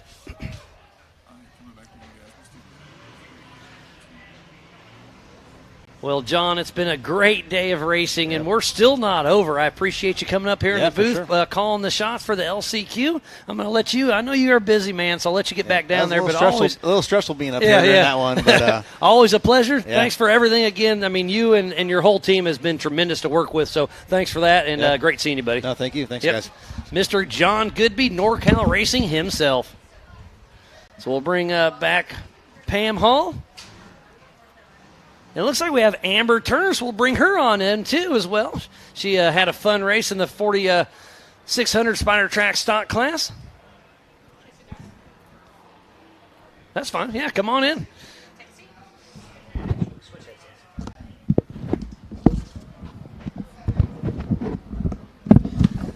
So we have Amber Turner joining me in the booth. You had a lot of fun in that Little Samurai that could. Oh, yeah. Little Samurai that does. Yeah. You and your brother Stuart have been racing with us for a little while, and it's great to see you overcome everything. During qualifying, we saw your hood came up and all that, but you fought through that. And then Dolly, your mom, said, "Hey, they got the Warren winch hooked up to it, so it can't come up on us this time." Yep. Yeah, we basically just ran the winch line around over the hood and onto the cage and tied it down that way. I think my brother got the latch working, but we didn't want to. Yeah, that's a safety latch right there. Yeah. Yes. So much fun out there. It was great to see you. How'd you end up? There's so many numbers in my head right now. I'm still dead last. I'm still slow, but that's all right. Do the cars together though. Yeah, that's all that matters. I took my first checker flag. That's what I like to hear. And I think you may have been the only one, maybe a second one, running a carburetor out there. Yes, as far as I know, I don't know if the other Samurai is still carbureted or not, but and that's a brand new motor too. Huh? Oh, that's awesome. I finished putting the motor together last Wednesday. And then I waited for the carb to show up on Thursday before I got everything together and running. And you're running the smallest tires out of everybody. You're on 31-inch tires, and that's smaller than all the UTVs. Miles, I'm on 35s now. Oh, you are on 35s. Yeah. I'm sorry. Okay. You used to be on 31s, right? Correct. Okay, I was on 31s moved up. for a long Okay, time. well, good. Sorry about it. I missed that. But no, it's okay. It's all in good fun. The Jesse Combs Foundation has helped you in the past. Give us a little rundown on that. Yeah, so the foundation was founded after Jesse's passing, and it's based on empowering, inspiring, and educating women Sorry. Yeah, no, all good. And I mean, you prove that because you are a welder. You work for Randy Slauson, a two-time king. Three-time king. How much fun is that working with him day in and day out? Oh, it's so much fun. It's a great shop to work at, and I joined in to learn a lot, basically to learn from the master, because I know he used to teach welding, and I was like, I can get welding lessons from this guy, I can get racing lessons from this guy, and I've learned a lot. And that's what I'm there for. So. And obviously you are learning a lot. You're growing your program. And Randy Slauson, he's a little soft-spoken from time to time, but me and him are pretty good buddies. He gave me a ride this year at King of the Hammers. And that guy, he can just make that bomber car do anything he wants. It's a lot of fun. So it's just got to be, day in and day out working with one of your buddies, right? Yeah, pretty much. It's just working. It's just days in the shop. Yep. And then I know he does take some time when it's getting closer to Hammers, do a lot of testing and tuning. So he kind of dips out and leaves you guys working, doesn't he? Yes, on occasion. Like some days he'll just leave and go dirt bike riding. Hey, good for him. He's earned it, right? Exactly. When you're running your own business, you can do what you want. Absolutely. Well, Amber, it's always a pleasure having you out on the track and here in the booth with me. I thoroughly appreciate it. You want to give anybody your sponsor some love or anything, or what do you got for us? Huge shout out to Calsun Construction. He was the one that really kicked my butt into coming out to this race this time around. Warren Winches, BF Goodrich Tires, Side Tracked Off-Road is out here, Wheels. Okay. Jesse Combs Foundation. So, big shout-outs. Yeah, all in good fun. And you and your mom, Dolly, Checkpoint Dolly, she's been volunteering for King of the Hammers for quite some time. That's where you got your start until you finally decided to take your nice-ish Samurai and make it into a race car, right? Exactly. I know you've wheeled it for quite a while, but it's still street legal if I'm not mistaken. Correct. It still has the plate on the back. That's I actually awesome. drove it into town this morning to get gas. So I filled up I filled up the fuel cell, and I filled up my 5-gallon gas can. So you went and got race fuel at the gas station? 91, sure. huh? Sure. That's awesome. I love stories like that. I mean, if you can do it, why not, right? Exactly. Yep. Anything you put your mind to. Yep. So we just wrapped up the 4,400 LCQ. So here in about 17 minutes, we'll do the 4,500 Yukon Gear and Axle main event. That'll be a 6-lap race, and then we'll do a driver introduction, a little track maintenance, and then kick off the main event at 5:30 p.m. Pacific Standard Time. I assume you're going to stick around and watch that one, aren't you? Oh, for sure. I'll be here all night. Yeah, it's great. Starting to get a little tickle in my throat. Sorry about that, everybody. It's starting to crack a little bit, but we'll fight through it and have some fun. It's been a long weekend. It's been a long You're killing weekend. It, Miles. Well, I thoroughly appreciate that, Amber. Always a good time. So it's been a great season so far. What's your next race you're going to race with us? I have nothing lined up with Ultra 4 as of right now. I'd like to make it to Sturgis. We'll see. Sturgis is awesome, by the way. But the next thing that I've blocked off the year for is Rebel Rally. Oh, you're doing that. Yeah. Cool. Me and my mom are. Oh, awesome. Yeah. Emily Miller is heavily involved with King of the Hammers, and she runs the Rebel Rally. Mm-hmm. And so I'm a huge supporter of that. It's really cool to see what you gals can do. So explain what that is. It's a race, but it's not really – you're not really driving too fast. It's more of a navigation without GPS, right? Correct. Yeah. So it's – I guess the best way to describe it is a navigation rally. So you're not moving from point to point as fast as you can. You're trying to get to the points as accurately as you can. So we're not allowed to have GPS. We're given paper maps and tape or measure, little rulers and pins and paper and a compass. And we have to find these points and get as close as we possibly can, hit a clicker, and it gives us points. Yeah, that's pretty wild what she puts on. So definitely go and check out the Rebel Rally. It's an all-women's event. Emily Miller's put together an amazing team, and it's really cool to see. Ryan Miller's, he's co-driving for Bailey Campbell. His wife races in it. I believe she's won a couple times. I think twice. Yeah, I was just going to say that. Yeah. So it's pretty cool to see what they got going on. What vehicle are you taking out on that? So far, we're not the Samurai, right? Not the Samurai. That was my mom's one request: was we're not taking the Samurai. She has a Isuzu V-Cross. Okay. Well, hey, whatever it takes. It's all-wheel drive, right? Yeah, it's almost like 4-wheel drive, almost like all-wheel drive. Okay. We haven't completely figured it out yet. Well, at least you can make it, because they go through Johnson Valley, where King of the Hammers is. They go through Glamis, and they really get to see some cool sights. Yeah. Last year they got to go through Titus Canyon and Death Valley, which has never been permitted for a race or a rally or anything like that before, and I'm really excited to see all the views and get out there. So.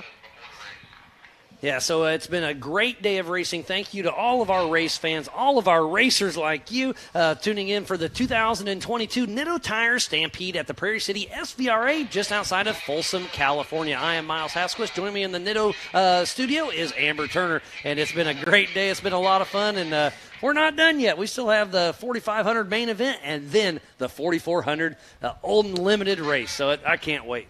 So we have, 6 laps for the 4,500 and 8 laps for the 44. So 8 laps, brutal. And that's going to be a sprint race. These cars are going to be beat up by the end of it.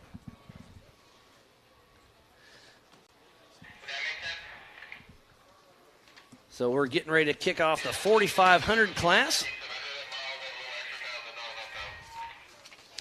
So it's going to be, sorry, getting my papers shifted around.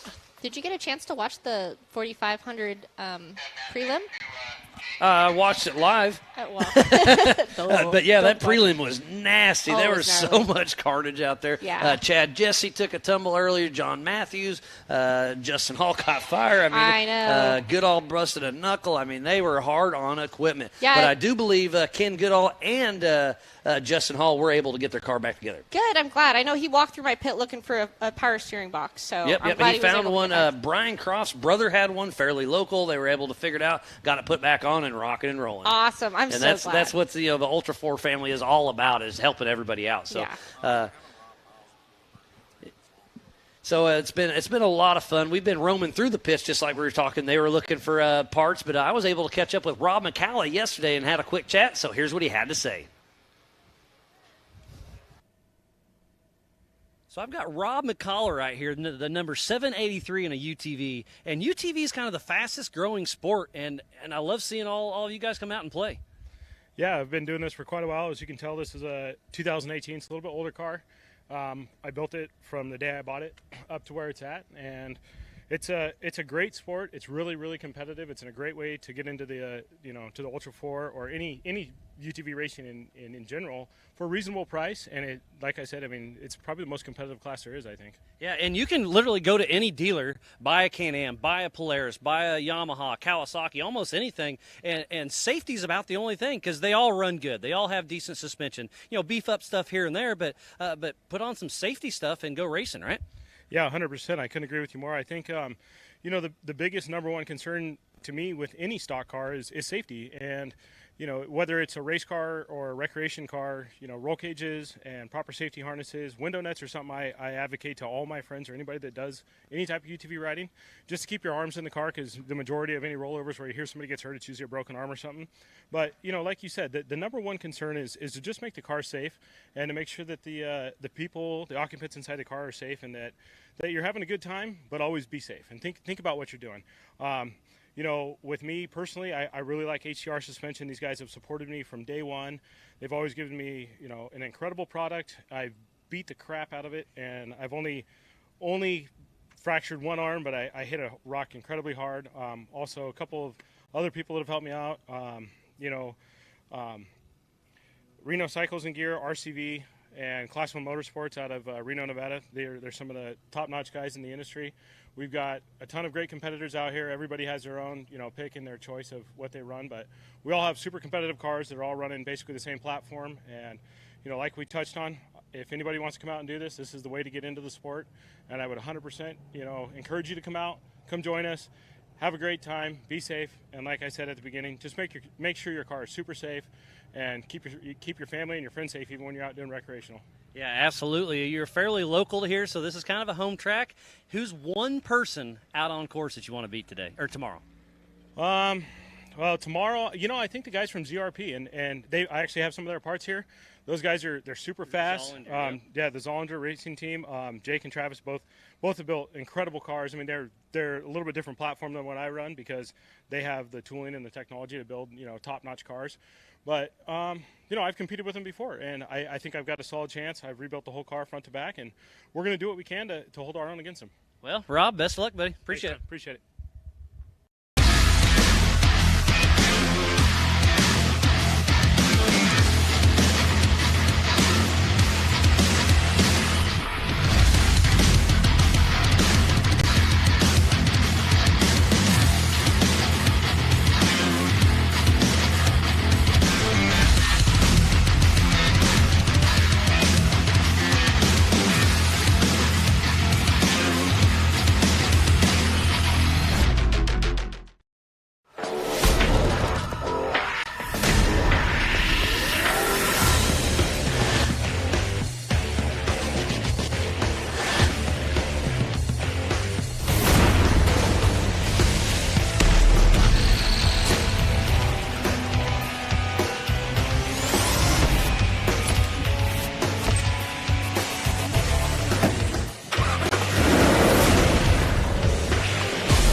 Bronco, an American classic, returns. And it only gets better when it's outfitted with the right gear. From bumpers to winches, rigging accessories, suspensions, body armor, and wheels. You need a full array of gear to outfit your Bronco for adventure. Get them now at warn.com.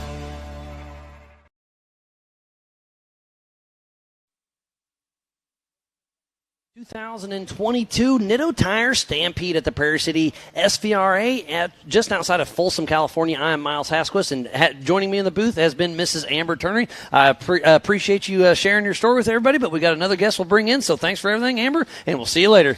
Good to see you, Miles. Yep, likewise. So up next, we're going to have Jason Berry with Wheeling coming in. He took a pretty good tumble right out of the gate in his UTV race. I obviously couldn't quite see what happened, but you took a pretty good tumble. Yes, sir. Who'd you get into, do you know? I actually didn't hit anybody. I don't know who was actually in front of me, but he slid out. He hit that K-rail. And I hit the brakes on this corner right here and just slid right into the KRL. Okay. It was almost verbatim, like one and the other. So and just the domino effect of and it's slick course or whatever happened. Yeah, and it's brand new. They just watered it down, and I should have known better. But we were on outside line because we just started and just did it. Oh man, I hate to hear that, but that's all part of racing. It's part of racing. It is what it is. So, you took that tumble, and I know we talked to you earlier about the wheeling stuff, but again, thanks from the Ultra 4 and the MAO crew for everything. Of course. I said, you say no big deal, but it is a big deal. Everybody helps everybody, and we are thankful. Yeah, and, I appreciate it too as well, and I know Wheeling does too, but yeah, it was a rowdy wreck. yeah, that was nasty. And I hate it. I mean, you worked so hard to get here, and obviously you're still all smiles. That's part of racing. You're definitely bummed, but, I mean, it's just part of it. Yeah, I'm not going to lie. I was a little pissed off at the moment. It's hard not to, and for I got sure. off the course, and my son ran up to me, and he just started bawling. He's like, Dad, I'm so good. I'm like, if you cry, I'll cry. Yeah, I know that feel. I definitely get a little soft if one of my girls gets up next to me and sheds a tear like, no. No, don't do it. But at least he came up and checked on you, and you were okay. Yeah, everybody was fine. Co-driver was fine. I'm fine. Actually, you know what's funny is Toby got out, and then he hopped in with Kyle Seglin. I didn't know that. Yeah, cool. Literally, we just rolled, and he hopped out and hopped in Kyle's car and ran with him as co-driver.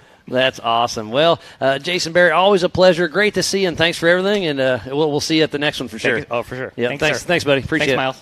We got another guest we'll be bringing up here. It looks like Mr. Albert Contreras is going to be joining me in the Nitto studio.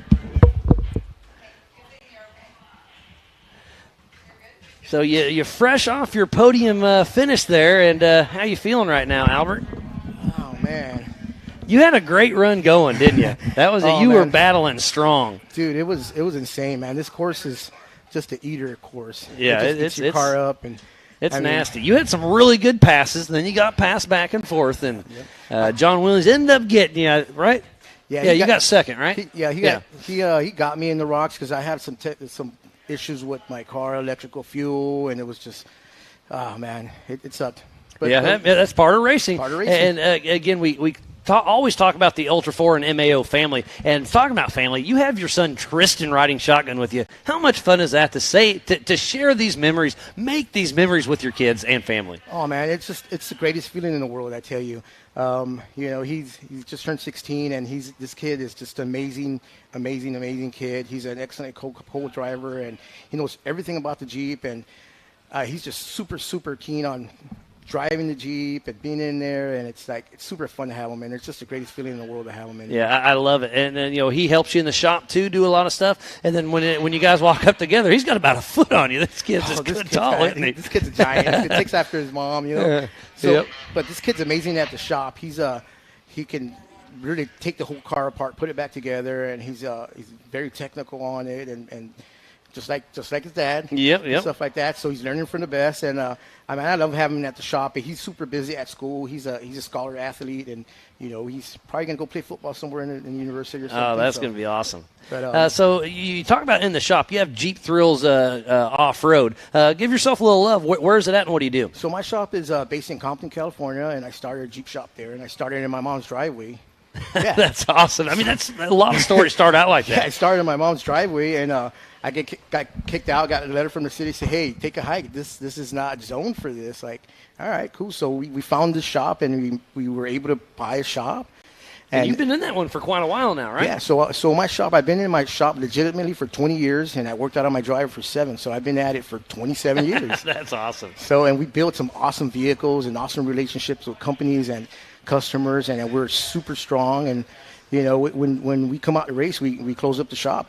We close up the shop. I mean, we come to race. Bring out the whole family, and I love you bring the entire family most of the time. I bring my wife and my kids and anybody that's family that wants to follow us, and my kids just love coming out to the races and watching their daddy race, and my wife is the backbone of the whole operation. She keeps us going, keeps the kids going, keeps them fed, keeps you in line. Sure, keeps me in line, and then Tristan's racing in the UTV next year and stuff like that. Oh, really? She's going to start racing? Tristan. Oh, Tristan. Oh, awesome. Tristan and my daughter Sierra. Cool. So they're going to be racing, and they got a page called thrillchasers.com. Okay. So, chasing the thrill. I dig it. So they're racing the UTV, and then Tristan co-pilots with me in the 4600 class, and then eventually he's going to take the wheel. And then will you start riding shotgun with Tristan? I'll start riding shotgun with Switch, and then we might move on to another class or something. Oh, move up to what class would you move into, do you think? I'm not sure, They're all awesome. All the classes are awesome. I mean, the 4600 class, it's super awesome. Super awesome. I love that class. I love the people that are racing there. But, 45 is awesome, too. 48s are awesome. And 44s are expensive, but they're awesome. They're expensive, no doubt. But it's all fun all around, It's a family-orientated sport, Sounds like getting a lot of chatter through my PCI race radio. It sounds like we'll be very soon racing action for the 4500 Yukon Gear and Axle Modified main event. So it's been a great day of racing. 2 more races to go. This is going to be a 6-mile lap, and it's going to be fun. What did you think about those Bronco boulders on your first lap? They let you bypass it after a little bit, but that's pretty nasty. Yeah, the rocks are huge, but if you keep momentum, you go right through them. But our class is 4600 class is from 0. They're rated from 0 to 10 cars. They got the Suzuki and Amber and stuff like that. Yeah. They're so rock crawling, and we're trying to push right through there. So. I mean, they'll create a car pileup real quick. So that was good that they bypassed it for us. Yeah, and what'd you think of Boston Kyle out there in that electric vehicle? That's pretty cool to see, isn't it? Dude, that vehicle is so awesome. I was just talking to him about it right now. And He's such a cool character, isn't he? Oh, that guy's awesome. I have a little quick story. I mean, I raced back in Pennsylvania, and I saw him cheering me on the sidelines right there. And he's like, dude, Albert, you're badass, and this and that. And then now we race together, Yeah, it's just fun. Yeah, we he's race such together, a good dude. That electric vehicle is just amazing. I mean, you hear it passing by. It's like you barely hear it. Barely hear it. It sounds like the Jetson car. Beep, beep, beep, beep, yeah. And it's great to see. But yeah, so again, Cool. Thanks for everything, Albert. And we are about to kick off the 4500 Yukon Gear and Axle Modified main event. Right on the pole position is Jimmy Jack. And then Joseph Medina is that second spot. Then Sean Rance, Jesse Balter, John Matthews, Travis Riley, Justin Hall, Ken Goodall, Chad Jesse, and Steve Crawford. So, Albert, always a pleasure having you up here in the booth with me. But we're going to kick you out and get on to some racing. Brought you a little gift from What do you home. got, buddy? So I got you this shirt. Only in Compton. I like it. Thanks, buddy. Always good to see you guys. Yep. Thanks, Albert Contreras. So we'll bring back in Mrs. Pam Hall to the booth. So we are about to kick off the 4500 Yukon Gear and Axle Modified main event. Pam, it's been a great day, and we aren't over yet.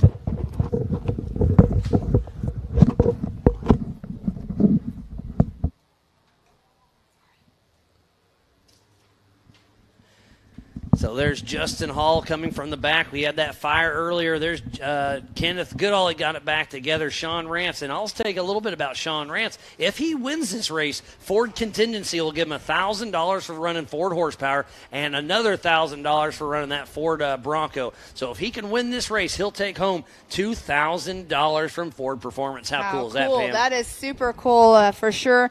Like he said earlier, it's awesome that we have had, a Ford come on and do that for the drivers. It gives them a little bonus, but off the line they are. And Jimmy Jack in that number one position. Jimmy Jack takes the whole shot over Joseph Medina, and Justin Hall takes a complete spin out, but keeps on rocking and rolling. So he's got his work cut out for him coming from the back of the pack in that single-seat 4500 car. And this is definitely not a new track for Jimmy Jack. They race out here with the NorCal Rock Racing as well, so they are well seasoned out here.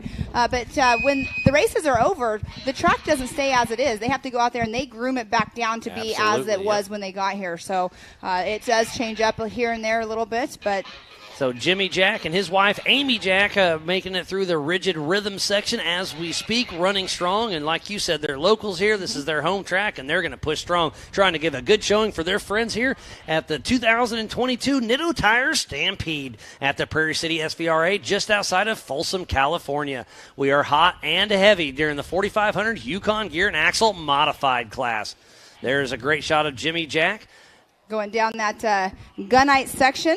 And Joseph Medina riding right behind him. Then Sean Rance in third, Ken Goodall in fourth, and then Justin Hall in that fifth position. We got somebody on their side at the top of the back section. We'll see who that is, but we got another one flipped over, so tough break.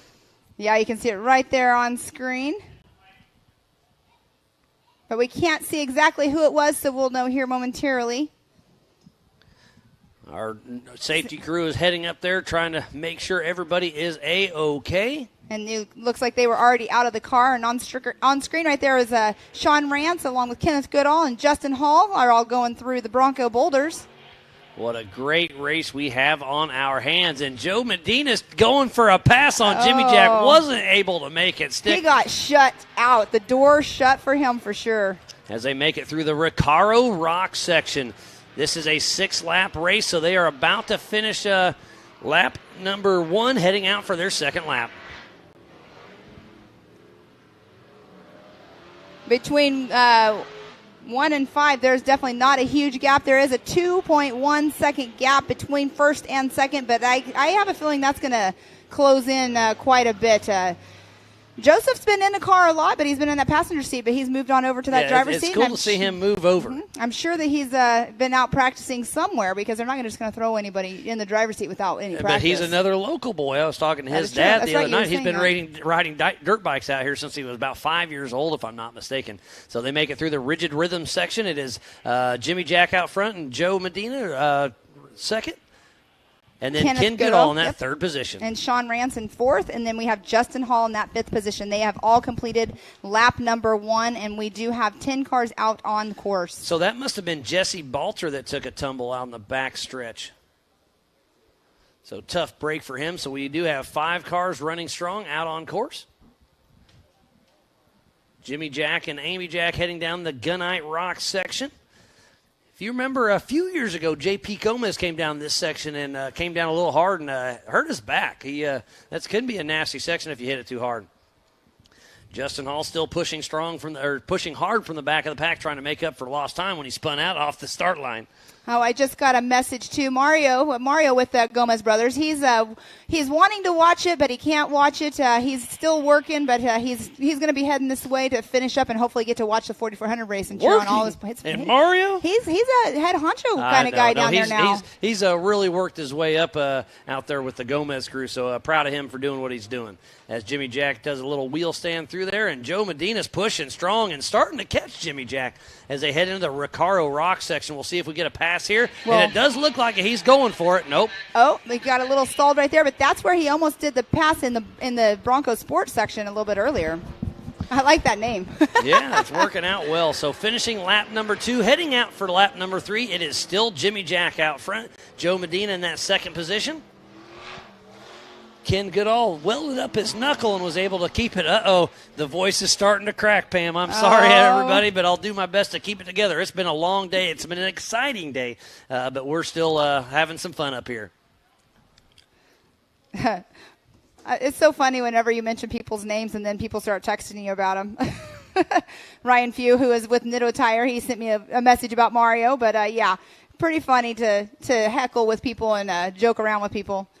Yeah, Ryan Few and Chris Corbett with Nitto are here on site, so thank you to them for putting on the Nitto Tire Stampede. And bringing me maple bars. Yep, they always take care of us, that's for sure. It's pretty funny because one of their haulers that they have on the East Coast races, I actually have coffee in there, the little coffee pods, so they know when I'm ready for my coffee, I start walking that way. There is Jimmy Jack heading down the Gunite section. Our physical race leader in the 4500 Yukon gear and axle modified class. I recently had some issues with my personal truck on the rear end, and Yukon helped me out, gave me the right parts, and we got it put back together, and it's working out great. So Yukon's a great sponsor out there for us. So a huge shout out to the whole Yukon team.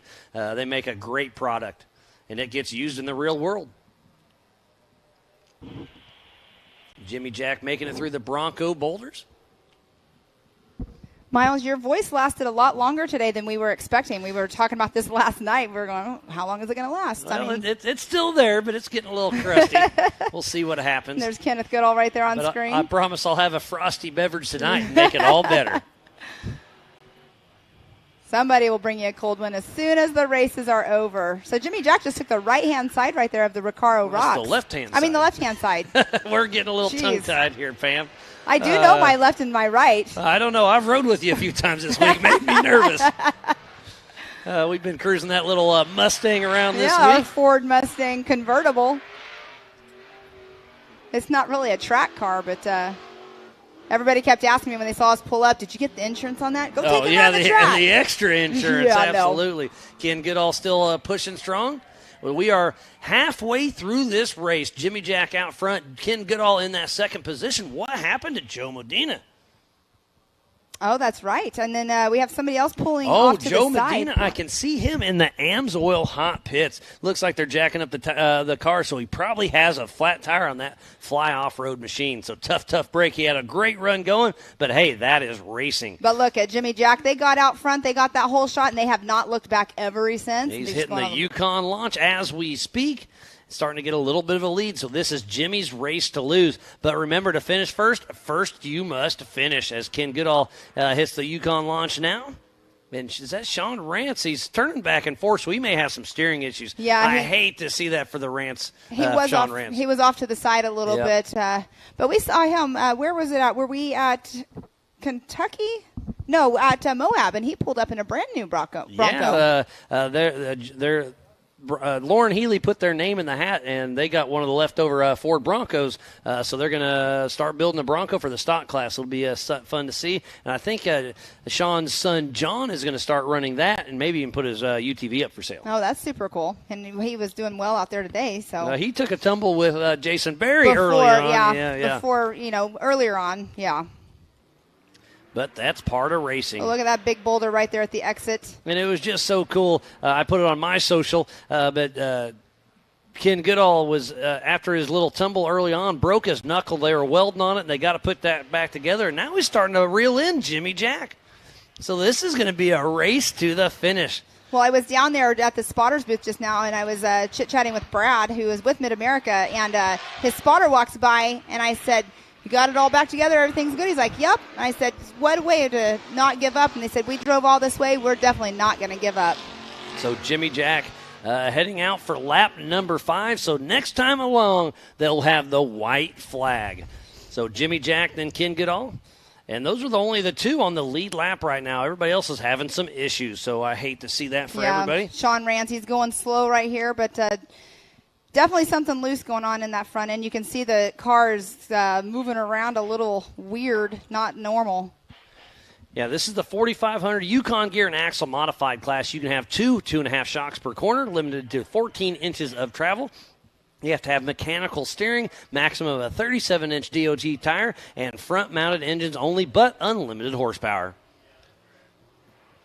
So hopefully Sean Rance can keep moving a little bit, and he may get that third-place position. So we'll send Pam down here in just a little bit to give away some of those Laser Nut trophies. And remember, if you do win one of those trophies, you can order a second one. And it looks like Ken Goodall got around Jimmy Jack. I missed that, so it's going to be a race. Ken Goodall and Jimmy Jack are going to be racing hard.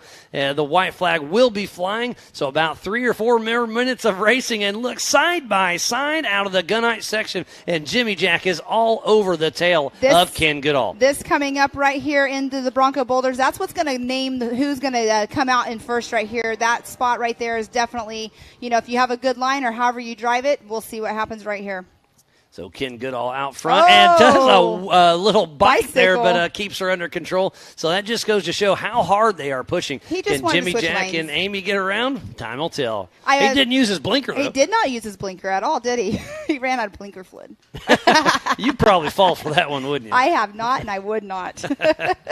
No, I was talking to Jeremy Jones down there, and he was saying those rocks have been moved around so much he did not even realize what was going on. Left rear for Jimmy Jack. It's starting to look, left rear flat for Jimmy Jack. Is that how? That's probably part of the reason why Ken Goodall got around him. But the white flag is out for Kenneth Goodall, and tough break for Jimmy and Amy Jack with that left rear flat tire. But as long as they can still keep pushing, they should be able to lock up that second position. So this is now Ken Goodall's race to lose. Yes, it is. And he just has to keep it smooth. If somebody is on his radio telling him, hey, they got a flat tire, they're not going to be able to get past you, just, run your race. Don't push it too hard. You've already had a mishap earlier, so let's just get to the finish and get that first place. Yeah, tough break. But like you said, for short course racing, you have to have a spotter in the stands. So Yes. right now they're saying, hey, run smooth and consistent. But Jimmy's got that flat tire coming through the rigid rhythm section, and we'll see how it all shakes out. But so far, so good for them. That'll definitely throw off how the car's working for sure. So probably having to drive just a little bit different through that rhythm section for sure. All right, I am going to head on down to the awards area so we can get these guys going, because up next is the 4,400 main event. So before that, though, we are going to do some driver introductions. Yeah, so it's going to that'll be super be fun. cool. But, Miles, I'll be back up here with you shortly. Pam, always a pleasure. I'll throw it down to you later. But now look, Kenneth Goodall has a right front flat, so it's flat tire racing flat tire, and he's got a flat tire on the front, which is actually worse than having a rear flat. So is Jimmy Jack going to be able to chase him down? Ooh, this is going to get interesting through the Bronco boulders. I love this part of racing. Can Jimmy see the flat tire? I'm not sure. There's Sean Rance Sr. still pushing along, so he should be comfortable in that third position. Oh, no, Joe Medina got back and moving. I missed that, so we'll see how it all shakes out. But Jimmy Jack is out. Oh, so Goodall is crossed up in the Bronco boulders. Hate to see that, so Jimmy Jack gets back in the lead. And that shows you how tough these Bronco boulders are, but tough luck for Ken Goodall. Jimmy Jack does get around, and we'll see how it all plays out. But it looks like, man, this race has switched up so many times. But Jimmy and his wife, Amy Jack, looks like they're going to tie up the win for the 4,500 Yukon Gear and Axle Modified class. The checkered flag is flying, and Jimmy Jack wins the race. They got to be super soaked. Flat tires all the way around on the podium. So everybody that gets a trophy, a laser nut trophy in this class, had a flat tire today. And Ken Goodall's, what's he doing? He's having all sorts of issues. Not sure if he's having steering issues or what, but he's trying to get around. Driving around in circles. He's got some steering issues for sure. Is he going to be able to put it in reverse and back through? I don't know. Oh, no. I love the never give up attitude. So they must not have any steering whatsoever. Hey, you better not hit any of my flags. He is just, this is Saturday night at midnight, isn't it? Oh, what an awesome way. Hey, we'll see. Oh, he gets a little. Oh, don't tip her over. But and Joe Medina all over him. What happened? That was an amazing finish. So Ken Goodall has no steering. Joe Medina trying to come through as fast as he can. And I think it's going to be Jimmy Jack first, and then Ken Goodall in that second position. And then Joseph Medina, I think Joseph lapped down, but kind of, like I said, no steering. He didn't know where he was going, but definitely clipped him. That was a wild finish for the 4,500 Yukon Gear and Axle Modified class.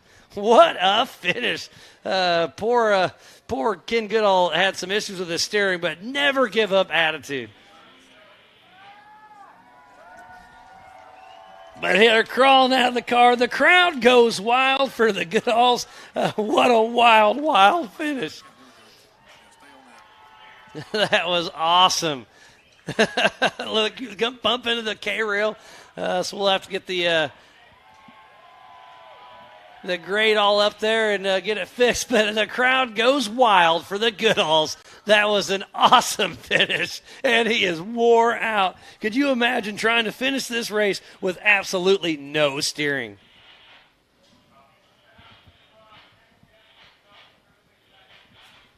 I just can't quit thinking about it. That's going to be one highlight reel to watch later on. We'll be sure to share that on all our social media. You can also go to the Ultra 4 Premium page and check that out later on. We'll upload that there.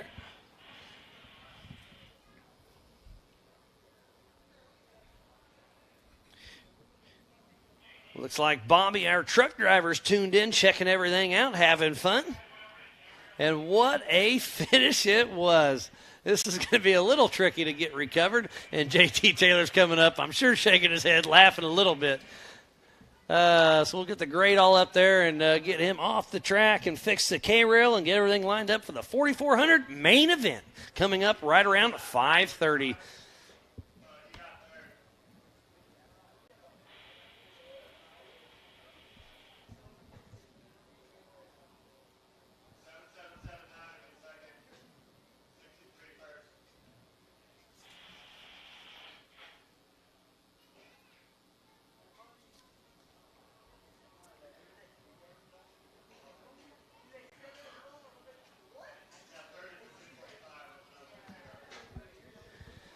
What an amazing finish it was to the 4,500 Yukon Gear and Axle Modified class. And you know Ken's just down there all smiles. The crowd went wild for him. That was an epic finish for sure. So in first place, it's going to be Jimmy Jack. In second place, the 77-79 of Kenneth Goodall. And then third position, Joe Medina with that 245 Fly Off-Road machine. So we had Kevin Stearns in the booth earlier, and that's his old car. So great to see it still out there racing. What a finish. That was awesome. So we've had a lot of fun. I hope you've had as much fun as we've had up here in the Nitto studio watching everything. There's been action all day long. It's been absolutely amazing. We'll give away a few more LaserNet trophies and then kick off the 4,400 main event. What a show it's been, and we are not over yet. So if you need to refill some beverages, get some snacks, I would lock your couch down if you're at home, because this is going to be a show here in about 40 minutes. So you got a little time to get some things going. Like I said, we'll give some awards away here shortly, and then kick off the 4,400 Unlimited class. We'll have 15 of the fastest cars out on course at the same time. It is going to be absolutely amazing. So while we have a little break in the action before we throw it down to Pam, we'll take a quick break and be right back after this.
Thankful to have VP Fuels on board. UTV 96 is like perfect in these things, makes them rip. It ran cool, it ran strong. We got into those rock sections where we really needed that throttle response, and it was right there every time. We run all VP lubricants. We haven't had any problems with any kind of leaking or any kind of heating issues. And then to stay frosty, no drama, temperature stayed under 200 the entire race. What an amazing finish it was for the 4500 Yukon Gear and Axle Modified class. It was absolutely awesome of a race. Lots of action going on. People keep texting in how awesome that was, and you are absolutely correct. What an amazing show it was, and I can't wait for this next race. Oh, man, starting to crack a little bit. Sorry about that. I'll do my best. It may lose it, but I'm not going anywhere. What a great day of racing it's been. And like I said, don't go anywhere. Pam's about to give away those trophies. And then we'll be back to racing here in about a half hour for the 35 minutes for the 4400 Unlimited race. It's going to be an amazing deal. Looks like we got another character coming up. We got Mr. Chuck Crossland coming into the booth. How's it going, buddy? Good, Miles. How you doing? Oh, I'm doing great. What a show that was, wasn't it? Man, I was not giving up. Yeah. Between 4,500 and our race, 48. Jimmy. That finish was freaking awesome just now, wasn't it? I mean, you can't get better than that. No, and trying to back through it. Yeah, I mean, he was doing everything you could. Completely lost his steering, but made it happen. But let's go back to you. You lost your right front tire about halfway through the race. Kept pushing, then lost it completely. Then the wheel starts blowing away, and you finished like you just had nothing left. So no one told me when we lost tire. Well, your spotter, where's your spotter at? He was just talking to the co-driver. He turned off the radio so I couldn't hear him. And he said, "You're good, just keep going." I'm like, "Bro, I think I just saw our caliper pass us out on the finger." Flew out? Oh, yeah, caliper we lost out on the finger. Oh, no. So you lost brakes and all, huh? Got shut off. Okay, so you had rear brakes still. Still had rears. Okay, Switched to rears. Okay. And, I wasn't giving up. Yeah, awesome. That's our best Ultra 4 finish now. High five, buddy! You got to be stoked. I was not for quitting. That. Yep. Yeah. And that Liberty Mountain Fab chassis you run is super cool, and I love the twin turbos. Oh yeah, it's got to make the whooshy noises. Yeah. That's the key. You go around the turn, it's Yeah, it whistles at the ladies, but the ladies don't whistle at you, right? No, not so much. Nope. Oh, Chuck, all in good fun. But what a great race it was. So do you tune it different? Because you can probably turn your boost up and down, I assume. So the best part about that car, run like all the Holly stuff, is we run a low boost, 10 pounds tune-up, and then we've got a scramble feature. Now, can you do that on the fly? On the fly. So off the start, you're all you got, and off then the fly and then, we can up it. Yep. Okay, cool. So you go from 10 psi up to what? 20? 14. Okay, 14. That's it's built for about 30. Oh, wow. It's got no need for it yet because it's still, like you said, it's 850 to the wheels. So that is pretty incredible for a 4800 Brannick Motorsports Legends class car. It's pretty awesome with all the Brannick parts. Yep, yeah. When they zoomed in on your tire at the finish line, you could see the Brannick slug on there around what used to be a wheel. What used to be a wheel? Yeah, no, that Duralife wheel. Hey, that ring's still there. There's still some tire. Barely. Tires, barely. I mean, it is pinched on there, but it's you had a great race. That was a lot of fun to watch, and just like we saw Goodall, the never quit attitude is absolutely awesome. Yeah, we had a blast. This has been great. This has been a great trip. Super glad you guys are back. Yeah, no, obviously we raced here in 2019. It wasn't live, so I haven't been here since 18. I had my plane ticket booked for 2020, then COVID hit, had to cancel that, lost my flight, all that jazz. And then it was a goofy year, but we're about back to normal, and I'm absolutely loving it. Yeah, because 19 was the Mud Fest. Yeah, I hate that I missed it, but I'm not a fan of the mud. I had my 4500 car, and we ended up in the old Trials rocks. Not on purpose. Got flopped over by recovery. I didn't even crash, but all my buddies still count that as a crash. Oh, you crash all the time. I got flopped over by recovery. That wasn't even my fault. Hey, so your car was on its side, but it didn't roll. Correct. I love messing with you and your whole crew out in the pits. You're always having fun. You know, the party's definitely lively when the old Chuck Crossland's come out over to us. We have a good time. You need parts. I'm definitely the over-prepared guy, too. Yeah, we've been handing out parts all day. Yeah, it's cool. And again, we keep talking about the Mid-America and Ultra 4 family coming together, and everybody's there to help everybody. Cross found some parts for Hall. You've been giving parts away, and you figure it out when the dust settles. But you don't want to beat somebody because they can't make the race. You want to beat them at their best. Absolutely. Yeah, Justin ended up with our power steering pump, and I'm pretty sure one of our pigtails for a sensor ended up over in Shannon's car after his crash.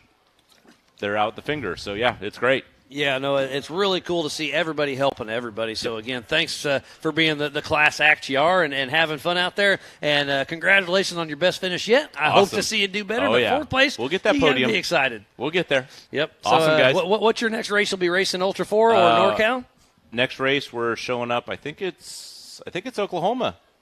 Oh, okay. You're going to come to Visions. We're coming to Visions. You haven't been there yet, right? No, I haven't been to Visions. That place is absolutely amazing. I mean, it is an off-road resort. It's not That's an what I've off-road heard. park. They've got 2 pools, a lazy river, a splash pad they just put in. It's very kid-friendly. They've got the power sports store. They've got cabins for rent, tons of amenities. They got wash bays so when you get your car muddy, you can take it in there. And I can't wait to see it there. It's going to be a party. Yeah, we got in.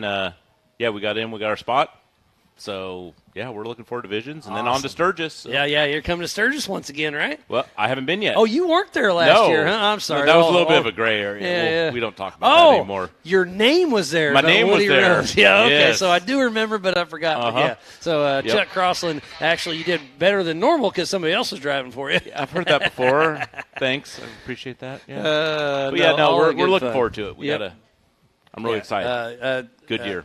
Sturgis is going to be one that we're going to bring in a rodeo as well one night. Live music. I believe America Pro Rock's going to be doing some knockout racing. So it's not just about racing. It's about having fun. That's awesome. Yeah, it's going to be great. Sounds like Pam's getting a lot closer to handing out those laser nut trophies. We'll see. She's getting close. Sweet. So what else you got for me, Chuck? Oh, I don't know, man. We're gonna pull the car back apart, get it ready, and I don't know if there's NorCal race in between, but yeah, we're going to hit. I said we'll hit Sturgis. Now that we get to drop a race, we're ready to. We might still make a run for Western Points. Hey, I'd love to see you do well. So thanks for joining me in the booth, but we're going to send it back to Pam to give away those laser nut trophies. Pam, back to you. All right, back down here at the podium. We are here with the 4,500 modified class. It was quite a race out there. I know you guys were all on your toes like we were. I am here with third place, Joseph Medina. Tell us about that finish just now. That was quite the finish. I believe I collided with Goodall there. It was not planned, but everything worked all well. Nobody's hurt, and we crossed the finish line. So you've been a co-driver for quite a while. Now you're up here driving. How do you feel about that? And I was actually up there with Miles, and I was talking to him. I'm like, he's got to have some kind of seat time in that driver's seat. So have you been out there practicing? Yeah, we've definitely been out there practicing. I had a full season of Ultra 4 co-driving last year, and, finally got to step up in the driver's seat and control the car. And I hear that this is kind of your hometown, home track. You've been here, I believe, since you were 5 years old racing motocross? Yes, this is actually a special place for me. I grew up racing District 36 here 3 times a year. First race actually was here on a PW 50, or Honda 50. It's just an awesome place. Great weather today and everything. Well, give us a little shout out to who you want to thank for getting you up here on the podium today. Well, number one guy is God, my family, and then Fly Off Road and everything. Everybody else out here to support, and can't do it without the support in the pits, and just maintenance on these cars is, you can see the carnage. I see people back there in the back raising their hands. Who's that? I got my cousins here, I got my aunt, uncles, best friend, mom, dad. A lot of people got to make it up since it is a local race. Awesome for them to see me race the first time. So, can't thank everybody enough. Awesome. Well, congratulations on this number 3 spot. You guys are going to stick around and watch 4,400s, of course, right? Absolutely. Yep. Awesome. Yeah, for sure. Well, good job, guys. All right, now over here into third place, Kenneth Goodall. I'm sorry, second place, Kenneth Goodall. You're up here without your car. I think we've done this before, haven't we? Yeah, in Moab, we had left the car out in the field, too. So give us a little rundown. I know everybody at home watching it, we're all like, oh, my gosh, we can't believe that just happened at the very end. What was going on with your car, and why could you not go straight? Somewhere between that last rock, or the first rock section, I started losing, before that, started losing steering and didn't know why. But we got in that rock section, and I think that's when we broke a tire, or broke an entire wheel. So it lost brakes, lost steering, and going into that last little rock section, I couldn't steer anywhere. But we weren't giving up. We were going to make it across forward or reverse. Are you going to be racing those one wheels now? We just saw one wheel go across this. Oh no, I don't got the balance for that. No, give us a shout out to who you want to thank for getting you up here today. All my family, my wife at home, she couldn't come. My daughter, because they had a horse tournament this weekend, so they couldn't make it out here too bad because they couldn't see this. And then all my pit crew, friends and family that always come out and help and get the car ready to go. Awesome. Well, congratulations on your number 2 spot. Your car is not up here like we just were talking about, but I guess it's going to be coming up here momentarily on the telehandler. But congratulations for getting number 2 for what you were having going on at the very end. Yeah, no problem. All our sponsors, Dirty Life Wheels, BFG Tires, Klein Engine. Fox, Yeah. Don't forget Goodall. Got it, yeah. Here, you got the list. Dirty Life Wheels, Warren, EFI Live. Now I drew a blank in front of the camera. Yeah, we're forgetting, but yeah, and some of the others forgetting, but you can never get here without the help of everybody. You know, especially the guys in the shop. It's hard work. So awesome. Perfect. Glad we can make it fun for the fans at the end there. It was fun for us. I think it was fun for the fans to watch, but I think everybody was going, oh my gosh, kind of thing. But congratulations again on that number 2 spot. And on to our number 1, rounding out the podium. We have Jimmy and Amy Jack. They're locals here. Do you guys know this course? I mean, it's changed up a lot. What was different about this race course than what you guys have when you race with NorCal Rock Racing? This course, they changed all the rocks. We got to use the finger. I know. That sounded bad, huh? Yeah, right. Do you guys know why? My stinger. It's a difference. So, do you guys know the reasoning behind why it's called the finger? I haven't asked that question. No. I guess somebody's going to have to tell us. Who do you have to thank for getting you up here on the podium today? First and foremost, my wife. Got to start there. King Shocks, Get Bent Fab Works, KMC Wheels, Warren Winches, Baja Design, Rugged Radios, Factor 55, B&W Drivelines, Josh hey, there's Ken's car. Josh over at 208 Motorsports for building this old junkyard motor that keeps this rusty old car moving along. And Superior Equipment Repair, they get our motor home here and everything else. That's about it, I think. Awesome. Now, Amy, what do you have to say? How was that track out there today? Oh, man. It was a lot of fun. You know, the first heat, we started 8th, and we just said, you know, this is our home track. We can't let these Arizona guys come and take it away from us. So the funny part is that, you know, what's great about this community is that we are really, how do you say it, like frenemies, family, yeah. And the thing about it is, you know, Ken, first of all, let me say, Shannon, if you are watching, I am so sorry and I love you. That is Ken's wife, and they were at our wedding.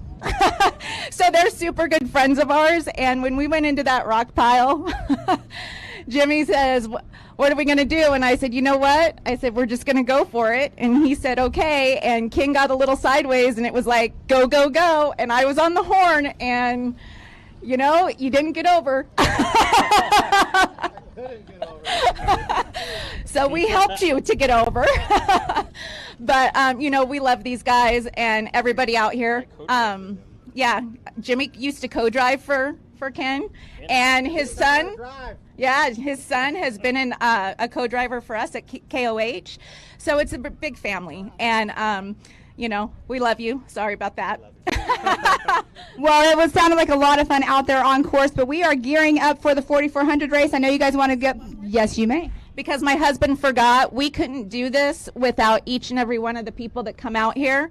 Dougie, our crew chief, comes out for almost every race of ours, so thank you. We had Kevin Doobie and his wife out here, Brittany, and they were spotting for us.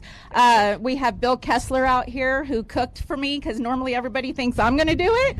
So thank you guys so much, and all of the fans, and especially you guys, for being out here and putting this on. And JT, welcome back, buddy. All right, that's definitely a welcome back for sure. Let's give it up for our 1, 2, and 3 of our 4500 modified class. Back to you, Miles. It's time for electric to turn into lightning. An electric truck that can haul on both ends. that can help build your house. And if need be, power that house. That feels like a bullet train and works like a freight train. The fully electric F-150 Lightning.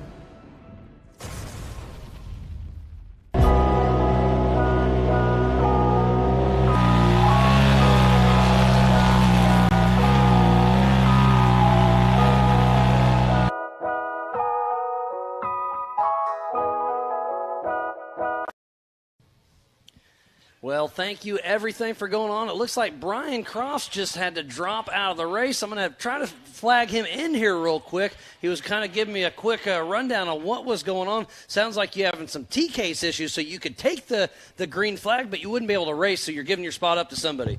So what's going on there? Yeah, so went out first heat, blew T-case up, replaced it, got back out, and wanted to go race LCQ. Finished fourth. Ended up blowing the T-case in the last corner again. So 2 T-cases today. 2 T-cases. That's pretty rough. But, yeah, I'm going to drop out. Car runs, drives, just doesn't have rear drive. I don't feel like it's fair for me to go take the green flag. Yeah, you could go out and drive circles, but let somebody else that came here and actually race. Correct. So, class act, good on you for that, but a tough break. But at least you get to root on your fiancée Bailey out there and your father-in-law and everybody else, Waylon, brother-in-law. Shannon did not make it. Oh, he didn't make it. No, so that's who I'm looking for right now is I'm looking for car number 424. 24? 424? 424. I believe is Bailey Cole's old car. Oh, okay, Shell. Tracy Shell? Let's see. Tyson Shell, yep. Yeah, so Tyson Shell, so they're trying to find him. I'm looking for him. Okay. If I can find him, he's in. So, yeah. And Shannon just barely missed a cut. Yeah, you are right. I forgot about that. But Waylon's still in there. Bailey's in there, so it's going to be fun. A pretty stacked field. So I guess you're wanting to get out there and go look for him? Yeah, I mean, okay. I want another racer out there racing. Yep. Okay, so well, Brian, I appreciate it. Thanks for keeping us updated, and thanks for being a class act. Yeah, no, thank you guys. Absolutely. Bye.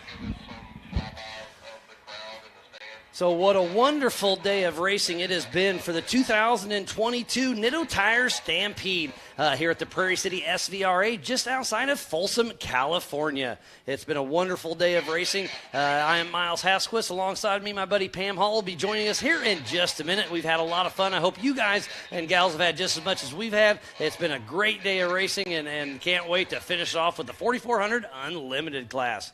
We're just 20 miles east of downtown Sacramento. We're in the Sierra Nevada foothills here. It is a beautiful part of the country. You can see the flags over here wiggling away. It's just shy of 90 degrees. The wind's blowing. It is absolutely beautiful out today.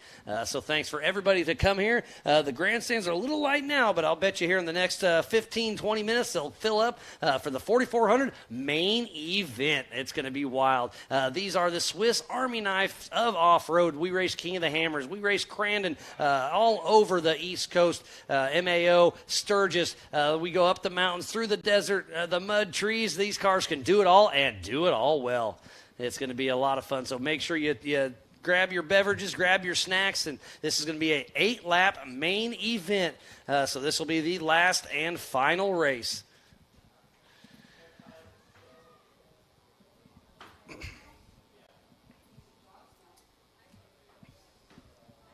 So we need to give a huge shout-out to Can-Am, Ford, Bronco, Monster Energy, Optima Batteries, 4-Wheel Parts, Progressive, Mid-America Outdoors, The Off-Road Syndicate, Holley EFI, Lasernut, Griffin, VP Racing Fuels, Nitto, King Shocks, Ultimax Belts, and King of the Hammers. We also have Amsoil, Method Race Wheels, Axial RC, 360 Wrapped, Spider Tracks, Recaro Seats, Baja Jerky, Raceline Wheels, PCI Race Radios, ARB, Rigid, Brannick Motorsports, Tread Lightly, Action Sports Canopy, Off the Grid Clothing, MBRP, Yukon Gear and Axle, HCR, and Warren and Factor 55. So please support who supports the sport. Without all these wonderful partners, we would not be racing here today. Pam, I've had a great day with you. I hope you've had just as much fun as I've had. You've been running back and forth, giving away those laser nut trophies, and we're about to kick off the main event. Yes, it's going to be super exciting. And Miles, I've been running back and forth, but you know what? That's my gym. Yeah, there you go. You're getting your steps in, that's for sure. We've been all over this race course, putting up the flags, checking everything out. So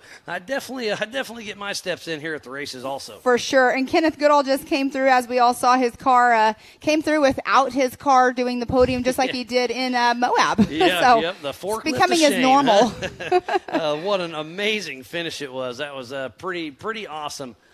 Pretty awesome for sure. You just had, I believe, Brian Crofts up here. I wasn't up here, but is that who you just had as a guest? We had him. So he's having transfer case issues. Okay. So he said he could go take the green flag and race, but he doesn't have rear-wheel drive, so he's front-wheel drive only. So he's like, I could race, but I'm not competitive. Right, so he's going to drop out, and he's trying to find another driver to take his spot. I know Mark Nicholson's coming in, and maybe even Tyson Chanel. Yeah, it's definitely going to be a good race. Have they been in contact with them? So now maybe they are getting ready to go out on race course. Yeah, I'm hoping so. He left a little early trying to go find him. We'll see how it shakes out. Yeah, but we are definitely still going to have a stacked field no matter what out there for sure. That was a great interview. I know you were listening, but great interview out there with Jimmy Jack and Kenneth Goodall and Joseph Moderna. So Moderna. Wait. Yeah, let's go through the rest of the year schedule here. So right now we are obviously out here at Prairie City, and then our next up will be June 17th through 19th at the Adventure Off-Road Park in South Pittsburgh, Tennessee. And then up next, we'll go to Visions Off-Road in Jay, Oklahoma at Mid-America Outdoor, July 13th through the 17th. And then August 5th through 7th, we are going to be back in Sturgis, South Dakota at the Black Hills Throwdown. And then September 2nd through the 4th, we'll be at the Big House for the Crandon Classic in Crandon, Wisconsin. And then the finals of the year for so many different racing that we are doing around here. It's going to be October 26th through 30th in Jay, Oklahoma, and it's the Legends of the Fall. I can't wait to kick that one off. Pam, let's give a rundown of our cars. So on the pole, we have number 67, Lauren Healy. And then in the second position, the 218 of Paul Wolf. In that third spot, number 888, Cody Addington. And in that fourth position, the number 90 of Darian Gomez. In that fifth spot, number 82, JP Gomez. In the sixth position, number 3, Waylon Campbell. And that seventh spot, number 86, Marcos Gomez. And in the eighth position, the number 11 of Kevin Stearns. And that ninth spot, our current king, number 83, Raul Gomez. And then in that 10th position, the 44-56 of Brett Harrell. In the 11th spot, number 19th, Paul Horschel. And 12th position, the number 35 of Bailey Campbell. In that 13th spot, number 5150, Brendan Thompson. And then in that 14th position right now will be the 4475 of Edwin Abb. And I think we've added Mark Nicholson to the list here, and maybe Tyson Shell. We'll see how it shakes out. Gotcha. This is going to be a good race for sure. You definitely don't want to miss out. You definitely don't want your internet to go down if you're watching it through your internet. Make sure you have it up. It's going to be a great race. I can't wait to get this one kicked off. It's going to be absolutely amazing. And just now, that race before us, I wasn't up here at the finish, but I was watching it down there on the Jumbotron. Oh, my goodness, what a finish that was. Yeah, that was absolutely amazing. I love this part. I couldn't believe it. It was awesome. Yeah, I know you guys all heard what was going on. I mean, he had no steering whatsoever, but it was definitely a finish to watch. Yeah. Joe came through with obviously Goodall didn't have any steering, so Joe came through all over the throttle, and they tagged each other and hit the K-rail, and it was a wild finish. Modena, there we go. Yep, Joe Modena, yep. He goes, where are you getting the R from? I'm like, I don't know. I like to add letters to people's names. We've been chatting up here all day long, having a blast. Pam, I love working with you. It's been a great day. It's been fun. And we are about to kick off the 4400 Unlimited class. And your voice is about gone. It's about gone. Sound like you're in your teenage years again. Yeah, finally going through puberty. Oh, goodness gracious.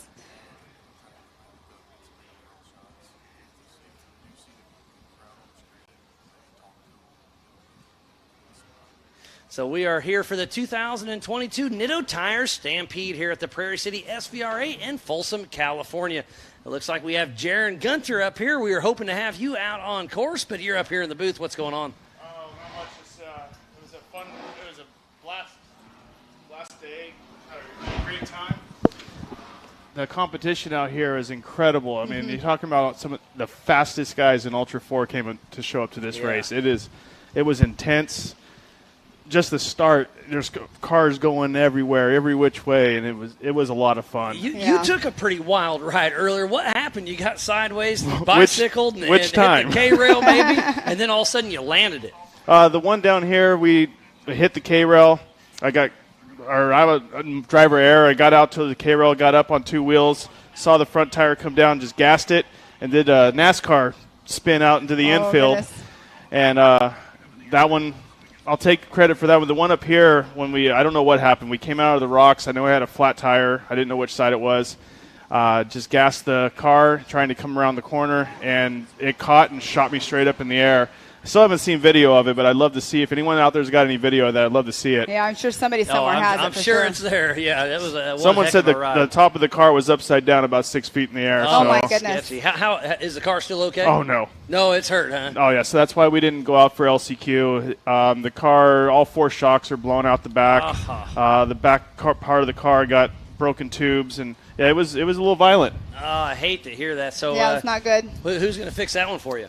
Well, we'll see. It's either going to be Joe Thompson over at UFO, but he's got his wedding coming up, so I'm trying to get out to Sturgis. So Keith over at Get Bent's always helped me out a little bit to get the car ready to go when Joe can't, and we'll see who we can get the car together. I want to get out to Sturgis, and I think that looked like a fun race last year. It was a blast. I actually co-drove in that race last year on UTV. It was so much fun. Yeah, I'm looking forward to that bike week and everything. Yeah. I mean, the crowd out there's got to be incredible. So the vibe is amazing, and there's going to be a rodeo. We're going to have America Pro Rock. Wow, it's going to be an event to see for sure. So if you can get that car put back together, I think we have till August, right? August. Yep. August, yeah. It's the first weekend of August is when it August 5th through the 7th. So you had your little tiny. I keep calling them tiny tots because they're so cute. But you had your little tiny tot out there. Jackson Racing, and he was up on the podium, got that number 3 position. He was pretty stoked about that. That was right after your tumble, though, so you're out there spotting for him right after your tumble. Yeah, and, right after his race, I went out to the medical tent because I was seeing blurry vision a little bit, so my wife made sure I went out there and to get checked out. They said I was fine, and then I got back. I missed his interview, but I did see it on video. Good. So, yeah, he's having fun. It's his second race. He's 6 years old.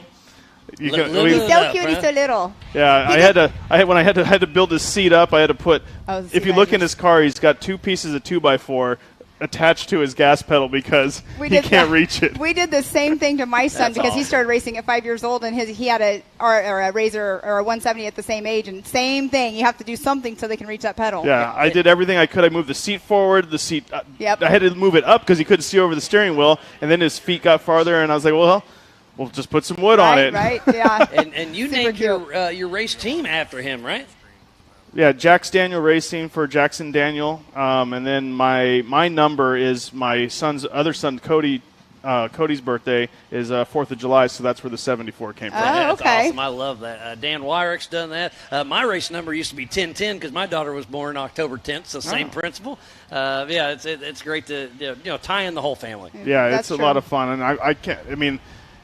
Trying now to prep 2 cars. Like he broke his transmission, so I'm trying to get his car fixed, make sure that it's ready for his race, and the stress level goes up. But it's fun. It's he's out there. He doesn't know any difference, so he's just out there having fun, and he enjoys it. He's got a big smile. I ask him if he's stressed or worried or nervous. The answer is no every time. He's just having a good time. I have to say, for 6 years old, that's probably the best interview I've ever had from a child at 6 years old. He was so good. It's like, have you been prepping him? Well, yes, actually.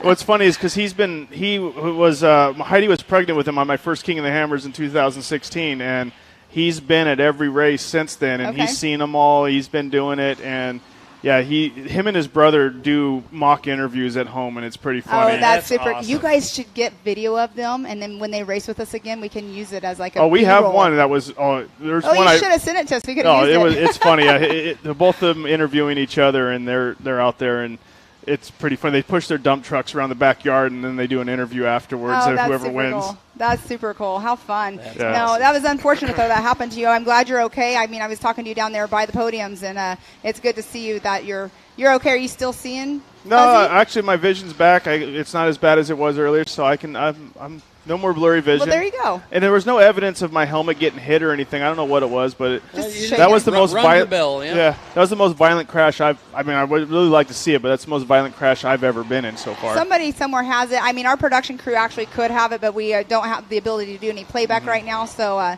but yeah, they might actually have it. So maybe go back and watch a live show and see if it's on there. It'd be fun to see. Fun, but not fun. It was fun till it wasn't. Oh, it was still funny. It's weird how I've never had it happen, but how everything slows down. Like the time when you're in the car, as soon as it starts to go over, I swear it goes into halftime, and it felt Slow like motion, right? Yep. You're like you have all this thoughts going through your head, and it's like, how can I think of all these things in the seconds that it took to go over into a roll? It's the strangest thing that ever. It's really interesting. Well, I'm glad to see that you are all right. Hopefully you can get the car fixed and back racing, and it's part of the game. Yeah, that car is a lot of fun. We had about 2 years of bugs to work out on it, but now finally all the bugs are worked out. The only bug in it this weekend was me.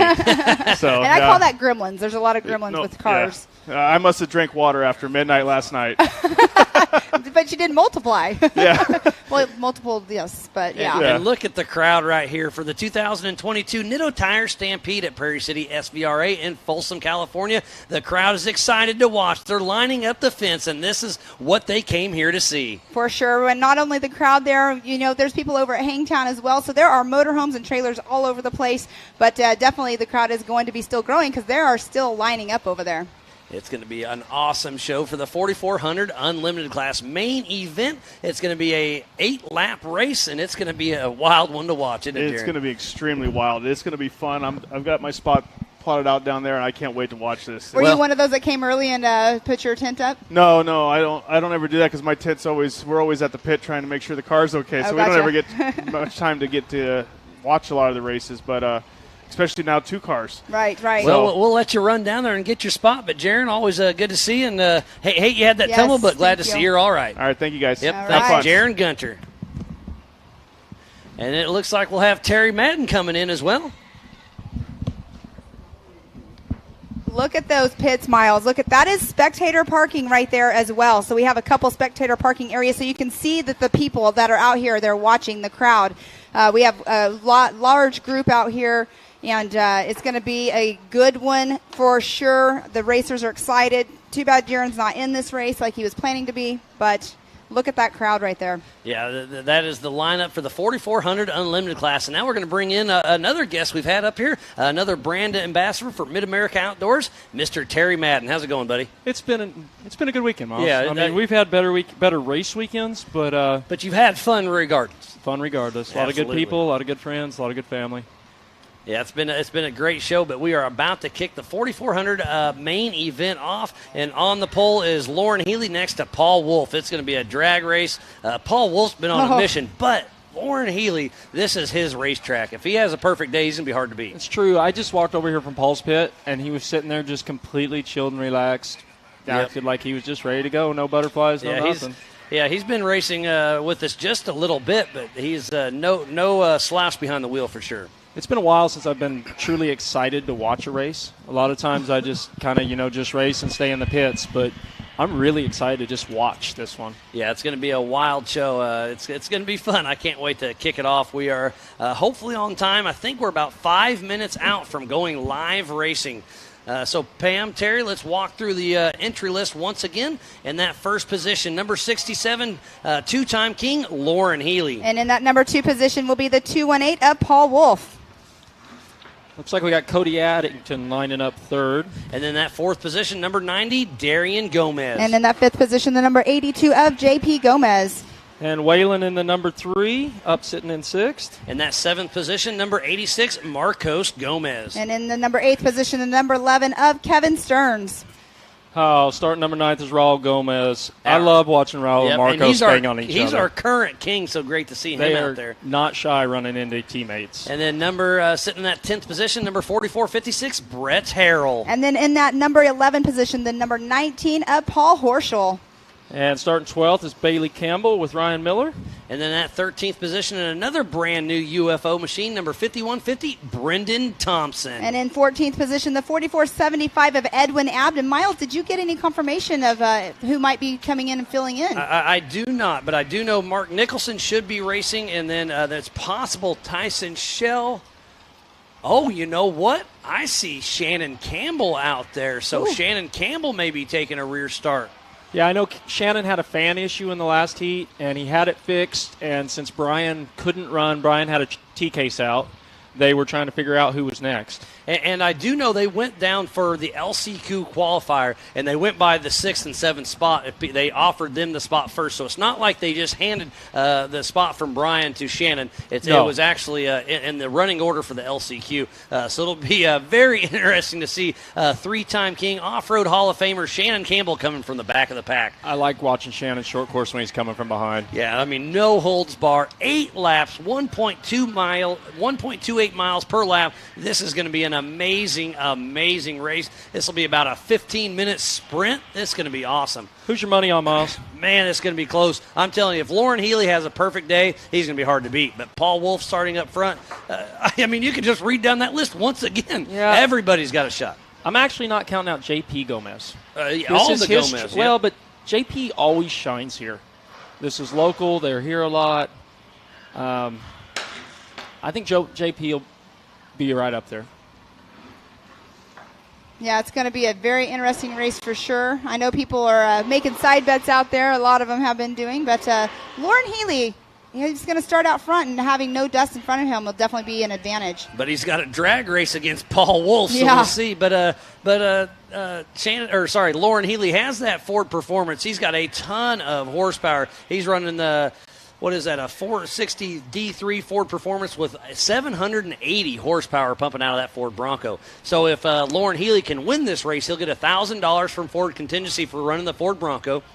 He'll get another $1,000 for Ford Contingency for running Ford Performance horsepower. So he could take out home an extra $2,000. I don't think you're going to see Paul drag racing. He knows it's 8 laps. He was pretty relaxed. I think he's going to just run. You think he'll give it to him? I don't think he'll give it to him. But he's going to run his own race. There's no reason to run a stupid pace the first few laps and tear up a car when you can just hang in there. And we've seen tires become an issue. So we'll see what happens if they pull into the AMSOIL hot pits or not.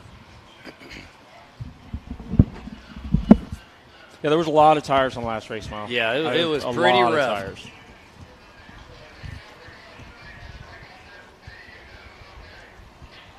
Looks like we're getting ready to line up. We got the guys from Wheeling Wine and Whiskey in here giving us a little wave. Great to see them here on site. A lot of great vendors here, Miles. Oh, yeah. We've got PCI down there, King, Nitto.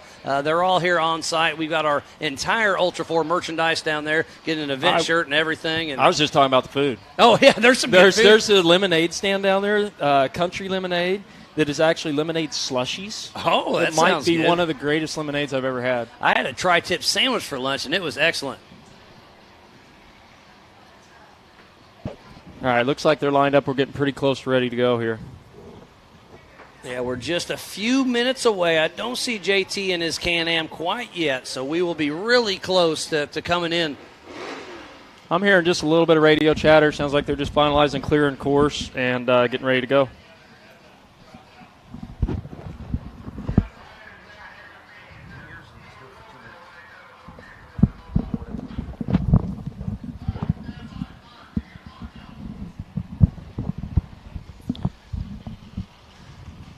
So again, if you are just tuning in, we want to thank each and every one of you for tuning into the Nitto Tire Stampede at the Prairie City SVRA in Folsom, California. And the crowd is patiently awaiting. This is the main event, 8 laps. The 4400 Unlimited class is going to be one heck of a show.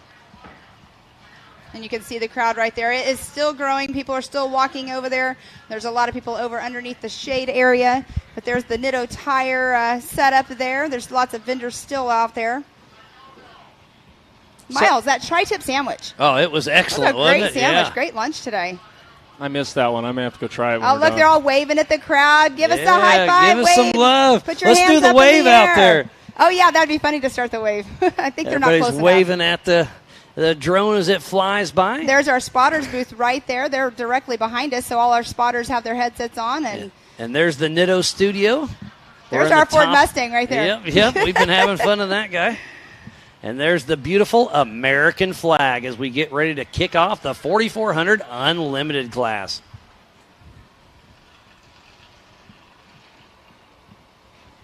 This should be something else, Miles. Yeah, I really I am can't excited wait to watch this race.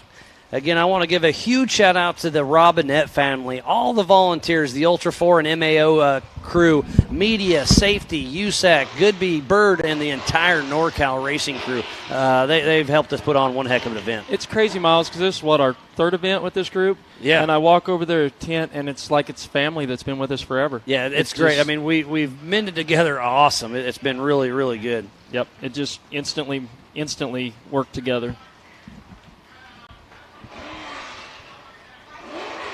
They're clearing out the engines a little bit, doing a little dry revving, and it sounds like we should be going hot racing here very, very soon.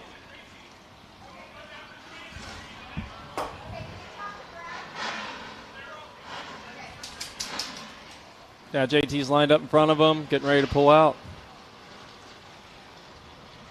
And there takes off JT Taylor. So Lauren Healy and Paul Wolf will be following them. We've seen some serious carnage off the start in some of these heats. The start to be real interesting. Yeah, it's going to be a drag race right out of the gate. Look at the lineup right there. Actually, it looks like it's a frozen shot, but great lineup there. They're moving out right now. What JT's been doing is pacing them around and getting them lined up just perfectly. Because it is a side-by-side rolling start. This is a physical finish. It's going to be one heck of a race, Terry and Pam. I can't wait. I miss short course. This is so much. These starts are the most fun. Yeah, and we've seen a lot of tire issues, so we'll see if that comes to play an effect or not. But it's definitely going to be exciting to see.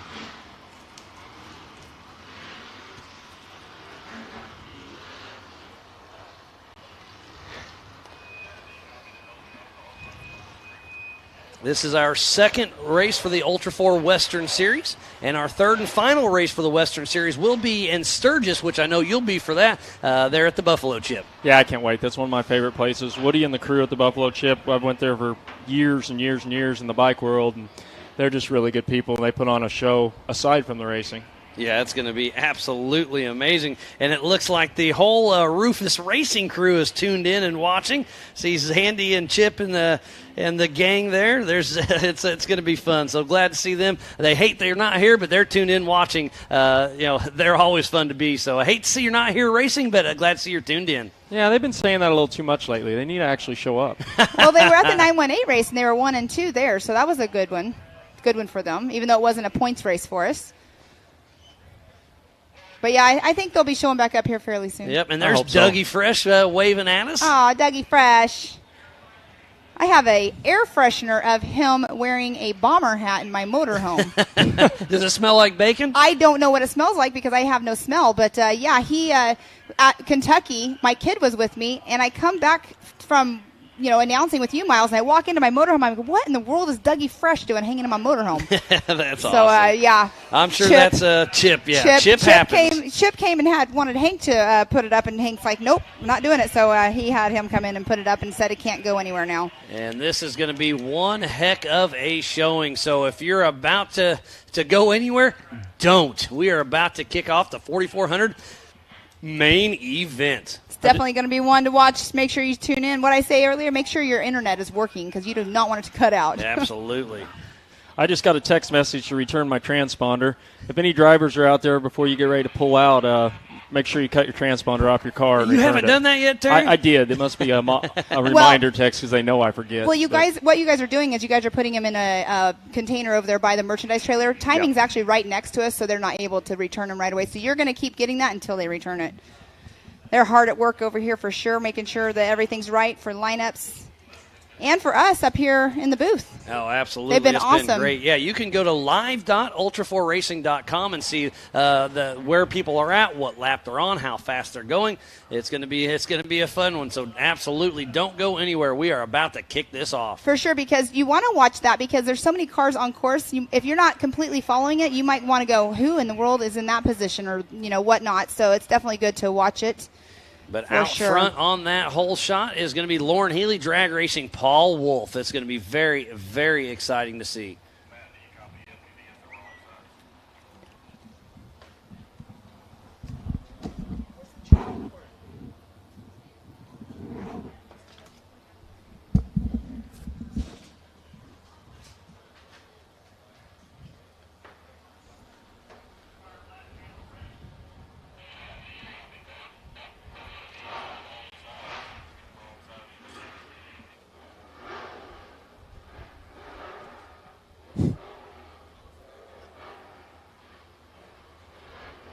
Here we go, Miles. And we are lined up, locked and ready. It looks like it's going to be a great showing. Who's it going to be? Lauren Healy, Paul Wolf. It is a rolling start side by side.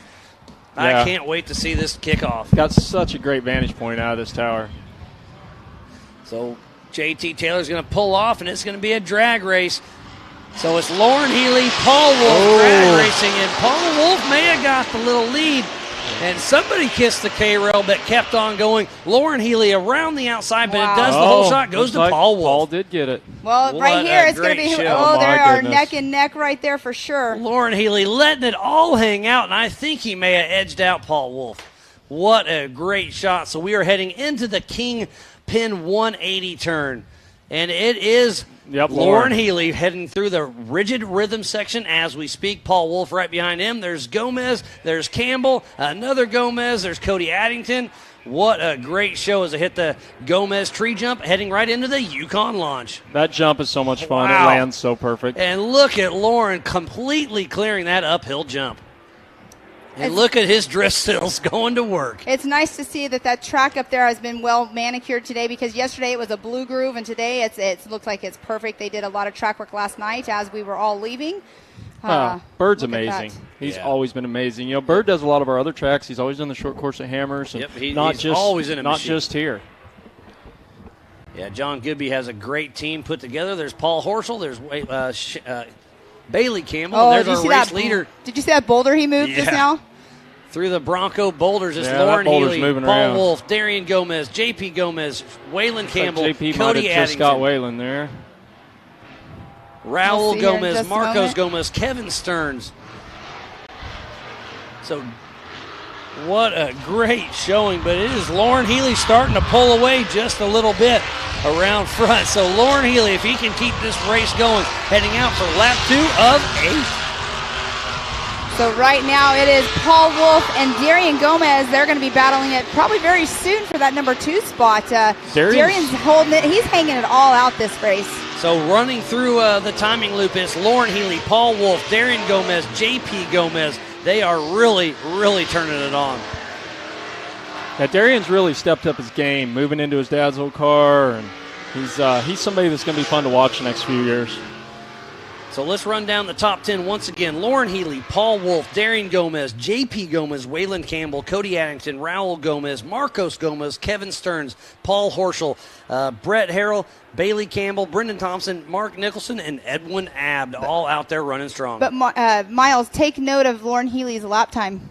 A 1:23, a new fast time of the day, if I'm not mistaken. Yeah, right? That's the fastest we have seen of the day. It was in qualifying, skipping the Bronco boulders. It was a 1:30, so they've shaved off 7 seconds, or Lauren Healy shaved off 7 seconds. That is absolutely incredible. Okay, yeah, that's crazy that he's going through the boulders right there as fast as he was coming up to them. A lot of people have been checking up a little more.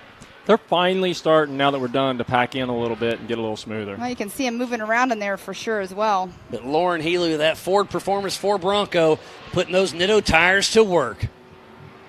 Paul Wolf right behind him, but Darian Gomez trying to put a pass on Paul Wolf.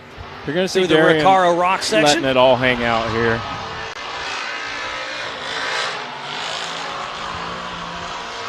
And Lauren Healy drifting the corner. So it's still Lauren Healy, Paul Wolf, Darian Gomez, 1, 2, 3 for now. And now JP's through in 4th. And then Waylon, Raul, and Cody Addington. So and then another Gomez. Here's Marcos. We've got 4 Gomez's in the top 10. That is absolutely amazing. They are all here. This is a fully stacked crowd here for the 2022 Nitto Tire Stampede at the Prairie City SVRA just outside of Folsom, California, as Lauren Healy makes it through the rigid rhythm section and just absolutely sending it, getting ready to hit the Yukon launch.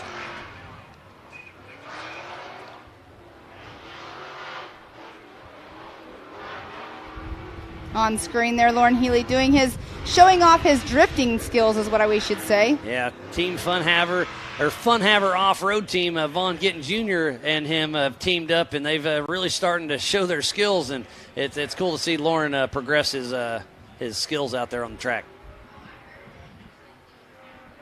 It's amazing how many of these cars are UFO cars, too. Yeah, there's a lot of UFOs. There's a few Jimmy's cars. Paul Horschel. Well, Paul Horschel's built this car that Lauren's driving, so he's got a couple cars out there. But, Joe Mez with Joe Thompson and UFO's done a great job. You and your name calling, that's so funny. Or nicknaming, I should say. That's from his brother, Brendan. So, Brendan is one who's called him that? Yeah, Brendan's the one that gave me the gotcha. idea. So the brothers having fun with each other. And Darian's still trying to hunt down Paul Wolf, but Paul Wolf's not going to give him an easy run. Yeah, but Paul Wolf is gaining on he's actually Lauren Healy just a little bit. Closing that gap a little on Lauren. Yeah, it looks like a 1.7 second gap between first and second, and then Darian is right behind Paul Wolf. I think we'll see the last few laps if it gets close, get a little carried away. Paul was talking about jumping the rocks and doing some other things, seeing what he had to do to make it or break it. Yeah, remember in Moab, it just kept getting faster towards the end, faster and faster and faster. We thought something was wrong with timing. We looked at each other like, what? And I just see Cody Addington going into the AMSOIL hot pits and Raul Gomez. So a couple tires, I believe, biting the dust. So tough break for Raul, but he'll get back out there, try to. Raul was in and out quick. Yeah, that was a quick tire change. The Gomez crew has a great crew out there. They got an amazing pit crew. Yeah, you've rode with Raul in the T1 truck a few times. Yeah, we've done some Silver State, Vegas Reno, a couple Hammers races. And, they got a legit team out there. Oh, and look at this. Lauren Healy's coming into some lap traffic, which that's going to give Paul Wolf some advantage to catch up a little bit. Or disadvantage. Yep, we'll see how that's going to be the equalizer. Well, I started the conversation when he was behind him, but he quickly passed to the lap traffic. Paul Wolf gets around him very quick. So does Darian. JP gets around him as well. Well, at that point, you really need to be a sportsman and know that's lap traffic and that you're messing with their day. And that's where it comes to a spotter. They need to tell their guy, hey, the leaders are coming around, pull over. Exactly. And he did. That was Mark Nichols, I believe. And Lauren Healy is putting that Ford Bronco, just giving it all he's got. And it was a 13-second lap slower than the last time when he went through with that 123. So he has let up just a little bit. And lap traffic is starting to play its toll. Exactly. And on screen, that looked like it was Paul Horschel. I'm not sure who he's battling it out with. But it's still Lauren Healy, Paul Wolf, Darian Gomez, and J.P. Gomez out front. So we'll see how it all shakes out. And there's Bailey Campbell. There was somebody stuck on the boulders. Who was that? I missed that one. There's somebody stuck on the boulders at the first, because you know how there's a little bit of a break between the boulder section? There's somebody on the first part of them coming down. Cody coming back out of the pits. And then it looks like somebody at the exit is pulled off to the side as well. On screen there is Lauren Healy going down the gunite section. So Paul Horschel in fifth. Sixth is Marcos Gomez. Seventh is Kevin Stearns. Eighth is Brendan Thompson. Then ninth, Bailey Campbell. And there's Paul Wolf on screen. They are running 8 laps. They are halfway through the race right now. It's going by very, very quickly. They are out on their 5th lap out of 8. What a great race. So we've just got 3 more laps, and Lauren's about to finish lap number 5. So 2 more laps to go for Lauren Healy. It's amazing how quick this race went. See right there, there's somebody stuck in the Bronco section, or the beginning of the Bronco boulders. Yep, you are right. That could be Mark Nicholson. I can't quite tell. Lauren's in traffic again here, and Paul's right on him. So Edwin Abb is... Oh, and there we go. That's the sportsman right there of Edwin Abb.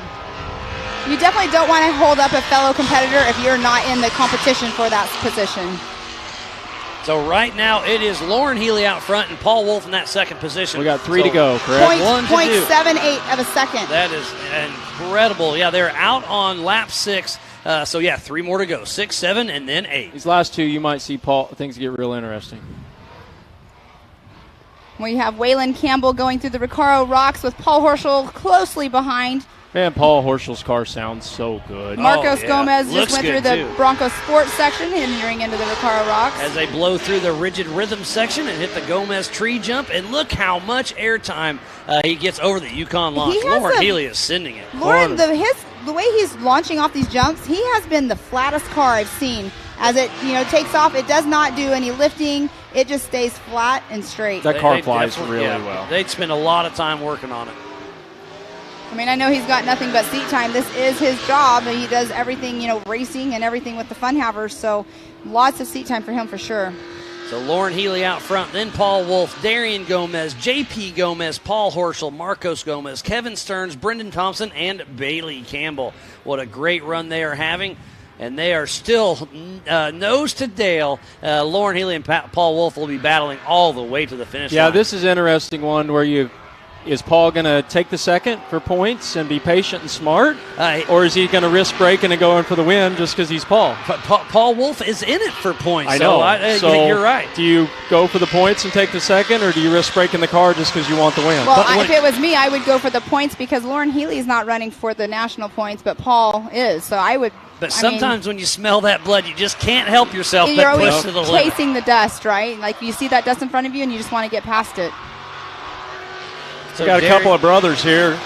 No, that's Darian and JP. Now JP got past Darian. Yeah, Uncle. JP got around Darian Gomez, and you know there's some laughter going on in that radio channel right now. Oh, that radio channel's amazing. If it was public, I'd listen to that radio channel during the down races. if it was public. It's unreal. Lauren starting to walk away just a little bit, but Paul Wolf's not. He's still there. We'll see how it shakes out. Waylon got around Paul Horschel.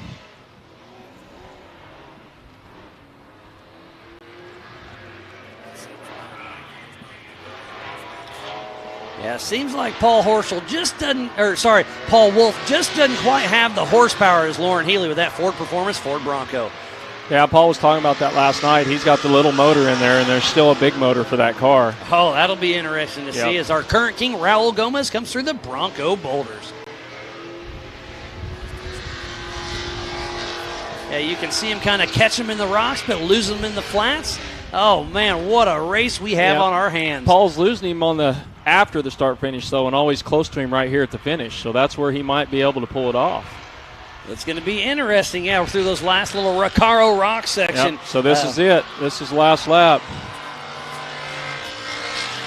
So white flag is out for Lauren Healy and Paul Wolf. I would not be surprised. You need to watch Paul hit the rocks on this last lap. He may send it. I mean, why not, right? Just give it all it's got and see what happens. I would completely expect him. So, Pam, I think you're going to run down. It's been a pleasure. We'll let you do some awards. Pam, thanks for everything. You're the greatest. Awesome. Thanks. See you guys later.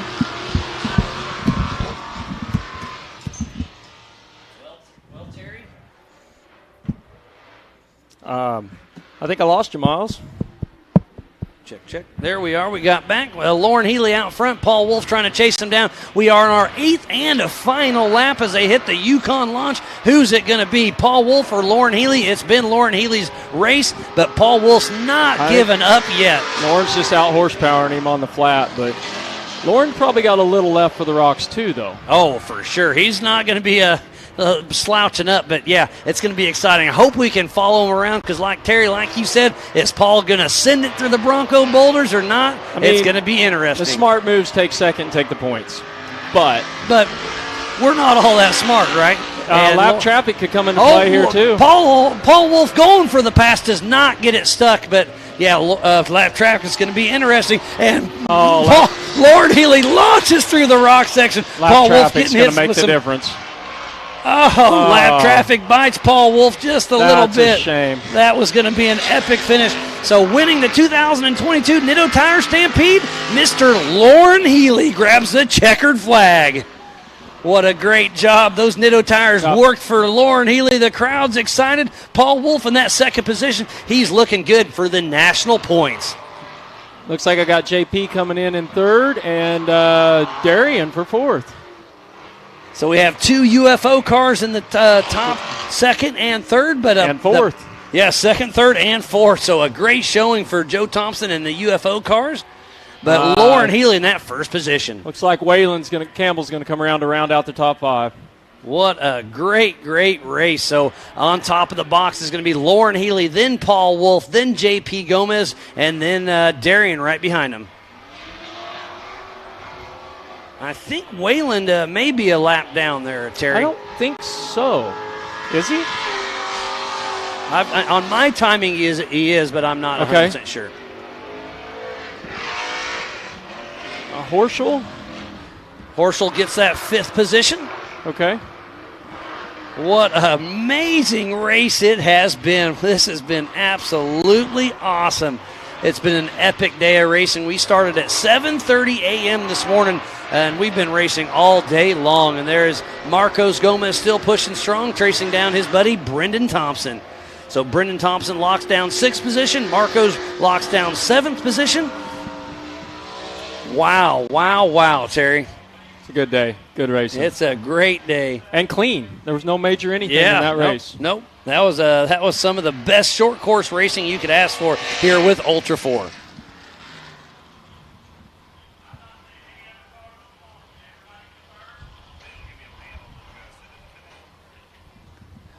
Well, Terry, it's been an amazing day for the 2022 Nitto Tires Stampede here at the Prairie City SVRA just outside of Folsom, California. And there is your leader, or your winner, Lauren Healy, Paul Wolf, and then J.P. Gomez. And there's Chris Corbett congratulating the Nitto athlete, Lauren Healy.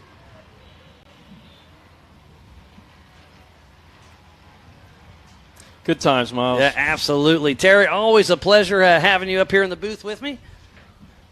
Yep, I'm going to run, get packed up, and work on getting on the road. Well, Terry, always a pleasure. Great to see you, buddy. Good luck, and we'll see you around. Thank you. Thank Bye. you, Terry.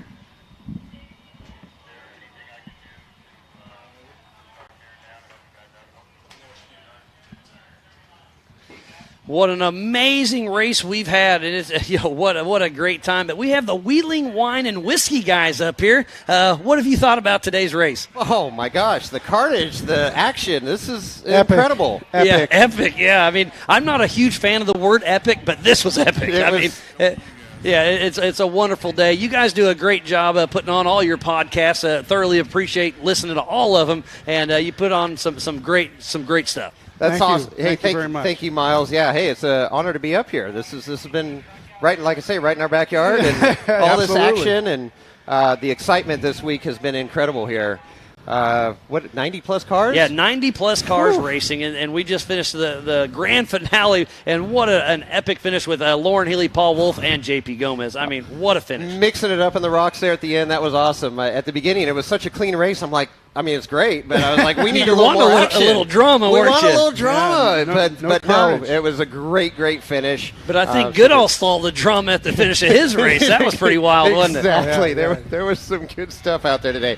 A lot of carnage this morning, and luckily everybody's safe, and it was a great week. But, yeah, we got a couple good interviews in. No, did you? Good. Yeah, we got. Hey, who'd you get? We got Woody Rose and nice. Maddie Moon. Cool. You know, the young up-and-comers, and then we kept with that theme and got an interview with Waylon. So, cool. So look for those coming up on the podcast. So yeah, awesome. And I know you've hit me up a few times. It's just one of these days, the timing hasn't quite worked out. We'll see what happens. But I know. I'll come on. I'm definitely not blowing you off. Race day is busy time, man. I mean, come on. Sometimes we got to work, right? I've got your phone number, so you can run, but you can't hide. Hey, I'm all good with that. I definitely will come on one of these times. But again, you guys do a great job, promoting our sport and everything else you guys do. It's passion, right? We're not racing cars, but this gets us involved with the sport and tell stories of racers and people involved with Ultra 4 and just off-roading in general. So yeah, you guys cover a little bit of everything. We go across the board. Yeah, we're not just Wheeling Wine and Whiskey. Yeah. Yep. I'm more of a beer guy after hours, but I'll definitely partake in a little bit of everything. Oh, there you go. There you go. And whiskeys, but we want to stipulate that we always drive and then drink after the trail. Exactly. Yep. After the trail. Around the campfire. Yeah, there's going to be quite a campfire going tonight, I think. No campfire, but campfire talk here. Oh yeah. We're in California. We're not with no campfires. I saw some campfire rings. Yeah, they're little propane rings and stuff. But hey, it's warm out here, so I think we'll be no fires needed. Yeah, are there? We'll get the barbecue going here and a few cold barley pops and get into the evening. You know. Yeah, that's what I'm talking about. Yeah, it's been a great day. What was your favorite part of today? Favorite part of today? Well, I mean, it's hard to deny the 4400, but we had some friends racing. Jay Berry with the Wayland car, right? Unfortunately, had a bad day. Yeah, he got wadded up early. Yeah. But he was still all smiles. Yeah, he was, and he has great attitude. Yeah, he really does. It amazes me. I mean, all the carnage and stuff out there, and these guys, hey, it's racing, and it's a good attitude because that's right. You can't predict any of that You stuff, right? You absolutely cannot. Try your best. You look at. We also had Justin Hall was out here. Yeah, he had that caught on fire. A little bit of a fire. Yeah. I would say, that was one of the highlights. I was definitely nervous for him, but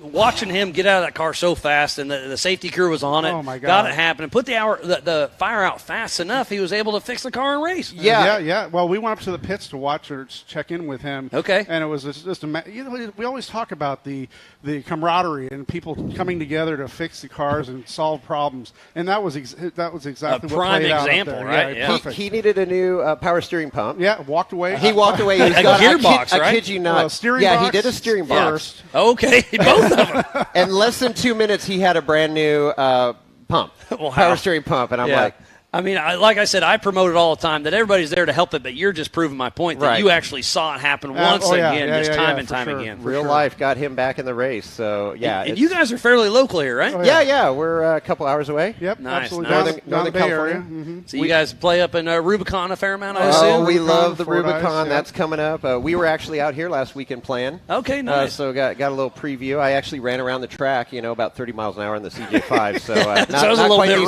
rough. Yeah, a little different. A lot different. But, we got Rubicon and Fordyce Creek Trail. Fordyce is my favorite trail. Both of those are on my bucket list. Haven't been able to make it up because obviously when we come up here, it's work, it's busy. But one of these times I'm hoping to make it happen. You got to make it happen, man. And you hit those, and then there's another little hidden gem called Barrett Lake that's only open for a couple months 6 out of the weeks. Oh, really? season Okay. sometimes. Yeah, it's Has got to be dry. Totally dry. Okay. But it's if you can do that trifecta. That would be a bucket list item. You would be pretty stoked. And do you guys go in and do the overnight camping and all that? Too? Oh yeah. Absolutely. Yeah, we're not overlanders. We rockland sometimes with throw the big tent on the top of the buggy and head on in or the Jeep and a little bit of chow and whatnot. Yeah, we got a trip coming up here in the beginning of June that I look forward to. Spend a couple nights on the Rubicon. We go all the way to the Springs and spend a whole Saturday at the Springs. Oh, that sounds chilling great. in the water, and there's some hiking and just hanging out. Yeah, that's what it's all about. I mean, we hang out before, after the races, but then you still find those same people doing the same thing. Like-minded people doing like-minded things. Exactly. Yeah, for sure. Yeah, for sure. So it's we're very fortunate in this area with all the variety. Yeah, that we have of it's trails. a beautiful part of the country. From mild to wild. Yep. Yeah. We have the beach and we have the mountains and Lake Tahoe. Oh yeah, I mean Lake you can go Tahoe. skiing. You can Skiing. Let's go skiing.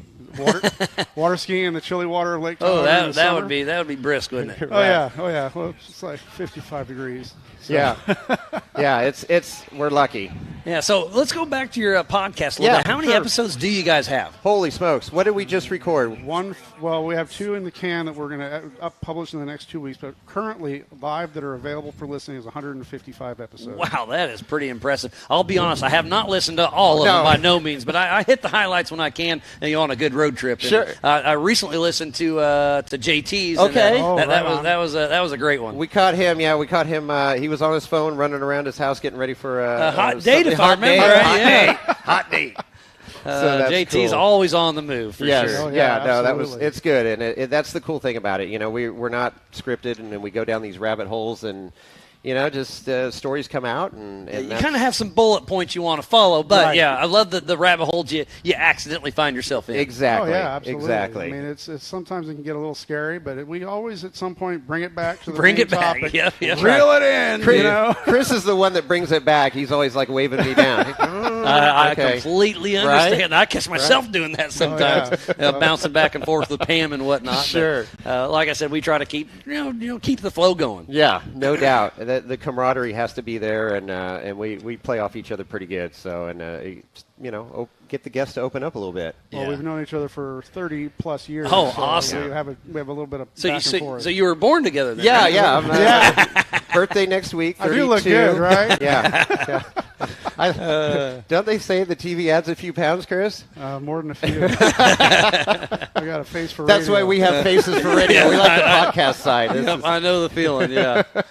No, it's all good. So well, yeah, I mean, so we're going into our third year of podcast. Yeah, that's pretty impressive. I mean, there's a lot of podcasts out there, but most of them, they ramp up and kind of die off. But you guys have just slowly, steady, keep on rocking. So it's really cool. We're finding the content that people want to hear and Yep. telling these stories. The Ultra 4 is really a niche we've fallen into, and we love it. And I catch myself doing a lot of my own personal homework doing that. If I see a racer, like I learn so much of, because you see them at the track, whatever, but then you don't get their childhood sometimes. What do they do for a living and all that? So when you guys dive into all that, it's really cool. Obviously, JT Taylor and myself have been friends for a long time, and I learn something new every time he does a podcast.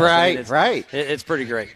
That is cool. So if there's any racers out there, anybody involved with Ultra 4 here that want to be on the podcast, hit us up. Yeah, how do they get a hold of you? So Wheeling Wine and Whiskey, we're on Instagram there, Facebook, the IG. We're not on Facebook. No, okay. No, we I don't know. Just Wheeling Wine and Whiskey on the Instagram. And then you can email us at Chris or Jason at wheelingwineandwhiskey.com. Okay, perfect. Or hit our website. So it's all Wheeling Wine and Whiskey. So. Well, like I said, sorry I haven't made it there. I will do it one of these times. We've got it on tape now. Yeah, perfect. And it sounds like Pam is about ready to give away those LaserNet trophies. Waiting for a confirmation. We'll send it down to her here very shortly. So it sounds like we're still just a little bit off, but we'll be yep, okay, it sounds like she's ready. So Pam Hall, I'm going to go ahead and take it away. Pam, it's all yours. Thanks, Wheelin' Wine and Whiskey. Thank you. All right, we are down here with the top three from the 4,400 Unlimited race. Quite the race. You guys know how to put on a good show. And we are standing here right now with our third place, Mr. J.P. Gomez. You guys are up here heckling with each other. How was your race out there, and what were you doing trying to get back up here to catch up with these two guys? Well, I was trying to go about 180%. Through the rocks, I couldn't see anything. My eyes were bouncing back and forth in my head. So, but these guys, hats off to them. They're hauling ass. I mean, I started in third row. I wish I started a little closer, but it is what it is. My little nephew gave me a run for my money for sure, though. Yeah, he's definitely stepping up his game out here. He did that as well a month ago when you were out here at the NorCal race. What are you going to try to do to make sure he doesn't get past you? Probably go to driving school or something, but probably won't. Just getting out here and just, just keep practicing and training what we can, right? I mean, the cars, I wish we could drive them like every weekend, but we can't because all the prep and everything. But just got to get a little more motor, keep up with Healy, and then we'll go from there. Well, now you got this new guy over here in the works too, Mr. Paul Wolf. But so who do you want to thank for getting you up here on the podium today? Oh, first my family, my brothers, my wife and kids. They always cheer us on. My brothers, we run a company 24/7 pretty much to help support all this. And then obviously my GBR team, Chris, Jason, all the sponsors, King, ATO, Nitto, Method. I mean, they're the ones, best parts. I mean, obviously you can see the car made it across the finish line. So I want to thank everybody on that. Awesome. Well, congratulations on that number 3 spot. It definitely, you had to work for it, didn't you? Oh, yeah. It was me and my nephew. I think we battled the whole time, but I think his car died and I almost ran over the top of him. That was exciting. But, yeah, it was a super fun race. Thanks, JT and John and the whole NorCal team. You guys kicked butt on the track and everything. Thanks. Awesome. Well, congratulations on that number 2 spot, or number 3 spot. Now over here with Mr. Paul Wolf. You've been out in the car a lot this weekend on the track racing in 2 different races. So tell us about trying to catch him on that last lap. Yeah, it takes a minute for this car to come in. So the first couple laps, I knew I just needed to survive, let the tires and everything come in, let the track dry out, and that's kind of where this car shines. So I knew I just had to keep with him within distance of me so I could make a move, and it just ended up being on the last lap when I finally got up to him. And I was able to put a tire on his door. I'm going to try to get him to autograph that for me and give it to me, hang it on the wall. But we made a run on him there at the last lap, and I pretty much pushed him as hard as I could and almost got to him, almost got him, just not quite enough. But we ain't done. We'll come back and practice a little more and do a little faster next time. I got to send a shout-out to Jim at ATO, builds an awesome transmission. Dan, he's out here somewhere. Huge thanks to him and Jason. Them guys help me work on this car every time I come to the West Coast. And they definitely make it faster every time they're helping me. Also, huge shout out to Joe. He builds an awesome car. And Raceline Wheels do a great job on this car. And then Off-Road Patriot, they're out here somewhere. They do an awesome job. I'm really happy to have a company like that to support us. And really, they take care of all our veterans. So that's awesome. It is for sure. And you're running the whole entire Ultra 4 series, correct? Every single race.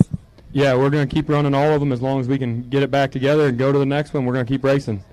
Well, it's a lot of work. I know that you're racing in the 4400 and the 4900, so it's going to be a busy, busy year for you. But congratulations on getting in this number 2 spot. You guys put on one heck of a show today. It was awesome. And who else would you like to thank?